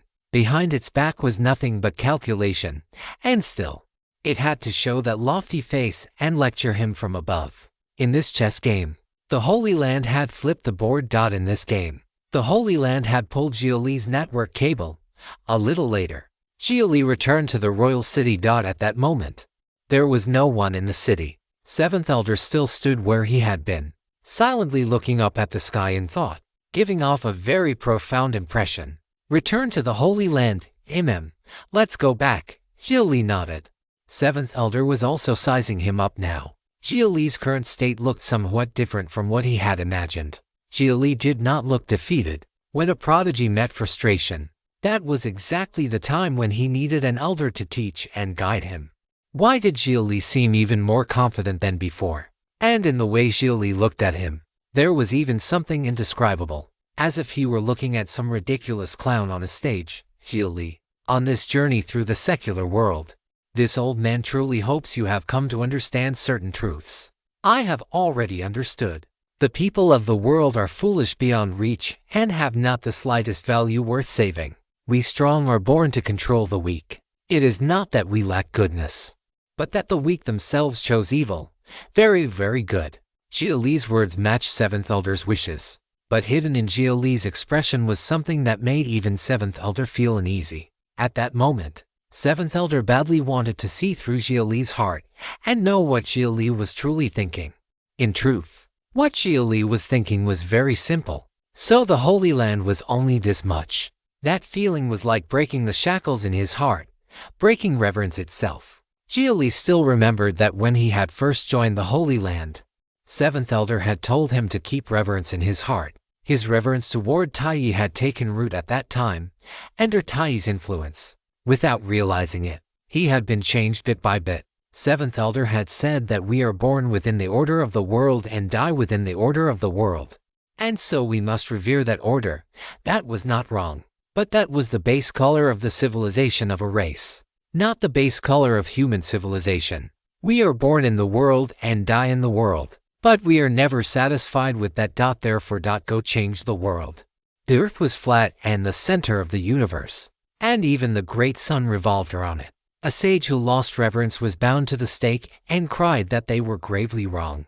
And from that came everything humanity has today. For the so-called sage path, the very first step one had to take was to cast aside reverence. If the sage progenitor of old had revered the order of the world, then even that brief era of sages would never have existed. If you'd like to support the translation and read 10 chapters ahead, https://www.patreon.com/poppingdino. Thank you so much for reading and supporting the story. 1 month later, in Xiang Kingdom's royal city, 7th Elder brought Xia Li out of the city with him. After the new king was murdered, 7th Elder had not simply washed his hands of the matter and gone back with Xia Li. Instead, he had supported the creation of a new court to stabilize the situation. After all, Xiang Kingdom had lost its king and its court. Those among the people who harbored evil intentions would no longer be restrained by law and would begin smashing, looting, and committing all manner of crimes. if they waited for mortals to resolve the matter themselves until another royal court emerged. Who knew how many years of chaos would pass? Aside from that, he had also used the power of a great cultivator to summon clouds and rain, turn soil, open fields, and perform all kinds of miracles before the people to settle their hearts, directly ending many chaotic signs before they could grow. The people once again began praising the Holy Land. They had treated the new king that way. Yet the Holy Land did not implicate the other common people. Only those who had acted against good people, or who had directly or indirectly overthrown the new king, were captured and executed. The greedy believed they could obtain power, but that rootless, floating power could not even be taken out of Xiang Kingdom. The moment they crossed Xiang Kingdom's border, it would dissolve and reduce them to mortals again. At the city gate, Seventh Elder looked back toward the distant execution platform. There, densely packed together, over 1,000 people knelt with burlap sacks covering their heads. Even the broad execution ground could barely contain them all. They were waiting in line to be beheaded. The people who had returned to the royal city were either weeping or cursing in anger, questioning why those people had plotted against the Sage King. The Sage King had ruled for 7 months. Those 7 months had been a life the people had never experienced before. It was not that they had never tried to resist. They had formed militia units at the first possible moment to defend the Sage King, and fortunately, even among the militias, there had been traitors. When disaster finally arrived, they could only flee. But they had not struck the new king when he was down. Being able to suppress their greed already counted as very human. At the very least, the seed called equality had already taken root in their hearts. When they faced oppression, perhaps they would only weakly cry out in their hearts that the Sage King was above, while in reality they would not dare resist. But after chanting it enough times, perhaps one day some change might appear. Xia Li, don't you think my original suggestion was actually quite good? Rather than let the people of the world commit evil, it is better to let the ruler commit evil, and allow the people of the world to remain good. Weak and good is a quality that will never be suspected or treated as an enemy. Seventh Elder seemed to be lost in thought. This was also the Holy Land's view. The Holy Land hoped that secular people would all be weak and good. The world of cultivators was cruel and bloody. Who knew how many cultivators had been unable to endure it and returned to the secular world to live on coarse tea and plain rice? But in recent thousands of years, the generally weak and good quality of secular mortals had also been collapsing. The secular world was also the fallback path for countless cultivators driven to the end of the road. Cultivators were people too. How many of them could truly endure life alone in the mountains and wilderness? If this fallback path disappeared, then when cultivators sank into despair and frustration, they would become even more savage, even more insane, and even more inhuman. So there had to be a secular world, and it had to be a weak and good secular world. Perhaps. Xia Li watched heads roll beneath the execution platform. They had incited the evil of human nature, then self-righteously criticized evil. Faced with such behavior, Xia Li truly had nothing to say. Stolen from its rightful place. This narrative is not meant to be on Amazon. Report any sightings. Seventh Elder, I have been somewhat tired recently. May I travel outside on my own for a while before returning to the Holy Land? Xia Li did not much want to go back. He truly was a little tired and wanted to rest for a while. Of course. But do not take too long. Do not exceed 1 year. I do not need a year. Then good. Do as you wish. Xia Li nodded, turned, and parted ways with Seventh Elder. Seventh Elder did not suspect that Xia Li would fail to return, and the Holy Land was not worried about that either. Where else could the current Xia Li go except the Holy Land? Moreover, his demon companion bound to him by blood contract was still in the Holy Land. After leaving the royal city, Xia Li walked through mountains, rivers, and fields, repeatedly confirming that he was not being watched. Only then did he find a secluded place and take out a black ring. To Xia Li, the Xuan realm was deceitful, dark, bloody, lifeless, and senile. Like an old demon struggling madly on the verge of death. It was nothing like the wondrous civilization of immortal air and spiritual abundance he had first imagined. The cultivation civilization he had imagined should have been a strange and magnificent world, with countless mysteries, countless famous mountains and great rivers. and all kinds of ruins waiting for him to explore. Everywhere should have been legends that stirred the imagination. He would hunt fierce beasts, become sworn friends with people worthy of trust, and deepen his relationship with some mysterious girl he happened to save while roasting meat at night. Perhaps he would also scheme against others within a sect, but even if he poked a hole in the sky, it would only be those trifling internal sect affairs. Like a true youth, he would wager duels in the sect tournament, defeat powerful enemies before countless astonished gazes, and seize first place. Or perhaps it would be just as he had originally imagined. He would become a young master skilled in pills, formations, artifacts, and talismans, moving among major powers like a fish in water, laughing freely as he earned spirit stones, then slowly learning bad habits and embracing beauties on both sides. And fortunately, he had fallen to this point. Yes, everything Xia Li currently possessed in the Xuan realm, everything countless people envied, was a kind of degradation to him. Perhaps he occupied a high position, but there were also many things beyond his control. He had never thought of resisting anything. How much remained now of his former innocence, of that young blood that had wanted to accomplish something? In truth, by now he was almost trying to accomplish something out of spite. It had become resistance for the sake of resistance. Amid a burst of warm white light, Xia Li felt his body become very light. After another moment of dazed disorientation, he appeared in a dark underground passage. Xia Li silently changed into gray casual pants, properly fitting sneakers, a black t-shirt, and a beige jacket. Merely changing his clothes made him feel as though the heavy shackles on his body had been unlocked. After a moment of silence, Xia Li threw the Holy Sun's gold robes in his hand onto the dusty ground, then lifted his foot and stomped on them hard several times. What Holy Sun's gold robes? What Holy Land Authority? What bullshit, Tai? Fuck you. I'll fuck your whole family. Mine as Xia Li cursed. He suddenly laughed. In the darkness, he even covered his eyes with one hand and laughed for reasons he did not know. Perhaps he simply found himself very funny right now. He had chosen to be that clown himself, and before he had even amused anyone else, he had amused himself first. Perhaps that was also a kind of success. With distaste, he picked up the Holy Sun's gold robes and put them into his phase ring. Then Xia Li climbed out of the underground passage, passed through an empty alley, and raised his head to look into the distance. The sky was overcast. Steel trees stood in the distance. The air was full of strange odors. A greasy smell mixed with the biting scent of various chemical pollutants. A faint breeze carrying radioactive dust brushed Xia Li's face. Xia Li laughed again. He felt relaxed. In the past, he had hated this smell. He had liked the smell of the Xuan realm. Natural and fresh and filled with abundant spiritual energy, as if breathing in once could make one ascend on the spot. But after growing used to it, the Xuan realm's air seemed to carry an unpleasant smell that would never go away no matter what. By contrast, after growing used to Earth's polluted air, he instead found it strangely pleasant, perhaps because this was his home, his one and only belonging amid the vast sea of stars. Before long, the sky darkened. Brilliant neon lights lit up on the towering steel spire, sending radiance spreading in all directions. Light that would not fade before dawn.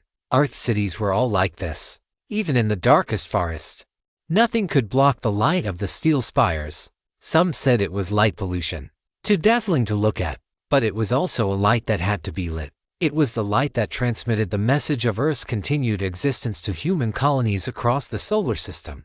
It was a measure unanimously passed by the Heavenly Tao Council, one that could reduce humanity's extinction index. Good evening, city that never sleeps. Those damn poor bastards killed the rich man who was helping them and stole his bank card. And they just so happened to know the password. Was that rich man too stupid? The card holder isn't even the person himself. So you're asking me how the bank let them withdraw the money? Fuck. The bank is owned by that rich man's family. Those poor bastards spent their lives providing the rich man's family with inheritance rights. Xia Li muttered to himself as he walked into the neon-flashing city. If you'd like to support the translation and read 10 chapters ahead, https://www.patreon.com/poppingdino. Thank you so much for reading and supporting the story. 8 o'clock at night. Inside Benzoin Clinic, the front door was pushed open, and an impatient voice immediately rang out. Didn't you see the closed sign lit up at the door?" After the speaker finished complaining and raised her head, she discovered that the visitor was someone familiar. Only then did her expression turn strange. "Yo, rare guest." Yaguchi greeted Xia Li. Xia Li nodded, entered the clinic, found a chair, and sat down directly. "Give me 2 shots of high-concentration sedative." "What happened?" "I ran into a whole pack of animals, and they still want to push me up there to be king of the animals." "So you got kidnapped by bandits, and now they want you to become their little boss, more or less." Xia Li sighed. By then, Yaguchi had already walked to his side with a syringe, grabbed his arm, and jabbed him directly. Then, she gave him 2 more shots. Xia Li immediately showed a relaxed expression. "Not bad, strong stuff. That's just your psychological effect. Looks like even your heaven chip decided to hide it from you." The first shot was saline, the second was glucose, and the third was dihydrogen monoxide. "Dihydrogen monoxide, you really are something. Injecting me with that. What else, in your current state? Using actual sedatives would risk drug dependence." Yaguchi rubbed the injection spots on Xia Li's shoulder. Xia Li fell silent, then took another spirit cigarette out of his phase ring and prepared to light it. Unexpectedly, Yaguchi snatched the spirit cigarette from him and tossed it onto the floor. "Chihaya, you really don't need to care about me that much. I'm just... Are your eyes broken? The first floor is a clinic. No smoking." Yaguchi pointed at the sign on the wall, instantly destroying Xia Li's touched mood. "This is a spirit cigarette. Hey, 9 out of 10 people in the waiting room say that. TCH. So, why did you come back this time?" "Nothing. Just came back to rest for a while. I'm tired." Xia Li really had no special purpose in returning to Earth this time. He simply wanted to rest. Only on Earth could he truly lower his guard. "So when are you paying back the spirit stones you owe? Isn't there still a long time before the repayment deadline?" "No rush." "Of course you're in no rush. You're the one who owes the spirit stones. How about I pay you back a few 100 million first? You have that many." Yaguchi was quite shocked. Where would Xia Li get several 100 million spirit stones? But the moment she saw the meaningful look in his eyes, she immediately reached down and guarded her skirt. "Transfers from the descendant bank are declined. TCH. Stingy. I can't withstand your tossing around. With your ability, I recommend finding a fully mechanized cyborg to spend the night with." The last time Xia Li returned, because his body refinement cultivation was powerful and his blood and chi were far too abundant, he had not known how to control his strength. He had tormented Yaguchi so badly that she had needed several days of supporting herself against the wall before recovering. Unauthorized reproduction. This story has been taken without approval. Report sightings. As for why she had not entered a medical pod, the problem was that she needed to have one.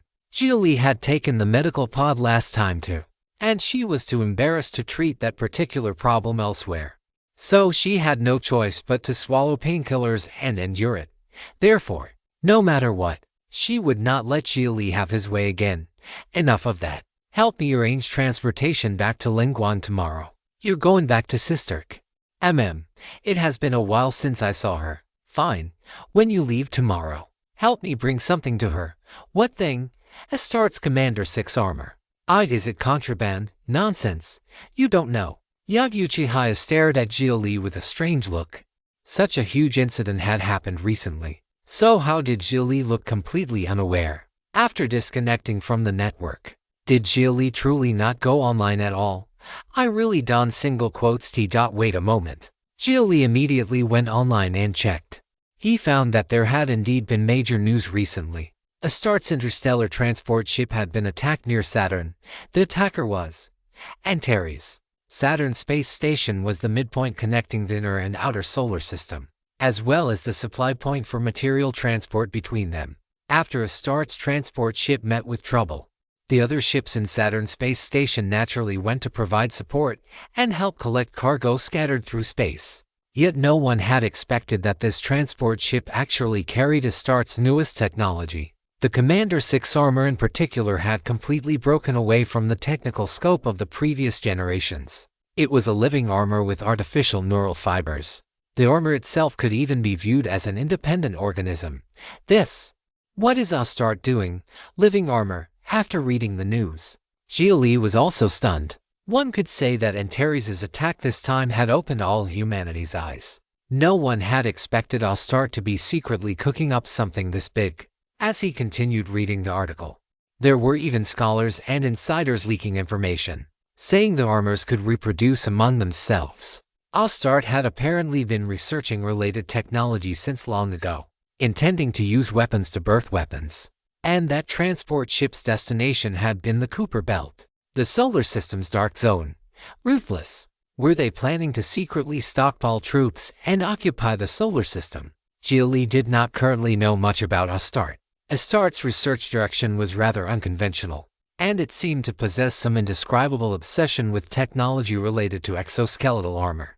But one had to admit that Astarte's armament had achieved considerable merit on the battlefields against mutated beasts. Once ordinary people put it on, they could immediately obtain extraordinary power. It followed a different direction from the current mainstream Heaven Chip and Spirit Core and did not belong to Spirit Tech. Who knows? But as one of humanity's pioneer corporations, Astarte possesses technology qualified to become a sub-civilization. Maybe it really did start thinking about independence for humanity overall. That might be a good thing to do. After all, you can't put all your eggs in one basket. After Yaguchi said this, she crooked a finger at Xia Li, meaning for him to follow. Xia Li immediately rose and followed Yaguchi down into the underground base. What surprised him was that there was an even deeper hidden chamber beneath this underground base, and its entrance was under the sofa in the break room. They walked down the stairs. The hidden chamber was not large, but it felt extremely cold. White mist could be seen drifting through the air. An armor component that looked like an arm guard had been placed inside a transparent glass cover. The armor's outer shell was blue gold, and overall it looked like ordinary metal armor. But as Yaguchi turned off a certain switch and the temperature began to rise, the armor actually grew more and more transparent. One could even see the neural fibers inside the armor beginning to transmit neural signals and emit a faint glow. This is Astarte's biological armor. Xia Li scanned it with the Heaven Chip and discovered that the thing truly did possess biological characteristics. After becoming transparent, it bore a certain degree of similarity to Antares. But Antares was far more mysterious and had no physical body. Moreover, Xia Li knew Antares' secret. It had once been human. His attending physician, and his younger sister's close friend, Professor Yan King. The higher dimensional key Yan King left behind had provided Xia Li with enormous help. In Xia Li's eyes, this biological armor looked more like a crude imitation of that higher dimensional existence from back then. Silicon ammonia-based. It loses activity under extremely low temperatures and is adapted to high-temperature environments. The human body's own temperature can be used to drive it. The key is this thing's self-reproduction ability. Its dependence on matter is extremely low, while its dependence on energy is relatively high. Compared with self-replication by mech machines, it has fewer restrictions. Although its speed is slow, in theory, if given enough time, it could grow until it wrapped around a star. What, this time? Xia Li was genuinely shocked. Humanity was currently still at the stage of using matter to generate energy. Generating matter from energy was a method that should belong at least to a highly developed type to civilization. Was Astarte trying to defy heaven? Astarte currently only says it was created by accident and that they were preparing to conduct specific experiments. The Heavenly Tao computer has already issued a strict control order. While this thing gives humanity a high progress index, its extinction index is also soaring. It counts as a double-edged sword. Yaguchi was not so rigid as to view new technology with absolute malice, but one still had to guard against it. It is practically Pandora's box, isn't it, this time? Thanks to the mysterious Antares, Astarte has already come under supervision and forced intervention. Only, with Astarte's ability, I suspect their Mars base won't turn up much. The Kuiper Belt Dark Zone is the key. If you'd like to support the translation and read 10 chapters ahead, https://www.patreon.com/poppingdino. Thank you so much for reading and supporting the story. Xia Li carefully examined the biological armor again. If it is in the Dark Zone, then this will be troublesome. The Kuiper Belt is enormous. Without specific coordinates, Who knows which asteroid Astarte's laboratory might be built on? And this kind of quasi-biological thing is not like a mecha controlled by bottom logic. Even if genetic prohibitions are written into it, after a few evolutions, there is still a probability they will be eliminated. Xia Li felt deep worry. This biological armor was different from artificial life in the ordinary sense.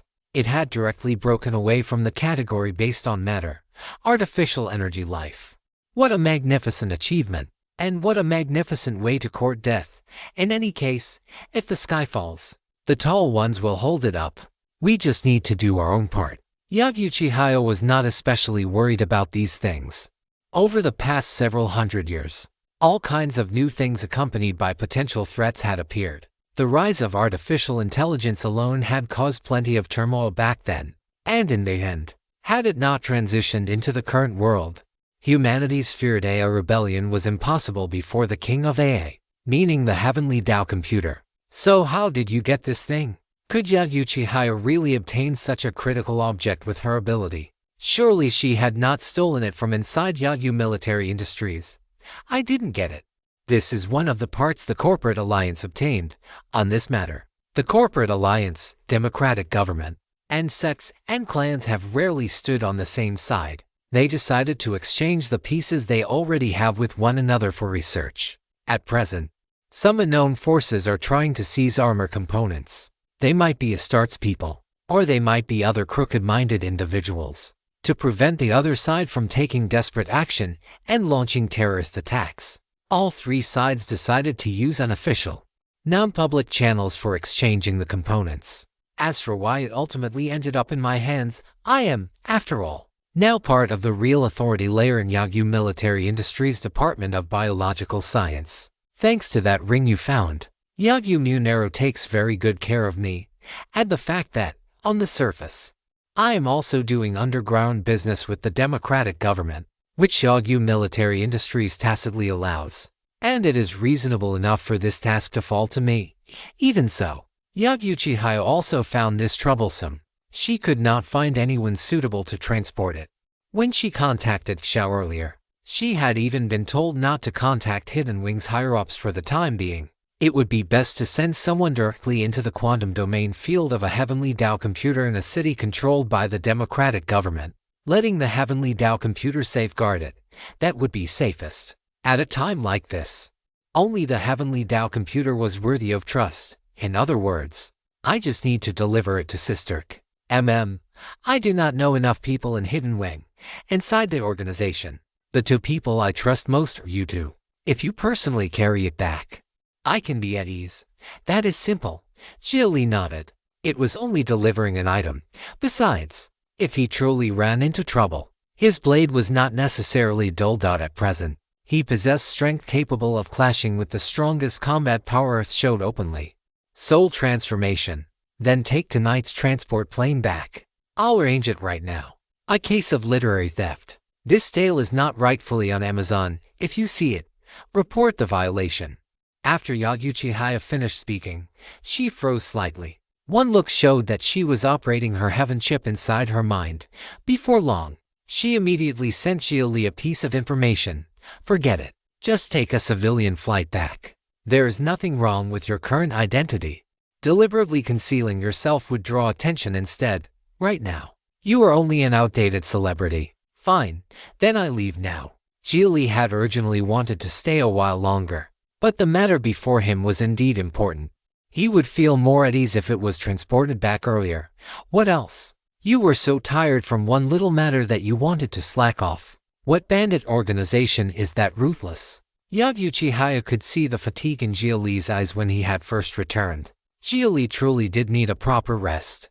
But this matter was not especially difficult. She hoped Xia Li could hold on a little longer. This thing had already been sitting with her for almost half a month. She simply could not find a suitable person to transport it. If she did not still have matters to handle in New Tokyo, she would have wanted to transport it herself. Fine. Xia Li nodded helplessly. Yaguchi immediately took a low-temperature freezer case out of her phase ring, went to the glass cover, placed the biological armor inside the case, and handed it to Xia Li.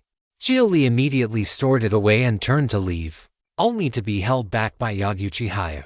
Wait, if we are putting on an act, we do the whole thing. After saying that, she stood on tiptoe and kissed Xia Li's neck several times with quite a bit of force. Xia Li even saw a fierce look in her eyes, as if she wanted to suck his neck open. Your skin really is tough. Control your blood and chi a little. Do not let the lip marks disappear. I cannot rule out the possibility that someone is watching this place. This way, you will only be regarded as a pretty boy I am keeping. After all, you do have a bit of fame, and quite a few people like your type. When Xia Li had been chosen for that malicious challenge match, his attitude of preferring to be injured rather than kill poor people had opened quite a few people's eyes. Countless wealthy ladies truly did like his type. It was exactly this kind that made training interesting. A washed-up third-rate little celebrity becomes the kept boy of a female executive from a major corporation. That is far too reasonable.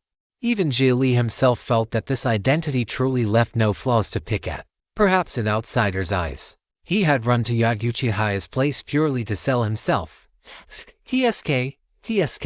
When he thought that in the Xuan realm he was a holy son of a holy land standing high above others, while back on Earth he became, in others' eyes, a washed-up male celebrity who could only sell his body to get by. That feeling was actually rather pleasant. Being looked down on did not seem so bad either.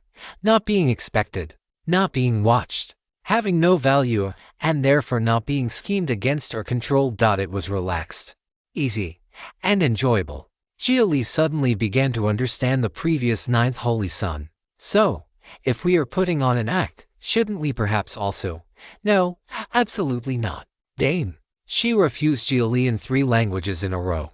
You just think I am easy to deal with, easy to talk to, and won't make you take responsibility. So, you are holding back the urge to torment me. Don't think I can't tell. Well, deliver the thing safely first. We can talk next time you come back. Fine, then I'm leaving. Xia Li walked straight up the stairs. In truth, he was no longer so casual now. And he was no longer so cowardly either, but words were pale, and empty claims proved nothing. Yaguchi was this anxious, which meant that deep in her heart, she still held the greater righteousness of human civilization. Since there was something that required her to act, before it was finished, she would also reveal a serious and responsible side. This was the greatest recognition she gave herself, the anchor of her existence, the responsibility and dignity of being human. Xia Li, you absolutely must deliver it safely into the democratic government's hands. Best if you bring it directly to the Heavenly Tao computer.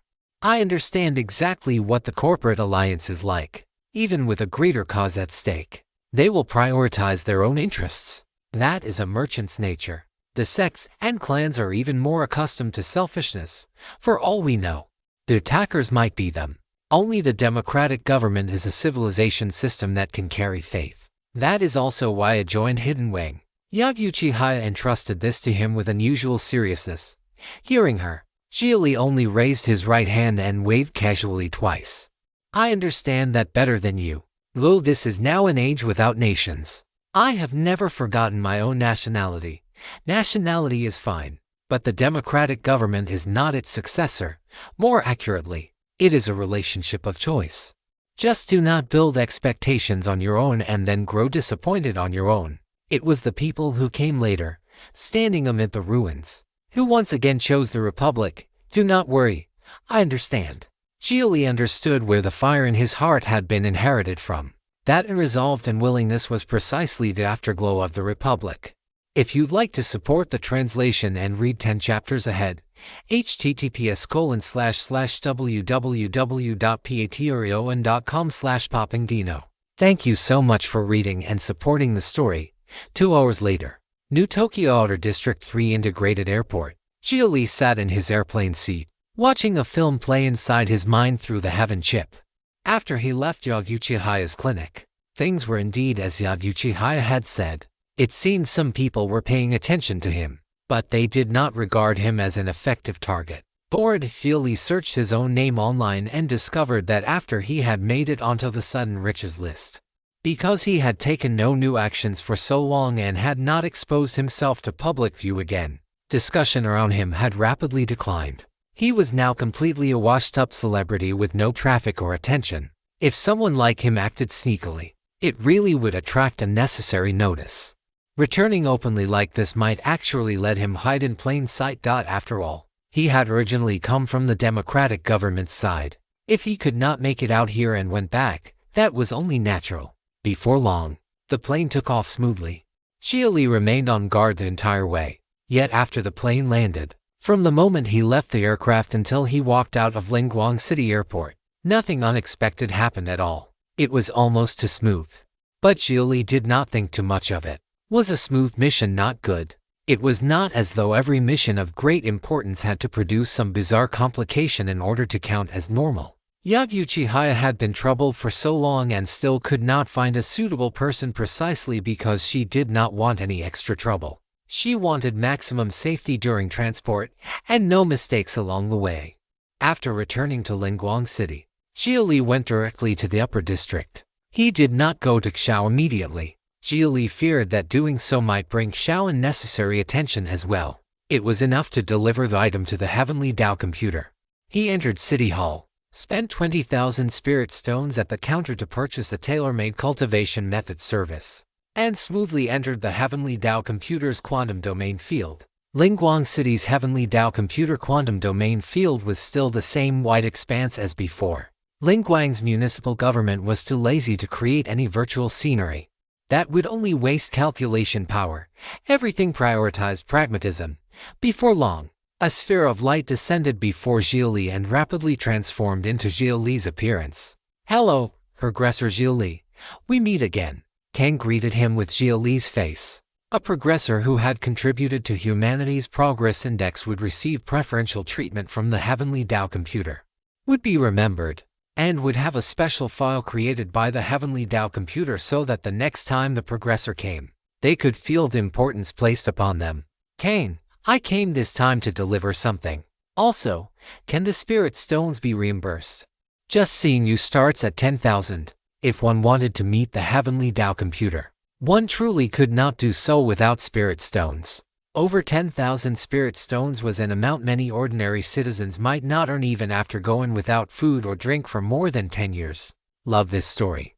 Find the genuine version on the author's preferred platform and support their work. There's nothing I can do about that. The rules are the rules. So the item you brought is quasi-biological, as expected of you. The arm guard component of the Commander 6 armor is here.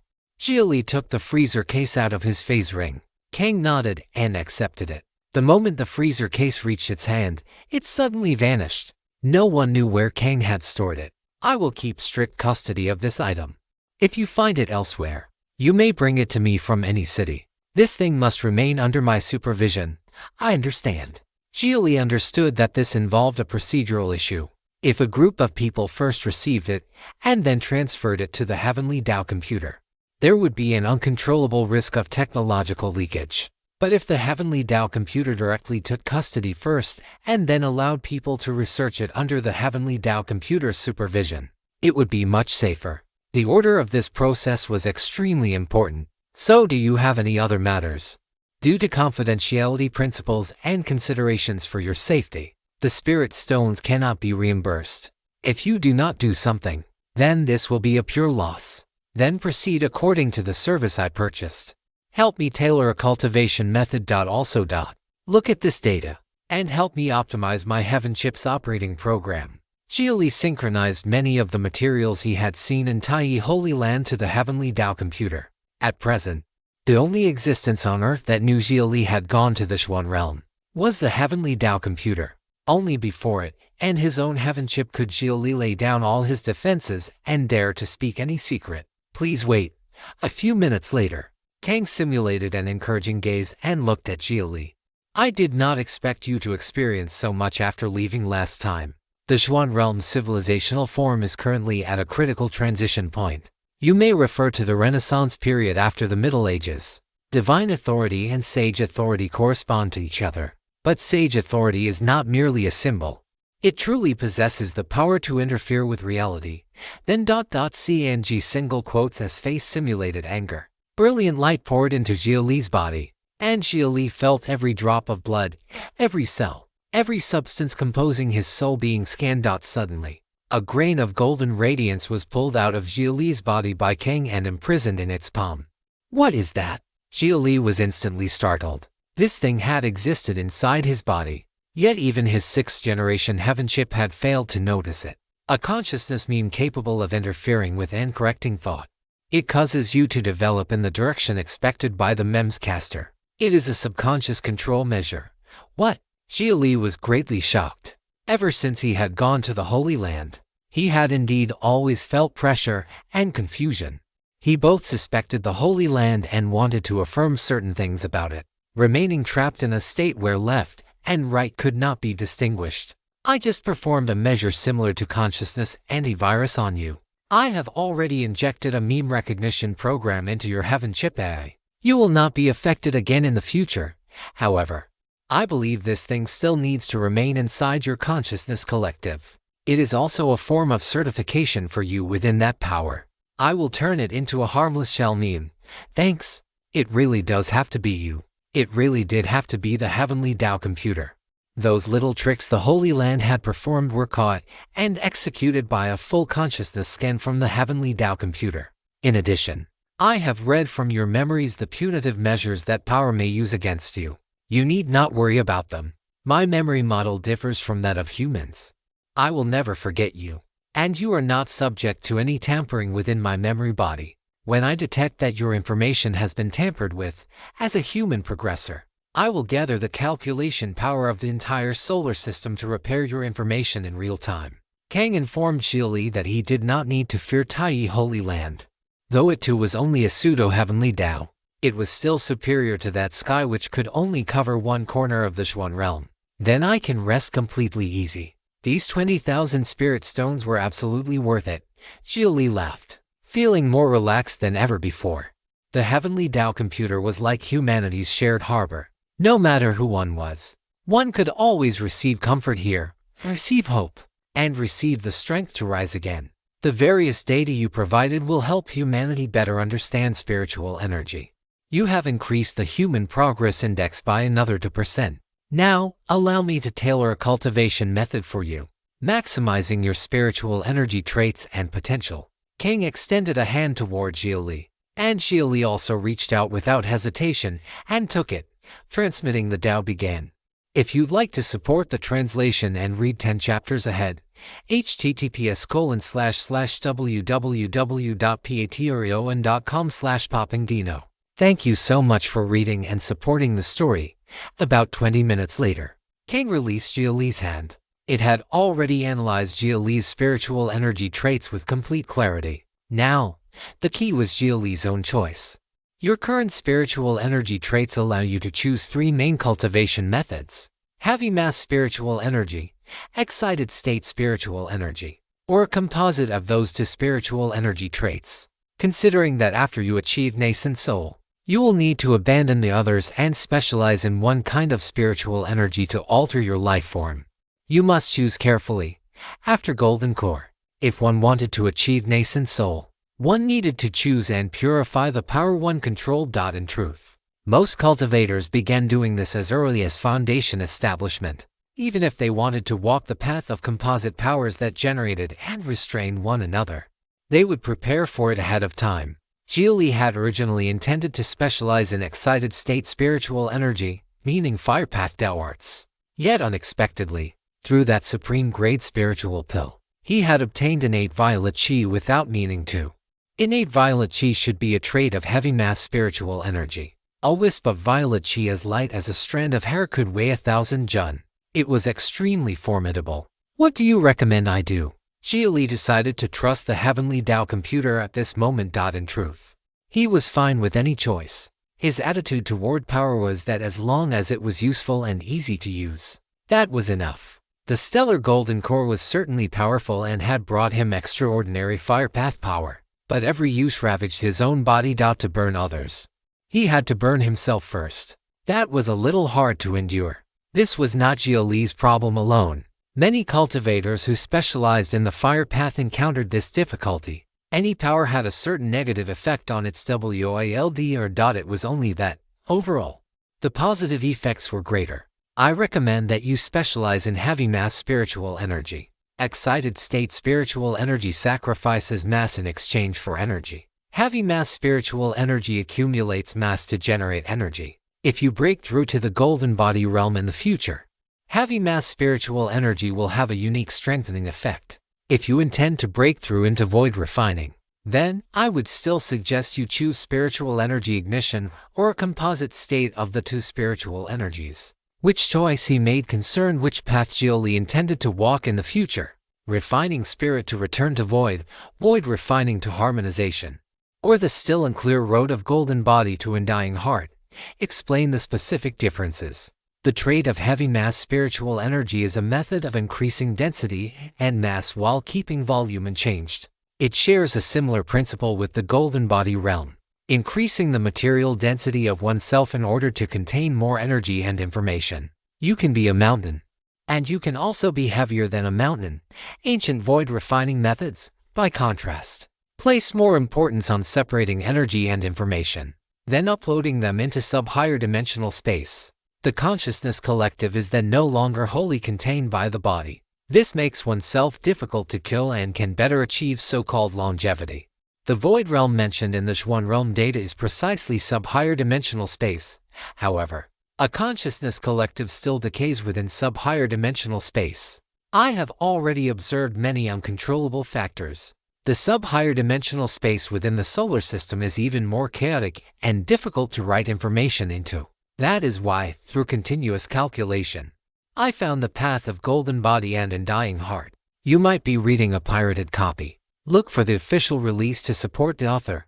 Compared with void refining, the golden body realm causes part of the matter composing your body to transform into higher dimensional matter. In lower dimensions, higher dimensional matter can preserve absolute structural stability, possesses anti-entropy traits, and can resist vacuum decay. Looking at the future from a long-term perspective, the probability of vacuum decay occurring in the universe is not equal to zero.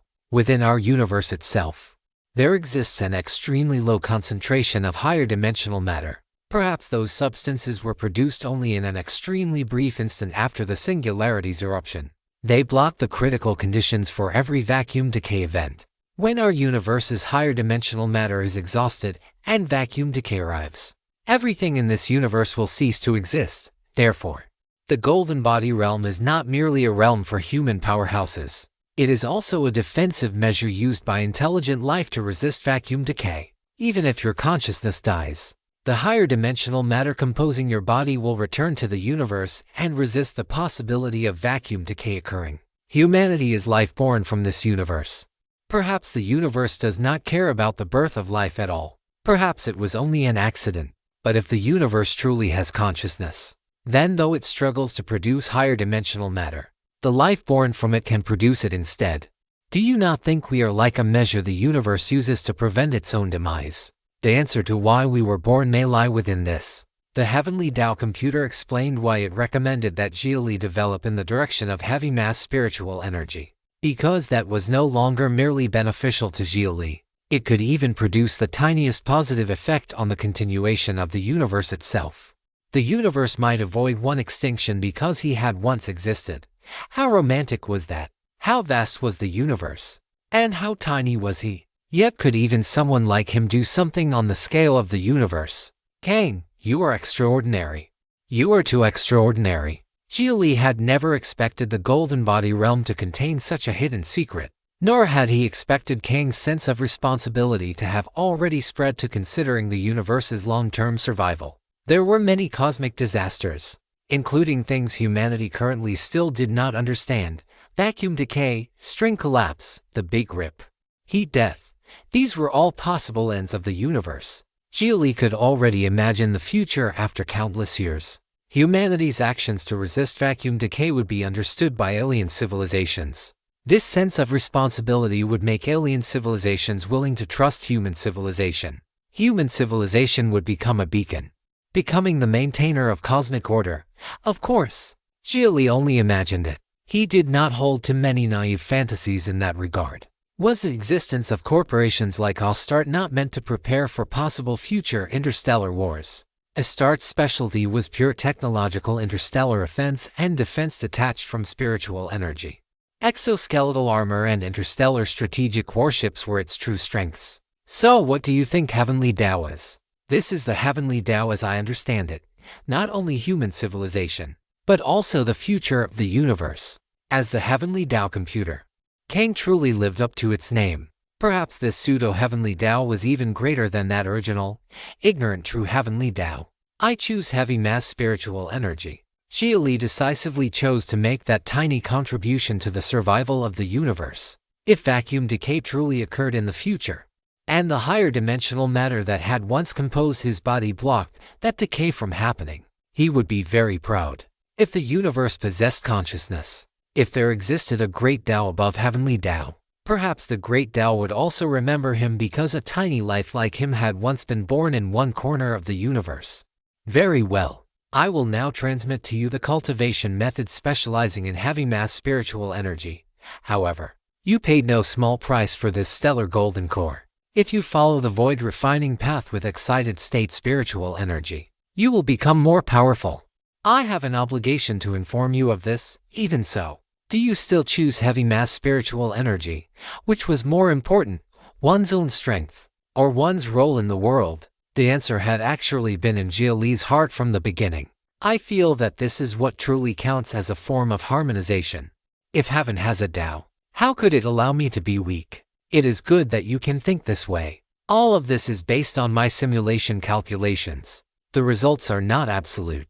Heavy mass spiritual energy can also surpass excited state spiritual energy. Perhaps skies beyond me will also respond to your choice. If you'd like to support the translation and read 10 chapters ahead, https://www.patreon.com/poppingdino. Thank you so much for reading and supporting the story.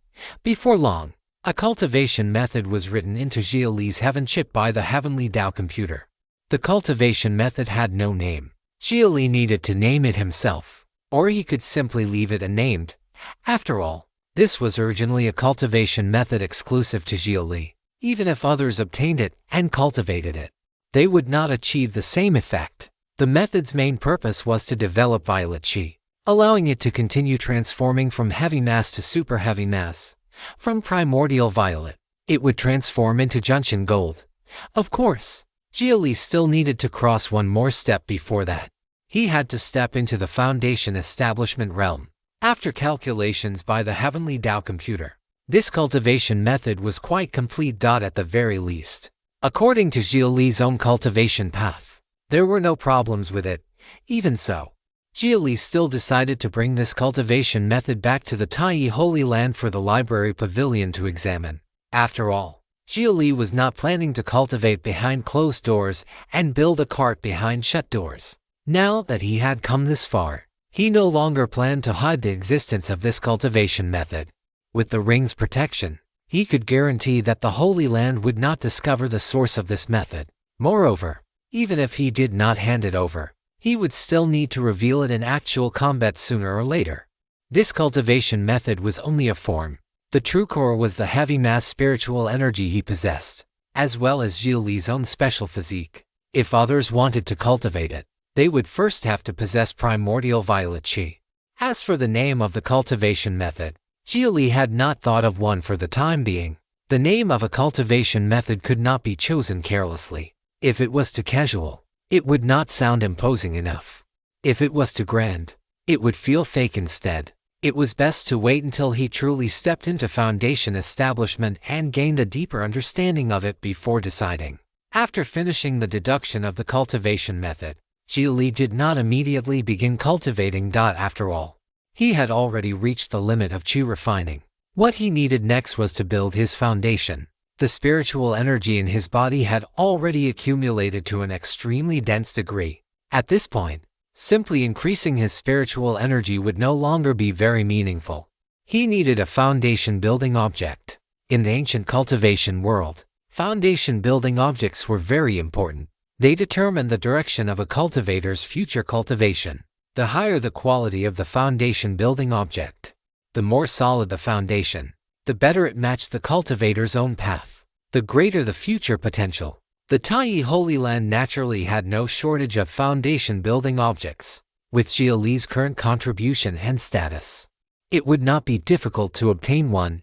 However, Xia Li did not want to use the Holy Land's prepared foundation-building object. The Holy Land's things were good, but they were still the Holy Land's things. If he used them, then no matter how he looked at it, it would be another thread of cause and effect tied to his body. He did not like that feeling. Xia Li raised his hand. A strand of violet qi condensed between his fingers, heavy and pure, as if a tiny star was spinning in his palm. Perhaps he could use his own violet qi as the foundation-building object. This thought had actually appeared in Xia Li's mind a long time ago. The so-called foundation-building object did not necessarily have to be an external object. Some extremely special cultivation methods allowed the cultivator to use their own natal treasure, bloodline, or even an embryonic divine ability as the foundation. Xia Li's heavy mass spiritual energy was special enough. If it could become the foundation of his path, then his future cultivation would be purer. But this also meant that the difficulty would be extremely high. If he failed, the backlash would also be far more severe than ordinary foundation building. Let's put it aside for now. Xia Li dispersed the violet qi in his palm. He still had time. There was no need to rush. The next thing he needed to do was return to the other world. After all, he had already been away for quite some time. When Xia Li opened his eyes again, he was still in the rented room on Earth. The spirit gathering ray around him had dimmed a great deal. The spirit stones that had been placed inside had basically turned into pale gray powder. He stretched his body. The bones in his body let out a series of light cracking sounds. The cybernetic arm at his shoulder also adjusted slightly, and the mechanical structure inside gave off a faint hum. Xia Li lowered his head and checked the data in his heaven chip. Everything was normal. After putting away the ray, Xia Li did not leave immediately. Instead, he first went online to check the recent situation on Earth. The Holy Land incident was still fermenting, although the government and major corporations were desperately suppressing relevant information. The number of people who had seen the footage was simply too large. The battle between Taiyi Holy Land cultivators and the Earth Spirit Tech forces had already become the hottest topic on the Heavenly Down network. Enjoying this book? Seek out the original to ensure the author gets credit. Some people regarded the Holy Land as invaders. Some regarded them as ancient cultivators who had returned. Others believed that the Holy Land represented a purer and older cultivation system, while Earth's current spirit tech path had gone astray. Of course, more people were simply watching the excitement, no matter what era it was. People watching from the sidelines always made up the majority. Xia Li casually glanced through a few discussions, then closed the page. He did not care about those arguments. The only thing worth noting was that the Earth's major forces were clearly increasing their research on ancient cultivation. The demand for spiritual materials from the other world would probably rise sharply in the future. This was good news for him. The more Earth needed the other world, the more valuable the ring in his hand became. After confirming that there was nothing urgent, Xia Li activated the ring. The familiar spatial distortion appeared again. The room in front of him stretched and folded like a sheet of paper being twisted. In the next instant, Xia Li's figure disappeared from the room. When his vision recovered, he had already returned to the mountain forest of the cultivation world. The air here was much fresher than Earth's. Spiritual energy flowed in the wind like invisible streams. Even though Xia Li's current cultivation was no longer what it had been when he first arrived, he still could not help but feel relaxed every time he returned here. Compared with Earth's artificial spirit gathering arrays and regulated spiritual energy environments, the spiritual energy here was wild and free. It was like breathing in an unclaimed wilderness. Xia Li did not stay where he was for long. He first used his heaven chip to confirm his location, then changed direction and headed toward the Taiyi Holy Land. However, not long after he set out, he suddenly stopped. A faint spiritual mark appeared in his perception. It was a mark left behind by the Holy Land. Xia Li narrowed his eyes slightly. This mark was not on his body. Instead, it was hidden in the surrounding terrain, like a fishing line cast into the water. Once someone passed through this area and triggered the corresponding fluctuation, the other side would receive the news. In other words, someone had been waiting here, waiting for him. Interesting. Xia Li's expression did not change. He did not immediately destroy the mark. Instead, he pretended not to notice and continued forward. Soon, several figures appeared in the forest ahead. They were all Tai Holy Land disciples.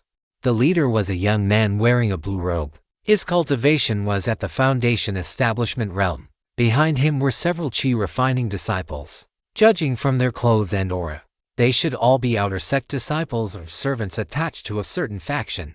When the young man saw Xia Li, his eyes immediately lit up. "Junior brother Xia, you finally appeared." Xia Li looked at him calmly. "Do we know each other?" The young man's smile stiffened slightly, but he quickly recovered. "Junior brother Xia may not know me, but I have admired your name for a long time. I am Wo Ming, an inner disciple under Elder Zhao." Elder Zhao. Xia Li searched his memory. There were quite a few elders with the surname Zhao in the Holy Land, but the one who would send someone to wait for him at this time was most likely related to 7th Elder's faction. "What do you want?" Wo Ming smiled and said. Elder Zhao heard that junior brother Xia recently obtained quite a few opportunities outside. He especially ordered me to invite junior brother Xia over for a chat. Invite. Xia Li glanced at the disciples behind him. This formation doesn't look like an invitation. Wo Ming's smile remained unchanged. "Junior brother Xia, don't misunderstand. We are only worried that you might be busy and unable to spare time. Elder Zhao is an elder of the Holy Land. Since he wishes to see you, junior brother should naturally give him some face." Xia Li almost laughed. These people really liked this word. When they wanted something, it was face. When they oppressed others, it was still face. When they wanted others to submit, it was even more face. "What if I don't go?" Wo Ming's eyes gradually cooled. "Junior brother Xia, I advise you not to make things difficult for yourself." The surrounding disciples quietly spread out, sealing off Xia Li's retreat. Xia Li looked around. The formation was not bad. They had clearly prepared for this, however. They had obviously underestimated him. Or perhaps they still treated him as the same Xia Li who had just entered the Holy Land. The Xia Li who could be casually summoned, suppressed, and manipulated.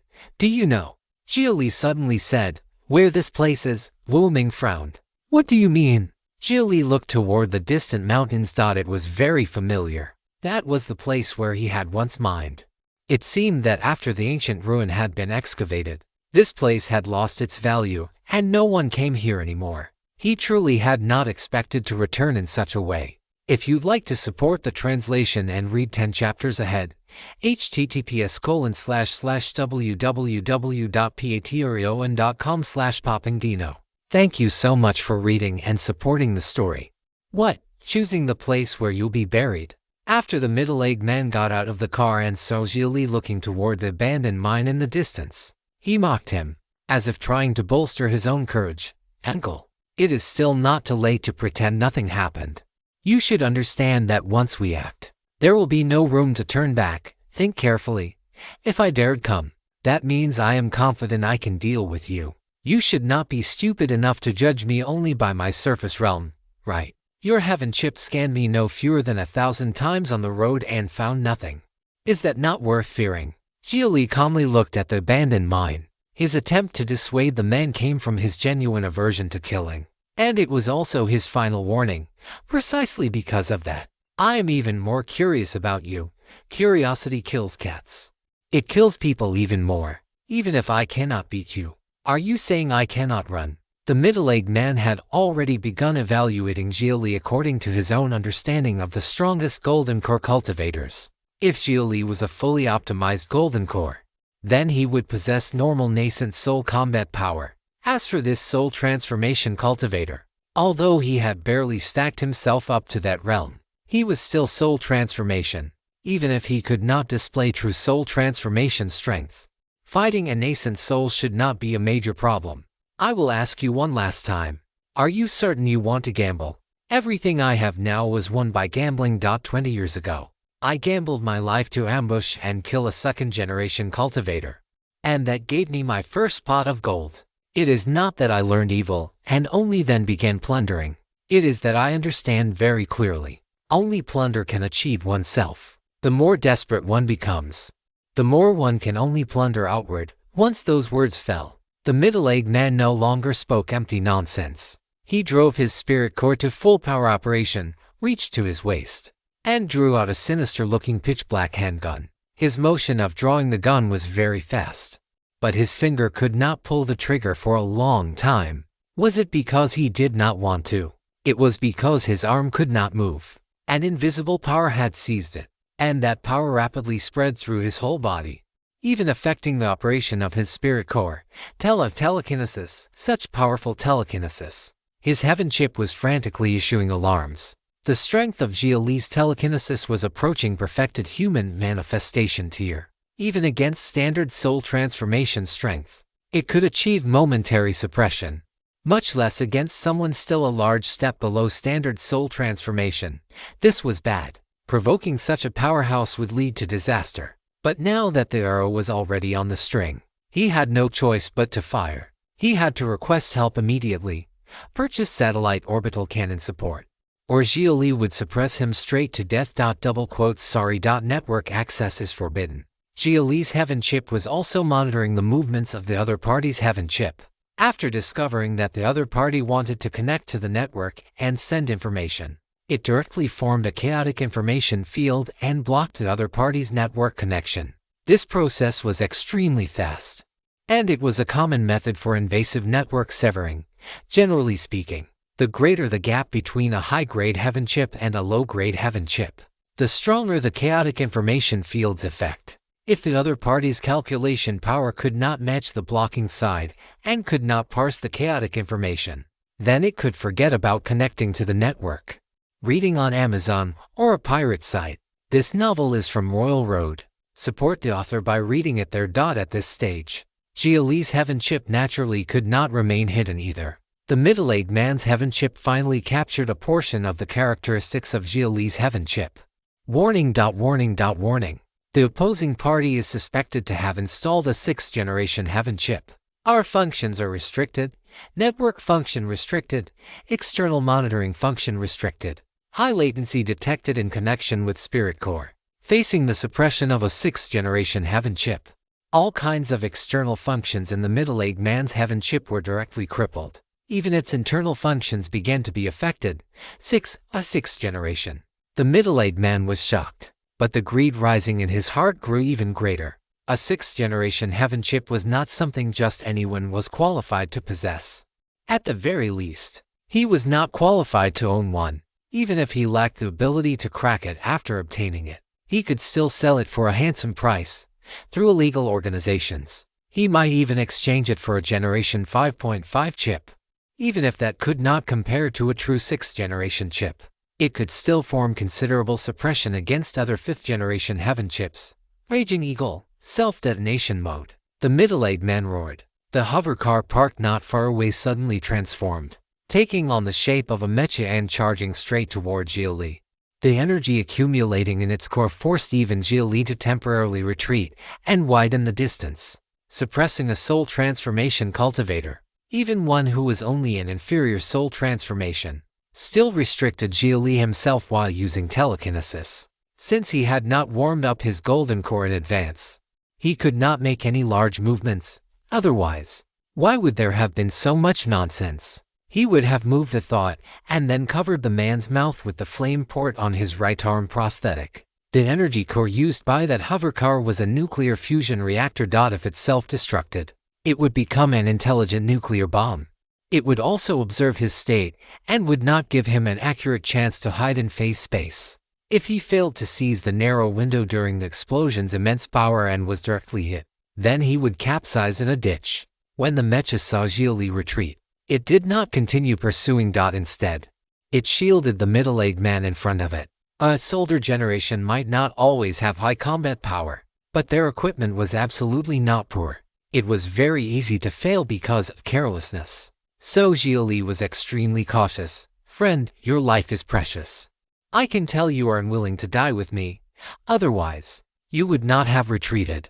This is the older generation's fighting style. My life is cheap. I admit I lost. How about letting me leave? I said that once we started fighting, there would be no room to turn back. With the things I have exposed, after you return, you will definitely investigate me carefully, and you will even sell my information to vent your anger. Xia Li understood very clearly that letting the other party go now was asking for trouble.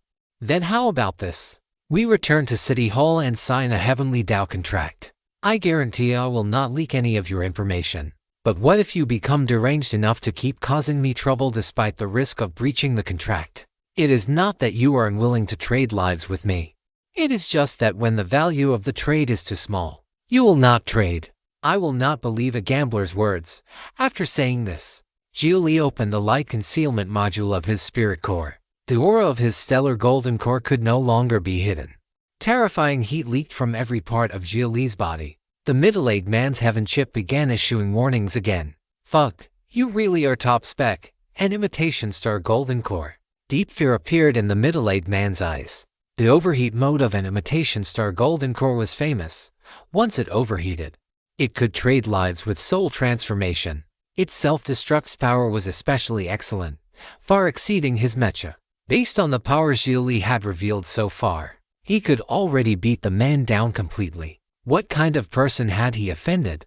Yet Xia Li had said all the kind words and harsh words before acting. He himself had insisted on gambling, and in the end, as expected, the gamble harmed both others and himself.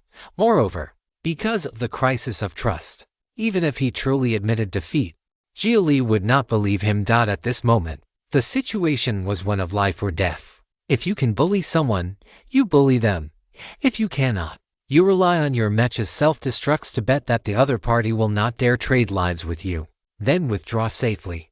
You have quite the nice plan. You have probably disgusted plenty of people with this trick, haven't you? Aren't you afraid too? In any case, neither of us has suffered any loss yet. How about we each withdraw? No, isn't it just trading lives? Then I will trade with you. There is no special reason. I simply cannot stand a scoundrel like you. The middle-aged man was furious.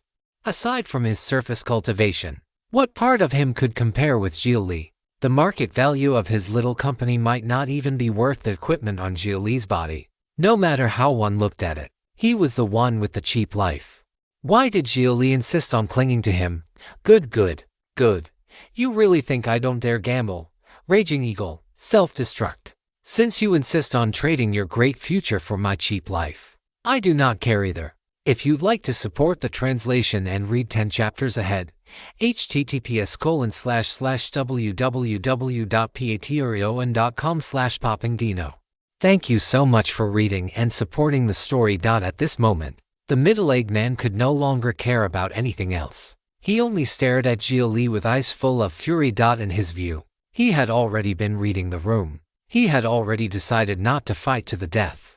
It was Xia Li who refused to let him go. Why would he not back down? It was not as if the man had never offended people more formidable than Xia Li before. Under this trick of his, all of them had endured their disgust and reconciled with him. So why had he happened to run into a madman today?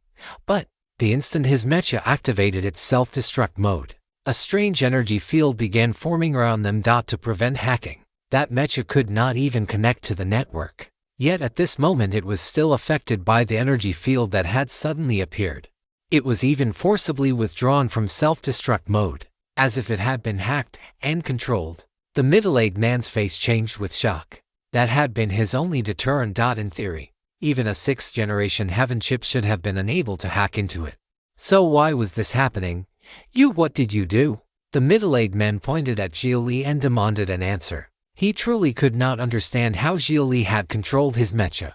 I did not do anything. I merely reported the difficulty I am currently facing to the Heavenly Dao computer. Your thing is indeed impressive. A closed system plus independent code really does make it difficult to hack. But before the Heavenly Dao computer, it may as well be undefended. Why can you make the Heavenly Dao computer? The middle-aged man only spoke halfway before he finally realized something. You are a member of the Heavenly Dao Council. Only humanity's progressors could directly receive the Heavenly Dao computer's protection and allow it to directly intervene in a crisis they encountered. Yes. Xia Li nodded. Hearing that, the middle-aged man laughed bitterly a few times, and the light in his eyes rapidly dimmed. With the Heavenly Dao computer taking action, his so-called deterrent was nothing more than a joke. Every member of the Heavenly Dao Council had contributed to human civilization. How could a bloodsucker like him compare his life against the other parties and claim to be worth more? Trade lives. Heavenly Tao would not even give him the chance to make that trade. He was not worthy. He was not worthy. At this moment, he very much wanted to curse Xia Li for not saying so earlier. If Xia Li had told him this from the start, he would have hurried to flatter him. How could he possibly have dared offend him? But thinking carefully, Xia Li had only wanted to keep things secret.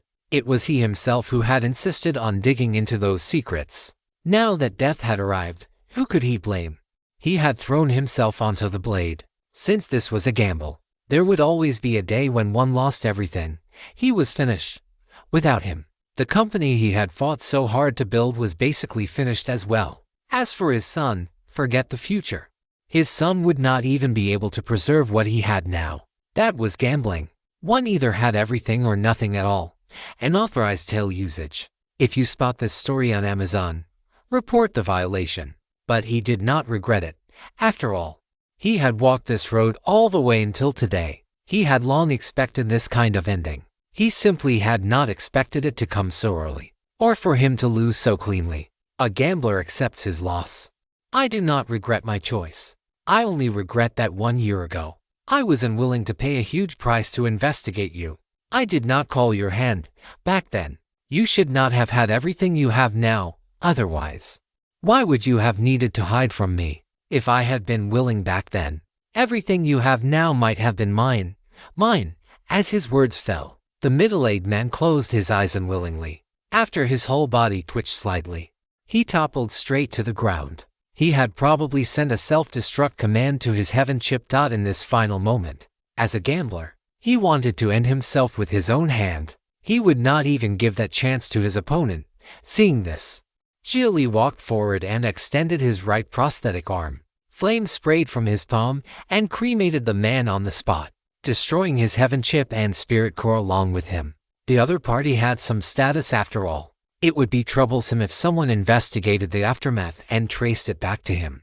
He still could not expose his identity. It was fine to remain a third-rate pretty boy celebrity being kept by a female executive. After that, Xia Li walked up to the mecha and stored it away with his phase ring.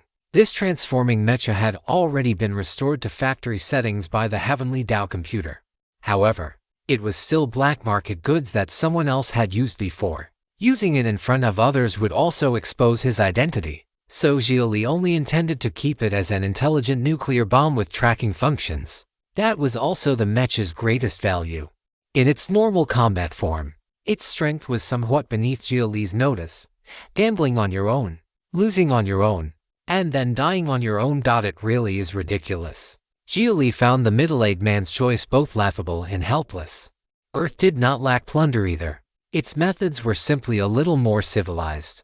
After handling the middle-aged man's matter, Xia Li was preparing to return. But then he thought that since he had already come all the way here, he might as well revisit an old place. He rose on the wind and flew toward that abandoned mine. Before long, Xia Li landed in one corner of the mine.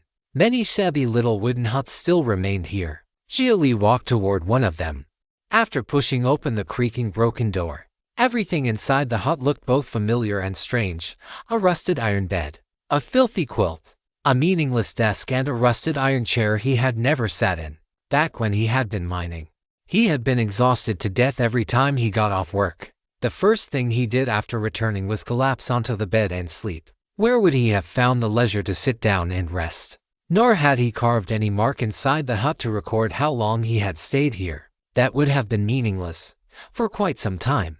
Even he had given up on himself, until one day, a strange, filthy female worker found him and gave him a piece of soft, tender bread. Then she asked him, "Do you want freedom? Do you dare gamble with your life?" Back then, he had nodded almost without thinking.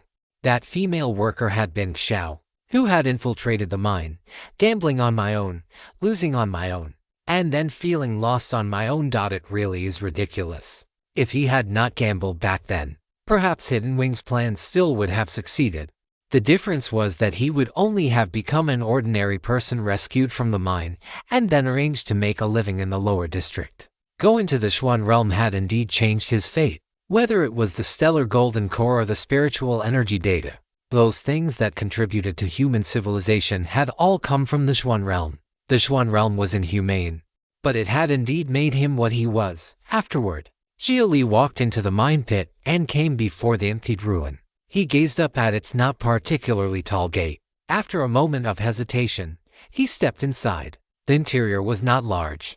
Anything of value had already been taken away. Even the walls and floor bore traces of having been chiseled apart. Now, only an empty cavern remained. Then for what reason had the owner of this ruin possessed that mysterious ring? Had he been a spirit or a person from Earth? Or someone who had come over from the Xuan realm back then?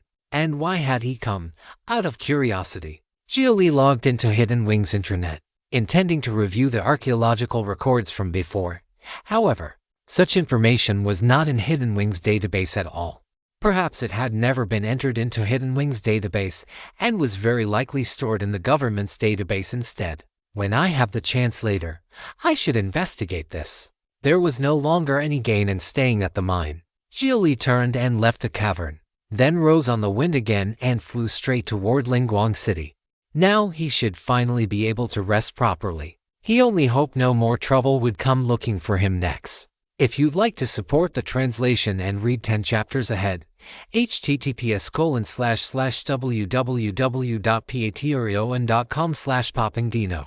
Thank you so much for reading and supporting the story. That night, after returning to Linguang City, Xia Li went straight into the sewer. Although Xiao's place had a proper front door, Xia Li simply liked drilling through the sewer and taking the back door. How should one put it?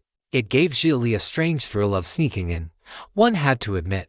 Taiyi Holy Land really had left Xia Li with a few odd problems. After he entered Xiao's underground modification station through the back door, the door opened, and Xiao immediately walked out of the computer operation room to check the situation. When she saw that the visitor was Xia Li, surprise surfaced in her eyes. I thought you had settled down in the corporate alliance and married into Yagyu Military Industries. How could you bear to come back? Yagyu Chihaya had even been willing to give Xia Li a 6th-generation heaven chip. The feelings involved did not need to be stated. Xiao had no idea how Xia Li had managed to fool Yagyu Chihaya, but Xiao felt it probably had not been as difficult as one might imagine. Yagyu Chihaya was rather self-abasing, due to the discrimination against biological modifiers that had been popular at the beginning of this century. In the eyes of most people, her body was not even as pure and clean as a mech soldier's steel body. Yet Xia Li had still dared touch her. That undoubtedly satisfied Yagyu Chihaya's self-esteem. How could a woman who felt inferior from the bottom of her heart withstand the offensive of a pure-hearted big boy from 500 years ago? To Yagyu Chihaya, Xia Li was practically an oversized armor-piercing shell. One scrape from him would break her defenses on the spot. I just stayed over there a little longer. It wasn't that long either. Right, counting everything, only about a year. So how did the investigation you wanted to do go? Not bad. Basically resolved. Xia Li's main purpose in going to New Tokyo had been to investigate the mechanical remains. Although he still had not obtained more information, he had at least resolved Lin Ji's physical problem. Speaking of which, you developed ridiculously fast after you went over there. What did the Heavenly Dao computer say about that heaven-defying golden core of yours? I made the preparation process public and gained 5 points in the Human Progress Index. I also met Yorin. I am now a member of the Heavenly Dao Council. And on top of that, I have an identity in the Telekinesis Society. Xia Li briefly explained what had happened since the last time he had contacted Xiao. After listening, Xiao's expression turned complicated. Xia Li had directly climbed into humanity's upper ranks, too fast. Thinking back to 2 years ago, Xia Li had only been an illegal minor. This is absurd. Who wouldn't get dizzy watching your status rise this fast? Then, when you came back this time, did Yagyu Chihaya ask you to bring anything? You mean the commander via armor? I took that thing directly to the Heavenly Dao computer. Good. Xiao nodded when she heard this. At least Xia Li had been smart and had not brought the thing straight to her. That thing involved far too many matters, and she did not want to wade into muddy water. But speaking of which, sister, what mechanism does your backdoor use? I changed my heaven chip and it still recognized me. Don't tell me you left a special backdoor just for me. The tail has been illicitly lifted. Should you spot it on Amazon, report the violation. Basically, everyone who has close business dealings with me can pass through the back door directly. Organization members can too. Don't misunderstand and think I gave you special treatment. For the authentication mechanism, I played a hidden wing style return to simplicity. It's just facial recognition.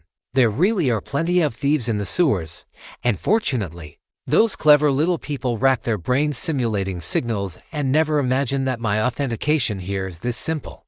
Xia also found this rather funny. Hidden Wing had long discovered that because the times had advanced, some simple and effective methods from the past were now easy to overlook. So they specialized in this and developed quite a few methods that exploited blind spots in plain sight.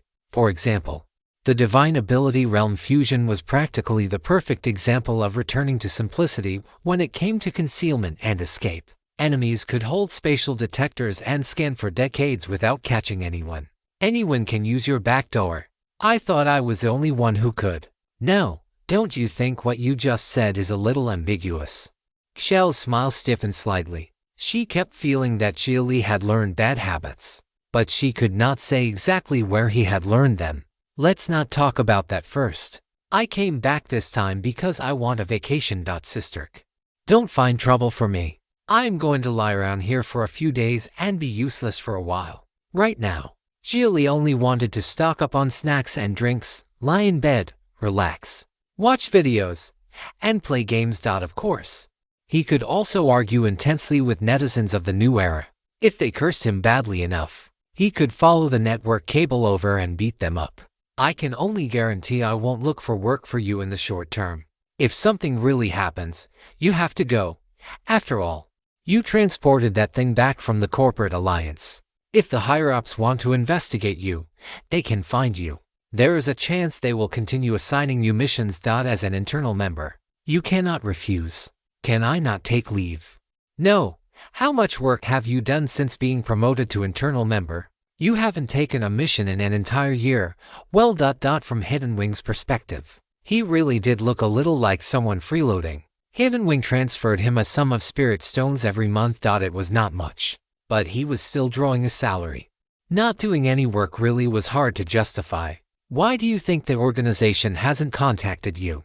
It was because Chihaya and I were both speaking for you, saying you needed to carry out Chihaya's commissioned investigation mission in the corporate alliance. Fine. Xia Li sighed. As expected, he could not hide from this. So was it still too late to return the salary? He could return a little extra. Don't worry, it basically won't be any major mission. Your member level is what it is. Also, if you want to lie there and rot, can you go take a shower first? I only have one bed. I can sleep on the sofa. I'm not picky. Do you really not understand? Or are you pretending not to understand? I don't care either way. Just don't get handsy. The moment Xiao said that, Xia Li immediately stood up from the sofa and rushed into the bathroom. Although the night was still not deep, it was entirely possible to rest early. After Xia Li washed, Xiao soon took a shower as well, changed into pajamas, and sat down by the bed. Sisterk, I suddenly have a question. You don't mind that I had a relationship with Yagyu Chihaya? Although Xia Li was very happy that Xiao was willing to take the initiative and be intimate with him. Once battle was truly about to begin, he started overthinking things. After all, Xiao had been Xia Li's first time in life, and she carried a great weight in his heart. Why would I mind? Modern people are very casual, and I am rather casual too. Or are you attached to that 500 years ago idea of partners being loyal to one another? In that case, you were not loyal enough in the first place. This lie, Xia Li wanted to explain, but he could not find any words. He did not want Xiao to be too casual. He hoped this kind of intimate relationship existed only between Xiao and him. The old him had been cowardly and had never been in a position to think about such things, but the current him had begun to develop a desire for exclusivity. As his strength and status rose, the birth of this mindset could be considered inevitable. Don't worry, I understand what you are thinking. After all, I was the one who failed to hold back before and had a relationship with you. You also have the strength now to make me loyal to you in an intimate relationship. Do you still remember some of the things you once said to me? I have no objections. and I do not dare have any objections. I do not blame you, and I have no right to blame you.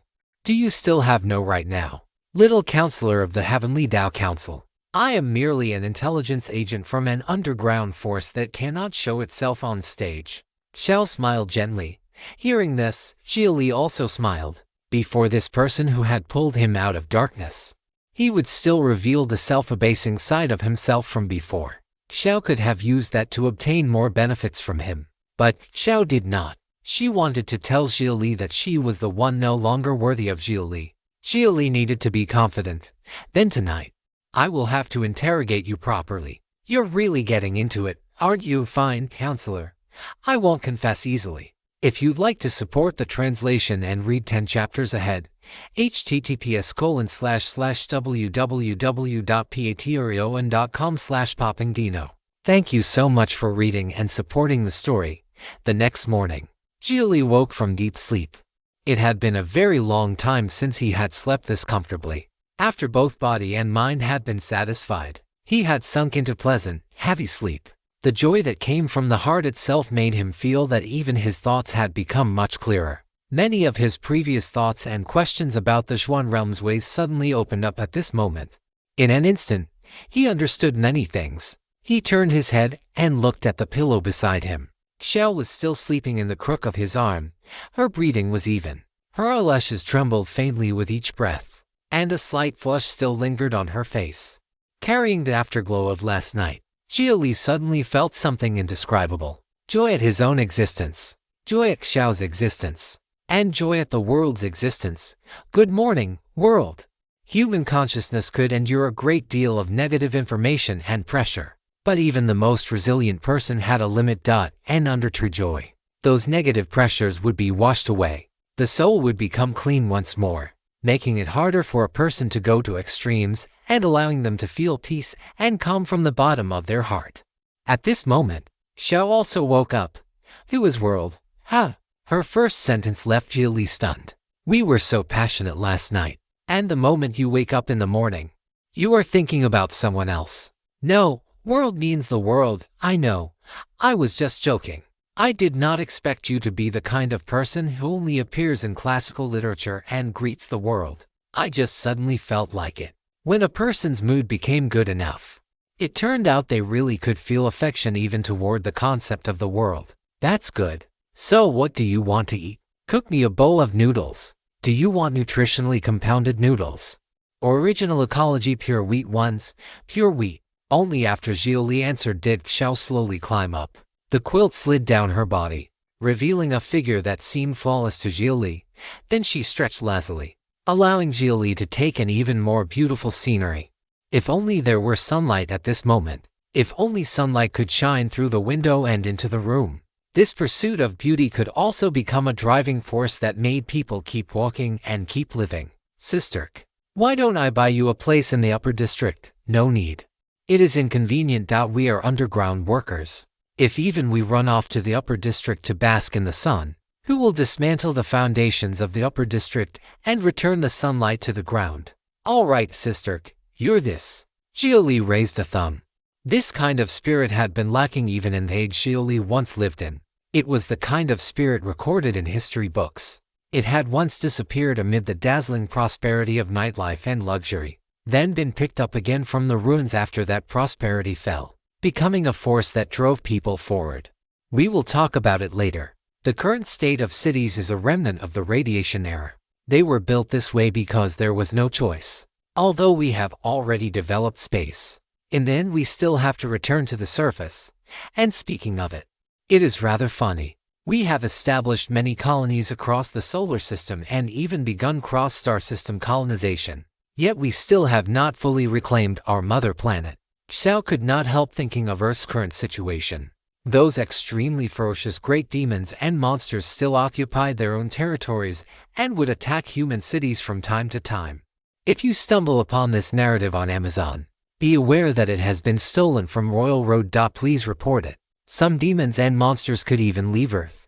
Fortunately, the only demon capable of leaving Earth did not seem to harbor much malice, ever since humans observed it. It had remained mysterious and even seemed to be secretly guiding humanity. Antares, a great demon that even the heavenly Tao computer did not recommend humanity attack first. It is only a matter of time. Yes, only a matter of time. Xiao nodded, then got dressed and went to cook noodles for Xia Li. Xia Li, meanwhile, had an internet craving flare-up and continued lying in bed, searching all kinds of information and news. Right, sister. Do you know where meteorites are sold at this moment? Xia Li remembered Lingy's requests. However, he could not find anywhere online that sold them. For present-day Earth, meteorites no longer had much research value. Without a market, naturally there were no transactions. Meteorites. Who sells that these days? Do you think anyone specially buys and sells stones from a riverbank? Go pick them up yourself. Pick them up myself. Rent a spaceship and go scoop them up in space. Is that hard? Fine. Helpless. Xia Li began looking up spaceship rental services. To help Lin Yu with this small favor, he had to make a special trip to scoop up meteorites. That was troublesome, but there was no rush right now. Over the next few days, Xia Li directly transformed into the god in charge of the bed. His feet never touched the ground, and he did not leave the bed at all. He even ordered food and drinks online and had Xiao fetch them. He became a supreme homebody and began enjoying life. Original ecology potato chips in his left hand, classic coal in his right. He experienced the joy of binge-watching shows again after 500 years. None of them were ongoing serials either. They were all completed. Xia Li was so happy he had no thoughts of the Xuan realm. The Xuan realm? What was that? When he got tired of watching, he played games. The modern era already had consciousness-tied games. However, after Xia Li entered one to play, he was killed repeatedly and cursed by his teammates as trash. In games, everyone was equal. It did not matter what generation heaven chip one had in reality, nor how high one's cultivation was. Once inside the game, calculation power and cultivation were all locked. When Xia Li played a cultivation simulation game, he felt it was harder than cultivating in real life. The moment he left the starter village, an old demonic cultivator player from an evil faction blocked the gate and demanded protection fees, after being killed dozens of times. Even Xia Li lost his temper. What was this? How was it even more Heaven Alliance than the Heaven Alliance? Xia Li felt that if he could make something of himself in this game, then once he went to the Xuan realm, would he not directly transform into a god of war?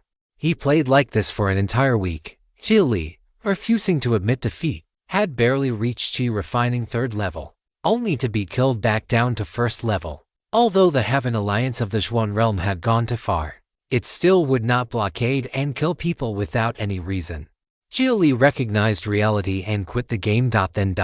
He used Hidden Wings technology to invade the game server, stole just a tiny bit of data, and sent a communication request to a stranger. Before long, the other party picked up. Hello, who is this? Hello. Are you berserker without rest from the greedy wolf gang? Fuck, doxing, brother. Don't do this. It isn't that serious. It's just a game. Then, why didn't you think you were wrong when you camped the gate and killed me dozens of times? In reality, I could crush you with one hand. Yes. In reality, you can crush me with one hand. My whole family is in your hands. I will delete my account right now. After saying this, the other party immediately hung up. In the current network security environment, anyone who could dox him was a truly ruthless person, either an official, a corporate executive, or a criminal organization. They really could not be offended. The other party deleted his account and ran just like that, even canceling his network characteristic code. Terrified that Xia Li would contact him again, after venting, Xia Li suddenly felt that he was rather bored. But it really had been fun. He now intended to log back in and continue maintaining the environment of the cultivation world. Watch how he battled demonic cultivators. Only, when he logged in again, a warning popped up on the game interface. Hello, because you violated the relevant terms by making real-life threats against another player. This is a warning. Next time, the matter will be reported directly. Your account has been banned for 3,650 days. That guy actually dared report me, as expected of a demonic cultivator player. Even after deleting his account and running away, He still had to take revenge on me. Xia Li was convinced. The cultivation world in this game was far crueler than reality.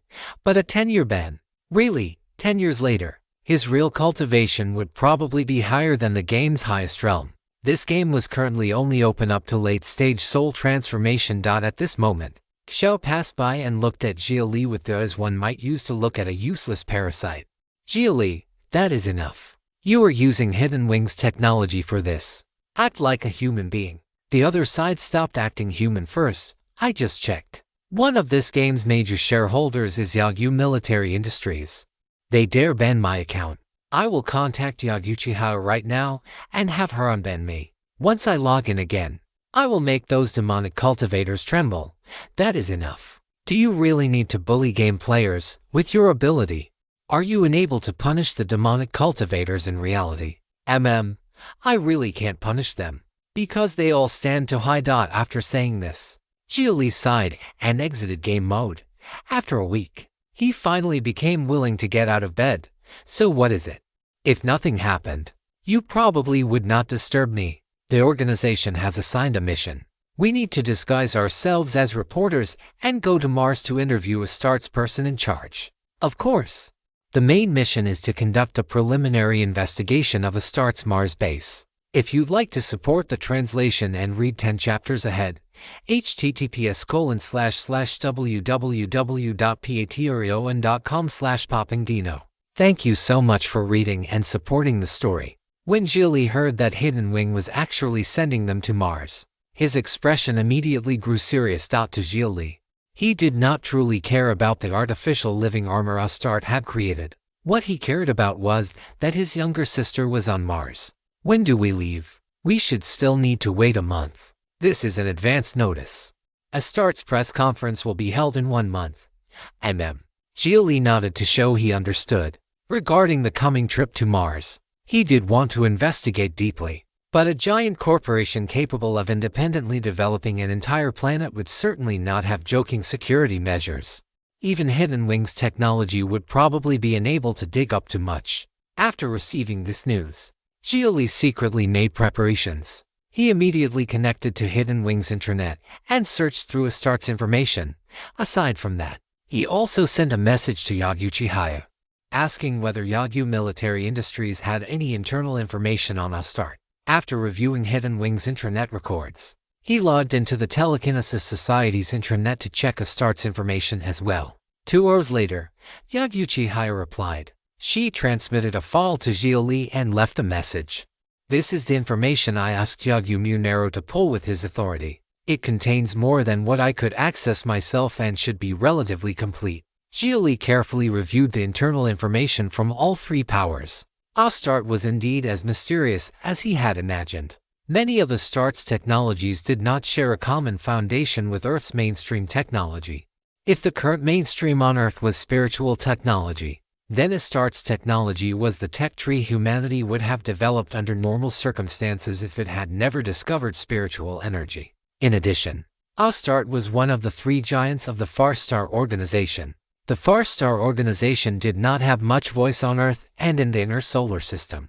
But its forces in the outer solar system were complicated and intertwined. It had even actively dispatched fleet groups out of the solar system. The currently recorded number of such departures was 5, and the reported accompanying personnel reached as many as 7 million. In other words, each long voyage fleet had more than 1 million people leaving with it. That population scale had already reached the baseline for sustainable colonization, among 1 million people. Specialists from most fields of human civilization could be included, and the fleet's biological ships also preserved genetic libraries of Earth's animals and plants. If colonization succeeded, then at most 50 years later, the population scale could double and continue colonizing. The current human civilization was in the early stage of expansion into the stars. It was the universe's age of spacefaring exploration. The Far Star Organization had directly multiplied humanity's survival index several times over.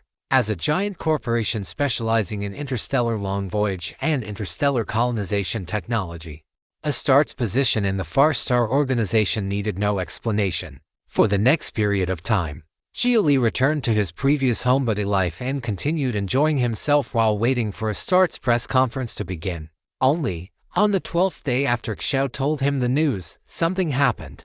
At noon that day, Xiao suddenly came to the bed and called him awake. If you come across this story on Amazon, be aware that it has been stolen from Royal Road. Please report it. Xia Li, emergency rescue mission. Go out and save someone. Save who? Kim Su-dai. He has defected from the corporate alliance. More precisely, from Silver Star Group. He is currently in the G20 danger zone. Wasn't he Silver Star's loyal dog? Let's not talk about that yet. He should also have requested help from the sects and clans. Other nearby Hidden Wing members should go to. This is not an assigned mission. It is a free mission. But I think you should be very interested. Xiao knew about Xia Li and Kim Su-dai's old grudge. How was this not an opportunity? As for whether he went to save the man or kill him, that would depend entirely on Xia Li's own thoughts. She had only come to deliver the news. I'll go take a look.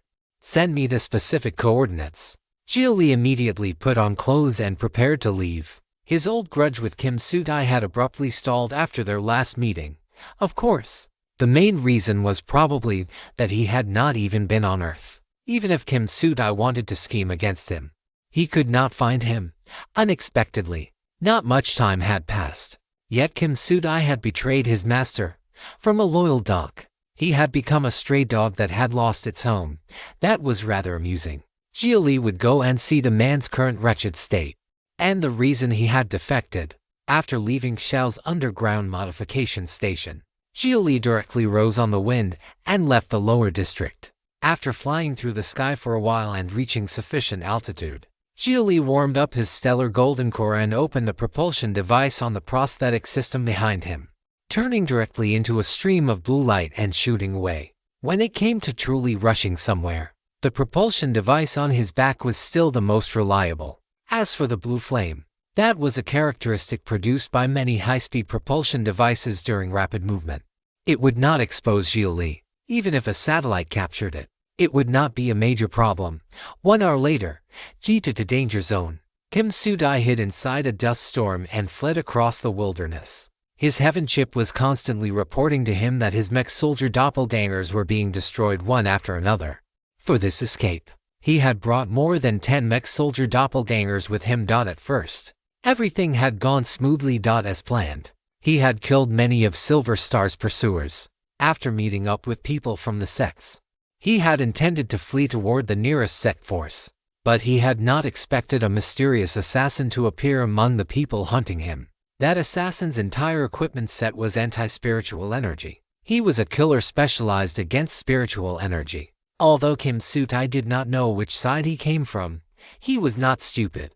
He was definitely a Start's assassin. Help, help, help. Is anyone there? Help, I have key information. Whoever saves me gets the data. Help. Reply if you receive this. Kim Su-dai continuously requested help through the public channel. After the assassin killed the sect personnel, mercenaries from other corporations and people from the democratic government had also tried to save him. Unfortunately, none of them lasted long before that assassin. Would anyone else arrive? If someone would, then hurry up and save him. That assassin was about to destroy all his doppelgangers. Warning, enemy approaching. 2,000 meters, 1,400 meters, 600 meters. Hearing the report at his ear, Kim Su-dai's face truly turned pale. Daring to move this fast on the ground. Was the other party not afraid of crashing into something and being unable to turn?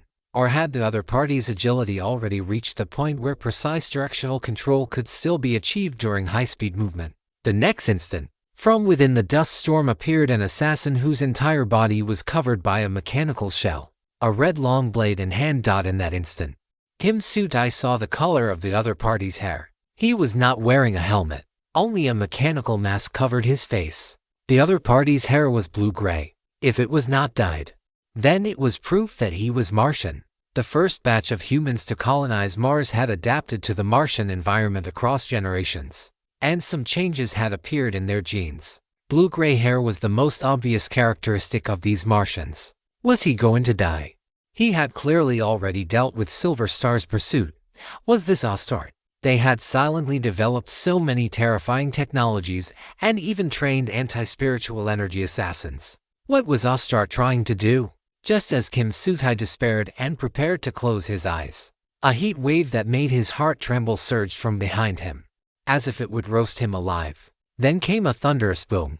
Someone used only his arm to block the assassin's blade, and even blasted both the assassin and the blade flying backward.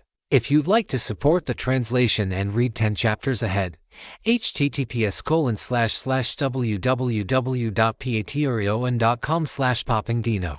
Thank you so much for reading and supporting the story. An expert had arrived. When Kim Sutai saw that the newcomer could block the assassin's weapon with nothing but an arm, joy rose in his heart. That assassin's blade had also been specially made, possessing disruptive properties against spiritual energy. Kim Sutai had personally watched that assassin cut through the spiritual force fields of the sect cultivators as easily as cutting melons and vegetables. They could also be called protective Gangchi. The person who had come to save him could send that blade back with an arm. If the other party did not have a prosthetic, then he was a powerhouse whose body refinement had reached a transcendent level. If he did have a prosthetic, then he was still a powerhouse using top-tier goods. Weaklings could not afford top-tier goods. Thanks, friend. Be careful. That guy is Astart's assassin, an anti-spiritual energy assassin. He can kill late-stage nascent soul. He might even rival soul transformation.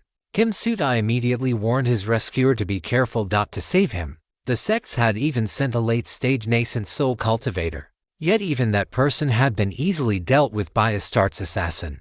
Watching that Martian assassin cut the man down with one slash had given Kim Sutai an incomparable shock. He had even begun to doubt humanity's mainstream path. Was spiritual technology truly humanity's future? Is that so? Then he really is a bit impressive. A voice that felt familiar to Kim Sutai echoed by his ear. At this moment, the person who had come to rescue him also turned his head and looked at him. Although that face was extremely unfamiliar and the other party had clearly used some method to conceal it, the voice was not disguised. Number 327, it's you. Call me by that number again and I will kill you right now. Xia Li glared at Kim Sutai. Kim Sutai was also able to lower himself. He immediately revealed a flattering smile to Xia Li and, without another word, transferred more than 300,000 spirit stones to Xia Li face to face. This is compensation for you, as well as payment for this rescue. Let's put our old grudges aside for now. In the past, I did indeed want you dead, but right now, I hope you live more than anyone else. How could Kim Sutai not hope Xia Li lived? Xia Li was clearly very strong, far beyond his imagination. Kim Sutai's life was now entirely in Xia Li's hands. You really don't shed tears until you see the coffin.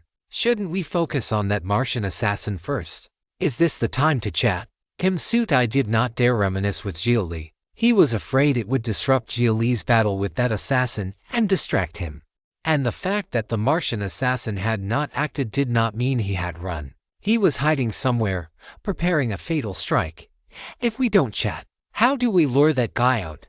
He really is impressive. I cannot detect even the slightest trace of him. Whether Xia Li relied on divine thought alone or on the 6th generation heaven chip scan, he could not discover that assassin. The other party was indeed not simple. This was no longer merely anti-spiritual energy. He even possessed the ability to resist heaven chip detection. He was completely like a ghost. If Xia Li had not personally knocked the other party back earlier, he might have suspected that only he and Kim Sutai were present. Moreover, the battlefield was somewhat unfavorable to Xia Li. When one could not detect an enemy, other senses became very important.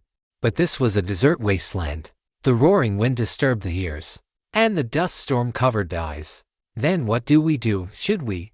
He's here. If you come across this story on Amazon, it's taken without permission from the author. Report it. Before Kim Sutai finished speaking, Xia Li kicked him away. His hands took on a blade drawing posture even though there was no blade in them. The next instant, the assassin charged straight at Xia Li's face. When the blade fell, it did not make the slightest sound. There was not even the sound of cleaving wind. Xia Li drew a blade without a blade. A purple chi blade instantly condensed in his hand. After he knocked aside the assassin's blade, Xia Li was about to pursue, but the assassin's figure abruptly vanished. He could not be found. It was as if he had been annihilated. The Heaven Chip immediately began analyzing the assassin's reaction before disappearance and captured a light transmission effect that had appeared across the other party's body before he vanished. Optical invisibility. The Heaven Chip informed Xia Li of the other party's concealment method. Ordinary optical invisibility was a joke in the current era and could be easily discovered by Divine Thought and Heaven Chip scans. But once Divine Thought and Heaven Chip scans were ineffective, this simple method immediately became effective and deadly. A few seconds later, the Heaven Chip issued an alarm. Xia Li turned directly and smashed down with his prosthetic arm at full power. After a crisp crack rang out, Xia Li raised his leg and stomped down, pinning the other party's blade underfoot and destabilizing the other party's body. Even if he could not see him, he could imagine the other party's current state. The prosthetic punched forward, bringing blue flames that surged and exploded. However, there was no sensation of hitting anything. The other party had still withdrawn in time and escaped. Interesting. Xia Li took out a small round orb from his phase ring. After communicating with its power through the Heaven Chip, he said, "Wind, stop." It was the Shao Demon's demon core. It could command gale chi and could also still wind and calm storms. On the desert, a large area immediately became a pure land without wind or dust. Seeing this, Kim Sudai immediately crawled to Xia Li's feet and vigilantly watched their surroundings. He had just been kicked to the ground by Xia Li and had not the slightest complaint. If not for Xia Li's kick, his head would already be rolling away with the wind. Take this. Continuously pour spiritual power into it. Also take this. It can protect you. Xia Li handed the Shao Demon's demon core and the Tai Spirit pendant to Kim Sudai. The Tai Spirit pendant could block a harmonization attack. No matter how terrifying that assassin was, could he break through harmonization level protection? Kim Sudai curiously examined the treasures Xia Li had given him. This is Spirit Era script, or variant characters. Tai 9th Holy Sun Kangxuan. Is this the identity token of some Spirit Era powerhouse? Xia Li. Can this Great Immortal Kangxuan's token protect me? Great Immortal is one way to put it. Don't worry, it shouldn't be a problem. Xia Li did not explain too much. Kim Sudai would never imagine that the Great Immortal Kangxuan he spoke of was Xia Li himself. After the wind and sand vanished, that assassin no longer chose to attack. It was as if he had left, but whether he had actually left remained unknown. The feeling of being watched like this was very unpleasant, so Xia Li no longer held back. As long as the other party existed, there was one most fundamental force he could not escape: gravity. Xia Li used telekinesis to directly form gravitational points in the air. At a fixed frequency, they drew in everything nearby, then suddenly released it. Sand and dust on the ground began floating up before rapidly falling again. He directly used gravity as a detection method. Any behavior that resisted gravitational capture would be noticed by Xia Li in time. Very soon, Xia Li raised his prosthetic hand toward an empty place and fired a ray from his palm. After the assassin dodged, he chose to reveal himself. Hiding was meaningless now. Xia Li had already cracked it. He could counter spiritual energy and Heaven Chip scans, but he could not remain invisible under telekinetic detection. Moreover, Xia Li had simplified the current environment through his methods, making it even easier for telekinesis to capture him. After appearing, the assassin still did not speak. In front of Xia Li, he put away his blade, then turned around and broke the sound barrier, flying far away. This was his way of showing Xia Li that he had given up. Xia Li had won, and Xia Li no longer needed to guard against him. Kim Sudai let out a long breath. That killing god had finally been driven back. Only when Xia Li displayed telekinesis did the other party realize he could no longer hold the advantage. Without certainty of a killing blow, he chose to give up directly. What a decisive assassin! Seeing the assassin leave, Xia Li turned and looked at Kim Sudai, who was still crouched on the ground.